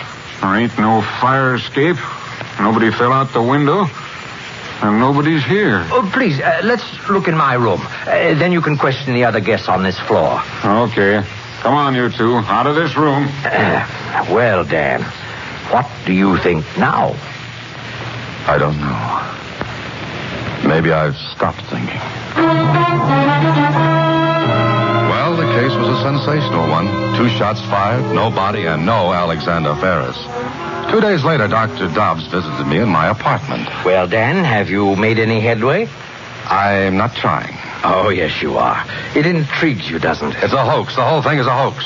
Not the whole thing, Dan.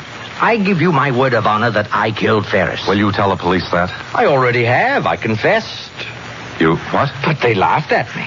You see, I'm known now as a crank. I confess to all murders. Where is Ferris's body, Holiday? How did I get it out of the room? You didn't. You couldn't have. The other guests rushed to the doors after the shots. The only stairways are at the ends of the corridor. You couldn't have carried his body without being seen. Correct. And the bellboy verifies the fact that Ferris entered his room next to mine. And yours was empty. So, what have you got? Dobbs, I don't believe you killed Ferris. All right, then where is he? I don't know. So, I fulfilled 2 of the conditions we talked about our first night. Remember what they were? Yes, the victim had to be a stranger to you, and the body had to disappear. And the 3rd condition, I escaped detection and punishment. Dan, why don't you tell the police about me, what you know, what I've told you? They wouldn't believe me. No, they wouldn't. But, Dan, I swear to you that I killed Ferris. If you figure out how I did it, I'll admit it and take my punishment. I am not the police. No, you're not. But you know more about this than they do. I swear to you again, Dan, you have the whole solution in your head. All you have to do is put together the pieces of the puzzle. It's really very simple. Well, goodbye, Dan.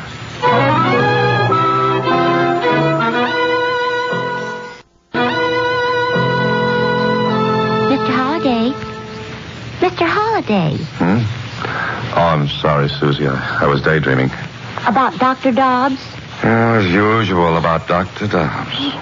Gee, I think it's some kind of a joke. There just isn't anybody. They've been looking for almost a week now. That's what bothers me. Ferris is missing. He left his hometown, took the train, came here. I saw him, Susie. I saw him then. No Ferris. And the police won't believe Dr. Dobbs. Or me. Kling thinks I'm in the same class as Dobbs. I know. Oh, well, thanks. There's got to be an answer, though. No one, not even an admitted genius such as Dobbs, could kill a man and do away with his body. But there isn't a trace. Look, Dobbs had about 15 seconds to kill Ferris and then hide the body. Yes? What were you going to say? I'm not sure. Dobbs said I had the whole solution in my head. Susie, Ever see a magic act? Magic act?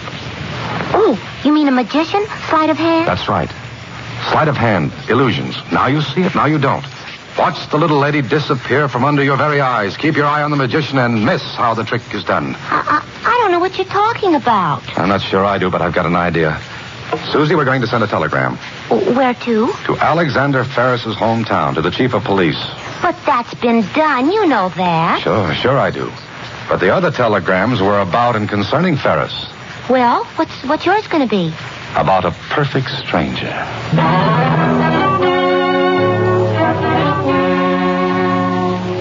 Well, I was shooting in the dark, but I hit. The answer I received to my telegram made me sure I had the solution to Dr. Dobbs' illusion. Smart police work in Ferris's hometown proved it. So that night, I went to see Dobbs. It's nice of you to come to see me, Dan. I was wondering if you'd forgotten me. Everyone else seems to have done so.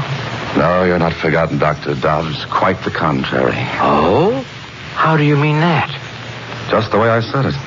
May I sit down? Certainly, please do. Thanks. May I offer you a drink? Oh, no, thank you. Mind if I have one? Please do. You've come to see me for a very special reason, haven't you? Yes, I have. Read this telegram. It's from the police in Ferris's hometown. Huh? Did you guess or did they? I did. I'm glad. Glad you were my audience. It was fun playing to you. Yes, you were the magician. I was the kid in the audience with his mouth open and his mind closed. Magician?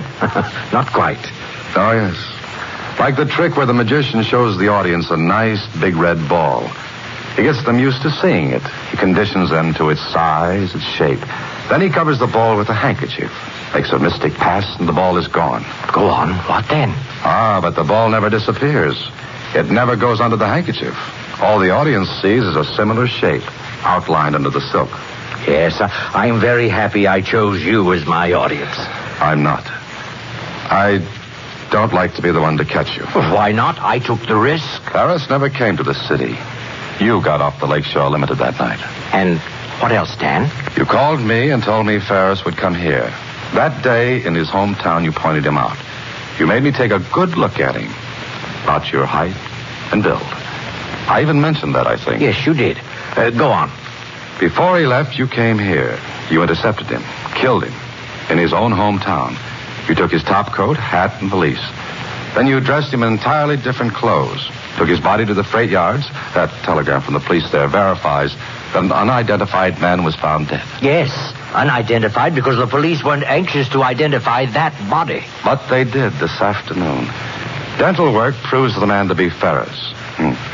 You see, Dobbs, there's always a clue. Always. There is no perfect crime. But just a moment. There were 3 conditions to the action of committing a perfect murder. Now, I fulfilled 2. Now the 3rd. I must escape detection and punishment. How is anyone going to prove what you've just said? By your admissions, Dobbs. The police are in the next room and outside in the hall. They've heard every word. There are still a few things to clean up, but there isn't time, is there?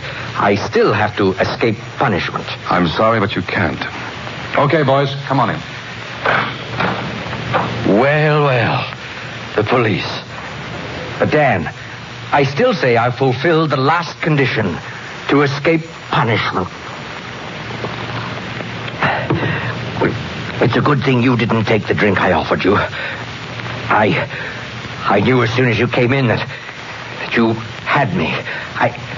Dan, explain how I did it. It's no fun doing something clever if no one appreciates it. Dobbs. Dr. Dobbs. So long, Dan. Don't forget to explain the rest. It's been a wonderful chess game. Now, checkmate.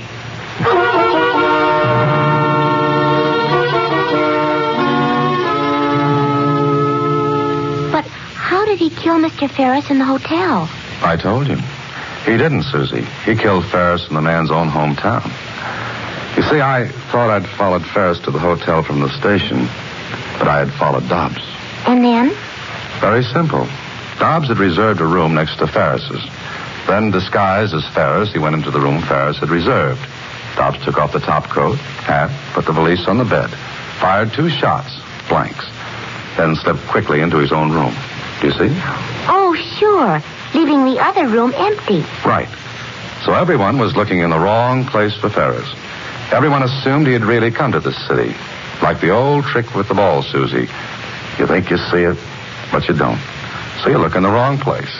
Gee, he was really smart, wasn't he? Susie, just remember this. No matter how smart you are, there's always somebody who'll trip you up. Everyone makes mistakes. But Dr. Dobbs didn't. Oh, yes, he did. He made the same mistake I did. He looked in the wrong place. Well, what do you mean? You see, I had to trap him into a confession. He assumed that dental work would identify Ferris's body.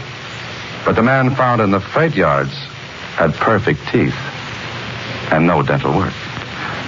Good night, Susie. Listen in again next week when Alan Ladd stars as Dan Holliday in Box 13.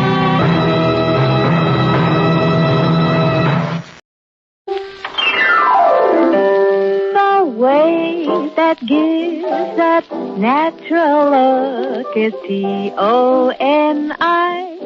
Tony. Tony Home Permanent, the wave that gives that natural look, brings you Crime Photographer.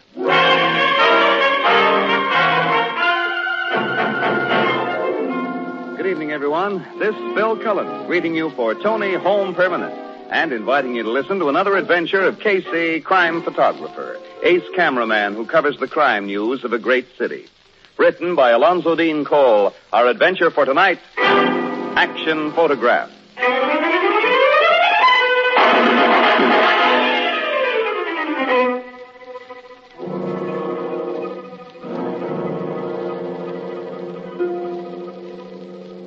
A late winter afternoon, just before dark. The telephone rings in the Blue Note Cafe. Blue Note Cafe, Ethelbert speaking. Yeah, Mr. Burke? Yeah, just a second, I'll call him. Casey, Miss Williams, your city desk is called... Oh. I just remembered, Mr. Burke, they ain't here. Yes, sir, if they come in before they get over to your office. Yeah, all right, I'll tell them. What's that? John Habana's been murdered. Well, wait a minute. Here they come now. Casey, Miss Williams, your city editor is on the wire, and John Habana, the gangster, has just been given the works. All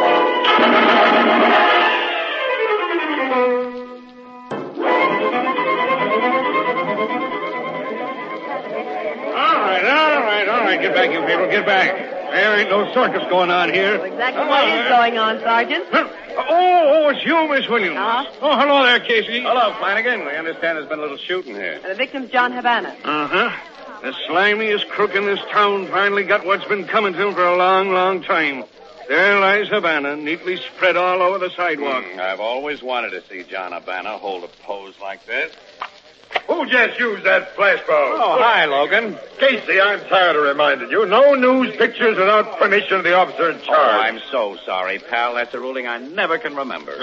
Do you know who killed Habana, Captain Logan? Yeah, I think so, Miss Williams, but I won't be able to prove it, I think. Meaning Silk Farrell was behind the trigger? Sure. It's been pretty common knowledge that Habana pulled a fast one on Farrell several weeks ago. And when a guy does that, his number's up. How did Silk or whoever it was get him?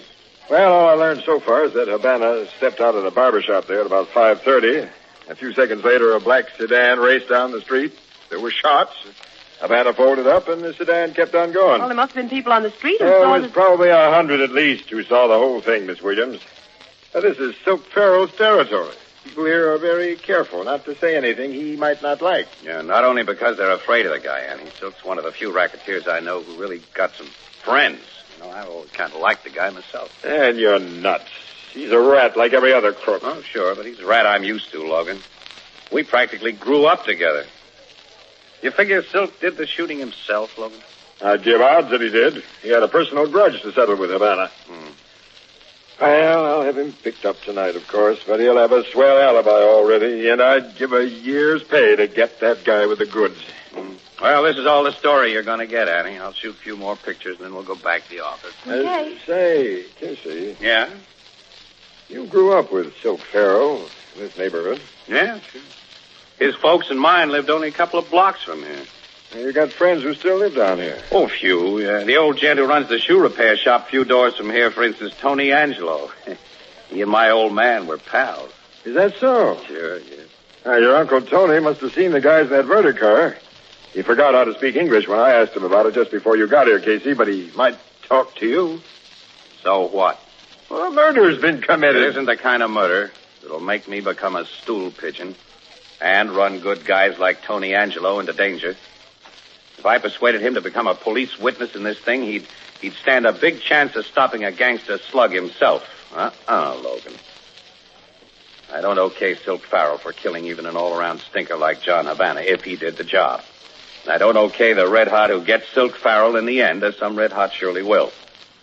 But as long as these gun boys stick to their class, I'm just a newspaper guy. I don't play cop.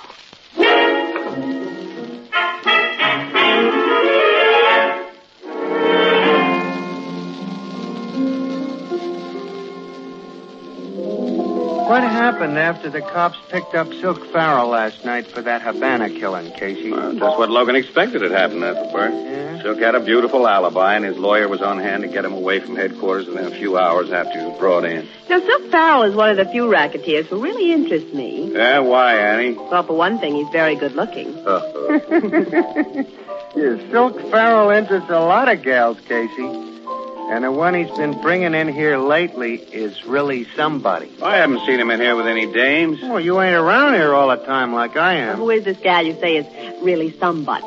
I'm informed on reliable information that she's no other than Constance Maxwell. Connie Maxwell? You mean the society babe with all the dough? That's who. Well, why is she messing around with a crook like Silk? No, I don't know why. I just know she's been coming in here with him a couple times a week. She likes Herman's piano playing. Looks as though Silk is stepping way out of his class. Oh, Connie Maxwell's no prize package, Casey. She's just the sort of dumb door who'd fall for a handsome racketeer. She'd think him just too romantic. I wonder what the guy she's engaged to thinks about it, if he knows about it. Oh, she is engaged, isn't she, to Alvin Bancroft? Yeah. He's a very swell egg, too. He's got more dough and more family backup than she has, even. Alvin Bancroft did a nice favor for me once. Yeah. He's able to handle his own affairs, I guess. Couldn't the cops get anything on Silk for last night's shooting, Casey? No, not a thing, pal. They found an abandoned car that's been identified as the one that carried the gunman, but no fingerprints. It's unfortunate a smart guy like him took to a life of crime. You and him were once pretty good friends, Casey. Yeah, once. I remember how you and Silk and little Frankie Pizarro and Gus Hoffman used to get together in this place late at night and sing quartet. Yeah. That was before Silk got into the big rackets, Miss Williams. Yeah, little Frankie and Gus went crooked with him, too. They do most of his strong-arm work now.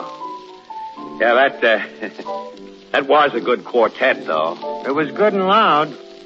Casey was tenor, Miss Williams. Yeah. Oh, I'm glad I wasn't around during his singing days. Well, I wasn't so bad, I'll Annie. bet. Come on. Let's get out this joint. Yeah, if we don't, City Desk will be taking Hey, wait it. a second. What?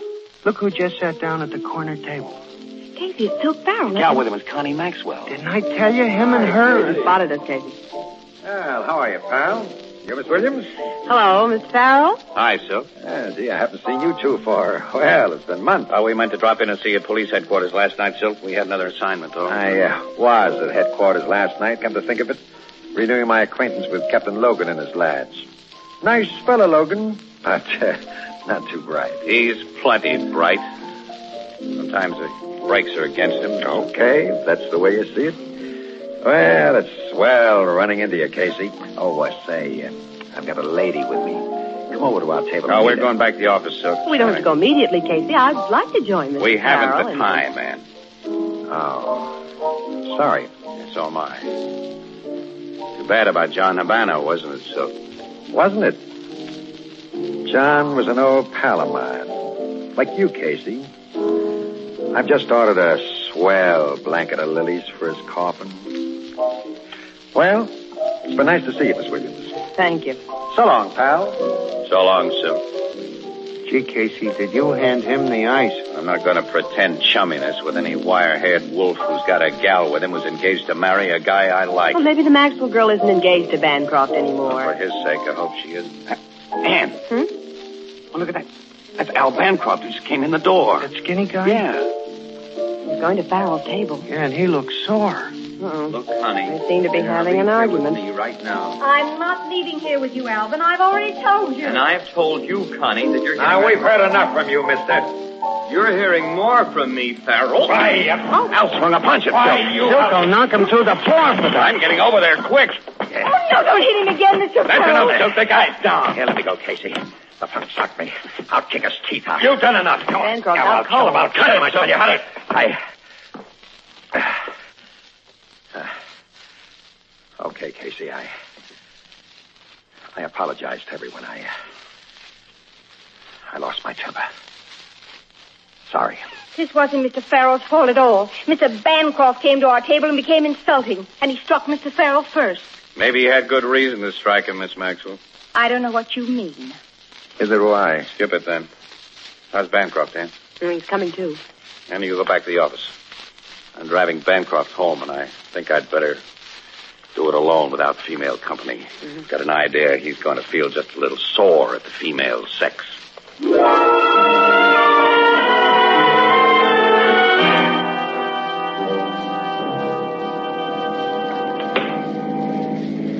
Your home's on the Parkway, as I remember, Bancroft. Yes?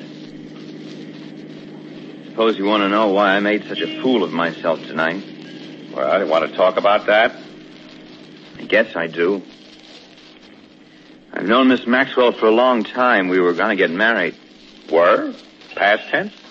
She broke our engagement this morning. I guess I'm not much of a fella, Casey. Connie admires the dashing, adventurous type. Oh, and she considers Silk Farrell dashing and adventurous. Well, don't you see, she's pretty young. You know, a lot of kid ideas. To her, Farrell is something out of a book, out of the movies, a Humphrey Bogart character. I'm sure it's simply a phase, a temporary infatuation. But if it isn't stopped, she'll marry him. It's got to be stopped. I got a crazy idea of how to stop it. I thought if I could show her I was a better man than Farrell, why, she'd come to her senses. Well, I followed her and Farrell to the Blue Note and deliberately picked a fight with him.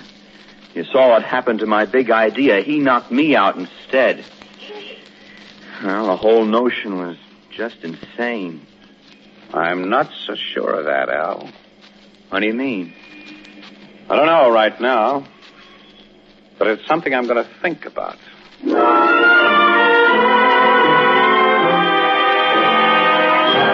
I think the notion's utterly fantastic. Annie, didn't you pay any attention to that dumb little rich girl last night after Bancroft socked Farrell and got mowed down for doing it? She was having the time of her life. Oh, she did seem to get a kick out of it. Well, sure she Well, did. if she insists on having no one but the top caveman as her number one boyfriend, your pal Bancroft will never make the grade over Silk Farrell. He, Casey, is a considerable hunk of masculinity. Well, I'm gonna see that Al Bancroft knocks the shine off Farrell's glamour. You'll give him boxing lessons, I suppose. Maybe before I'm through. Right now, I'm going down to the street where John Habana was murdered. What for? I feel like having a talk with an old friend, Tony Angelo, the shoemaker. The guy who may have seen Habana killed.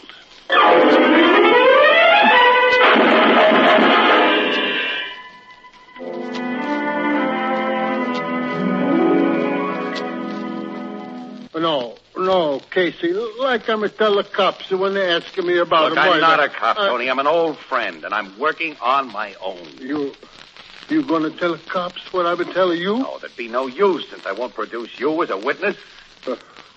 Okay, Casey.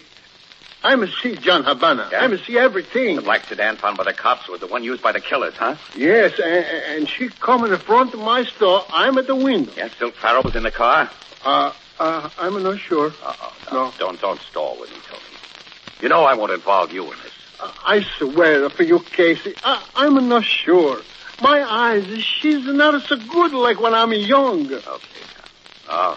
But could one of the guys in that car have been Farrell? See.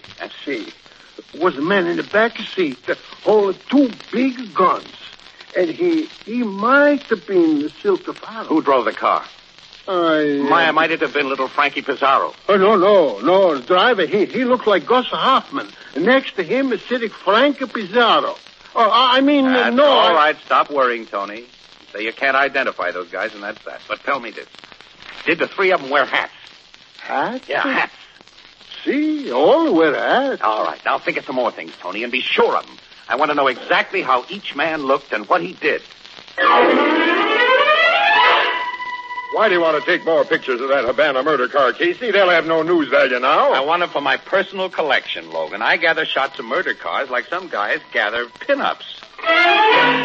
Jake, look, we've got to have shots of Silk Pharaoh in our files, I know, and some of Gus Hoffman and little Frankie Pizarro. Dig them out for me, will you? Okay. And, Jake, I especially want pictures of them wearing hats.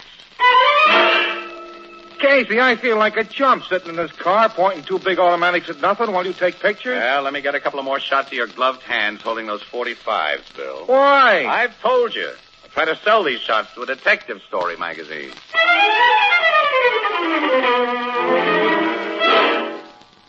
Casey, where do you get this picture? Is that a picture of what you saw when John Havana was shot, Tony? It's just as I see it, except the face. I do not see Pizarro and Silk Pharaoh playing like that. Until now, I'm not sure they're in the car.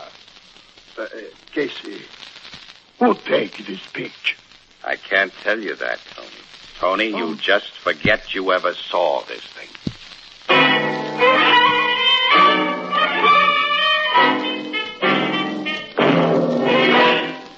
Where'd you get this picture, Casey? The point is, Silk, that I have it. Look at it closely, Silk. At your face and at Pizarro's.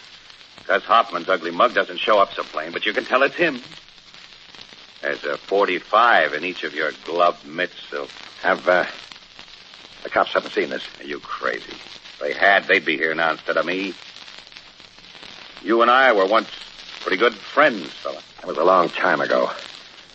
Where's the negative of this? In a nice, safe place. But, I'm willing to sell it. Blackmail, hey? From a friend. Well, you just reminded me that we were friends a long time ago. I never figured you then as a blood money guy. All right. I know I didn't shoot Havana.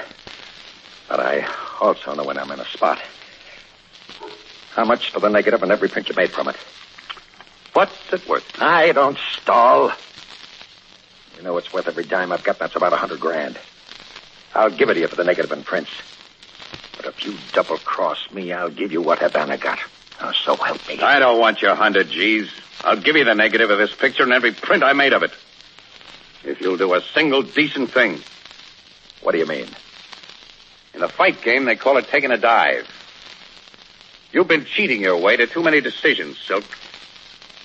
Now you're going to lose one because you've stepped way out of your class. Come on. Talk straight. Okay, this decision you're going to lose in one of the private dining rooms at Jackson's Roadhouse. There'll be only 3 of us in that private dining room at first, Silk. You, me, and Miss Constance Maxwell. Miss Maxwell? Uh-huh. And then we'll have a visitor. Mr. Alvin Bancroft, who's going to give you a shellacking and become the new champ.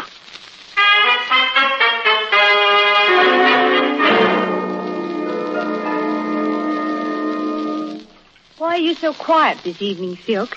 He's hardly said a word, Mr. Casey. Yeah, Silk has seemed in rather a thoughtful mood, Miss Maxwell. I'm not feeling well. No alibis, fellow. What's troubling you, Silk? Well, a man in Silk's position naturally worries a lot, Miss Maxwell, you know. Yes. How can he ever have any peace of mind? You know the old saying, conscience doth make cowards of us all. That's enough. I'm going to. Be nice, chum. I need another drink. Oh, all right. A ring for the waiter. Oh, that must be him opening the door. Why, Bancroft. Alvin. Hello, Connie. Well, what are you doing here? I come to take you away from your present company. You tried that once before, sap. Well, I'm trying it again, Farrell. Get on your feet. Why, You're crazy, Alvin. Farrell will kill you. You got him in the stomach then, Al. Follow him up. Oh, he's hurting, Phil. Oh, don't hit me again, Bancroft. Stop. I've had enough. I'm giving you just one more, Farrell. Good boy, Al. Right on the button. He's knocked Mr. Farrell down. He did better than that, Miss Maxwell. He's knocked Silk out. I can't believe Here's your coat, Connie. You're leaving here now and with me. Alvin. Mr. Casey's so pleaded with Alvin not to hit Oh, him these out. professional bad men cave in quick when they're hurt, Miss. I'm holding your coat, Connie. Put it on. Yes, Alvin. And here's the engagement ring you returned to me. You can put that on, too. Yes, Alvin. Now, come on. Yes, Alvin. So long, Casey. Thanks for those boxing pointers you gave me. You were a good pupil, fella. So long, Miss Maxwell. Oh, Mr. Casey, when that stuffed shirt on the floor comes to, please tell him that I think he's a mess. A mess. Yeah, I'll tell him. I'll do that, little ring. You can get up now, Silk. Did a very convincing job. Out of that guy Bancroft. You might at least have told him to pull his punches. Oh, I forgot to tell you, Silk. Bancroft doesn't know anything about our deal. He thinks this fight was on the level. You forgot to tell me that, eh? Mm-hmm. You made a sap of me all around, haven't you, Casey? Well, that negative and the prints you'll get from me tomorrow is good pay for the little punishment you've taken. But you haven't made a sap out of me. That picture never fooled me. It's simply a piece of fake photography. That picture's on the level. It's nothing but a swell job of double exposure and superimposing. If it was anything but a phony, you'd have given it to the cops. Well, if you've been convinced of that, why did you go through with this gag? Because I was fed up with that dumb Maxwell frill. This was a good way to get her off my neck. And confidentially, because I got a kick out of letting you think I was really falling for your corny play. Casey, now I'm going to make you pay for it. Put away that gun, Silk. You're not fool enough to shoot me in a joint like this. There's a restaurant full of people just out there. I forgot to tell you something, Casey. I hired this whole place for tonight. Even the cooks and waiters here are guys who work for me. What? Come on in here, guys. Sure, boss. We've been waiting just outside. With the rest of the mob here. Casey, you remember Gus Hoffman here and little Frankie Pizarro? Yeah. Hiya, pal. Nice to see you, Jim. I'd like to shake hands, only that's kind of difficult when I got a Tommy gun in my midst like now. And pardon my sawed-off shotgun, pal. Now, look here, Silk. You have the car ready to take Casey away from here, Frankie? After it's all over? Sure, boss. And I got the sack to put him in. Sack? With some heavy iron weights. We're dropping you out in the river, pal. No, you're not. Hold him. We've got him, boy. He ain't going nowhere. Hey, you've gotten out of some tight spots in your time, Casey, but this is one you don't get out of. I guess you're right. Any last words? No. I haven't got anything to say. Say, I really hate to do this. You and Frankie and Gus and I once had such a nice quartet. Yes, Silk. Seems we're always losing tenors. Yeah. They all seems to get lead poisoning. You're going to perform the last rites with your revolver, Silk, or will I use the old shotgun? I'll do the job, Frankie. And since you're a pal, Casey, I'll make it quick. One shot through the heart. Here it is. Why don't you fall, sap? I don't think you hit me. No? Ah, I forgot to tell you, Casey. This gun is loaded with blanks. With blanks? Now, who's the sucker, pal? Hey, this was just a gag, huh? Oh, I had to pay you off for what you did, fella. I might have paid you off with lead bullets if I was a yellow murderer. As I know you never figured me. And if tenors weren't so scarce. Yeah, Casey, me and Silk and Gus was thinking you might like to rejoin the old quartet. Bring out the food, boys. Yeah, come on, let's sing. Me. Roll out the barrel. We'll have a barrel of fun. Roll out the barrel. No, we got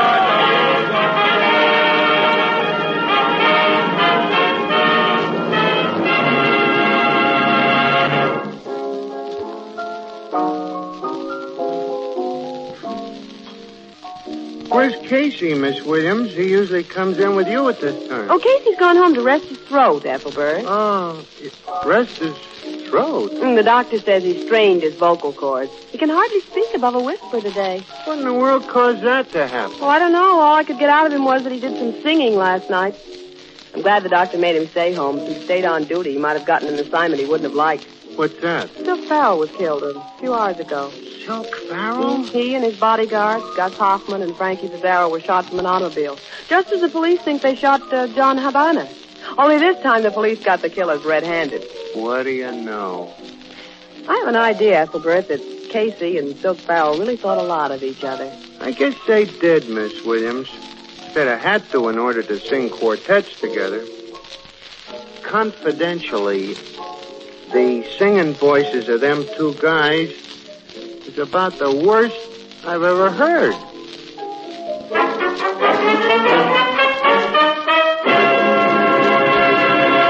Here's a special message. Automobile smash-ups have reached the amazing total of more than 1 a minute every day of the year. Cut down on your speed. Don't mix alcohol with gasoline.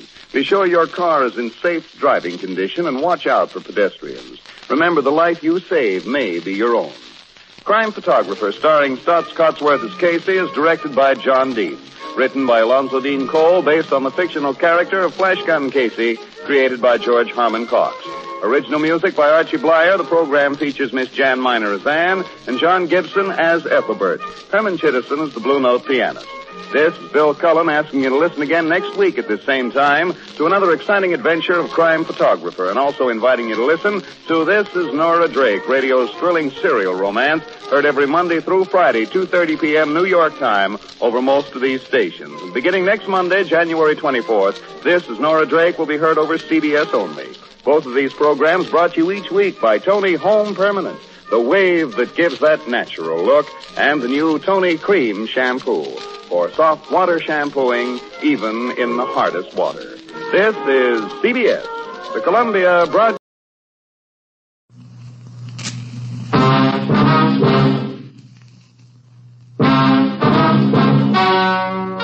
Ladies and gentlemen, the story you are about to hear is true.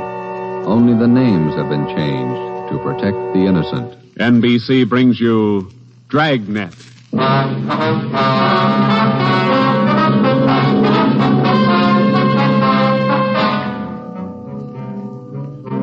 You're a detective sergeant. You're assigned to robbery detail. A ruthless fiend roams the streets of your city masquerading as a police officer. For months, helpless citizens have been robbed, beaten senseless, and kidnapped. The criminal is a twisted genius, vicious, cunning. Your job is to get him. Dragnet, the documented drama of an actual crime, investigated and solved by the men who unrelentingly stand watch on the security of your home, your family, and your life. For the next 30 minutes, in cooperation with the Los Angeles Police Department, you will travel step by step on the side of the law through an actual case from official police files, from beginning to end, from crime to punishment. Dragnet is the story of your police force in action.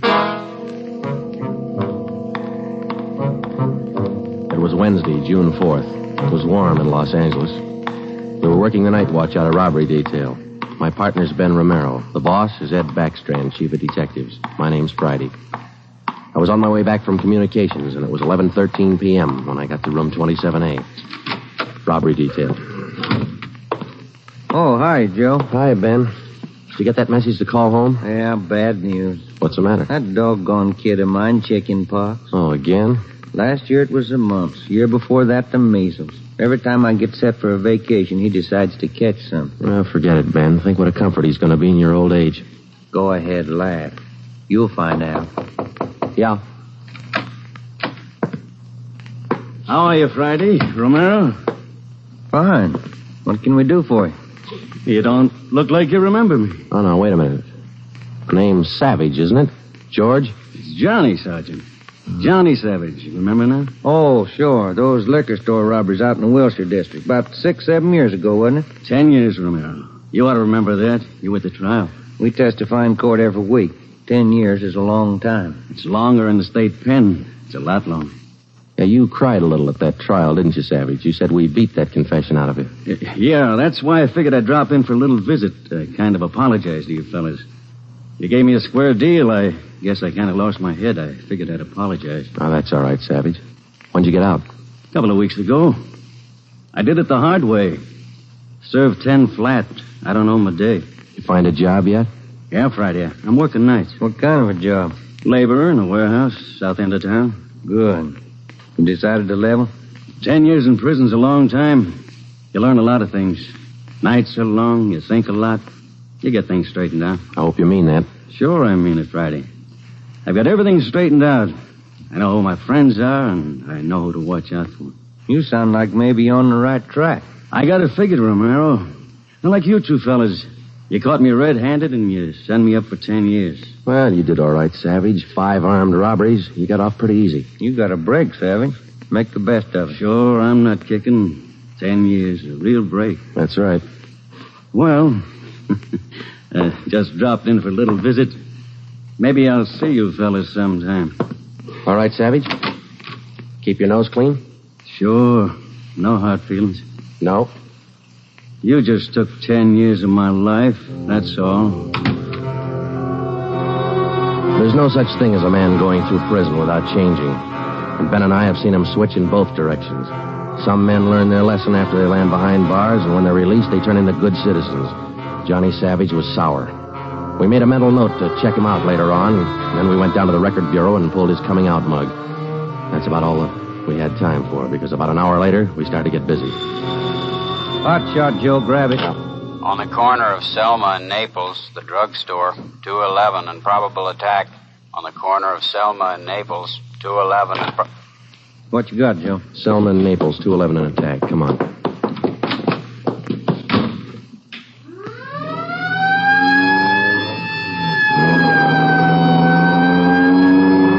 Here we are, Joe. Over there on the far corner. Yeah. All right. Come on. We got the story from the victim, the store owner, Mr. Thomas. For the most part, it was the usual rundown of an early morning holdup. There was only one exception. Oh, I've had young hoodlums try to hold me up before, but there was nothing like this one. How you mean, Mr. Thomas? Well, he came in here just before closing, and ordinarily I'd have kept an eye out because that's the time to look for him. But this fella came to the door and said he was a policeman, so I let him in. He looked like a cop. Barged right up to me and the wife behind the counter and pointed a gun. And she screamed, and he hit her in the face with the butt of the gun. Sergeant, it was horrible. That's the way it started, and that's the way it kept going. Because most of the victims and most people don't realize that as a citizen, they have the right to check on police officers' identification when in doubt. After we got the story from Mr. Thomas and checked the store in the neighborhood, Ben and I headed back for the office. Attention, all units. At the end of North Baxter Road near Hillcrest, victim of 211 and slugging. Car 7172, take the call. Code 3. Attention, all That's 4 blocks away from the last one. Let's roll on it, huh, Ben? Right, I'll hit the siren. You get the light. By the time Ben and I got up to the end of North Baxter, the men from car 71 were already there. The victim was telling his story. His face looked like it had been through a meat grinder. We're just shifting the car into second to make the hill when I hear this siren behind me, and I see this red light flashing in the side view mirror. Well, naturally, I pulled over to the curb, and I was just reaching for my driver's license when the cop runs up, yanks me out of the car, and starts clubbing me in the face with the butt of his gun. Did you get a look at him? Think you can describe him? No, I'm afraid not. He swung me around and kept me staring into that red light on his car all the time he was beating me. After a while, everything just went black. When I woke up, my wallet was gone, all my money's... 45 minutes later, Ben and I were interviewing the third victim, a young housewife out in the Wilshire district. Same trademark. I tried to tell him, Sergeant. I tried to tell him I didn't have any money, but he wouldn't listen. He kept holding me by the throat, beating me with his fist like he enjoyed it. Beating me. Yeah, all right, Mrs. Jameson. Could you tell us how he got in the house? He came in the front door and rang the bell. I opened the door, but I left the burglar chain on. He said he was a policeman. So when he demanded I open the door all the way, I did. Then he grabbed me. And you can't describe the man for us, Miss Jameson? He was tall, and he had dark hair and big hands. That's all. It was like a nightmare. A horrible nightmare.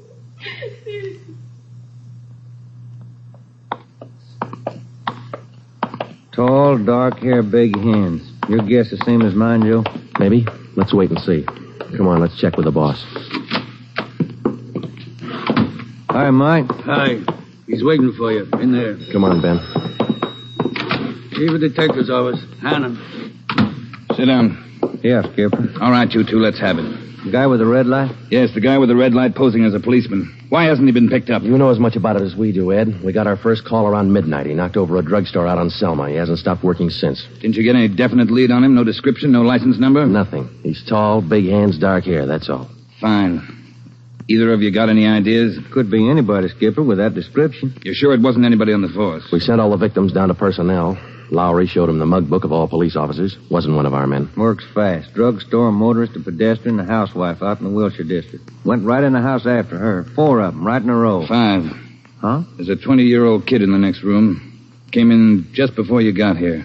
A couple hours ago, he was sitting in a car with his girl up in Mulholland Drive. This red light bandit comes along, slugs him, and kidnaps the girl. Kidnapped? She still missing? Not a trace. When did this happen? A couple of hours ago. They brought the kid over from Georgia Street Hospital. We can talk to him now. He's had a bad time. Right in here. Okay. Pete, we're going to have to ask you a few more questions. Oh, yeah. Okay. It feels a little better now. This is Sergeant Friday and Sergeant Romero. Hi, Pete. Hi. Can you tell us what time the trouble started? Oh, about 10:15, 10:30. Sally and I were sitting in the car talking about where we were going on our honeymoon. We're going to be married next month. And then this car pulls up behind us and starts flashing a red spotlight on us, and a guy runs over and pulls open the door. He said he was a cop. Did you get a good look at his car, Pete? I think it was a black sedan. Did you get a look at the man, Pete? No, I didn't. It was pretty dark, and he kept me staring into that red spotlight. It all happened so fast. Then he started slugging me, and I went down. What happened then? Well, the next thing I knew, Sally was screaming. He had one hand on her throat, and he had her backed up against the side of the car. He was beating her with the other hand. Some kind of a short billy club. Well, I got up and I started for him, and he slugged me again. When I came to, Sally was gone. Anybody check the area up there, Ed? Yeah, Davis and Griffin. Didn't find a thing. Oh, Sergeant, you gotta find it. You got to. I wouldn't know what to tell her folks. I wouldn't know what to say. That's all right, Pete. We'll find her. You take it easy. Got a hot shot, Ed, up in Summit Road near Westmore. A woman, unconscious. Ambulance follow-up. Possible dead body. All right, Hannon. Look after Pete here. Friday, Romero, let's go. Up ahead, Romero, to the right. Okay, Skipper. Yeah, there's the ambulance and the cruiser car. Sort of lonely-looking spot. All right, come on. Hiya, Doc. What'd you find? Hiya, fellas. Right over here. Just gonna take her in. Where'd you find her? Over there, by the side of the road. Somebody driving by saw her. They called us. Any identification? This bracelet on her wrist. To my dearest Sally and Pete. December 25th, 1947. That's a girl, all right. What are the chances, Doc? I wouldn't bet on them. Pretty bad shape. Well, have you seen enough? Yeah. Friday, Romero, call the crime lab and check the area for footprints and tire tracks. I'll ride back in the ambulance with the girl. If she regains consciousness, I want to talk to her. All right? Okay, Ed. I'll meet you in the office by 8:30. We're working straight through till we get this guy. See you at the office, Skipper.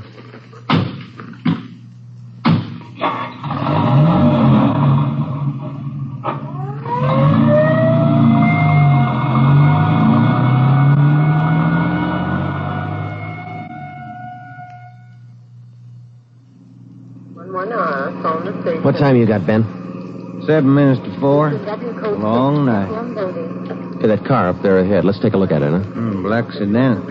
Hey, look, he's flashing a red spot on that convertible. Come on.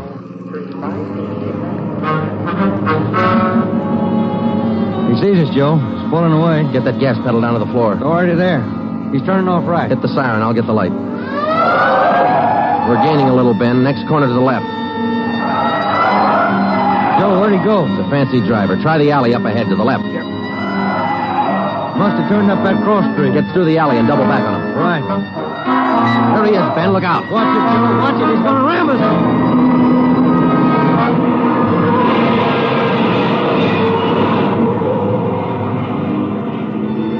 We got hit just in front of the rear bumper. Our car was forced into the curbing and it turned over. He was real lucky. He kept right on going. But this time, Ben and I were sharing the luck. All we got out of it was a couple of nasty cracks in the head and a few bruises, but it was enough to keep us in a hospital under observation for a day. By this time, Ed Backstrand was fuming. So were the newspapers. During the day we spent in the hospital, the Red Light Bandit went on a real blitz. He pulled 6 more jobs, 1 liquor store, 2 residential holdups, and 3 car robberies. 5 of the 6 victims were slugged and beaten. Davis and Griffin had taken over for Ben and me, and by the time we got back on the job, they'd built up a lead for us. We've been working with Wilkerson up in auto theft, Joe. He's used 4 stolen cars already. We got the makes and numbers on each one of them. How about the dark sedan he was driving when he rammed us? The boys picked it up this morning out on Sepulveda. We're checking it for prints now. Oh, that's fine, Dave. You got any description on the guy yet? No luck there, Joe. He works too fast. Nothing at all? The same as you had. Tall, black hair, big hands. Loves to use them. Friday, Romero, got a minute? Okay, Skipper. Check you later, Hyundai. Sure thing, boys. Sit down. How do you feel? Pretty fair, Ed. A little stiff here and there. All right, did Davis fill you in? Up to date. Okay, I just called the doctor who's handling Sally Wilder, Pete's girlfriend, you remember? Oh, yeah. She's been in pretty bad shape since we found her up there on Summit Road. This morning she took a turn for the better. She's conscious, and her doctor thinks she might be able to talk to us a little bit. Good. When? About an hour. I cleared it with the doctor and with her family. You'll only be able to stay a couple of minutes, so make the most of them. That's all. All right, Ed. We'll check with you later. Say, Joe, Ben, here's some mail came for you fellas while you were gone. Oh, thank you, Mike. We're going over to the county hospital. We ought to be back in a couple hours. Okay. Say, there's been a couple of phone calls, too. Yeah, anything important? I don't think so. The guy just called to say hello. Said his name was Johnny Savage. He just called to say hello. I presume you men are aware of the girl's critical condition. Yeah, that's right, Dr. Froman. We saw her before she was taken here at the hospital. Yes. You understand, of course, that you'll be able to see her for only a few minutes, and please try your best not to excite her, huh? Right, Doctor.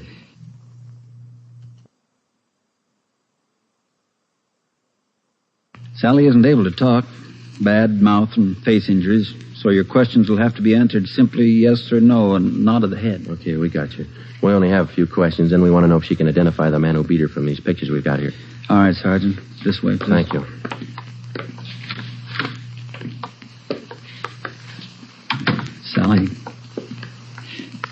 Sally, these gentlemen are from the police department. They'd like to ask you a few questions. Now, there's no need to be nervous or afraid. Just simply nod your head yes or no.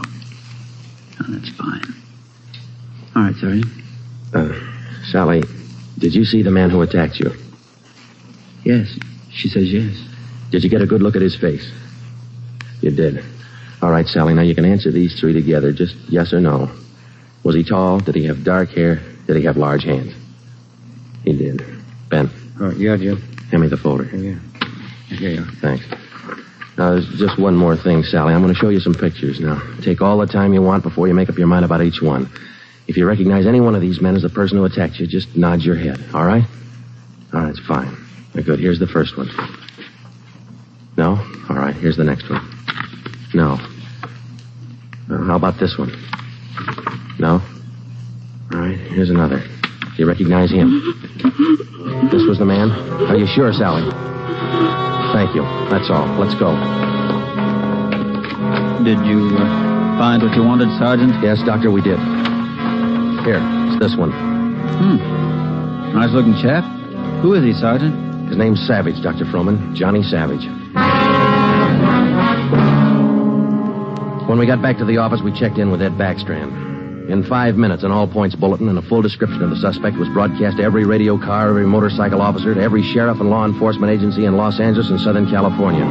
By nightfall, the manhunt was on. More than a dozen extra patrol units were called in for duty that night, and when they pulled out of the police garage, the name, the picture, and the full description of Johnny Savage was in the possession of every officer. The same for the patrolmen, whether they walked a beat downtown or out in the residential areas. The picture of Johnny Savage went with them. Everything was done that could be done. On the second night of the manhunt, far out on the edge of town, Johnny Savage, the red light bandit, got his 12th victim, a 63-year-old storekeeper. Attention, all units. 939 Markham Street, near Clark. 211 and slugging, code 3, ambulance dispatched. All units, 939 Markham Street, near Clark.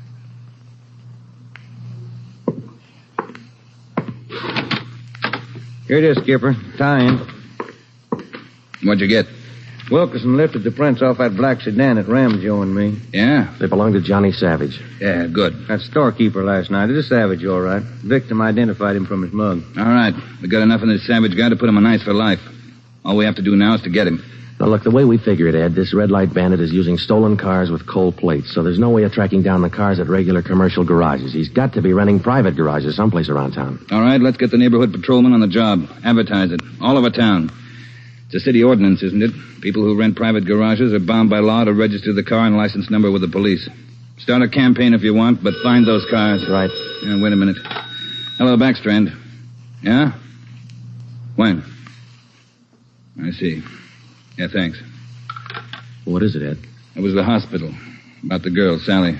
Sally Wilder? What about her? She died 5 minutes ago. That night, everybody went back on the job as usual. The cruiser cars, the patrolmen, the motorcycle officers, and about a dozen decoy cars. Armed policewomen riding alone in cars or parked in lonely spots with a police officer escort. Our car, 80K, was still in the garage for repairs, so they assigned us another one. And we started to make the rounds. Everything was usual. Except one thing. We weren't tracking down just a thief anymore or a sadist who liked to beat people's faces in. We were out to get a murderer. It was a perfect night for the suspect. Dark, no moon. I gave Ben 2-to-1 odds, and I put up $5 that we'd get Savage that night. I lost the $5. We cruised until 7 the next morning, but there wasn't even a nibble. We had breakfast at the Federal Cafe, a little restaurant down the street from the city hall, and it was about 8:15 when we got back to the office. We were pretty tired. Robber detail, Romero. I would like to speak to Sergeant Friday. Just a minute. It's for you, Joe. Okay, thanks. Friday talking. Sergeant Friday, I want to talk to you. Well, I'm listening. Go ahead. I want to talk to you in person as soon as possible. Can't you tell me over the phone? What is it? I cannot tell you over the phone. It is very important. Can you come now? Well, now, look, mister, I'm awful sorry, but we're very busy down... 554 Ramona Avenue. Can you come now? Well, what's this all about? Who is this speaking?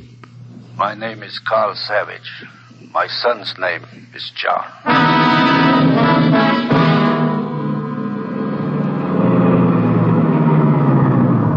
Here it is, Joe. Neat-looking little place. Yeah.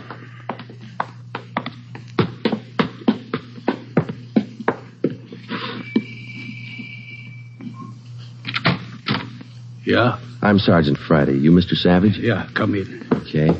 This is my partner, Sergeant Romero. How do you do? I will be brief, gentlemen. I am the father of John Savage. I wish for you to catch him. I will help you. I noticed the name on the mailbox outside, Mr. Savage. Changed your name lately? I changed my name 10 years ago when John first got into trouble. My own name I had to change. The shame. Always from him, my son. Shame. Mr. Savage, has your son been home since he got out of prison? Yeah, many times, to ask for money. I would not give him any, so he struck me. Last night I read in the newspaper the little girl he beat up. She is dead. Then I make up my mind. Do you know where your son is now, Mr. Savage? Not now, no. But our garage has a car in there. It is not his, I know. Also in the garage, I find many license plates. I find spotlights with red glass lens. But you don't have any idea where we could find him. No, but he will come back. He always comes back for money. We're going to station an officer here in the house, Mr. Savage. Anything you want, if it will catch him. He's bad, Sergeant. Like something poison. All through, he's bad. See a sewing basket over there, Mr. Savage. The wife live here with you? 10 days ago, before this starts, I bury Gertrude, my wife, his mother. Sergeant, for 10 years she is sick, but for 10 years she stays alive to see him from prison. 10 days ago, she died. He did not even come to the funeral. Does your son have any idea that you might call us? No, I don't think so. But when you catch him, give me a gun. With my own 2 hands, I will kill him. Johnny Savage. Before we left, we called Ed Backstrand and we brought him up to date. He sent 3 detectives out to relieve us, Davis, Griffin, and Marsh. We told them to keep an eye on the house and the stolen car in the garage. That night after dinner, Ed Backstrand, Ben, and I went out and relieved them. We parked the cruiser car in the garage next door, and then we took up our posts. Carl Savage had a light supper, and then he went to bed about 9. The 3 of us sat at the front windows in the darkened house, and we waited. Ben kept his eye on the garage. Outside, across the city, the manhunt continued as usual. 3 hours went by. The waiting got monotonous. Friday, Romero, look alive, will you? Oh, yeah, Skipper. I'm sorry. That clock's enough to put anybody to sleep. What time you got? 12:23 a.m. Thanks. The clock kept ticking. We were tired. We took turns keeping each other awake. At 10 minutes past 2, I looked at my watch, and then I settled back and tried to find some kind of a comfortable position. They started so faintly it was just like the ticking of the clock. Same rhythm. And then they came closer, and the sounds got out of rhythm. Backstrand's head came up with a snap. Friday, Romero, you hear that? Yeah, Ed. Get up to the window, watch the curtains. You see anything? Yeah. Yeah, somebody's coming. Savage? Can't tell. Wait a minute, he's slowing down. He's going up the driveway to the garage. He's going inside. That's him. Come on. Watch it, he spotted us. He went over that fence into the yard. There he is, Friday. You hit him, Joe. Maybe. He's going for the street. He's headed for that car, Ed, that sedan up on the corner there. Yeah, Romero, go back and get the car. Right, Skipper.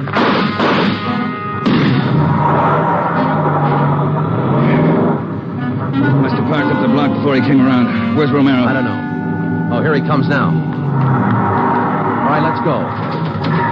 Get that radio on, Joe. It's already on, Ed. All right, give him a call. Any sign yet? No, nothing so far. Next corner to the right, Ben.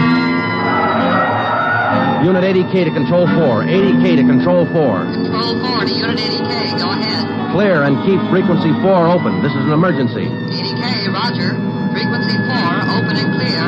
Attention, all units on frequency 4. Stand by. 80K, go ahead. Yeah, there he is, Friday, up ahead. Dark blue sedan. Control 4. We are in pursuit of the possible red light bandit. Suspect is driving a dark blue 1949 sedan. License number in the 7 column. 61 Robert 784. Use caution. Suspect is armed. Code 3. Attention, all units. Attention, all units. Unit 80K now pursuing possible red light bandit. Suspect is driving a dark blue 1949 sedan. License number in the 7 column. 61 Robert 784. Use caution. Suspect is armed. Code 3. Your location, 80K. Control 4. We are headed east on Wilshire Boulevard, crossing La Brea. Attention, all units. Suspect is headed east on Wilshire Boulevard, crossing La Brea. Watch it, Romero. Don't lose him.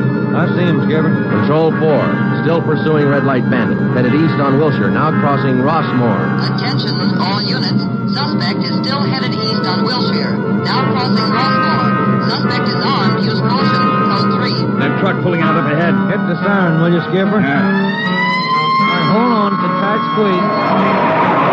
Leaning on him, Romero. A lot of traffic up ahead. He's got to slow down. Control 4. Suspect headed east on Wilshire, crossing Western Avenue, closing in. There he goes. Took a right down Sherman Alley. It's a dead end. Yeah. Control 4. Suspect turns south into Sherman Alley, closing in on suspect. Attention, all units. Suspect has turned south into Sherman Alley. Suspect is trapped. Converge on Sherman Alley. There he is, Skipper. Pulling up ahead. He's jumping out. All right, take the mic, will you, Ed? Here. Come on, Ben. I'll direct the other cars in. If you need help, holler. Right, Skipper. All right, which way to go, Ben? Down between those buildings. Come on. He's starting up the back fire escape. All right, keep him busy. All right, Savage, come on down. He wants to go the rough way. One more chance, Savage. Come on down. No use, Joe. He's heading up for the roof. Come on. He climbs like a monkey. Come on, let's get him. Come on. Here, I'll give you a hand. Here's the roof. All right, where'd he go? I don't know. Let's spread out. All right, Savage, you're through. Throw your gun out and come out with your hands up. Watch it, Joe. He's running for the edge. He's going to jump. I'll get him. All right, up, guy back here. You lousy copper, you dirty, lousy cop. I'll kill you out. You're through, Savage. You're through.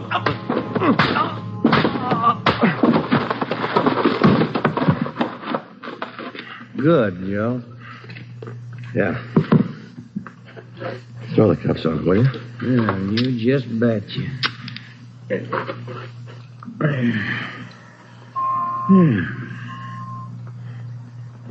You want to smoke?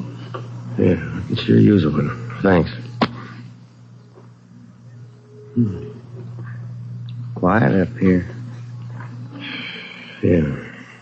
I was just thinking. Well? Carl Savage, this guy's father. Mm-hmm. What about it? Nothing. What would you do, Ben, if your son was a murderer?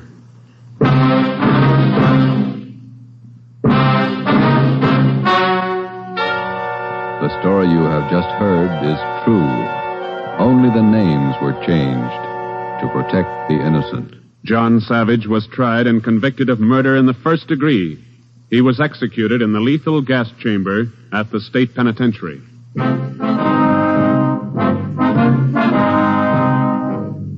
You have just heard the sixth in a new series of authentic cases from official files. Technical advice for Dragnet is furnished by the Los Angeles Police Department. Tonight's program is dedicated to Patrol Officer Robert Steele of the Montana State Highway Patrol, who on the morning of November 2nd, 1947, gave his life so that yours might be more secure.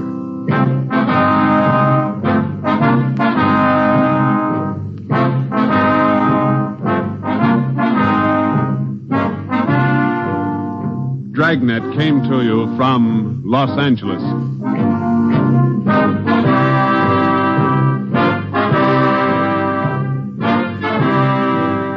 This is NBC, the national broadcasting company.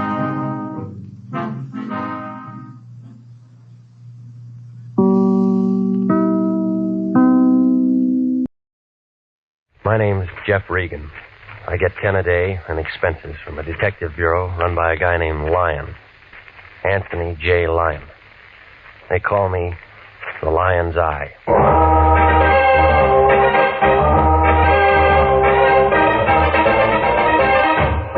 With Jack Webb as Jeff Regan investigator, stand by for hard-boiled action, mystery, and thrilling adventure in tonight's story of The Man in the Door.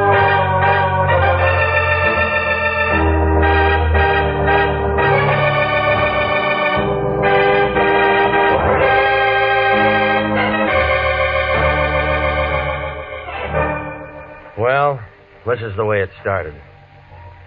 The Lion called about 4 o'clock that afternoon.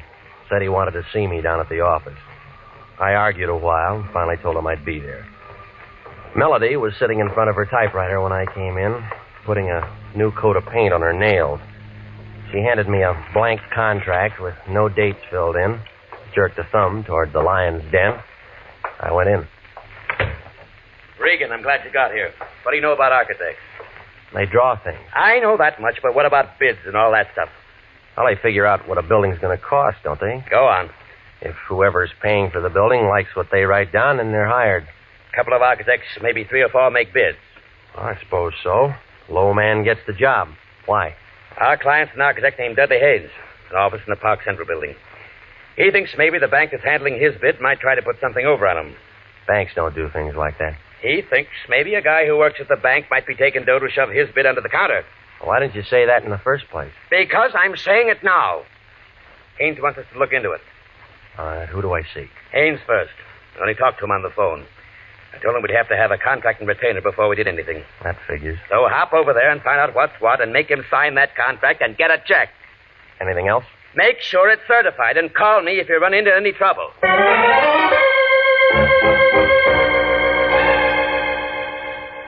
Dudley Haynes, architect, Park Central building, had an office on the 9th floor.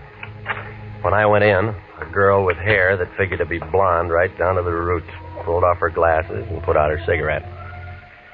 And she kind of eased out of her chair behind that desk, moved toward me, like a panther looking for a meal. My, you're tall, aren't you? Well, there's nothing I can do about that. Mr. Lyon said he was sending us one of his best men. He always says that. I think he meant it this time. He's an awful liar, lady. Dorothy. Dorothy Nolan. Fits? The name or the dress? Both. What's yours? Jeff Regan. Oh. Well, now we know each other. That's nice. I came to see Haynes. He wants me to look into something for him. I know. He's expecting me. I know. Well? I hope you have to look into a lot of things. For Haynes? No. This is his office, isn't it? Mm-hmm. But he spends most of his time in 902 into the hall. Makes his blueprints up there. I'll take you. You are tall.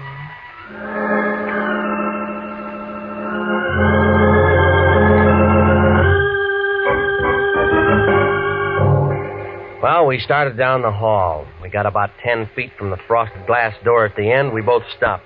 We were looking at the outline of a big man behind the door. Both of us expected him to open it and walk out. Oh, he came out all right, but he walked right through it.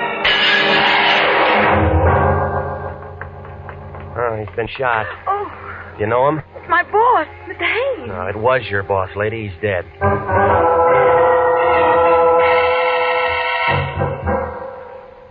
Lieutenant Salvatore Vendetti, Central Homicide Detail, showed up about 8 minutes after I called. He had his whole goon squad with him and a couple of guys in double-breasted suits from the district attorney's office. They roped off the entrance to the building, got hold of the elevator operators and the man who runs the cigar stand, and asked them questions. Then Vendetti looked at what was left of Haynes and started yelling into a phone. You can send a basket over, but don't move until my fingerprint boys get through. Yeah. Okay, sis, where the guy live? At the Biltmore Hotel. Where's his wife? We didn't have one. What do we tell? We didn't have any family. So no one's going to cry. Well, that makes it easier. Regan, was he your client? No, nobody's a client until they sign a contract, Sally. Well, you would bring him a contract to sign, and then you would do something for him. What? Well, I didn't talk to him. Sis? Mr. Haynes had made an estimate on a little office building in Beverly Hills. He thought that a man named Adler at the bank might be taking money from someone to hold his bid out. So he wants an investigator to look into it. Why do you think that? Well, I don't know. You worked for him. Well, I don't know everything. Neither do I. Hot, isn't it? Who's Adler? Oh, just a name to me. Who else? Who else? Architects. Who else was making a bid? Well, I don't know that. Now, where are we? Kelly! Yes? Guy named Adler at the Grand National Bank. Pick him up and have him down to my office in half an hour. Yep. What do you want to do about reporters, Sally? Tell him to go jump in the lake. Yep. They always spell my name wrong. How long you two known each other? An hour? Nice. What do you mean by that? Just nice. Didn't hear any shots? No, we didn't. Tell me more about the bid. Well, what's there to tell? The setup. Well, the bank handles the money. Who says yes, who says no? Well, the bank, but... But what? The contractor usually tells them who to take. Huh? Who's that in this case? Contractor in Long Beach. His name is George Cantrell. I'll say this for you, Regan. When you get mixed up in anything, you certainly get mixed up with the good-looking people. I'm not mixed up in anything. What do you say, sis? I'll keep my mouth shut. She's a smart girl, Regan. Hello, honey. Won't be home for dinner. Some guy got himself killed and I'm in on it. Not long haul. Regan? I'll tell her. Wife says hello. Says come out to dinner sometime. Whoop. Sis, how much that contract worth? Oh, and the building in Beverly Hills, about $40,000. Profit? No, overall. Break it down. Well, Mr. Haynes would have cleared about $12,000 if he'd gotten it. I know some guys have killed for a dime. Sam, Vendetti. I'm still at the Park Central building. Get out to Long Beach and talk to a contractor named George Cantrell. And find out what architects were making bids on some stuff he was going to put up in Beverly Hills. Yeah, get the name. Okay, that about does it. Let's go. Miss Nolan? What? I have to take you down. Jeff, can you do that? Well, you're a material witness. Well, what are you? He's a bystander with a built-in lawyer. Well, I do, Jeff. Go with him. Why do you want to spend the night in jail? I just worked for Mr. Haynes. No phone calls. This is a murder case. Well, get me a lawyer or something, Jeff. You know a lawyer? No. Wait, yes, I do. His name's Dave Henderson. He lives at 1648 Claremont Place. Will you probably tell him I'm in trouble? Yeah. Check, Sally? She didn't make a phone call. I'd like her to. Well, look, he may not be able to do anything for you tonight. It's almost 6. But you'll see him as soon as possible. Yeah? Tell him I'm scared, Jeff. Scared stiff.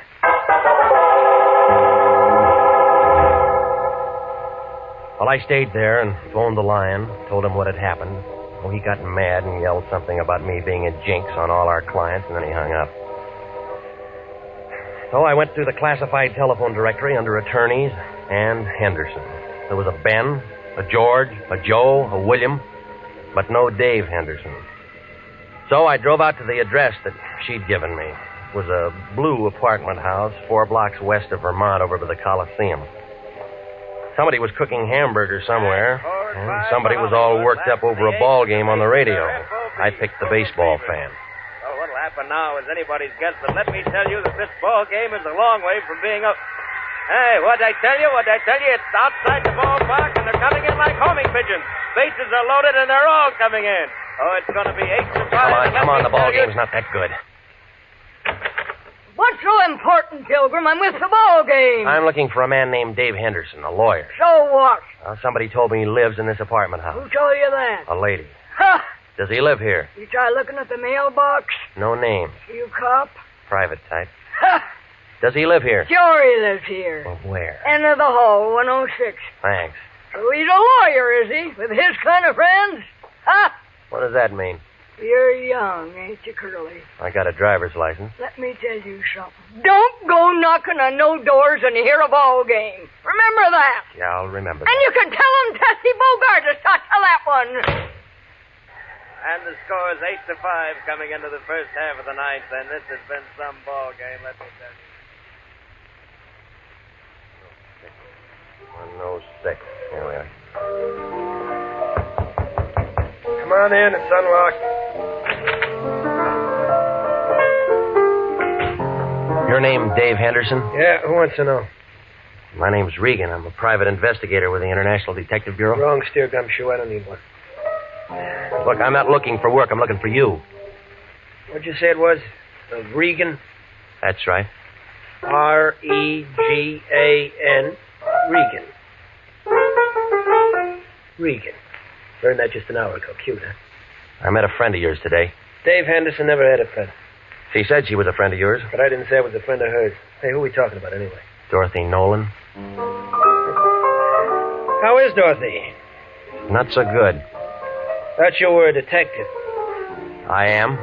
You sound like a doctor. Look, you sound like a guy with a chip on his shoulder. Sound like a lot of things. You're trying to be tough, baby. No wonder you aren't in the telephone directory. I'll just skip that. She said you were a lawyer. They say I drink too much. Haven't seen me drinking, have you? She wants you to get in touch with her. The man she was working for was murdered today. She kill him?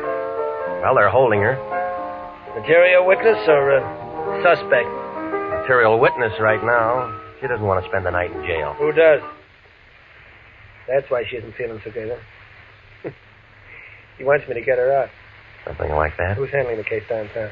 Detective named Wendetti. Yeah, and where do you come in? Well, they didn't give her that one phone call. Yeah. You're sensitive. What if I said no? Well, that's your business. You know why she asked you to see me? Because I'm a guy she knows. And every guy who knows little Dorothy does a little something for her. Ever met him like that, Regan? Sometimes. I'm just checking. Checking what? She's pretty good with the works. Eyes just right for the job. Hair just right. Everything just right. She can make you do a lot of things you don't want to do. Wait till you see her in a bathing suit. Ooh, that's something, brother. Well, they aren't wearing them in the county jail. Okay, I'll phone Wendetti and find out what her bond is. Look, this is a murder case. There's no bond on this. You know that. Well, it depends how you handle it. I'll think of something. Yeah, I'll bet you will. We don't like each other much, do we? Nope. That's the way it goes. Listen, she said to tell you she was scared. Well, some of us are scared part of the time. And somebody gets shot. And everybody gets scared. You scared? Nope. Iron Man Regan. Have a good time.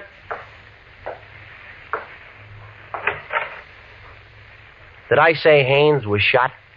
No. You didn't say a thing. See you somewhere, Peter.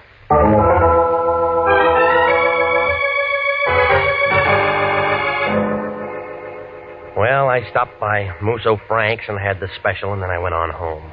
I tried to make a couple of calls, but Wendetti was out, and the desk sergeant thought I was a reporter, and he wouldn't tell me a thing about Dorothy Nolan. While I was sitting there, the phone began jumping around on the hook. Regan? Yeah. This is me. Where you been? I called your place 20 times, but I've called it once. Well, I've been busy seeing a lawyer. What do you need a lawyer for? You aren't married. Somebody else needs one. Who? Dorothy Nolan, that blonde who worked up in Haynes' office. Wendetti's holding her. Good. I want you to go down and see her. What for? We can still make something on this thing if we play it smart. And when I talked to Haynes on the phone this afternoon, I told him I wanted a certified check. So what? So that means there's a check for $100 lying around his office somewhere, and it's made out to International. Look, he's dead, remember? Everybody dies. Don't worry about it. We weren't even hired. We had a verbal contract. We had nothing. That check's no good to anybody but us. We didn't do anything for him. Well, buy him some flowers. Now hop down to the pokey and see that dame and find out where that check is. We can't do that. I talked to Harry Presidio, and he'll give us a lien to get in. Hello? Hello? Regan, are you still there? I was still there, but I wasn't listening to the lion. I was looking at a skinny little man with one leg. Hey, Regan, are you still there? Now, don't ask me how he made it inside my door. He was just there, propped up on a pair of crutches, swaying back and forth, watching me with a couple of sick gray eyes that were so full of water you'd think they were going to float right out of his head. All at once, he went down like a busted sugar sack. He'd been shot twice through the neck with a small caliber gun, a 25, 32, I don't know. I found a dozen razor blades in one pocket and 24 sets of shoelaces to go with them. There wasn't anything that told me his name, but there was a picture inside his shirt pocket. One of those things that you have taken in a penny arcade, in front of phony pasteboard props. Well, the man with one leg was looking out from between a pair of painted angel's wings, and the guy standing next to him, who was smiling up at the halo, was the same man that I'd seen that afternoon. An architect named Haynes. A man who needed a private detective. A man who walked out a glass door and then dropped dead. And the one printed word above that picture stuck out like a wart on an egg that said, Happy Land. You are listening to the story of the man in the door. Tonight's adventure with Jeff Regan, Investigator.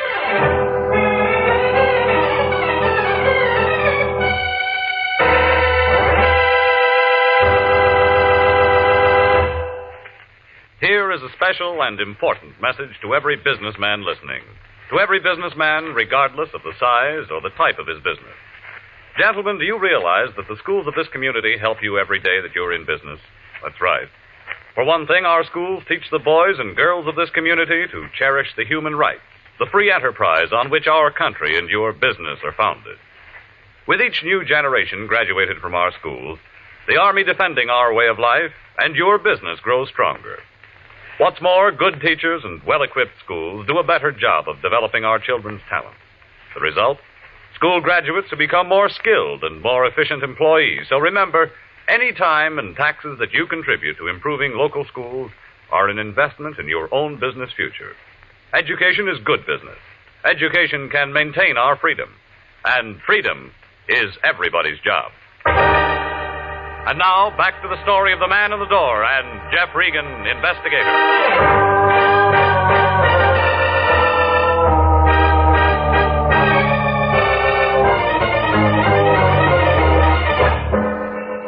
Well, I left the little man with the one leg lying there. There wasn't much I could do for him. I wanted to wait before I called homicide. I took the picture I found in his pocket and I drove to Happy Land. It turned out to be an open-air penny arcade on 5th and Main. Smelled like all the hot dogs in the world had been made right there. There were machines all over the place telling you how strong you were, how rich you'd be, and who you'd marry. All for a penny. I guess it wasn't much of a bargain. The only customer was a sailor trying his luck at the shooting gallery. Back in the corner, a tired-looking girl in light blue slacks and a dirty gray sweater was sitting on a stool by the hot dog counter staring at nothing. Want some pennies? Not right now, no. Oh, just looking? Go ahead. When you figure out where you're going to spend your money, come back and I'll give you some change. You got a picture gallery here? Oh. Don't tell me you're a real big spender and want to have your picture taken. Maybe. You got one? Yeah, we got one. Where is it? In there. If you really want to get your picture taken, I'll climb off this stool and take you back. I want to tell you now, if you're just trying to be sociable, you can go and fly a kite. You run the picture concession? I run the picture place and the hot dog place, and I sweep out in the mornings. Oh, I wish I had better brains than to marry that slob and get myself stuck in a cheap dump like this. All right. Do you remember taking this picture? How would I know? I take a lot of pictures. Well, come on, look at it. All right. Yeah, I took it. That what sold you? When? What do you think I am? Can't remember what night it is every time a pair of drunks comes in and wants their pictures taken together. Well, try to remember, will you? You're a real wise guy, mister. You don't want no picture. You just want some talk. You a cop? Friend. I met the little guy in the picture once. Dusty? What was that? I thought you said you met him once. Well, we weren't introduced. I just met him. Who is he? Dusty Rhodes. Works the circuit. What circuit? Fifth and Main, STEM. Business section. What kind of business? Dusty handled the razor blade and shoelace traffic. He hates pencils. What'd he do when he wasn't working? What does anybody do? He went out and got loaded. Go on. And you don't know him very well for a friend. How am I going to know I'm not getting Dusty in trouble talking to you like this? Nobody can get him in trouble anymore, lady. What do you mean? He was shot tonight. Oh, no. Oh, poor little guy. Do you know where he lived? Seashore Hotel. The Seashore Hotel.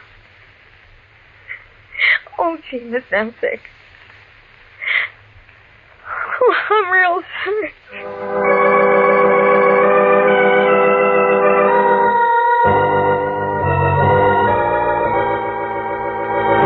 Brother, the seashore caters to many types of people, good and bad, just out of the pokey. 2 bits a night for transients, $1.50 a week for solid citizens. And sign and register, it's a law. I'm not looking for a room. Then you're wasting my time, brother. My beer's getting warm. Look, I'm a private investigator. My name's Regan. I liked you before you said them 2 words, brother, but you have soured me. Private investigator means private eye, and it all means cop. And you are not welcome. Now blow. I'm trying to find out something about a man named Dusty Rhodes. We do not ask questions, and we do not give answers. Now blow. I was told he lived here. You find me tongueless, brother. Now blow. Did you know him?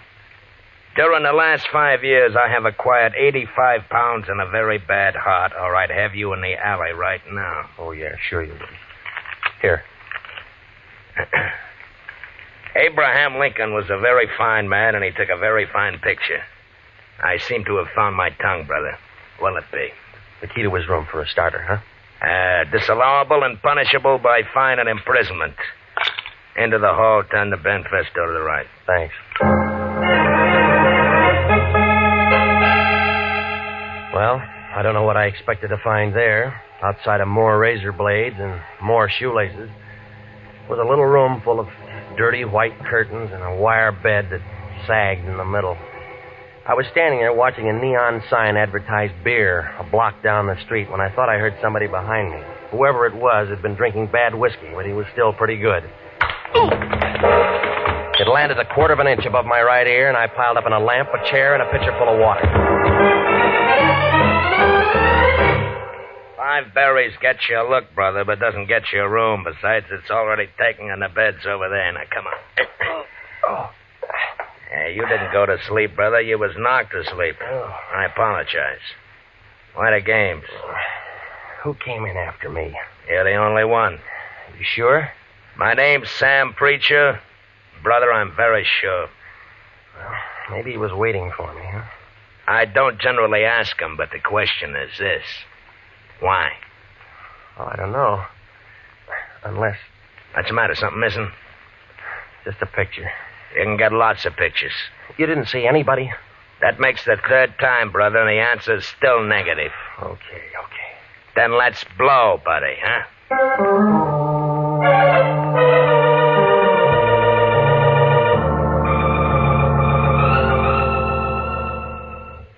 Coroner's office. Luke, this is Regan. The lion's eye. What's with you, baby? When Daddy tells me you walked into one today. Yeah, I did.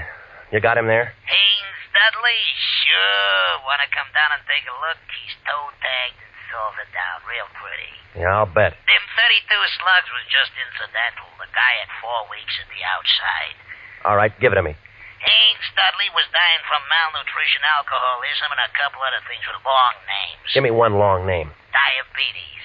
He didn't take good care of himself. Funny, huh? A misspent life. Somebody's gonna take the gas chamber for nothing. When Daddy know this? Sure. And he was wearing a brand new suit, too. We'll sew up the holes. We'll bury him in it. Well, you aren't finished yet, Luke. Baby! A guy with one leg dropped dead in my place a couple hours ago. It's after 11. Well, I'm sorry, Luke. They connected? Yeah? Murder? Yeah. Well, come down and see us anytime, Regan. We're open 24 hours a day.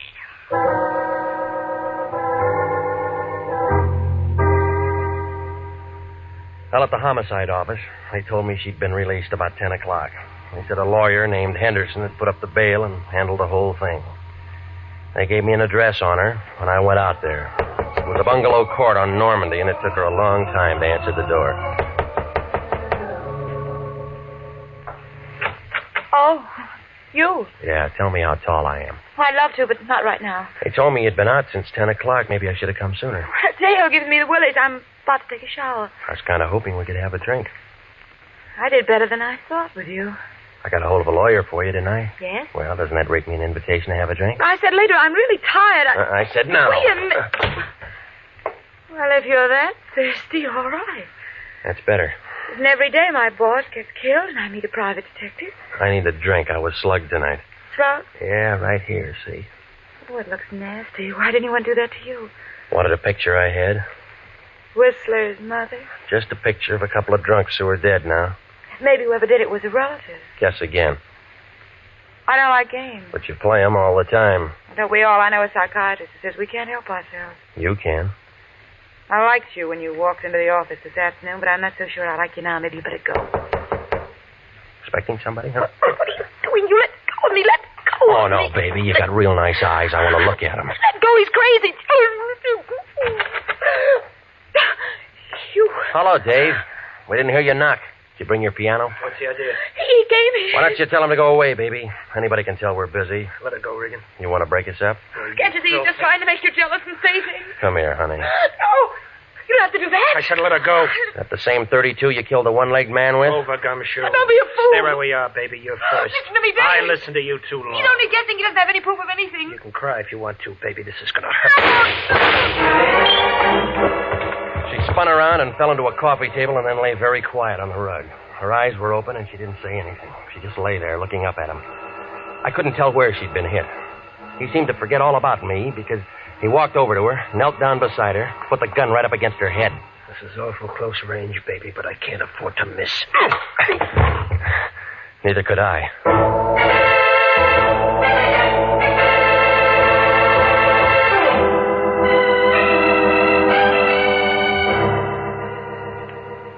Well, Wendetti and I stuck our heads together, and it all came out when we looked into a couple of things. You see, Dave Henderson was Dudley Haynes, and he was wanted for attempted murder and embezzling and one thing or another back in Ohio.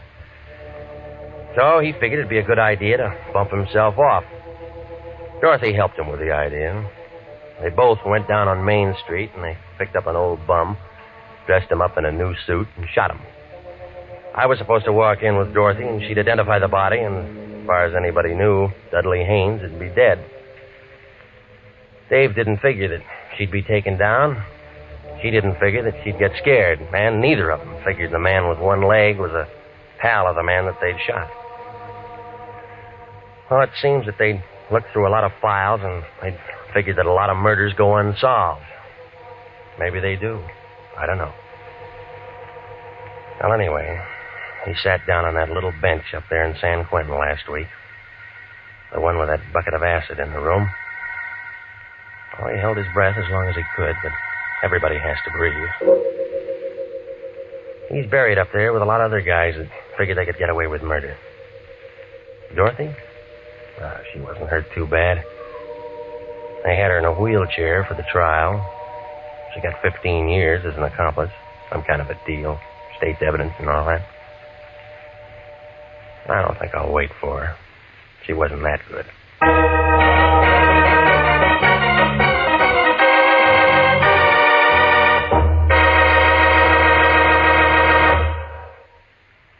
Jack Webb is featured as Jeff Regan, with Wilms Herbert as Anthony J. Lyon. It's CBS at 9:30 next week for more hard-boiled action and mystery with Jeff Regan, Investigator. Written by E. Jack Newman and produced by Sterling Tracy. Dorothy Nolan was played by Betty Lou Gerson, and David Ellis was Dave Henderson. Lorene Tuttle, William Conrad, and Lou Krugman supported.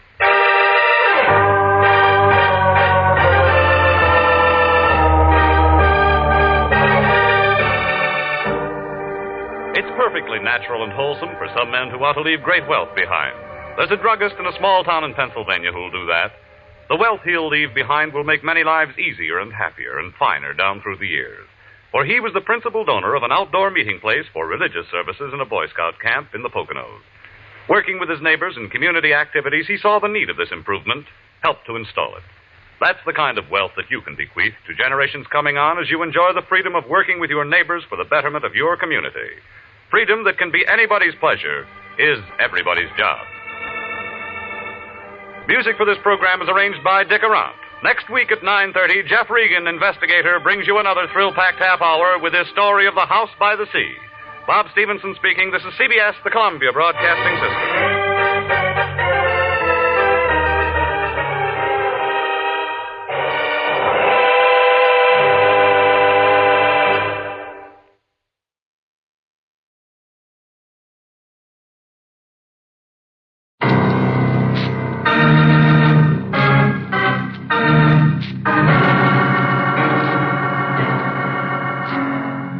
Standard of California, on behalf of independent Chevron gas stations and standard stations throughout the West, invites you to Let George Do It.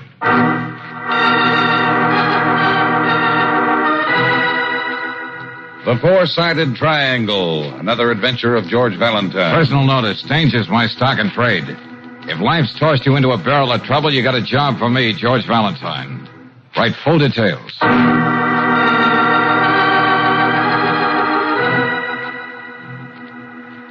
Dear Mr. Valentine, I'm here briefly on a visit from Canada just to make certain of one thing. Was Dr. Kenneth Sterrett, my best friend, murdered, or was it really an automobile accident? As a novelist, I admit the situation is trite. The older, successful man, the restless, beautiful wife. And if my suspicions are right, even the inevitable other man. If you care to interest yourself in something you may dismiss as an obsession on my part, I'll be at my hotel all day. Sincerely, Owen Marby.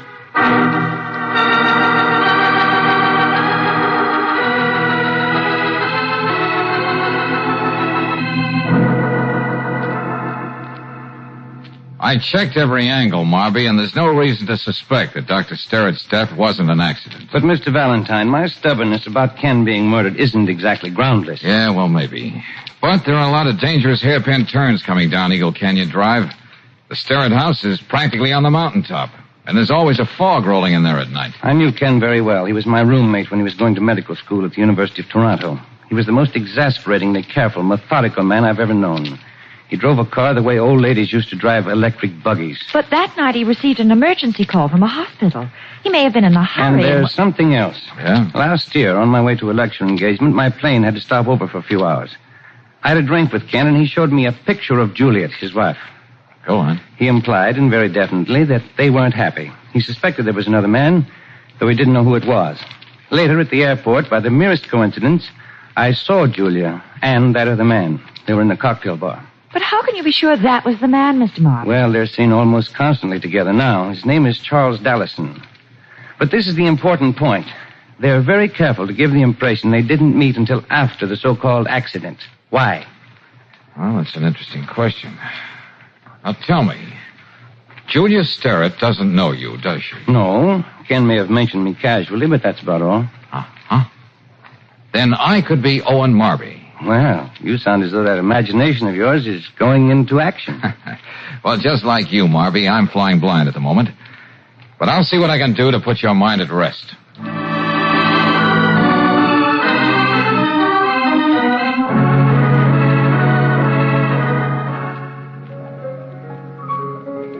Okay, now, Brooksy, you're on your own. Don't let the head waiter steer you anywhere but the booth next to Julia and Dallison. It's all reserved for you. But how do you know they're going to show up for dinner tonight? Well, I checked that, too. Just try to overhear as much as you can. Now, I gotta get going.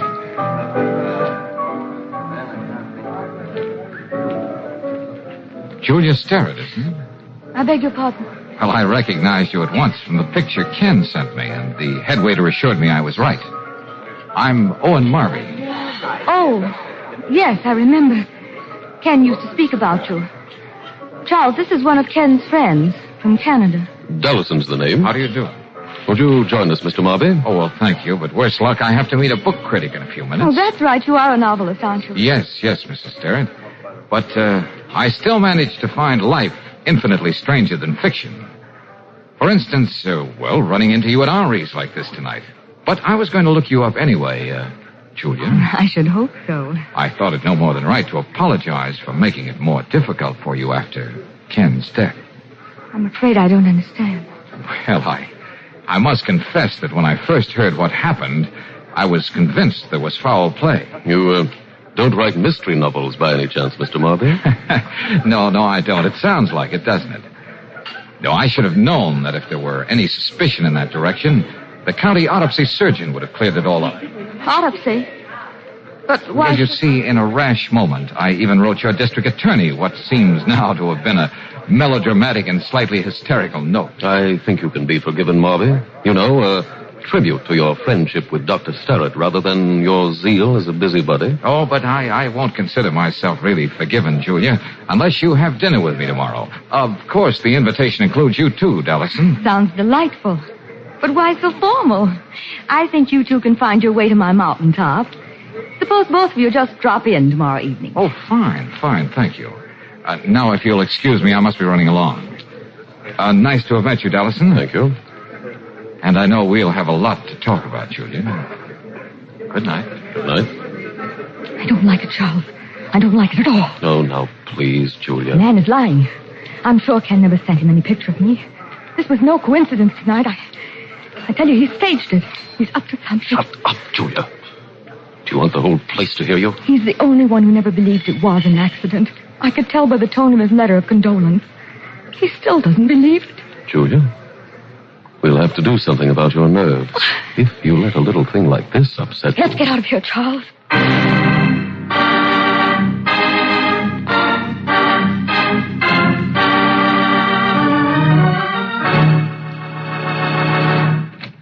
Brooksy, for the love of heaven, where you been? What happened to you? Do you know what time it is? Well, if you'll stop laughing at me with questions, Johnny, I'll give you all the horrendous details. Okay, come on. Oh, my feet. Let me sit down. Oh, here, sit down. Well, how did I know those two were going to park halfway up Eagle Canyon Drive and get into a gab fest? What? How the dickens did you get way up there on Eagle Canyon Drive with them? Well, in that booth, I could hardly hear anything they were saying, except that they were going to leave in a few minutes. Yeah?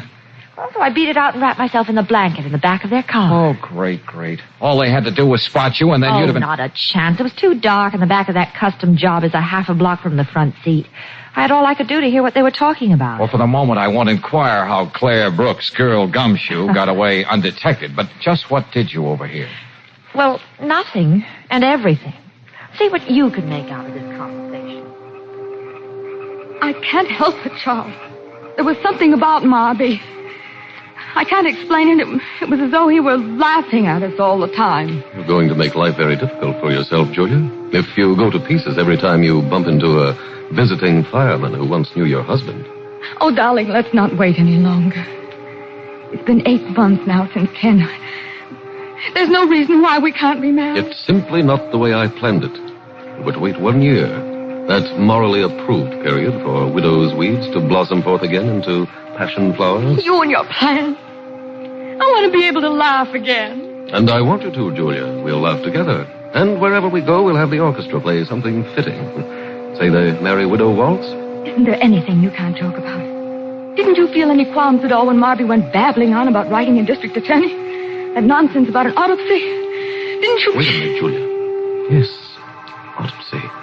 A term so blithely used by policemen when they suspect poison in the case. Charles. Come to think of it, Julia, maybe you're right. We ought to know more about our guest from Canada. It'll help us decide the best way to entertain him tomorrow night. Well, what do you say, George? Well, give me a minute, will you, Angel? Say, incidentally, how did you get back without being seen? It's 4 miles from that Eagle's Nest to the boulevard, and not a house or a gas station in between. Oh, when I took off my high heels, it was a snap. Got an extra pair of arch supports on you, mister? Oh, brother. A mere man salutes you, Brooksy. Eddie, you buster. I still say, what do you make of it? Oh, not a thing you could stick a pen in. Or which they couldn't deny having said. But it wouldn't be going out on a limb to assume that the suspicions of Owen Marby are far more fact than fiction.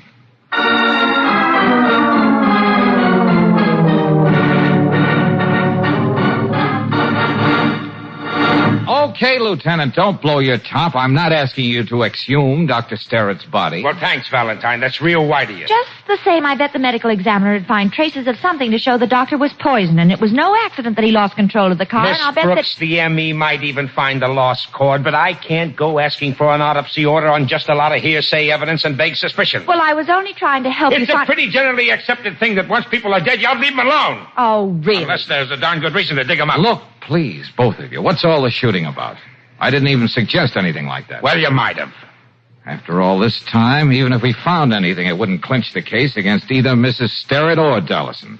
It'd be too circumstantial. Oh, now, look, don't get me wrong, Valentine. If you came up with something tangible, I'd be glad to play ball. As it is, what do you want from me? Okay. Tomorrow, I'd like you to put a man on Charles Dallason's tail and report on everything he does. All right. I guess I can do that. Brooks, you can keep an eye on Mrs. Sterrett. Within reason. I'm not at my best climbing up and down mountains. Just as they want to be prepared to receive me, I'd like to hold a few top cards myself.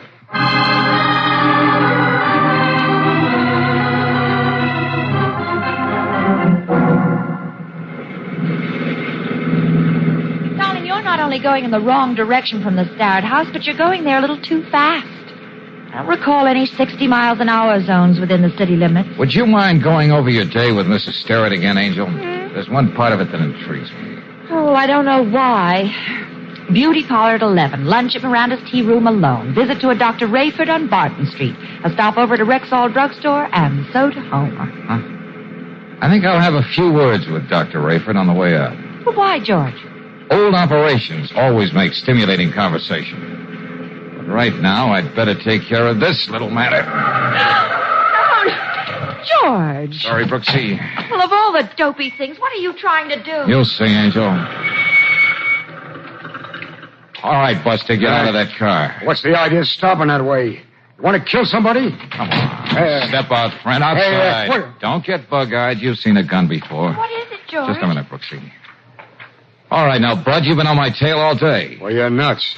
You ought to know better than to try to shadow somebody with that beach umbrella jacket you're wearing. I don't know what you're talking about. Okay, I'll break it down into one-syllable words. Dallison hired you, didn't he? Have you reported to him yet? Okay, I don't have time to play games with you. But you present a very vexing problem, fella. Yeah, I see what you mean. What are you going to do with him, George? I think we'll drop him off at headquarters and let Lieutenant Riley keep him company. Yeah, but if he doesn't call Dallison, they're bound to wonder why. And it may even cramp their style tonight. I hope. Because it looks like those two will be playing for keeps. Okay, Buster, start moving. I got a very important date.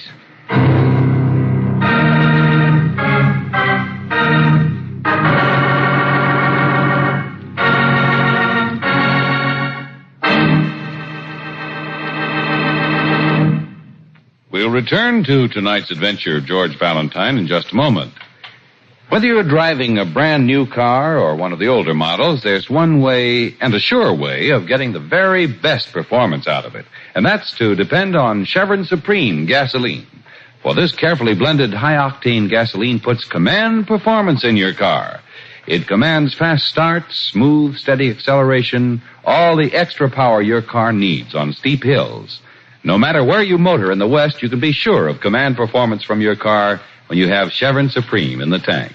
That's because this premium quality fuel is climate-tailored to each different altitude and temperature zone. Makes no difference if you're driving in the Northwest, in the desert, the Rocky Mountain country, or in the coastal cities. Chevron Supreme is climate-tailored to your region. And that's why you can count on it. So to get the best out of your car, get Chevron Supreme tomorrow. Get it at standard stations and at independent Chevron gas stations where they say and mean, we take better care of your car.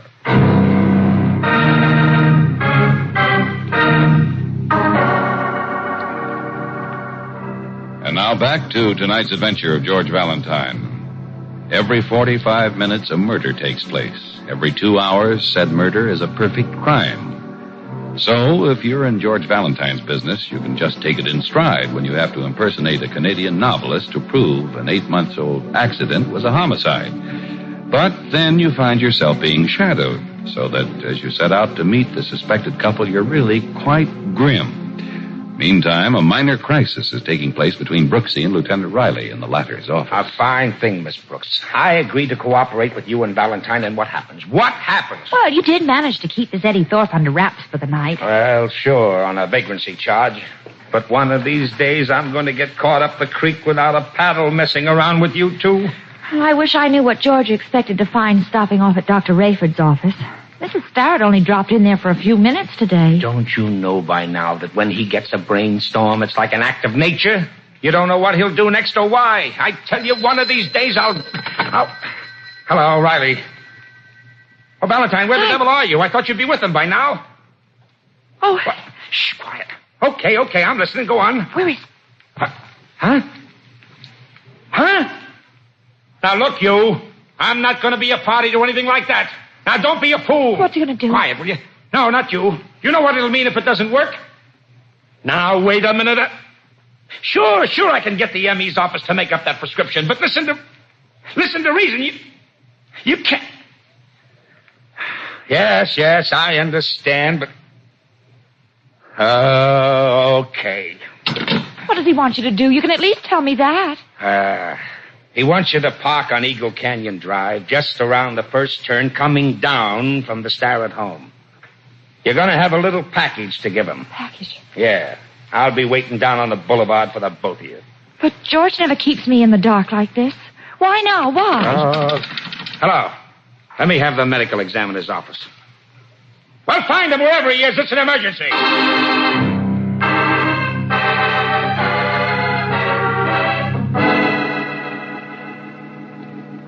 How about another drink, Marby? Soda, wasn't it? Yes, thanks. You know, I'll be glad to get back to Canada so I can tackle my new novel again. Four-sided triangle. What an odd title. Yeah, the story's been giving me quite a bit of trouble. Oh, really? What's the plot? Maybe we can help. Well, frankly, nothing very original. The usual triangle. But the lovers are completely successful in doing away with the husband in the case. I'm sorry. You've already begun to intrigue Julia, but go on, Marby. Well, they do it so neatly, in fact, there's no suspicion of crime. Not a shred. Then what seems to be the trouble? I can't decide whether to let my hero and heroine, if you can call them that, live happily forever after, or let them face retribution. Here you are, Owen. Oh, yes, thank you very much. I was playing around with the notion of introducing a character who won't believe the husband's death was an accident. The fourth side of the triangle, I presume. Yes, that's it exactly. He's one of those virtuous, pig-headed men. He doesn't rest until he ferrets out the truth. And, so on and so forth. How does it sound to you, Julia? He sounds like such an exemplary character. Would you say he was quite true to life? Oh, well, just take me, for example. My first impulse when I heard about Ken. I kept seeing in the accident more than there was. And I imagine I'm fairly typical. Was that your only problem with the book, Marby? No, but I was thinking of introducing something more subtle. You know, try to find some little, almost meaningless thing my two scoundrels might have overlooked in their planning.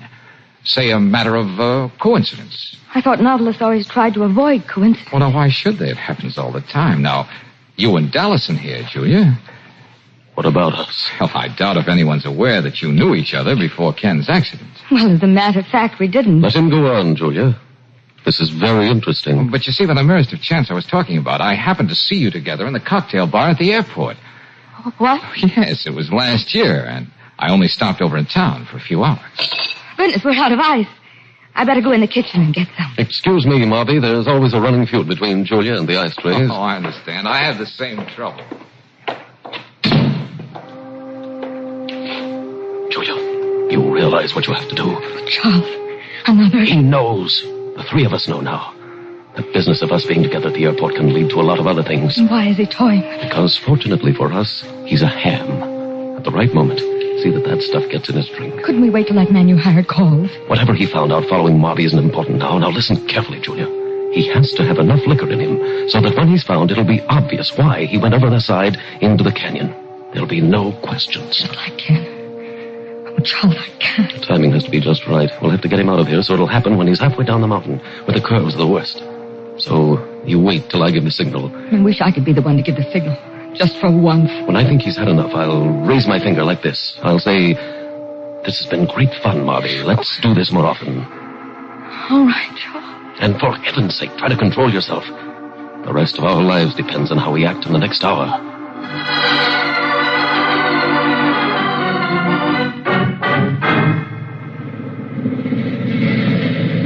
Well, it's about time, Ferris. I did everything but fly, Lieutenant. Okay, I'll take that. Here you are, Miss Brooks. I'll ask you again, Lieutenant. What is this? What have I got here? I told you before Valentine made up the rules for this little game. I didn't want any part of it. You heard me on the phone. Now there's no choice but to play it his way.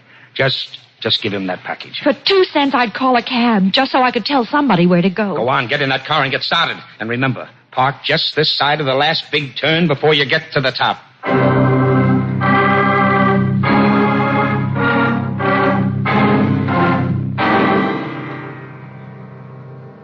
And you know why none of my novels made any of the book clubs? Why, no, Marby, why? They've never been long enough.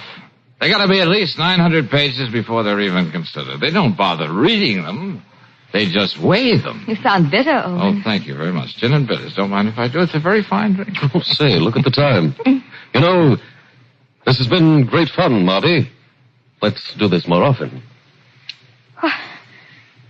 That's right. We must do this more often. Let's make it soon.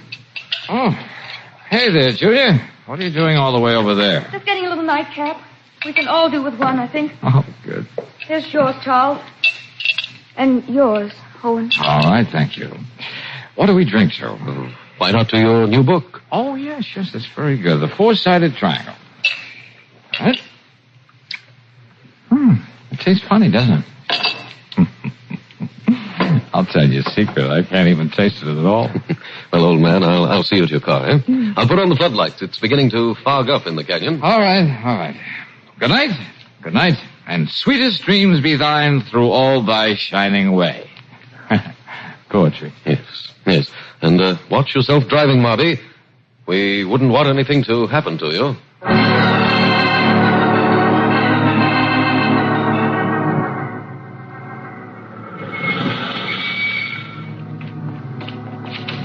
George. Have you got it, Brooks? Yeah. Let me have it. Oh, darling, I saw your headlights Quick, weaving down the... quick. Well, here, but... Now, get inside and take the wheel. Okay, George. Here's to you, Brooksy. Happy days. Oh,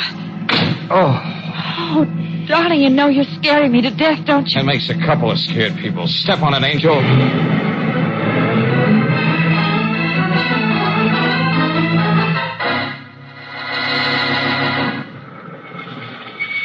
Okay, Miss Brooks, we'll take care of him now. He fainted. I didn't dare Yeah, stop. I know. Come on, boys. Come on. Get him into the ambulance. Got a hold of him, don't we? Yeah. All right, let's go. I'm going with him, You'd Lieutenant. only be in the way, believe me. In the way? Well, you don't expect me to Now, stand... boys, don't wait for the hospital. Start pumping him out now. Pumping him out. You knew this was going to happen and you let it. And now you're going to tell me. There was no stopping him. What did he do?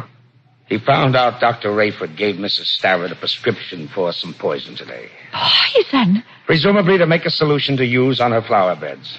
Being a colleague of her late husband, he didn't even think twice about it.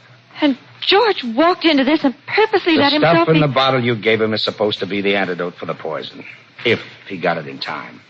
Oh, that big, crazy, stubborn... Well, loon. that's what your boyfriend calls getting evidence that'll stand up in court. He just naturally likes to do things the hard way.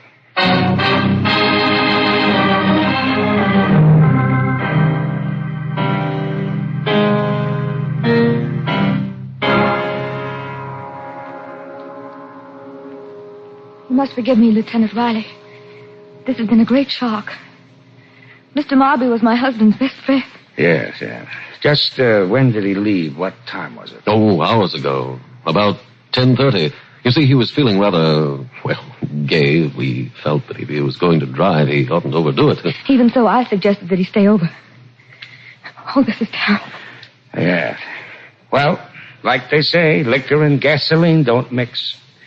I guess it'll be the same routine report. Do you mind if I sit down? No. Go ahead, Lieutenant.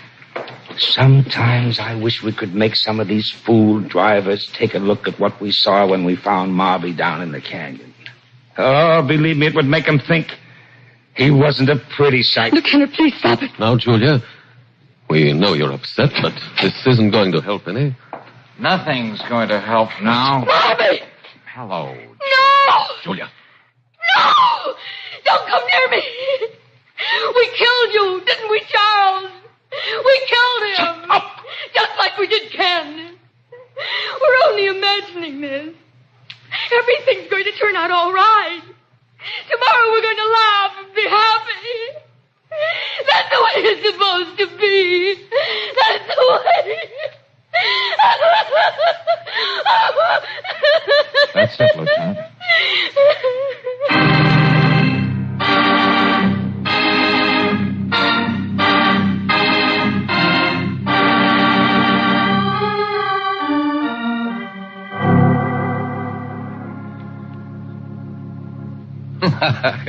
Hey, say, Valentine, were you serious about the way you wanted me to dedicate my next book? I certainly was serious about the way you dedicate your next book. Sure was, Mr. Marby.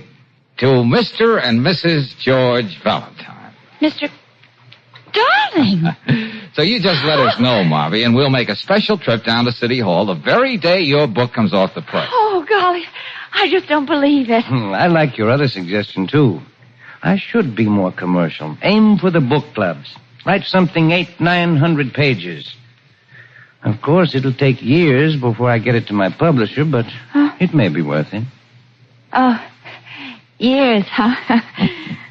Oh, why doesn't one of these build-ups have a payoff for me? Oh, maybe I just don't live right.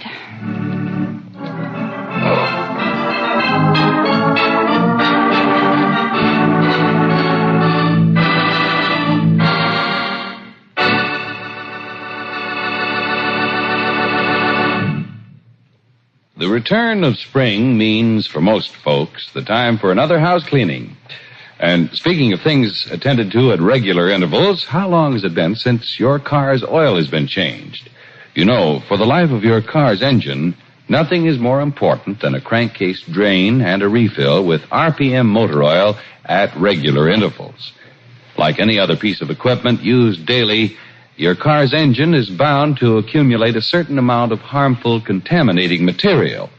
RPM motor oil was compounded to take care of these troublemakers, to keep them from building upon interior engine parts during the oil service period. When the oil is changed, this harmful material is drained out.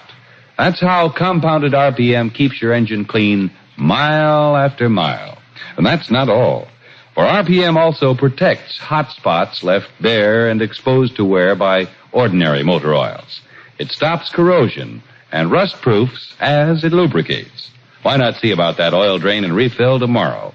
And for protection you trust, be sure you refill with RPM motor oil, first choice in the West.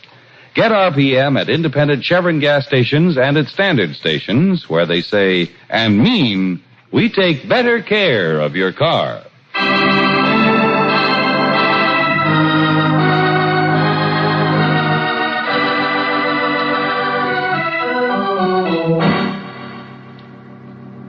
Next week, we'll pick up George Valentine in Mexico, in a house as mysterious and sinister as its name, Casa Diablo. George, if Bixby had somebody in this house to see that none of us left here alive, whoever it is must have turned on him.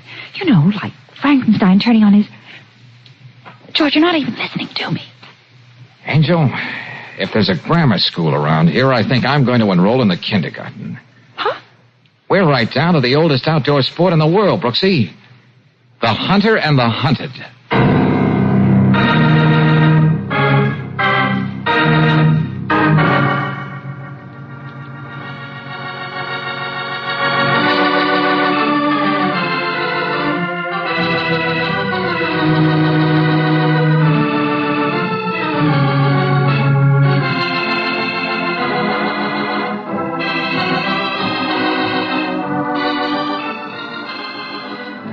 Tonight's adventure of George Valentine has been brought to you by Standard of California on behalf of independent Chevron gas stations and standard stations throughout the West.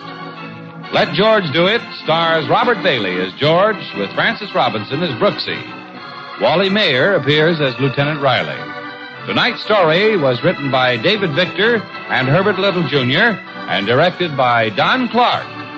Also heard in the cast were Barton Yarborough as Marby, Doreen Tuttle as Julia, William Woodson as Charles, and Mark Lawrence as Ferris. The music is composed and presented by Eddie Dunstetter. Your announcer, John Heaston. Listen again next week, same time, same station, to Let George Do It.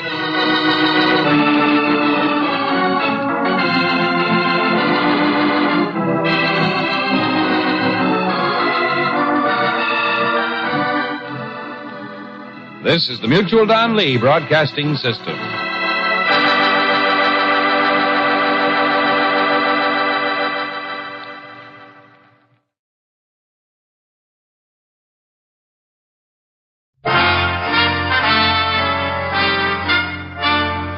Listen while the makers of Rexall drug products and 10,000 independent Rexall family druggists bring you Dick Powell as Richard Diamond, private detective.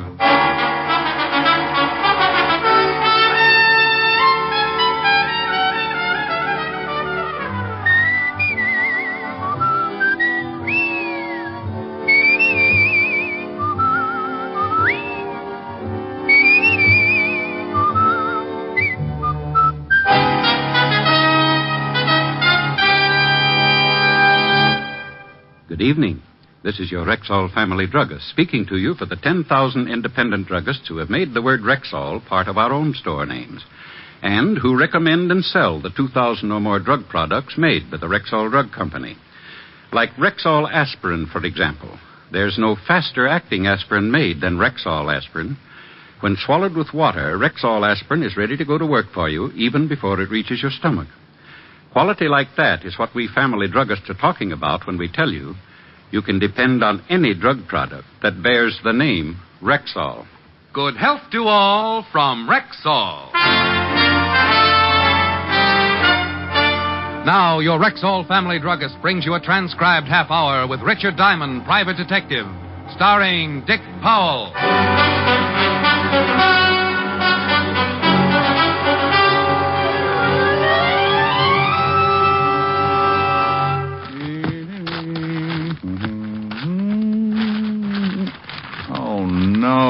No. Oh. Yeah? Well, what's the matter with you? Oh, hello, Helen. Nothing has gone right all day. I called your office, but you left an hour ago. What took you so long getting home? Well, I had to stop by the laundry. Didn't have any clean shirts. Are you forgetting we're supposed to be at my mother's at 7? No, honey, I'm not forgetting. What time is it now? A little after 6. No, nuts. What in the world's wrong? Well, first of all, I haven't seen anything that looks like a client for 2 weeks. That's unusual. I only got 2 hours sleep last night. You're complaining? Oh, no, honey. Then what is it? Well, that stupid laundry gave me the wrong bundle. I can't go over to your mother's with my bare chest hanging out. Well, can't you go back and get the right bundle? Well, it closes at 6. Oh, be practical. It was the laundry's fault, so use one of the shirts out of the wrong bundle. They'll have it clean. Now, what if it doesn't fit? Make it fit. Now, I won't have you being late again. No, well, all right. I'll see you at 7. I still love you. Then tell your mother not to suggest Monopoly again. I have to get some sleep tonight. The shirt wasn't bad. A little short in the arms, but with my charm bracelet, no one would notice. I shaved, cussed a little, showered, cussed some more. Really let loose with some choice ones while I got dressed and kept it up all the way over to Helen's. She walked out in a green number that plunged so far it could have been arrested for attempted suicide. Sure cure for cussing. Like it? The guy who went off the Golden Gate didn't have half the drop. Oh, stop perspiring and come on. Helen's mother lived in a 40-room vault on Long Island. We had a wonderful dinner. Soup, salad, pheasant under glass. The only thing missing was cracked crab. Until Helen's mother suggested Monopoly, then I nearly shelled her and ducked her in the mustard. About 1 o'clock, my eyes felt like 2 3-minute eggs lost in a sand pile, so I gave up and went to sleep right in the middle of a tricky trade for my railroad. Helen apologized, looked at me hatefully when I suggested a piggyback ride to the car, and by 2 o'clock she dropped me in front of my flat on 53rd. You were horrible. Oh, well, how did I know your mother had the electric company, too? No. I'll talk to you tomorrow. All right. Kiss? You can't even keep your eyes open. This is going to stop me. I do my best work with my eyes closed. No. All right. Honey, are you growing a beard? That's my mink coat. Oh. Night. Good night.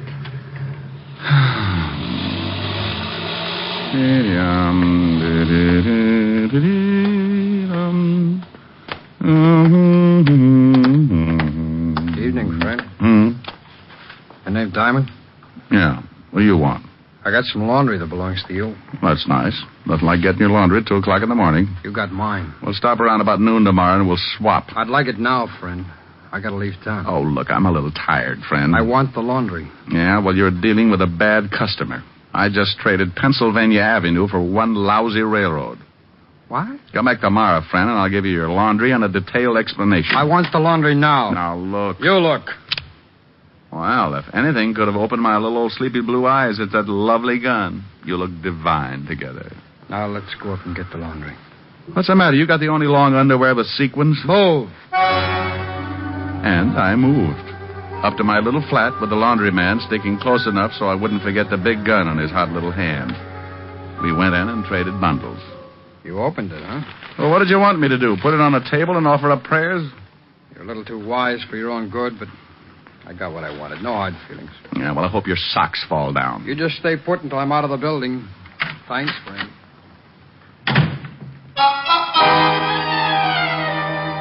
Well, any other time, I might have done something ridiculous, like chasing the guy or calling Walt up and complaining about the inadequacy of ye old police department. But this wasn't any other time. It was after 2 in the morning and I was tired. Sure, it was unusual to trade laundry at that hour, but I was in no condition to try and figure it out. So I brushed my teeth, left my clothes in a neat pile in the corner, and stumbled into bed.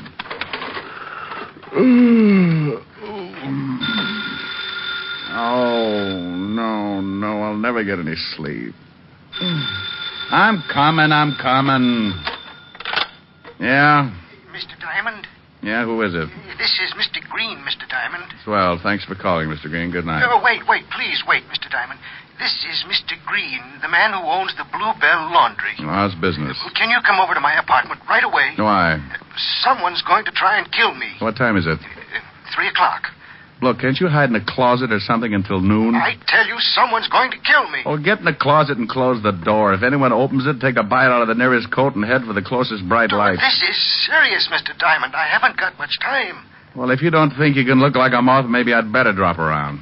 What's your address? Savoy Arms, apartment C. And hurry, I'm desperate. Well, if you're just half as desperate as I am sleepy, you're really in trouble. I'll be right over.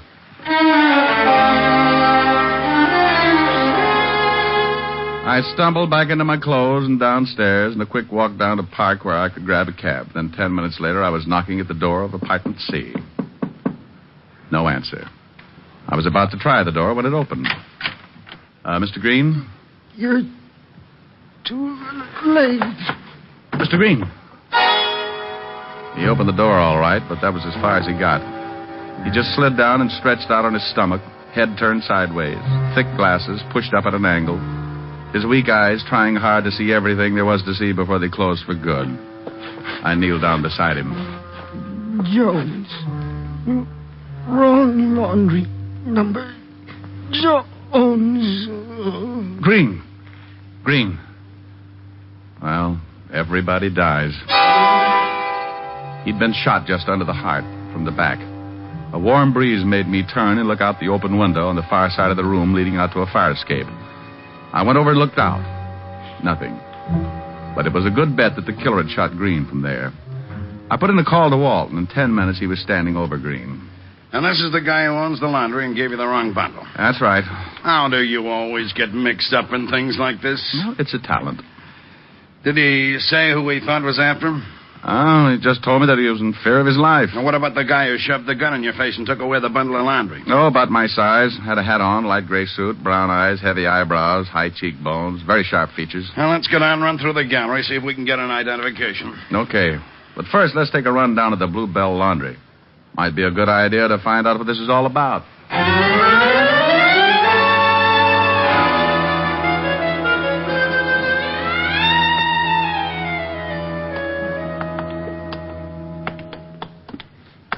Here it is, Lieutenant. Blue Bell Laundry. Oh, he read the sign. If a guy with fangs and a long black cape answers, drive a stake through his heart. Or shoot him with a silver bullet. You keep your suggestions to yourself, Sergeant, or I'll open this door with your head. These keys are in better shape. I tell you, we can't use them. If no one answers, then we got to get a search warrant. Why? Because that's the law. What is? That we got to get a warrant to search the laundry. Well, what do you want to search the laundry for? What do I want to search it for? Because a man's just been killed. Okay, so what? What's that got to do with the laundry? The guy who was killed was the guy who owned the laundry. You told me yourself it had something to do with getting the bundles mixed up and that guy who stuck you up tonight. Okay, but you can't just go busting into a laundry just because of a stupid little old hunch. What do you mean, stupid? You could be wrong, you know. Just because you think you might solve this case, that's no reason for you to go busting into a laundry. Well, why not? The answer to this whole thing might just be in that laundry. Well, you've certainly been right in the past. No, not always. Oh, most of the time, Walt. Well, just lucky.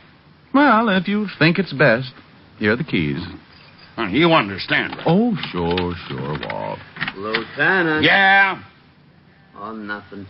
You stay out here, Sergeant. Well, we're in. I hope the commissioner doesn't hear about it. About what? Breaking and entering. Breaking up? What? Why, you... Fiend? Yes. Walt hopped around for a while until he ran out of steam, and then we went to work and took the laundry apart. The way it stacked up, I had gotten the wrong bundle of laundry. The guy who'd stuck me up at 2 a.m. had gotten mine. So the bundle that I'd gotten by mistake figured to be pretty important. There must have been something else in there besides clean shirts. So, Green, the owner, made a mistake. Oh, but that's kind of hard to do, Walt. You got to have a ticket to get your laundry. Ticket with a number on it? Well, sure. It should correspond with the numbers on those bins. Hey, wait a minute. Before Green died, he said something about a wrong number and a name. What name? Jones. Now, look, when I brought my laundry in, Green wrote my name and number down in a book. Let's see if we can find that book. Walt took one side of the shop and I took the other. Inside of 10 minutes, we had the book. We turned to the page with deliveries dated for the day before and found my name. Here it is. Richard Diamond. Uh-huh. Laundry number 99. That's right. That was the number on the ticket I gave him. Then Green didn't make a mistake. But he'd have to give you the wrong bundle. He couldn't get mixed up with the bins, Mark. Walt, turn that book around. Turn it around? Upside down. Now, if that number was on a ticket and I handed it to you upside down... 66. Yeah. Who's listed under 66? Let's see, it's not on this page. Here. Well, I'll be... John Jones. No address. John Jones. Green had said Jones before he died. Jones had the laundry ticket marked 66. Green had evidently looked at my ticket upside down and given me Jones's bundle. Green couldn't have known anything important was in that bundle or he wouldn't have made the mistake. And then why was he killed? Doesn't figure. Well, if he was just a go-between, it does. He didn't put the important something in the bundle, or he would have just held the bundle until Jones arrived and then given it to him. Then the bundle came wrapped with the something in it. Now, look, Walt, you know how these small places work. They send their stuff out to a large laundry and cleaning plant. Yeah, but which one? Hey, I got a shirt on it from that wrong bundle. I bet it's got a laundry mark. Should be on the collar. Let's see. Well, let's not strangle me, huh? Maybe unbutton a few buttons. Great Scott. Well, go ahead, Grabby. Let's see. Yeah, there's some writing on the collar. Read it out and I'll write it down. 86A45L. What kind of a laundry number is that? Find out, and you might have the guy who slipped something in that bundle and was responsible for Green's death.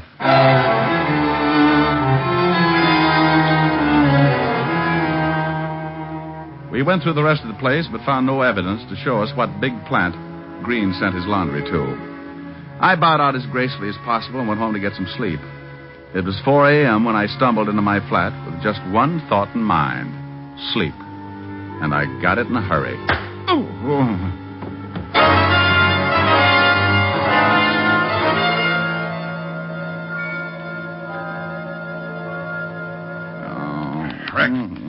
Rick, come on now. Snap out of it. No. Come on, sit up. No, leave me alone. Somebody sapped you. Oh, I don't care if you split my head in sections. I went to sleep, didn't I? What happened to your shirt? My shirt? All right.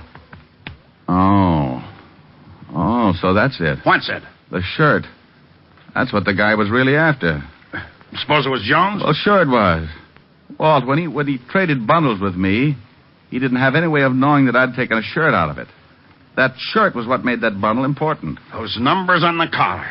I checked. They weren't a laundry mark. You still got them? Yeah. Well, they sure mean something. Let's see if we can figure out just what.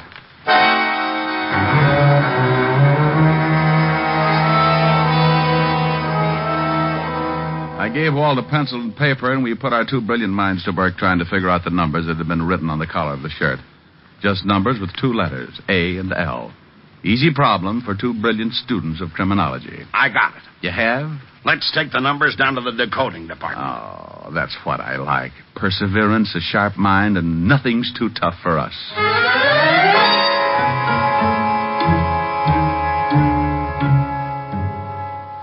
Well, come on, Art. You've been working on those numbers for nearly 5 minutes. Well, I've been sick.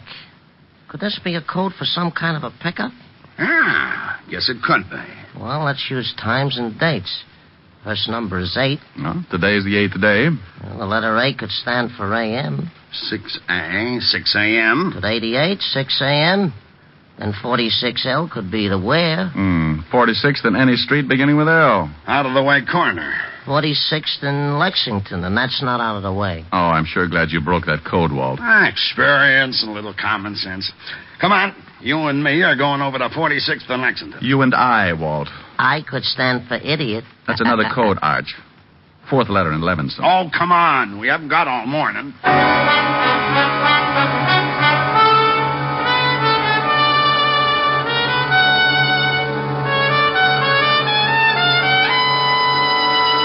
You're listening to Richard Diamond, Private Detective, brought to you by the makers of Rexall Drug Products and your Rexall family druggist.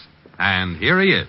Every woman will tell you that the ideal home antiseptic is one that will serve as a mouthwash, gargle, and breath deodorant, all with equal effectiveness. And that's exactly what Rexall MI31 does. Well, now how did you know that? Because I read all about it in your big ad in this week's issue of Life. Say, isn't that a good ad? A whole page crammed full of top-quality Rexall products. Some of them at special bargain prices, good all this month. And every one of them just as reliable as Rexall MI31, America's popular all-round mouthwash. What's more, Rexall gives you a full pint of MI31 at the same price as other leading brands of smaller quantity. That's why I've learned to watch for your ads. I learn all about these wonderful money-saving values. And they always remind me of so many things I need, too. Then maybe I'd better tell our listeners that this same full-page ad is appearing in current issues of Collier's, Look, Saturday Evening Post, and Country Gentleman. Check it carefully. And remember, you can depend on any drug product that bears the name Rexall. And now back to tonight's adventure with Richard Diamond, Private Detective, starring Dick Powell.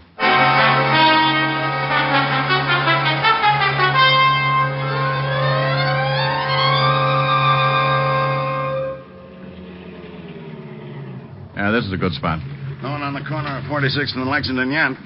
What time is it? 5 minutes to 6. Yeah, well, I hope we figured this out right. Car 86, car 86. Yeah, that's us. Car 86, Levinson, go ahead.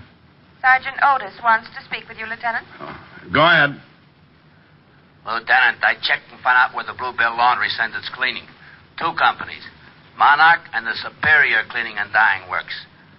Mr. Ralph Collins owns Monarch, and Mr. Arthur Levin owns Superior. Find out the addresses of the plants and the home addresses of the owners, and then put a stake out at the homes of the owners. Don't pick them up, but stop them if they try to leave. Wilco, Roger, and out. Oh, I'm surprised he didn't get tired of Roger and use McGillicuddy just to be different. Hey, Walt, there's our boy. Huh, Jones? Yeah, across the street on the corner. Same guy who got the bundle from me. Let's go. No one else yet. He's waiting for something. It's about 2 minutes to 6. Yeah. Car pulling up. Jones is going over to it. Get going. Guy in the car gave Jones a package. They spotted us. You get the car, I'll take Jones. Stop! Stop that car! Stop, Jones! Jones! Okay. Car got away, but I put some bullet holes in it. Drop the gun, Jones. Okay. Okay, I'm hurt bad. Don't shoot again. Get me an ambulance, would you? Walt, he's got another bundle with him. I'll get back to the car and get the wagon. I think he got me in the stump. You want to talk? Yeah, okay. What's in the bundle you got from the car? Junk. 100,000 in morphine. How did Green figure? It's just a go-between. He worked for the big boy. Took our money, sent it in with an order for the stuff. Instructions in the collar of one of the shirts. Yeah. You killed Green? Yeah. Who's the big boy? Jones. Jones. The wagon's on its way. He's dead. What was he picking up? Narcotics. Well, Walt, we know the code was put in the laundry bundles at one of the cleaning works. Well, go to both of them and check. Yeah, and you can never tell what else might turn up. We waited until the wagon pulled up and carted Jones off, then we headed across town toward the first of two stops, the Superior Cleaning and Dyeing Works. 7:30 when we pulled up in front and let ourselves in with one of my pass keys. This is the only one we can check quietly. They open at 8, don't they? Yeah, got a half an hour to make a noose for a pretty big operator.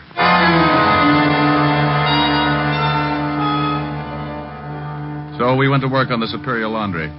Guys like Jones were caught every day, but the big boys, the ones who dished out the stuff from the top, the big syndicate operators, were tough to catch. And here was a chance to catch one. We got into the office and found the order books. Jones appeared in nearly every one.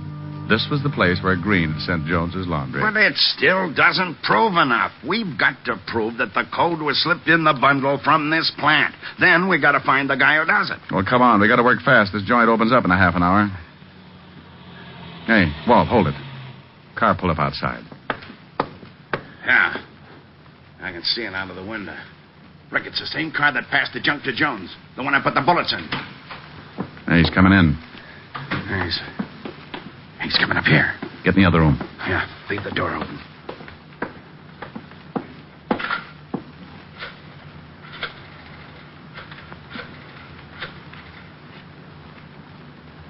Hello, Mr. Levin? Yeah, Charlie. There was some trouble. Cops were waiting. Yeah. I'm down at the place. I got away clean. Jones had the bundle. I'm sorry. Okay. Yeah, I'll blow. Let's take him. Hey! Hold it. He's making a break. Stop! That's your cover. He's got a gun. Blow him up. Well, he's had it. Yeah. Know him? Charlie Usher. Narcotics record. This sure turned into a mess. Yeah. Let's go see Mr. Arthur Levin of Superior Cleaning and find out what kind of cleaning works he's been running.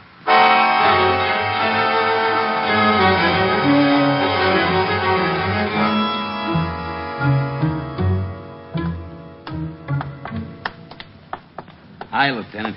We got the whole place surrounded. Levin hasn't tried to leave. He's been out of the house once. Went to the garage. Have anything with him? Well, now, when he came out, went in with a big box. All right, let's take him. You better get out of sight, Otis. You'll see that uniform and get jumpy. Get down there in the end of the porch. All right.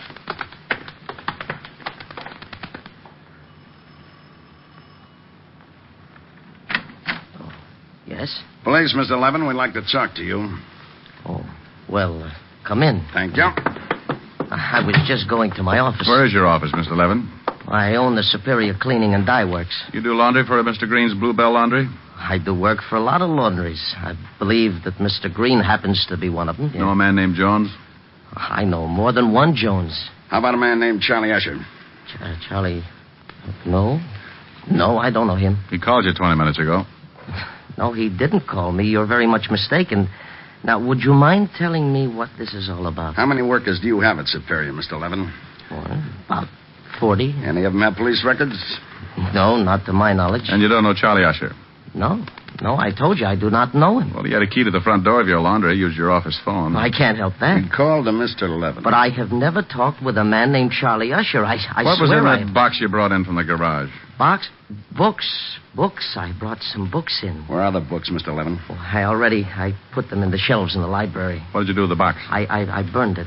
I don't like dirty boxes lying around the house. You went outside and burned it? Yes, in the incinerator. My men said you only came out of the house once, Mr. Levin. Then your men are mistaken. I went out twice, once to get the books, and the second time to burn the box. Look, what right have you got to hide outside my house and watch it like a bunch of burglars? I know my rights. I want to call my lawyer. Oh, sure, Mr. Levin. You go right ahead and call your lawyer.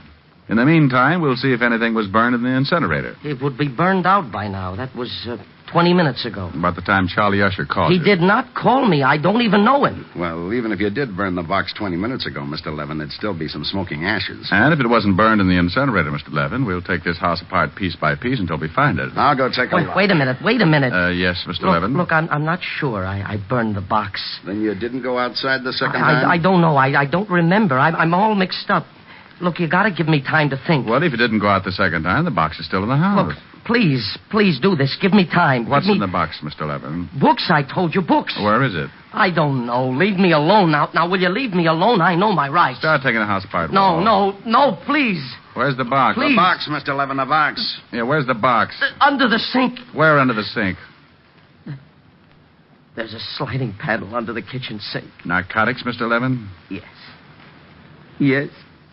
Oh, I'm ruined. You marked the shirt collars and sent Charlie Usher to deliver the stuff. That's right. I had 10 laundries working for me. Green was one of them. I'm ruined.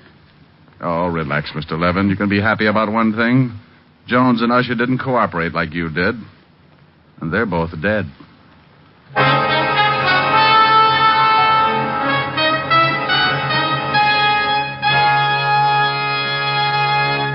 Again, here's your Rexall family druggist. If you're often troubled with acid stomach, or if you're looking for a gentle, non-irritating way to achieve regularity, try Rexall Milk of Magnesia. Pure, mild, creamy smooth, and with no unpleasant earthy taste. Rexall Milk of Magnesia is justly popular. Buy the economy size, quart bottle. It costs only 69 cents at Rexall drugstores everywhere. And remember, you can depend on any drug product that bears the name Rexall. Good health to all from Rexall.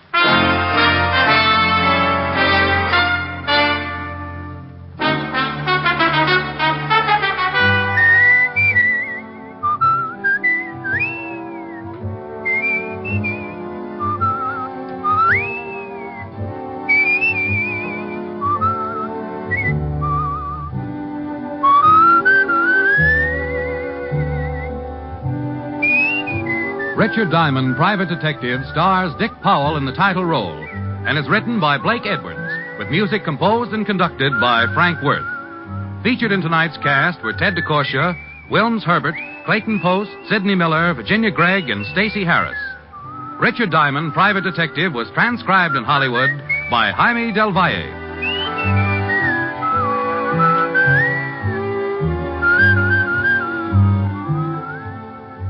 This is Bill Foreman inviting you to be with us next Wednesday at this time when we will again bring you Dick Powell as Richard Diamond, Private Detective.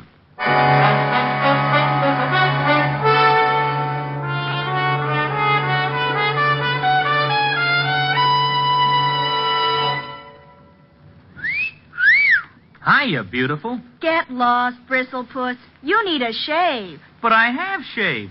What else do you want me to do? Silly boy, she wants you to go Stag. Go Stag? But why? Because Stag is Rexall's exclusive line of men's good grooming aids, like Stag Brushless Shave Cream. No fuss, no massage, just smooth it on, and presto, you get a clean, close shave. Your face stays smooth and whiskerless all day long. I'll do it. I'll go Stag. That's it. Join the Stag line now at Rexall drugstores everywhere. Yes, to make girls care. Go Stag.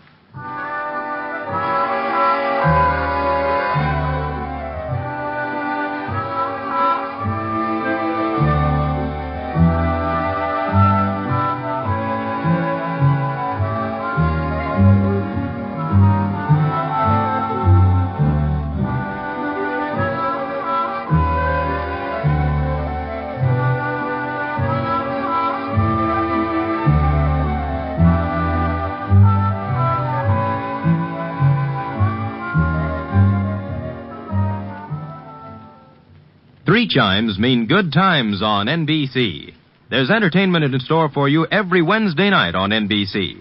In addition to the action-packed adventures of Richard Diamond, beginning next Wednesday, listen to Mr. and Mrs. Ronald Coleman returning over most of these stations with their delightful series, The Halls of Ivy. In 4 weeks, laugh with Groucho Marx and You Bet Your Life on NBC.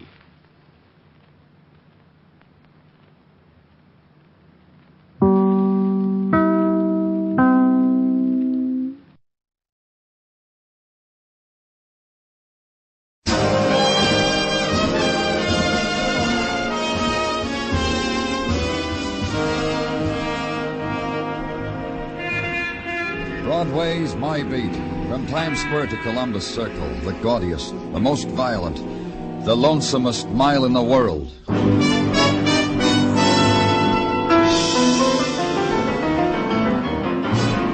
Broadway's My Beat, with Larry Thor as Detective Danny Clover.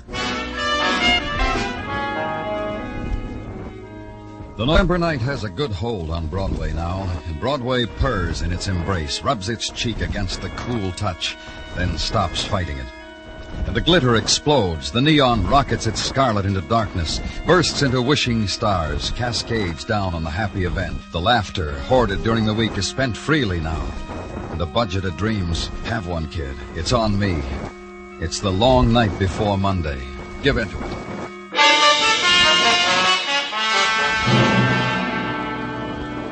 Walk a hotel corridor past a room where Gaiety is registered for the night, hung the Please Do Not Disturb sign on its door.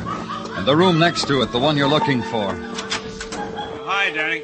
And it's all there waiting for you. Detective Muggavan and the boy in worn denims, a faded wool shirt sprawled in final exhaustion across the silk sheet of the hotel bed. The boy, dead of a knife wound. Quite a party next door. You think in a hotel this class, they thicken the walls. All right, Muggavan, but what else have you got? The kid there, stabbed under the heart. Couldn't find the knife, Danny. Couldn't even pry a visitor out of the hotel management. They're discreet, they tell me. Don't notice unannounced visitors, like this kid must have had. That's why... Well, just tell me what... I was going to say, Danny, they're so discreet in this hotel, that's why the party keeps going next door. Nobody knows there's someone dead, except the manager and a couple of bellhops. What made them sit up and take notice? Kid's phone was off the hook. Kept lighting a light on the switchboard. But nobody said they wanted anything. A bellhop came up to find out why. Well, who is he? Registered Joe Blair. Identification card in his wallet says Joe Blair. That's about all there was in it. The card, some loose change, and these dime-a-dance tickets. That's his luggage on the chair. Knapsack with a tin of sardines. This is an expensive hotel. How come... I asked the same question of the discreet management. They say the kid came in, told him he hitched here from St. Louis, laid a $10 bill on the desk, says, give me what that buys. Just goes to show you what I... Oh. Really fun time next door, huh, Danny? The moment gathered together and held, an instant composed of drifting laughter that seeped through a wall and added itself to the nice things furnished by the management. Then silence. The moment of requiem for a dead boy. And later, when the room has been emptied, consider the few things neatly stacked on a chair. The paraphernalia for living of a hitchhiker named Joe Blair. Knapsack, wallet, dime-a-dance tickets. 7th Avenue Paradise, the tickets read. Dance hall, no refunds. So walk down 2 blocks, turn left, go up a flight of steps, into a place that sells its paradise for a dime a minute. And heaven is 20 Girls 20, and the 4-piece band and pink lights. Walk over to the very large guardian angel in a dinner jacket. Talk to him. Watch him as he moves away from you and whispers to the lesser angels in evening gowns. And finally, as he walks back with one of them in tow, leaves her with you. Hi. Hello, I'm Danny Clover. Well, the boss told me it was something special. He wasn't kidding. Mostly I tell everybody I don't get off till 3. Police. Hey, you snapping... No, you're not, are you? Look, the boss just said you were a friend of Joe Blair. You got to understand, when I said I was off at 3 to most parties, what I meant was... All I want you to do is tell me about Joe Blair. Oh, he's in trouble, huh? Well, if this bail goes over $50, I'm not going to be any help at all. Joe Blair's dead. Stabbed to death. Dead? Joe? Oh. He was here tonight, wasn't he? Yeah. Yeah, he was early, almost opening time. Bought 5 tickets. Well, he was standing where you were, and I was standing over there. We looked at each other and both started running till we met. Did you know him before? No, just Dango, like in Strange Romances magazines. I didn't take a ticket from him either.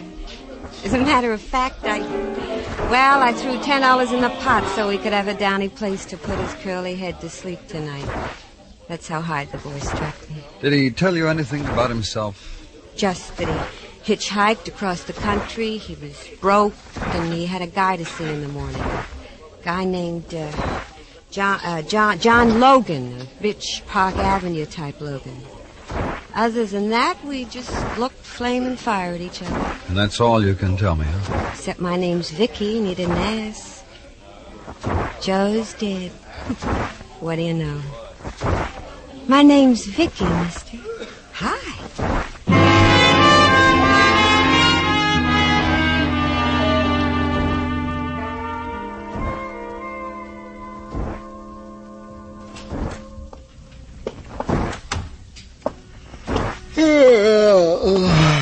Excuse it, Danny. But, you know, I get the message, Gino. It's late. You're tired. Give me what you got, then you can go home. Those words, like a goodnight kiss. What I've got. To wit, having checked the Logans who breathe Park Avenue's air, I have come up with a Logan who fits our bill. A John Logan, to whose household over the phone the name of Joe Blair, deceased of a knife, is not unknown. You talked to him? Well, how could I, Danny? Said John Logan is now in Europe, where he has been for 6 weeks, where he is partaking... Who did you talk to? To a wife, I think. She said she was a wife. She said, yeah, I know a Joey Blair, but don't bother me no more with it, she said, as I am on my way to a ball. In the morning, bother me, honey, she said. Honey, she said, to a stranger. You did good, Gino. Go home. You honest think I did good, Danny? So's I can relay to Mrs. T. Did you honestly... Kid, you Danny Clover. Look, you. Danny Clover's closed for the night. Sorry to keep you, Danny boy, but tonight you loaded me with a big sorrow. This big, maybe bigger. Who are you? You walk by me maybe 8, 12 times a day, and I don't register with you, huh, kid? No, you don't. Warm your hand in Tommy Caps, Danny boy. Tommy Cap. Address, Broadway. Profession, Broadway. You said I made you sad. Why? You come to my girl, and you don't dance with her. Vicky Harper? You don't dance with her, and all it costs is dimes. You talk to her about a hitchhiker what stabbed in a class hotel. This kind of schmooze upsets an innocent thing like Vicky. Gives her migraines. Up here. I come to protect her from... Can't she take care of herself, Tommy? Take care of herself? She's so stupid she gives a vag $10 to sleep on silk. That's my Vicky. Innocent, good-hearted, generous with her cuts from dimes. For this, she has to suffer from policemen who come bearing only murdered hitchhikers. Why? Stick around, Tommy. We can make you suffer, too. Because maybe you reached Joe Blair. Because maybe... Sarge, your man's a comic. He's a comic because I got an alibi 10 blocks long. I'll give you addresses, kid. I'll treat you like a baby while you check. I'll check. Good night, Gino. Hey, Danny, kid, how's about I give you a lift home? My car's outside. We can go any... No, thanks. How about you, Sarge? I'll ride you home to wherever you live. Brooklyn, the Bronx, Canarsie, wherever you want to go. Well, if you're sure it's not out of your way. What's out of my way? It's late and I ain't had man talk for days. Come on, let's go, Sarge. Danny? Yeah, Gino? Just so you won't forget, I left a memo on your calendar to go see the Park Avenue Logan next AM. Now, is it okay if I... Go ahead, Gino. It's all right. Your man said it was all right, Gino. Throw him a kiss good night. Where do you live, Gino? Where do you want...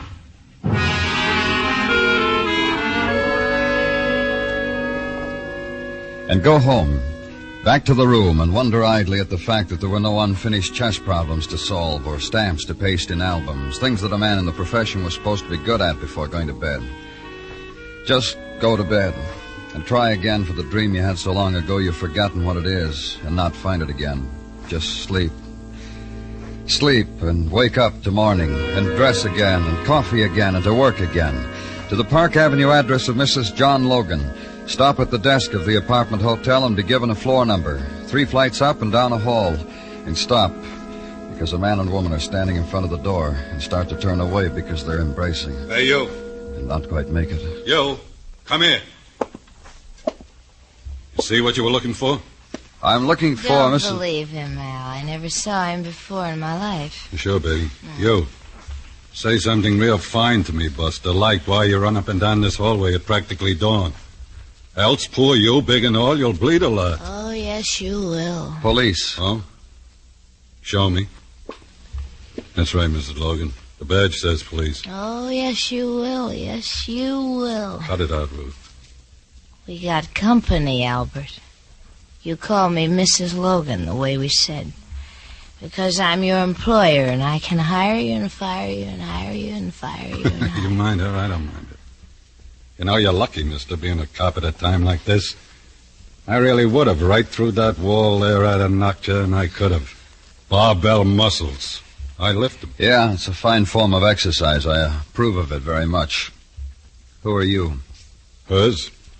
Mrs. Logan's bodyguard. Like she said. Hired to guard the body and the home and the welfare while Mr. Logan's in Europe. And I miss him, too.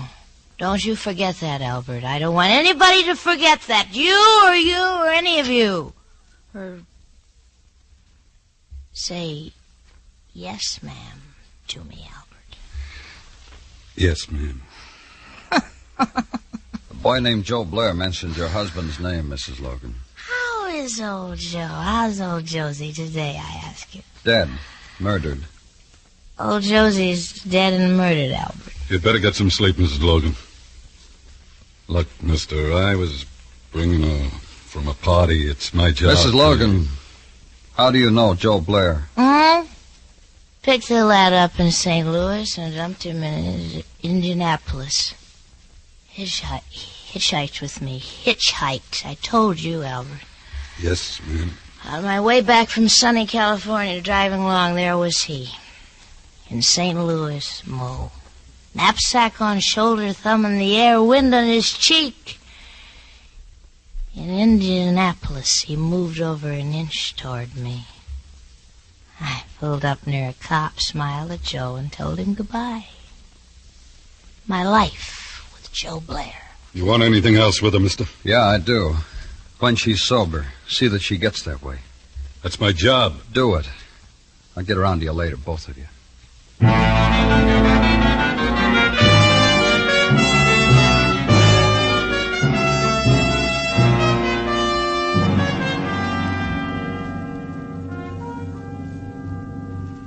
What do you think, Danny? Oh, what do you mean, Muggavan? I mean, what do you think? Well, I only asked because I gave you the reports. Watch you spend 15 minutes looking at them. Now all I want is a reaction. You want me to stand on my head? Okay. I just thought all this data I gave you might... You know what's in it as well as I do. Joe Blair has a record of vagrancy in a half-dozen towns. That just doesn't happen to solve a murder for me. I'm sorry, but it doesn't. Okay. I just thought there was something you might know that I don't know, and whatever was in these reports... You gonna bite my head off if I answer? Answer it. Lieutenant Clover's office, Detective Muggavan speaking. Who? Oh, yeah. Wait till I write it down. West 68th, huh? Okay, I got it. Thanks. Danny? Yeah? Kid named Tommy Cap, the boy that took Tartaglia home. The call was about him. What about him? He's in an alley. We better go get him.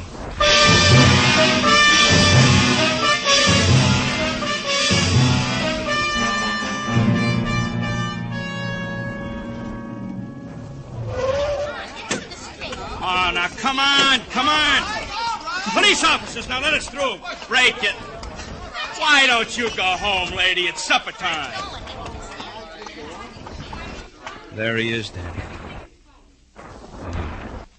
We got him, all right. Yeah, we got him. It wasn't that way at all.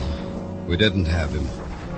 The thing that had Tommy Cap, the thing that had fixed his hands in half-open fist, was something else. The heavy nail driven through a fence a long time ago, its point bared through a rotting 2x4. That was it.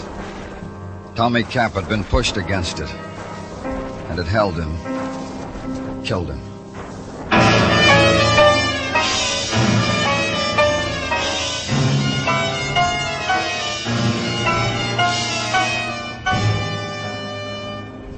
You are listening to Broadway's My Beat, written by Morton Fine and David Friedkin, and starring Larry Thor as Detective Danny Clover.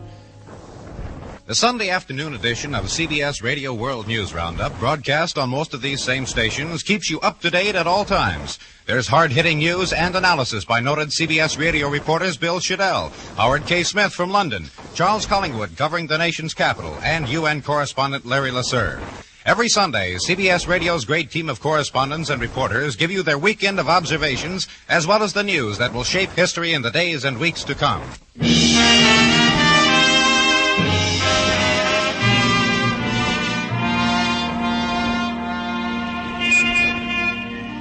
The sounds you hear on Broadway are fragments, words broken off and wind-blown that drift your way, the swift dart of subway noises, and a horn, and a whistle, and footsteps, the brief, wild sob of the faraway river.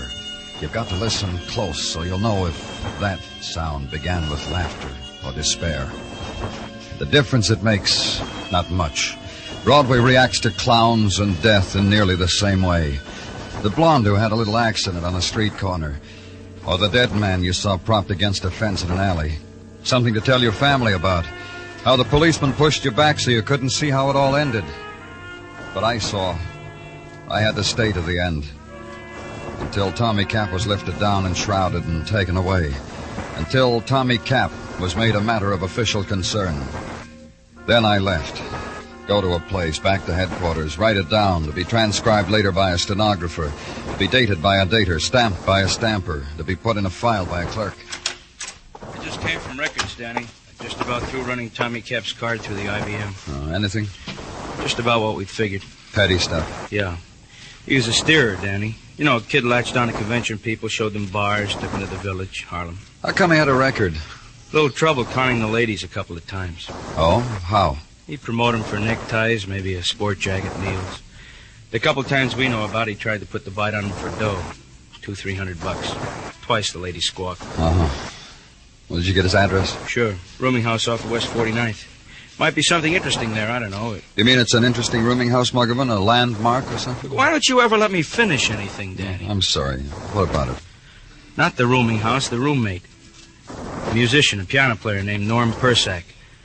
What's interesting is he plays piano at the 7th Avenue Paradise, that dime a dance joint. You think that's interesting, Danny? Yeah, I think that's interesting. Thanks, Muggavan. Thanks a lot.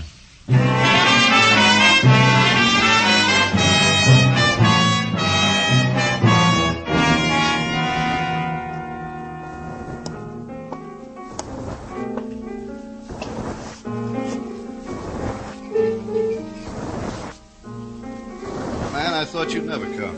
You Norm Persack? The one, the only Norm Persack. Come in, man. Don't stand in that open doorway. That way lies madness. First, you listen to this, man. You close your eyes and listen to this. All right. I just found it. I reached out, and there it was waiting for me. You hear that? You hear the melody? You hear the song? It's different.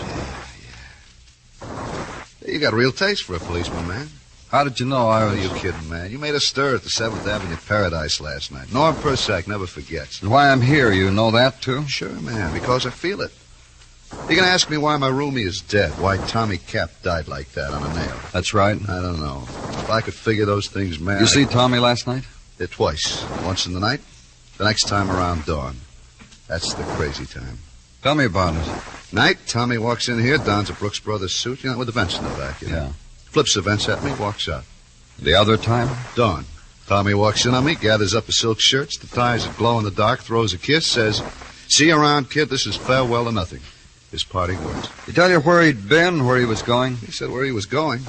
Stands because he hit me for $50 before he left. $50 for wires. Wires? Telegrams. They sell them down the corner hotel. You know. Yeah, I know. You're lucky, man. Here. I'll give you a song to exit on.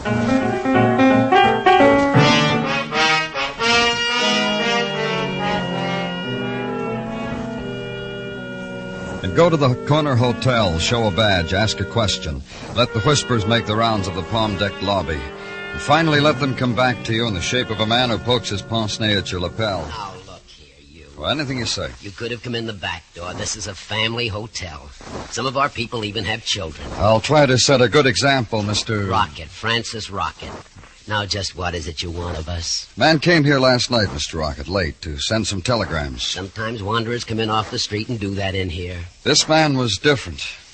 He sent them, walked out of here, then was found in an alley, murdered. Well, that'd be Tommy Cap. The Times mentioned it today. I often told that boy to end that way, in an alley, if he persisted in Could you tell me, Mr. Rocket, who he sent them to? You could keep a record or something that would... To hotels, to every major hotel between here and... He sent them to... To what? Pay attention, please. To hotels. The exclusive ones between here and St. Louis.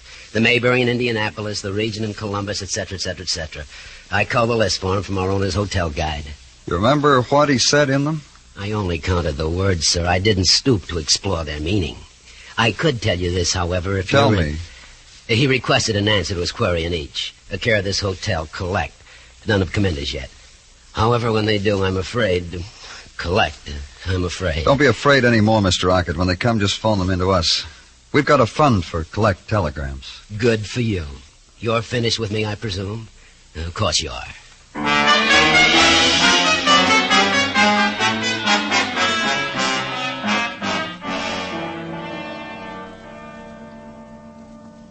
Yes, Mr. Rocket. Yeah, I have that, Yeah, Indianapolis. Columbus. Yeah. Springfield, too. Thanks for calling again, Mr. Rocket. You heard, Danny? Nothing from any of those places either, huh? Same answers as from Wheeling and Pittsburgh and Harrisburg. No one registered by the name of Ruth Logan in any of the big cities on the route. It's not positive, Danny, but...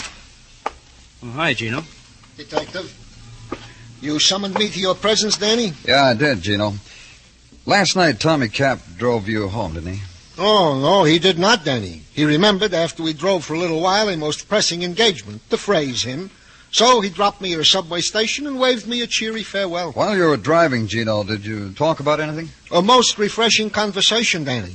About his work, about my work, man to man, straight from the shoulder. You didn't mention anything about the Logans, did you, Gino? You know I know better than that, Muggerman. I've been in this business 20 years. You should behave outside of the shop as good as me. Oh, Gino, did he try to talk to you about the Logans? Indeed, he made mention of same, but I deftly sidestepped the issue. That's when he dropped me. What else is on your gentleman's mind? Nothing, Gino. Nothing at all.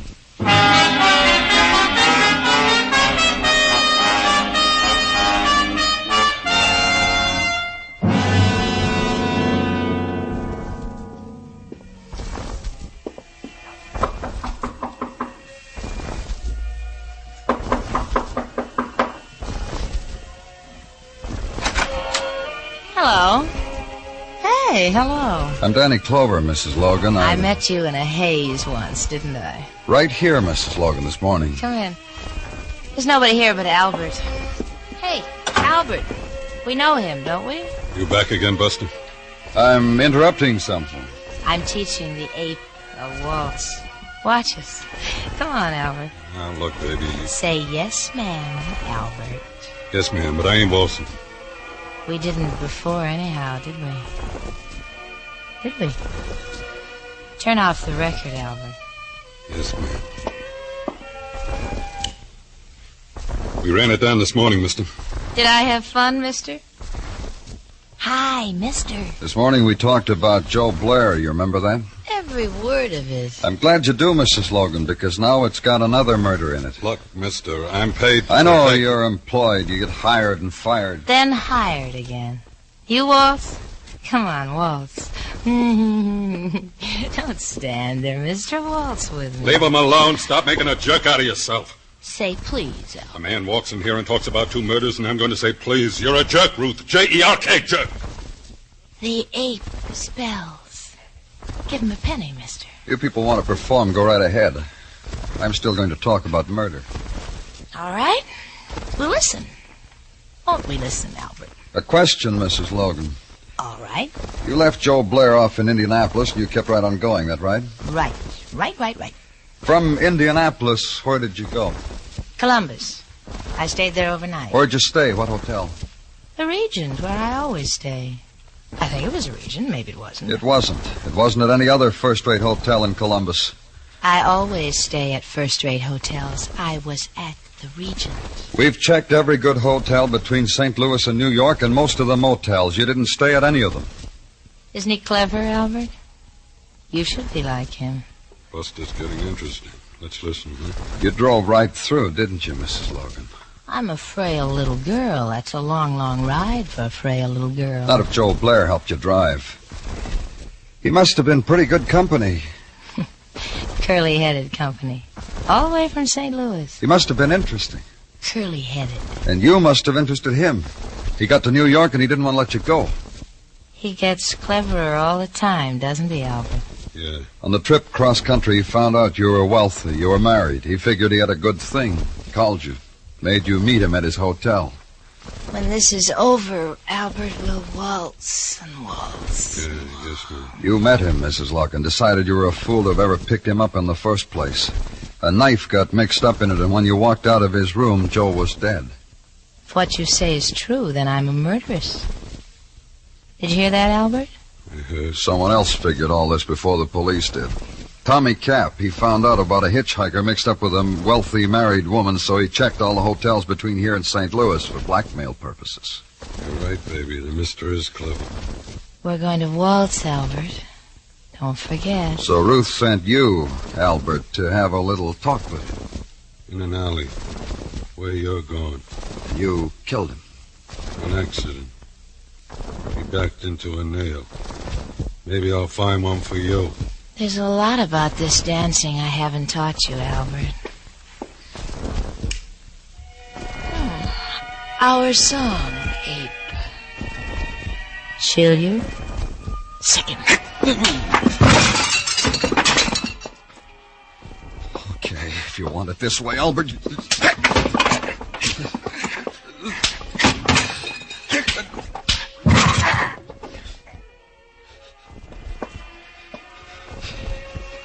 You ready, Mrs. Logan? Or you'll make me go? Or I'll make you go. I wouldn't give you the pleasure. Anytime you say, mister.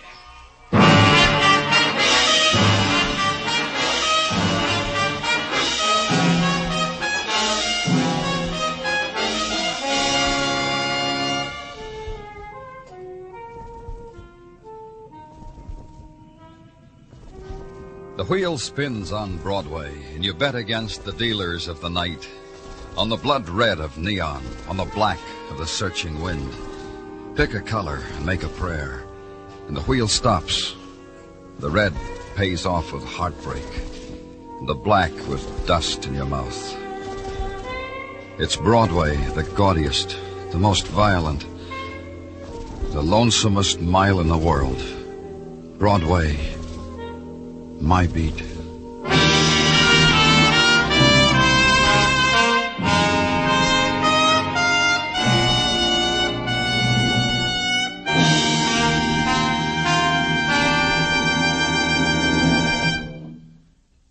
Broadway's My Beat stars Larry Thor as Detective Danny Clover, with Charles Calvert as Tartaglia and Jack Crucian as Muggavan.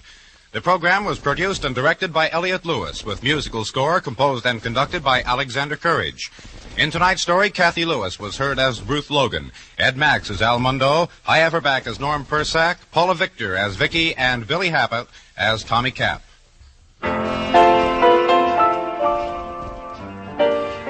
Lovers of fine music are already familiar with the strong, melodious voices of the Choraleers on CBS Radio. This is to remind our many Sunday night Choraleers listeners that this excellent choral group will be heard at a new, earlier time on most of these stations starting tomorrow. Bill Andrews speaking. This is the CBS Radio Network.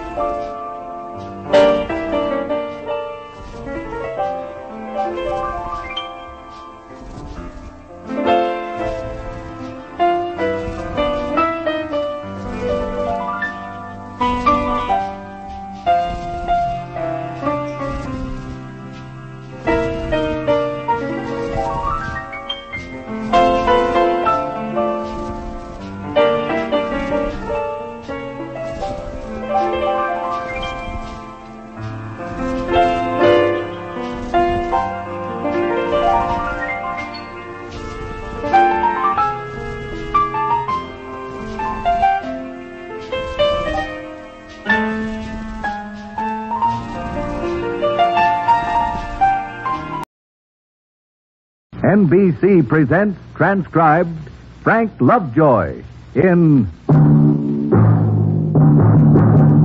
Night Beat.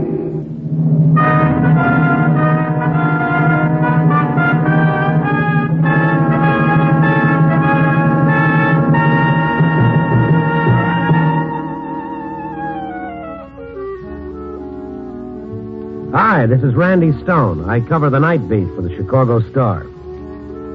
If you've ever come to doubt the power of the people to change something they don't like, if you've ever said to yourself, things aren't going so well, but there's nothing I can do about it, then let me tell you the story of a farming man from Hudson, Illinois, who blew into town one evening, mobilized a force of Chicago citizenry, and fought the king of corruption as no one else has ever done, under the banner of love. I was people browsing in the Illinois Central Depot at the tip of Roosevelt Road one evening. I checked the Traveler's Aid Bureau for a possible story lead, but nothing had presented itself. I was about to say goodbye when a loose-jointed, long-faced traveler ambled in, closed the door softly, and gently placed his cardboard suitcase on the floor and looked over the counter at Miss Holstead. She asked him if she could help him. He looked at her a moment, scratched his stubble chin pensively, smacked his lips, and began. Well, I was kind of wondering. Yes? Where's the hotel? There's a number of them, sir. May I give you a list of them? How much is it? No charge. Here you are. Say, that's mighty kind. Lots of them. I ain't got too much cash on me. Well, we can't recommend any one hotel in particular. Miss Holstead, maybe this is Mr. Stone. He's with the Chicago Star. Perhaps he can help you. Just call if you want me, sir. No, it ain't too important, Mr. Stone. I can stay any place. I stay a lot of places I wouldn't bed down a hog. Would you prefer someplace in the Loop? What's the Loop?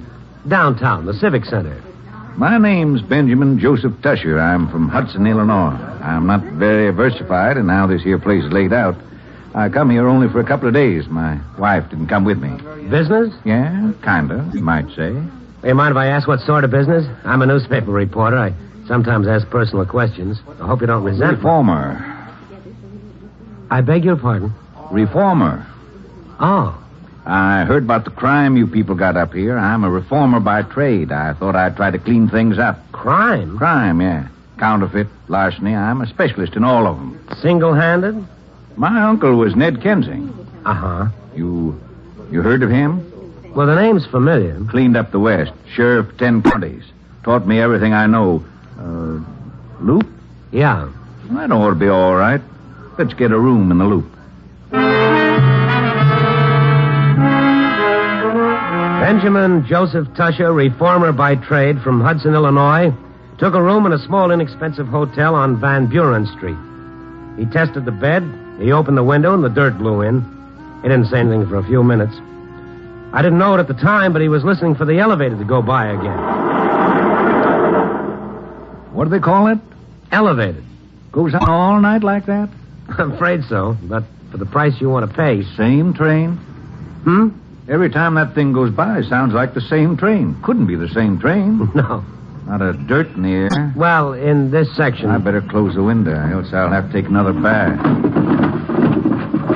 Well, I guess I better go right to work. Oh, it's 2 a.m, Ben. Why don't you get some sleep? And then tomorrow morning... Crime goes on most at night. That's true, but... Corruption breeds in darkness. I gotta go right to work. Where's the main tavern and dance hall? Well, there's the pump room of the Ambassador East. Let's go. You can't go in without a tie. Got one right here. String type. My wife made me take it. Ben, look. Chicago needs cleaning up, all right, but it's more than a one-man job. My uncle was Ned Kensing. Nevertheless. He had a formula that never failed. What is that? Love. Love? Love. Love corruption right out of this town. Just the way Uncle Ned did. Ben, where are you going? I'm out to find me the nest of crime, and when I do, I'm going to love it to death.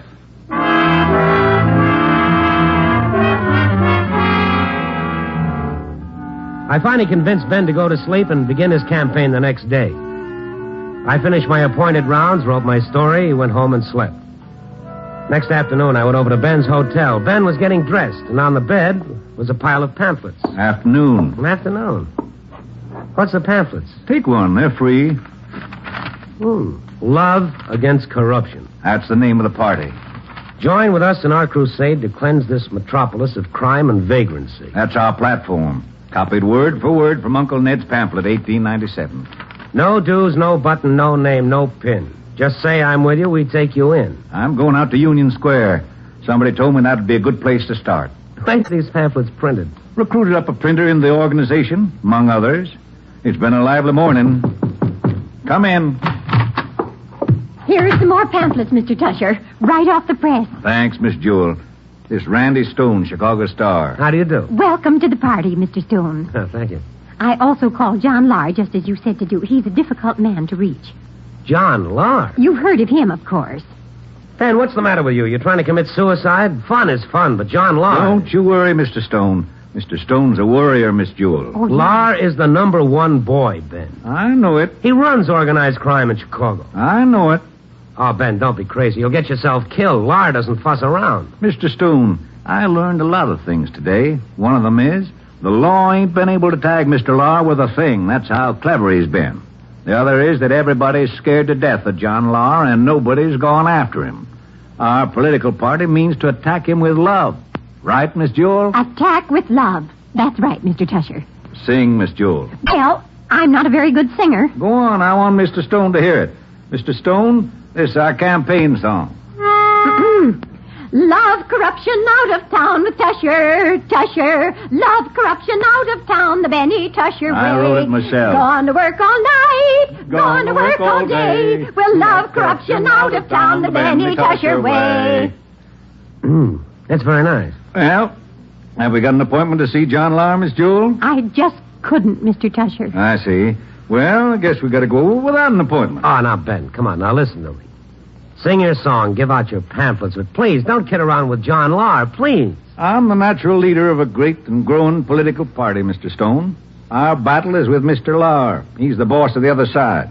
You with us or against us? With us or against us, Mr. Stone? Ben. You for corruption? Well, no, but... Then you're with us. Love corruption out of town with Tusher, Tusher. Love corruption out of town, the Benny Tusher way.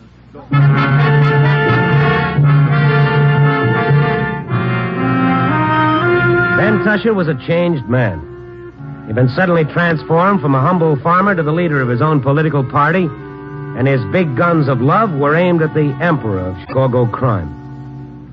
The three of us started for John Lahr's Gold Coast penthouse. I did my best to talk Ben out of his visit, but my voice was lost under the words of his fight song.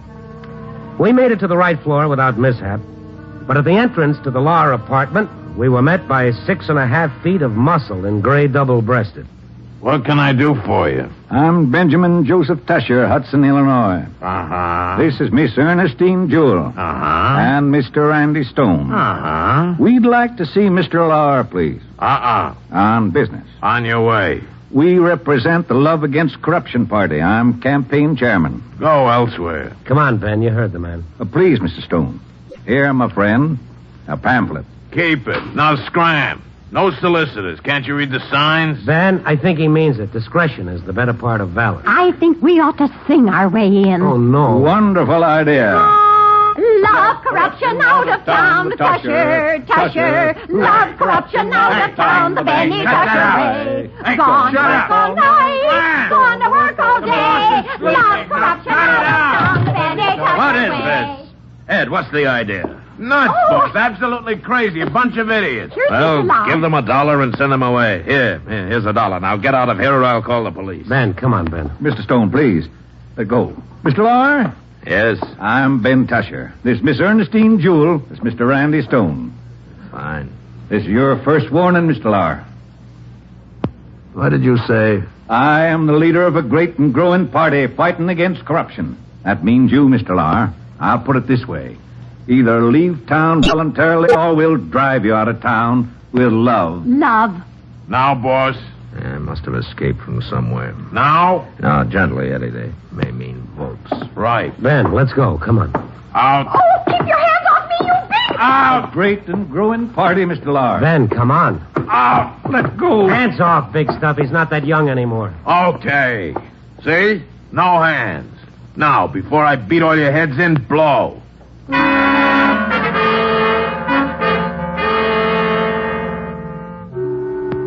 Had Mr. Lahr not been a gentleman gangster, we might have been treated a mite rougher. As it was, Ben Tusher's collar was only slightly mangled, and Miss Jewel wasn't touched at all. Ben was undaunted. From Mr. Lahr's apartment, we followed our leader to Union Square. Ben climbed aboard a bench, put his pamphlets beside him, and started to assail the park habitués with samples of old-fashioned oratory. He began with the best of gimmicks, the giveaway. It's free, everything is free, it's free. Free! Come on and get it, it's free. Miss Jewel, get out of the way, you'll get crushed in the rush. Isn't he wonderful? I didn't know he had it in him. Get them before they're all gone. Limited supply, they're free. They don't even know what he's giving away. They don't care, it's free. Get them now, here they are. Fine. Now, in exchange for the gift, just a second of your time. Turn the page to the inside. Describes our political party. We're against corruption. So are you. Naturally, we see eye to eye. Guess what? Corruption. We're going to drive it out of town. You and who else? Me and you. What way? Pamphlets? Pamphlets and love. Love it out of town? Love corruption out of town. That's right. Yeah. We're going to get banners, and we're going to sing songs, and we're going to march on old John Lahr, who's been running things here too long as it is. Hey, boy! Yes, sir. I'm with you, buddy. How many others? Go on, Mr. Stone. Give him support. I'm strictly an observer, Miss Jewel. I thought you worked for us. Well, I am. I will then. I'm with you, mister. I'm with you. That's fine. What we need is to sing our song and get everybody in the against corruption mood. Page 13, everybody. Yes, page 13. Love corruption out of town, Tusher, Tusher. Love corruption out of town, every Tusher way. Gone to work all night, gone to work all day. We'll love corruption out of town, every Tusher way.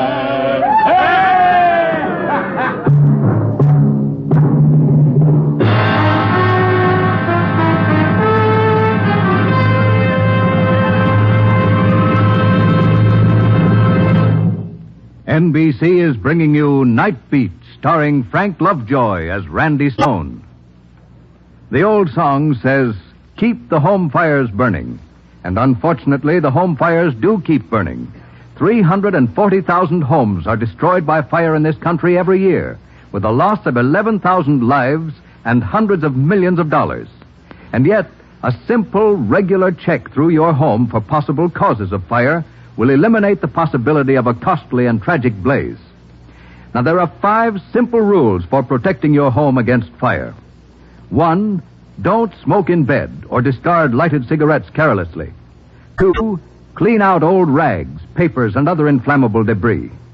3, repair or replace defective electric wiring or equipment promptly. 4, use non-inflammable cleaning fluids. And 5, keep matches in a safe place and out of the reach of small children. These simple rules are almost 100% protection against fire. Follow them in your home. Keep the home fires out. Don't gamble with fire. The odds are against you.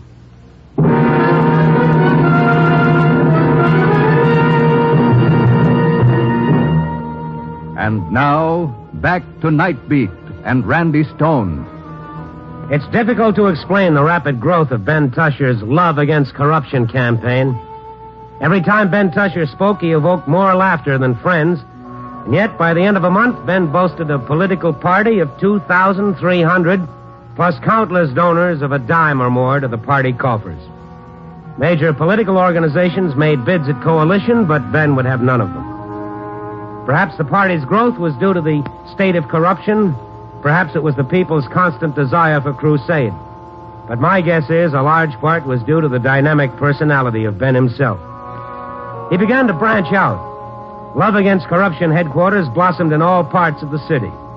Ben left the Van Buren Street Hotel and moved to nicer quarters deeper in the loop. Since Love Against Corruption was news, the Star printed story and pictures. Ben was delighted. Just look here, Mr. Stone. Letters from all over the city just because of that newspaper article you wrote. Mr. Stone, I sure appreciate your help. Well, I've got to be honest, Ben. I didn't write it to help.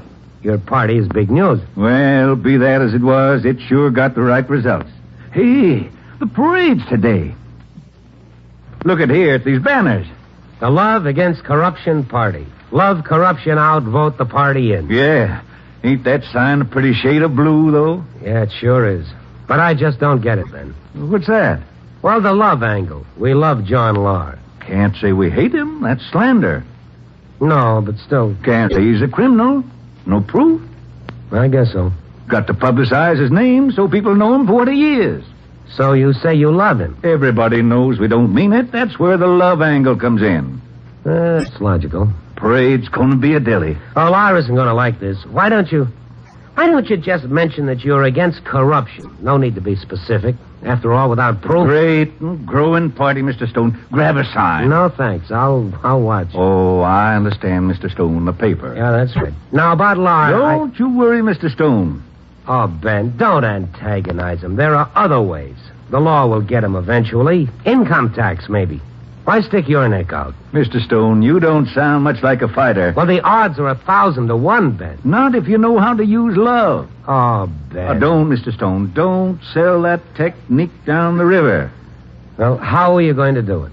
Poor Mr. Lahr. I sure do pity him. He's never seen love work before. Hey, it's 2 o'clock. We got to march. Where's my white hat? The parade was broken up by the police before they got a block. And the reason was simple. No permit. Ben admitted he'd overlooked one small detail, but that disappointment didn't bother him long.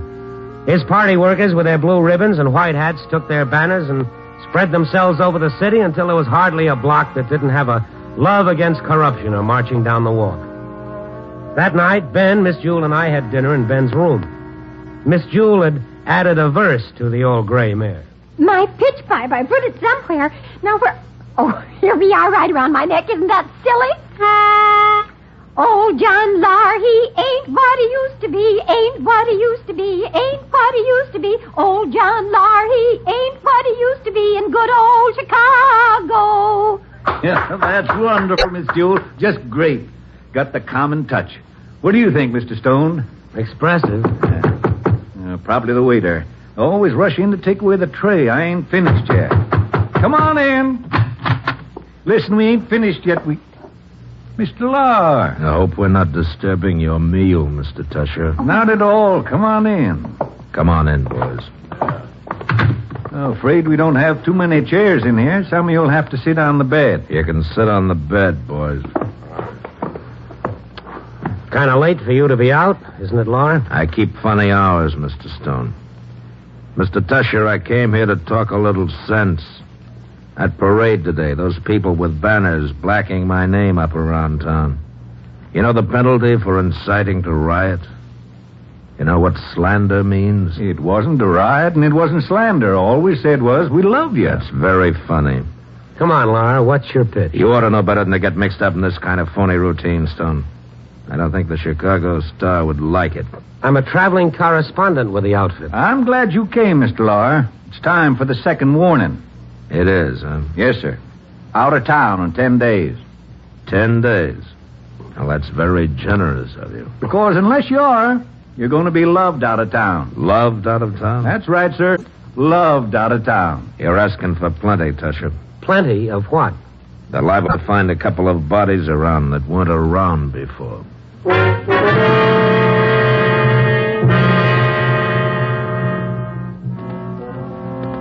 When Lahr made a threat, implied or otherwise, it usually could be taken seriously. I begged Ben to take it easy, but Lahr's visit only made him angrier. The next night, Ben gathered his forces before him in a rented auditorium and gave them the pitch. Quiet, please. Last night, John Lahr threatened me with my life. Now, I would like to remind you of a law. That law states that every citizen can make an arrest. This is going to be our answer to his threats. We're going to watch Mr. Lahr night and day. We're going to become students of every law, city, state, or federal that applies to Chicago. We're going to arrest Mr. Lahr every time he breaks one of them. And with our phone calls and telegrams and love letters, we're going to tie up his lines of communications just like they do to the enemies in wartime. For your specific duties, see your precinct captains. They'll tell you your hours and what your work is going to be. Now, just remember that... Ladies and gentlemen,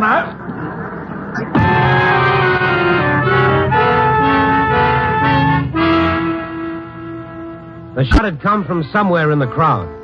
Ben slumped forward over the podium. I rushed over and put him on the floor. The place became bedlam. Police rushed in and herded the audience out into the street. When the ambulance came, the doctor said the bullet was lodged in Ben's right shoulder. That was a lucky break for Ben. In a couple of days, I went to see him at the hospital. He was pale, but the old spirit was still there. Just missed the lung, the doctor said. Ben, you're going to get yourself killed. You can't kill 10,000 people. The campaign's been going great ever since that meeting. We've already arrested Lar 3 times. You what? Sure. Once for throwing away a gum wrapper. Once for speeding. He was going 26 in a 25-mile zone. The police have been wonderful. They're just waiting for us to really get something on him. But the thing that's killing Lar is love. Love, We do everything with love. When we send letters, it's with love. We send telegrams, it's with love. We call on the phone, it's with love. When we arrest him and take him down the station, we keep telling him how much we love him. What time is it? It's about 3:30. See, you're in luck. Yeah? He leaves his office at 4. Gives you a half hour to get down there and watch the way the campaign's working. That's a good idea. I want to see John Lahr anyhow. I'll see you later, Ben. Okay, Mr. Stone. Maybe you'll be in time for a citizen's arrest.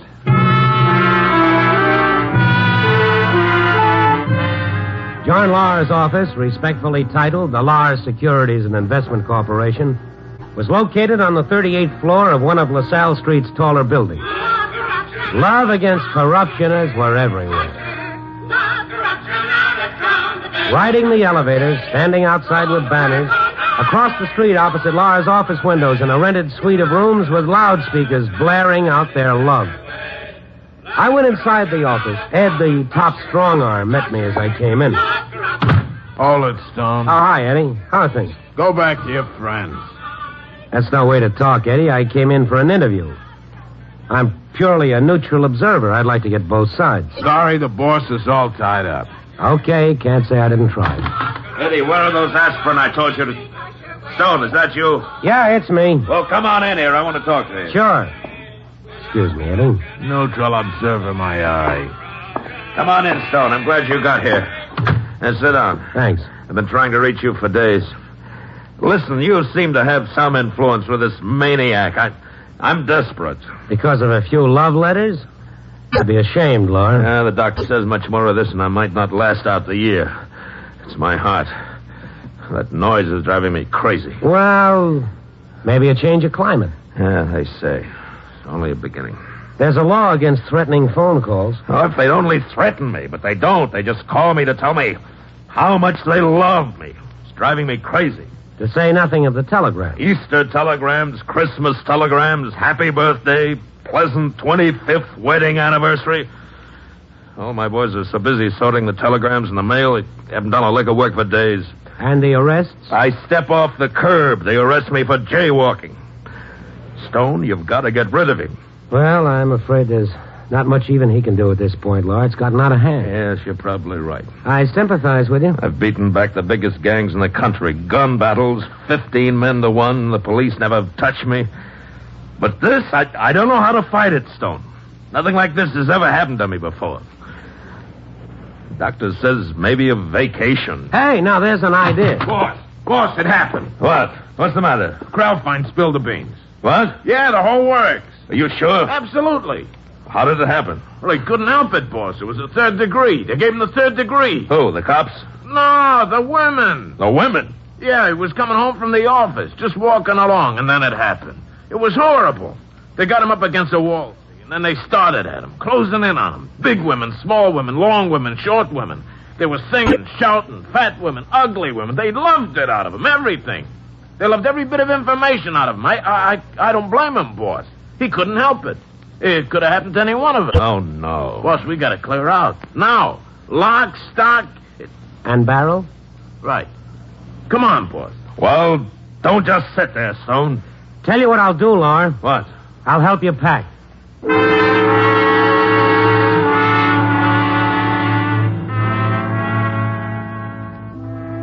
last time I saw Mr. John Lahr, he was sneaking aboard an eastbound plane. He had a one-way ticket. It's difficult to describe the way Mr. Lahr looked that evening. After a month of letters of love, telegrams of love, serenades of love, Chicago's underworld king was a shadow of his former self. He was pale, his face was drawn, and there were deep black circles about his eyes. His whole body was racked with a small trembling. I returned to the hospital bed and reported the news to Ben Tusher. You let him get away? They'll pick him up, Ben. Where'd he go? I gotta find out. I gotta go there and... That's what you think. Sweetie. Don't you sweetie me, you old fool. Now, Sweetie, I didn't mean... Running away from home like that, leave me without a word, getting tied up with these city dudes. City dudes? This ain't no city dude. This Randy Stone. He's with Stone, eh? You just listen here, Stone. Ben's a good man. Don't you try getting him tied up with the rest of you gangsters up here. Now, Mrs. Tusher. Look at them eyes. I can tell just looking at you what kind of a man you are. Slick. Wouldn't trust you worth a penny. Oh, please, sweetie. Now, you get yourself out of that bed and put some clothes on. You're coming home. No more falderall. Can't let you out of my sight a second. I knew you'd meet up with these kind of people up here in the big city, getting lots of trouble. What you been doing? Reforming again?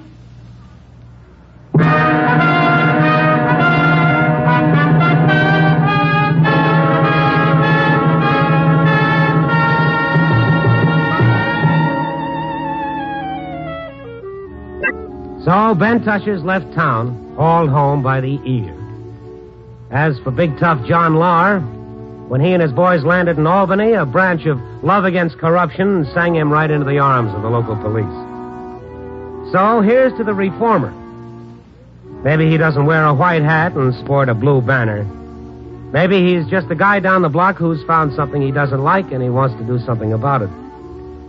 Let's put it this way. The strength of a democracy might well be measured by the number of people working to keep it alive. Copy, boy.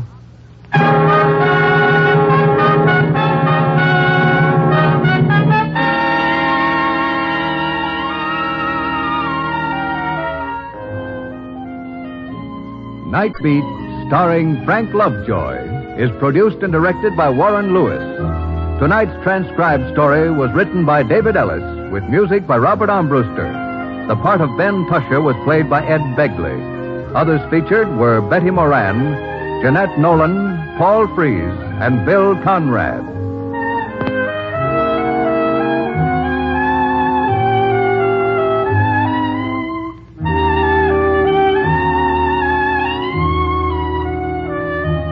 Listen next week at this time and every week as Randy Stone searches through the city for the strange stories waiting for him in the darkness.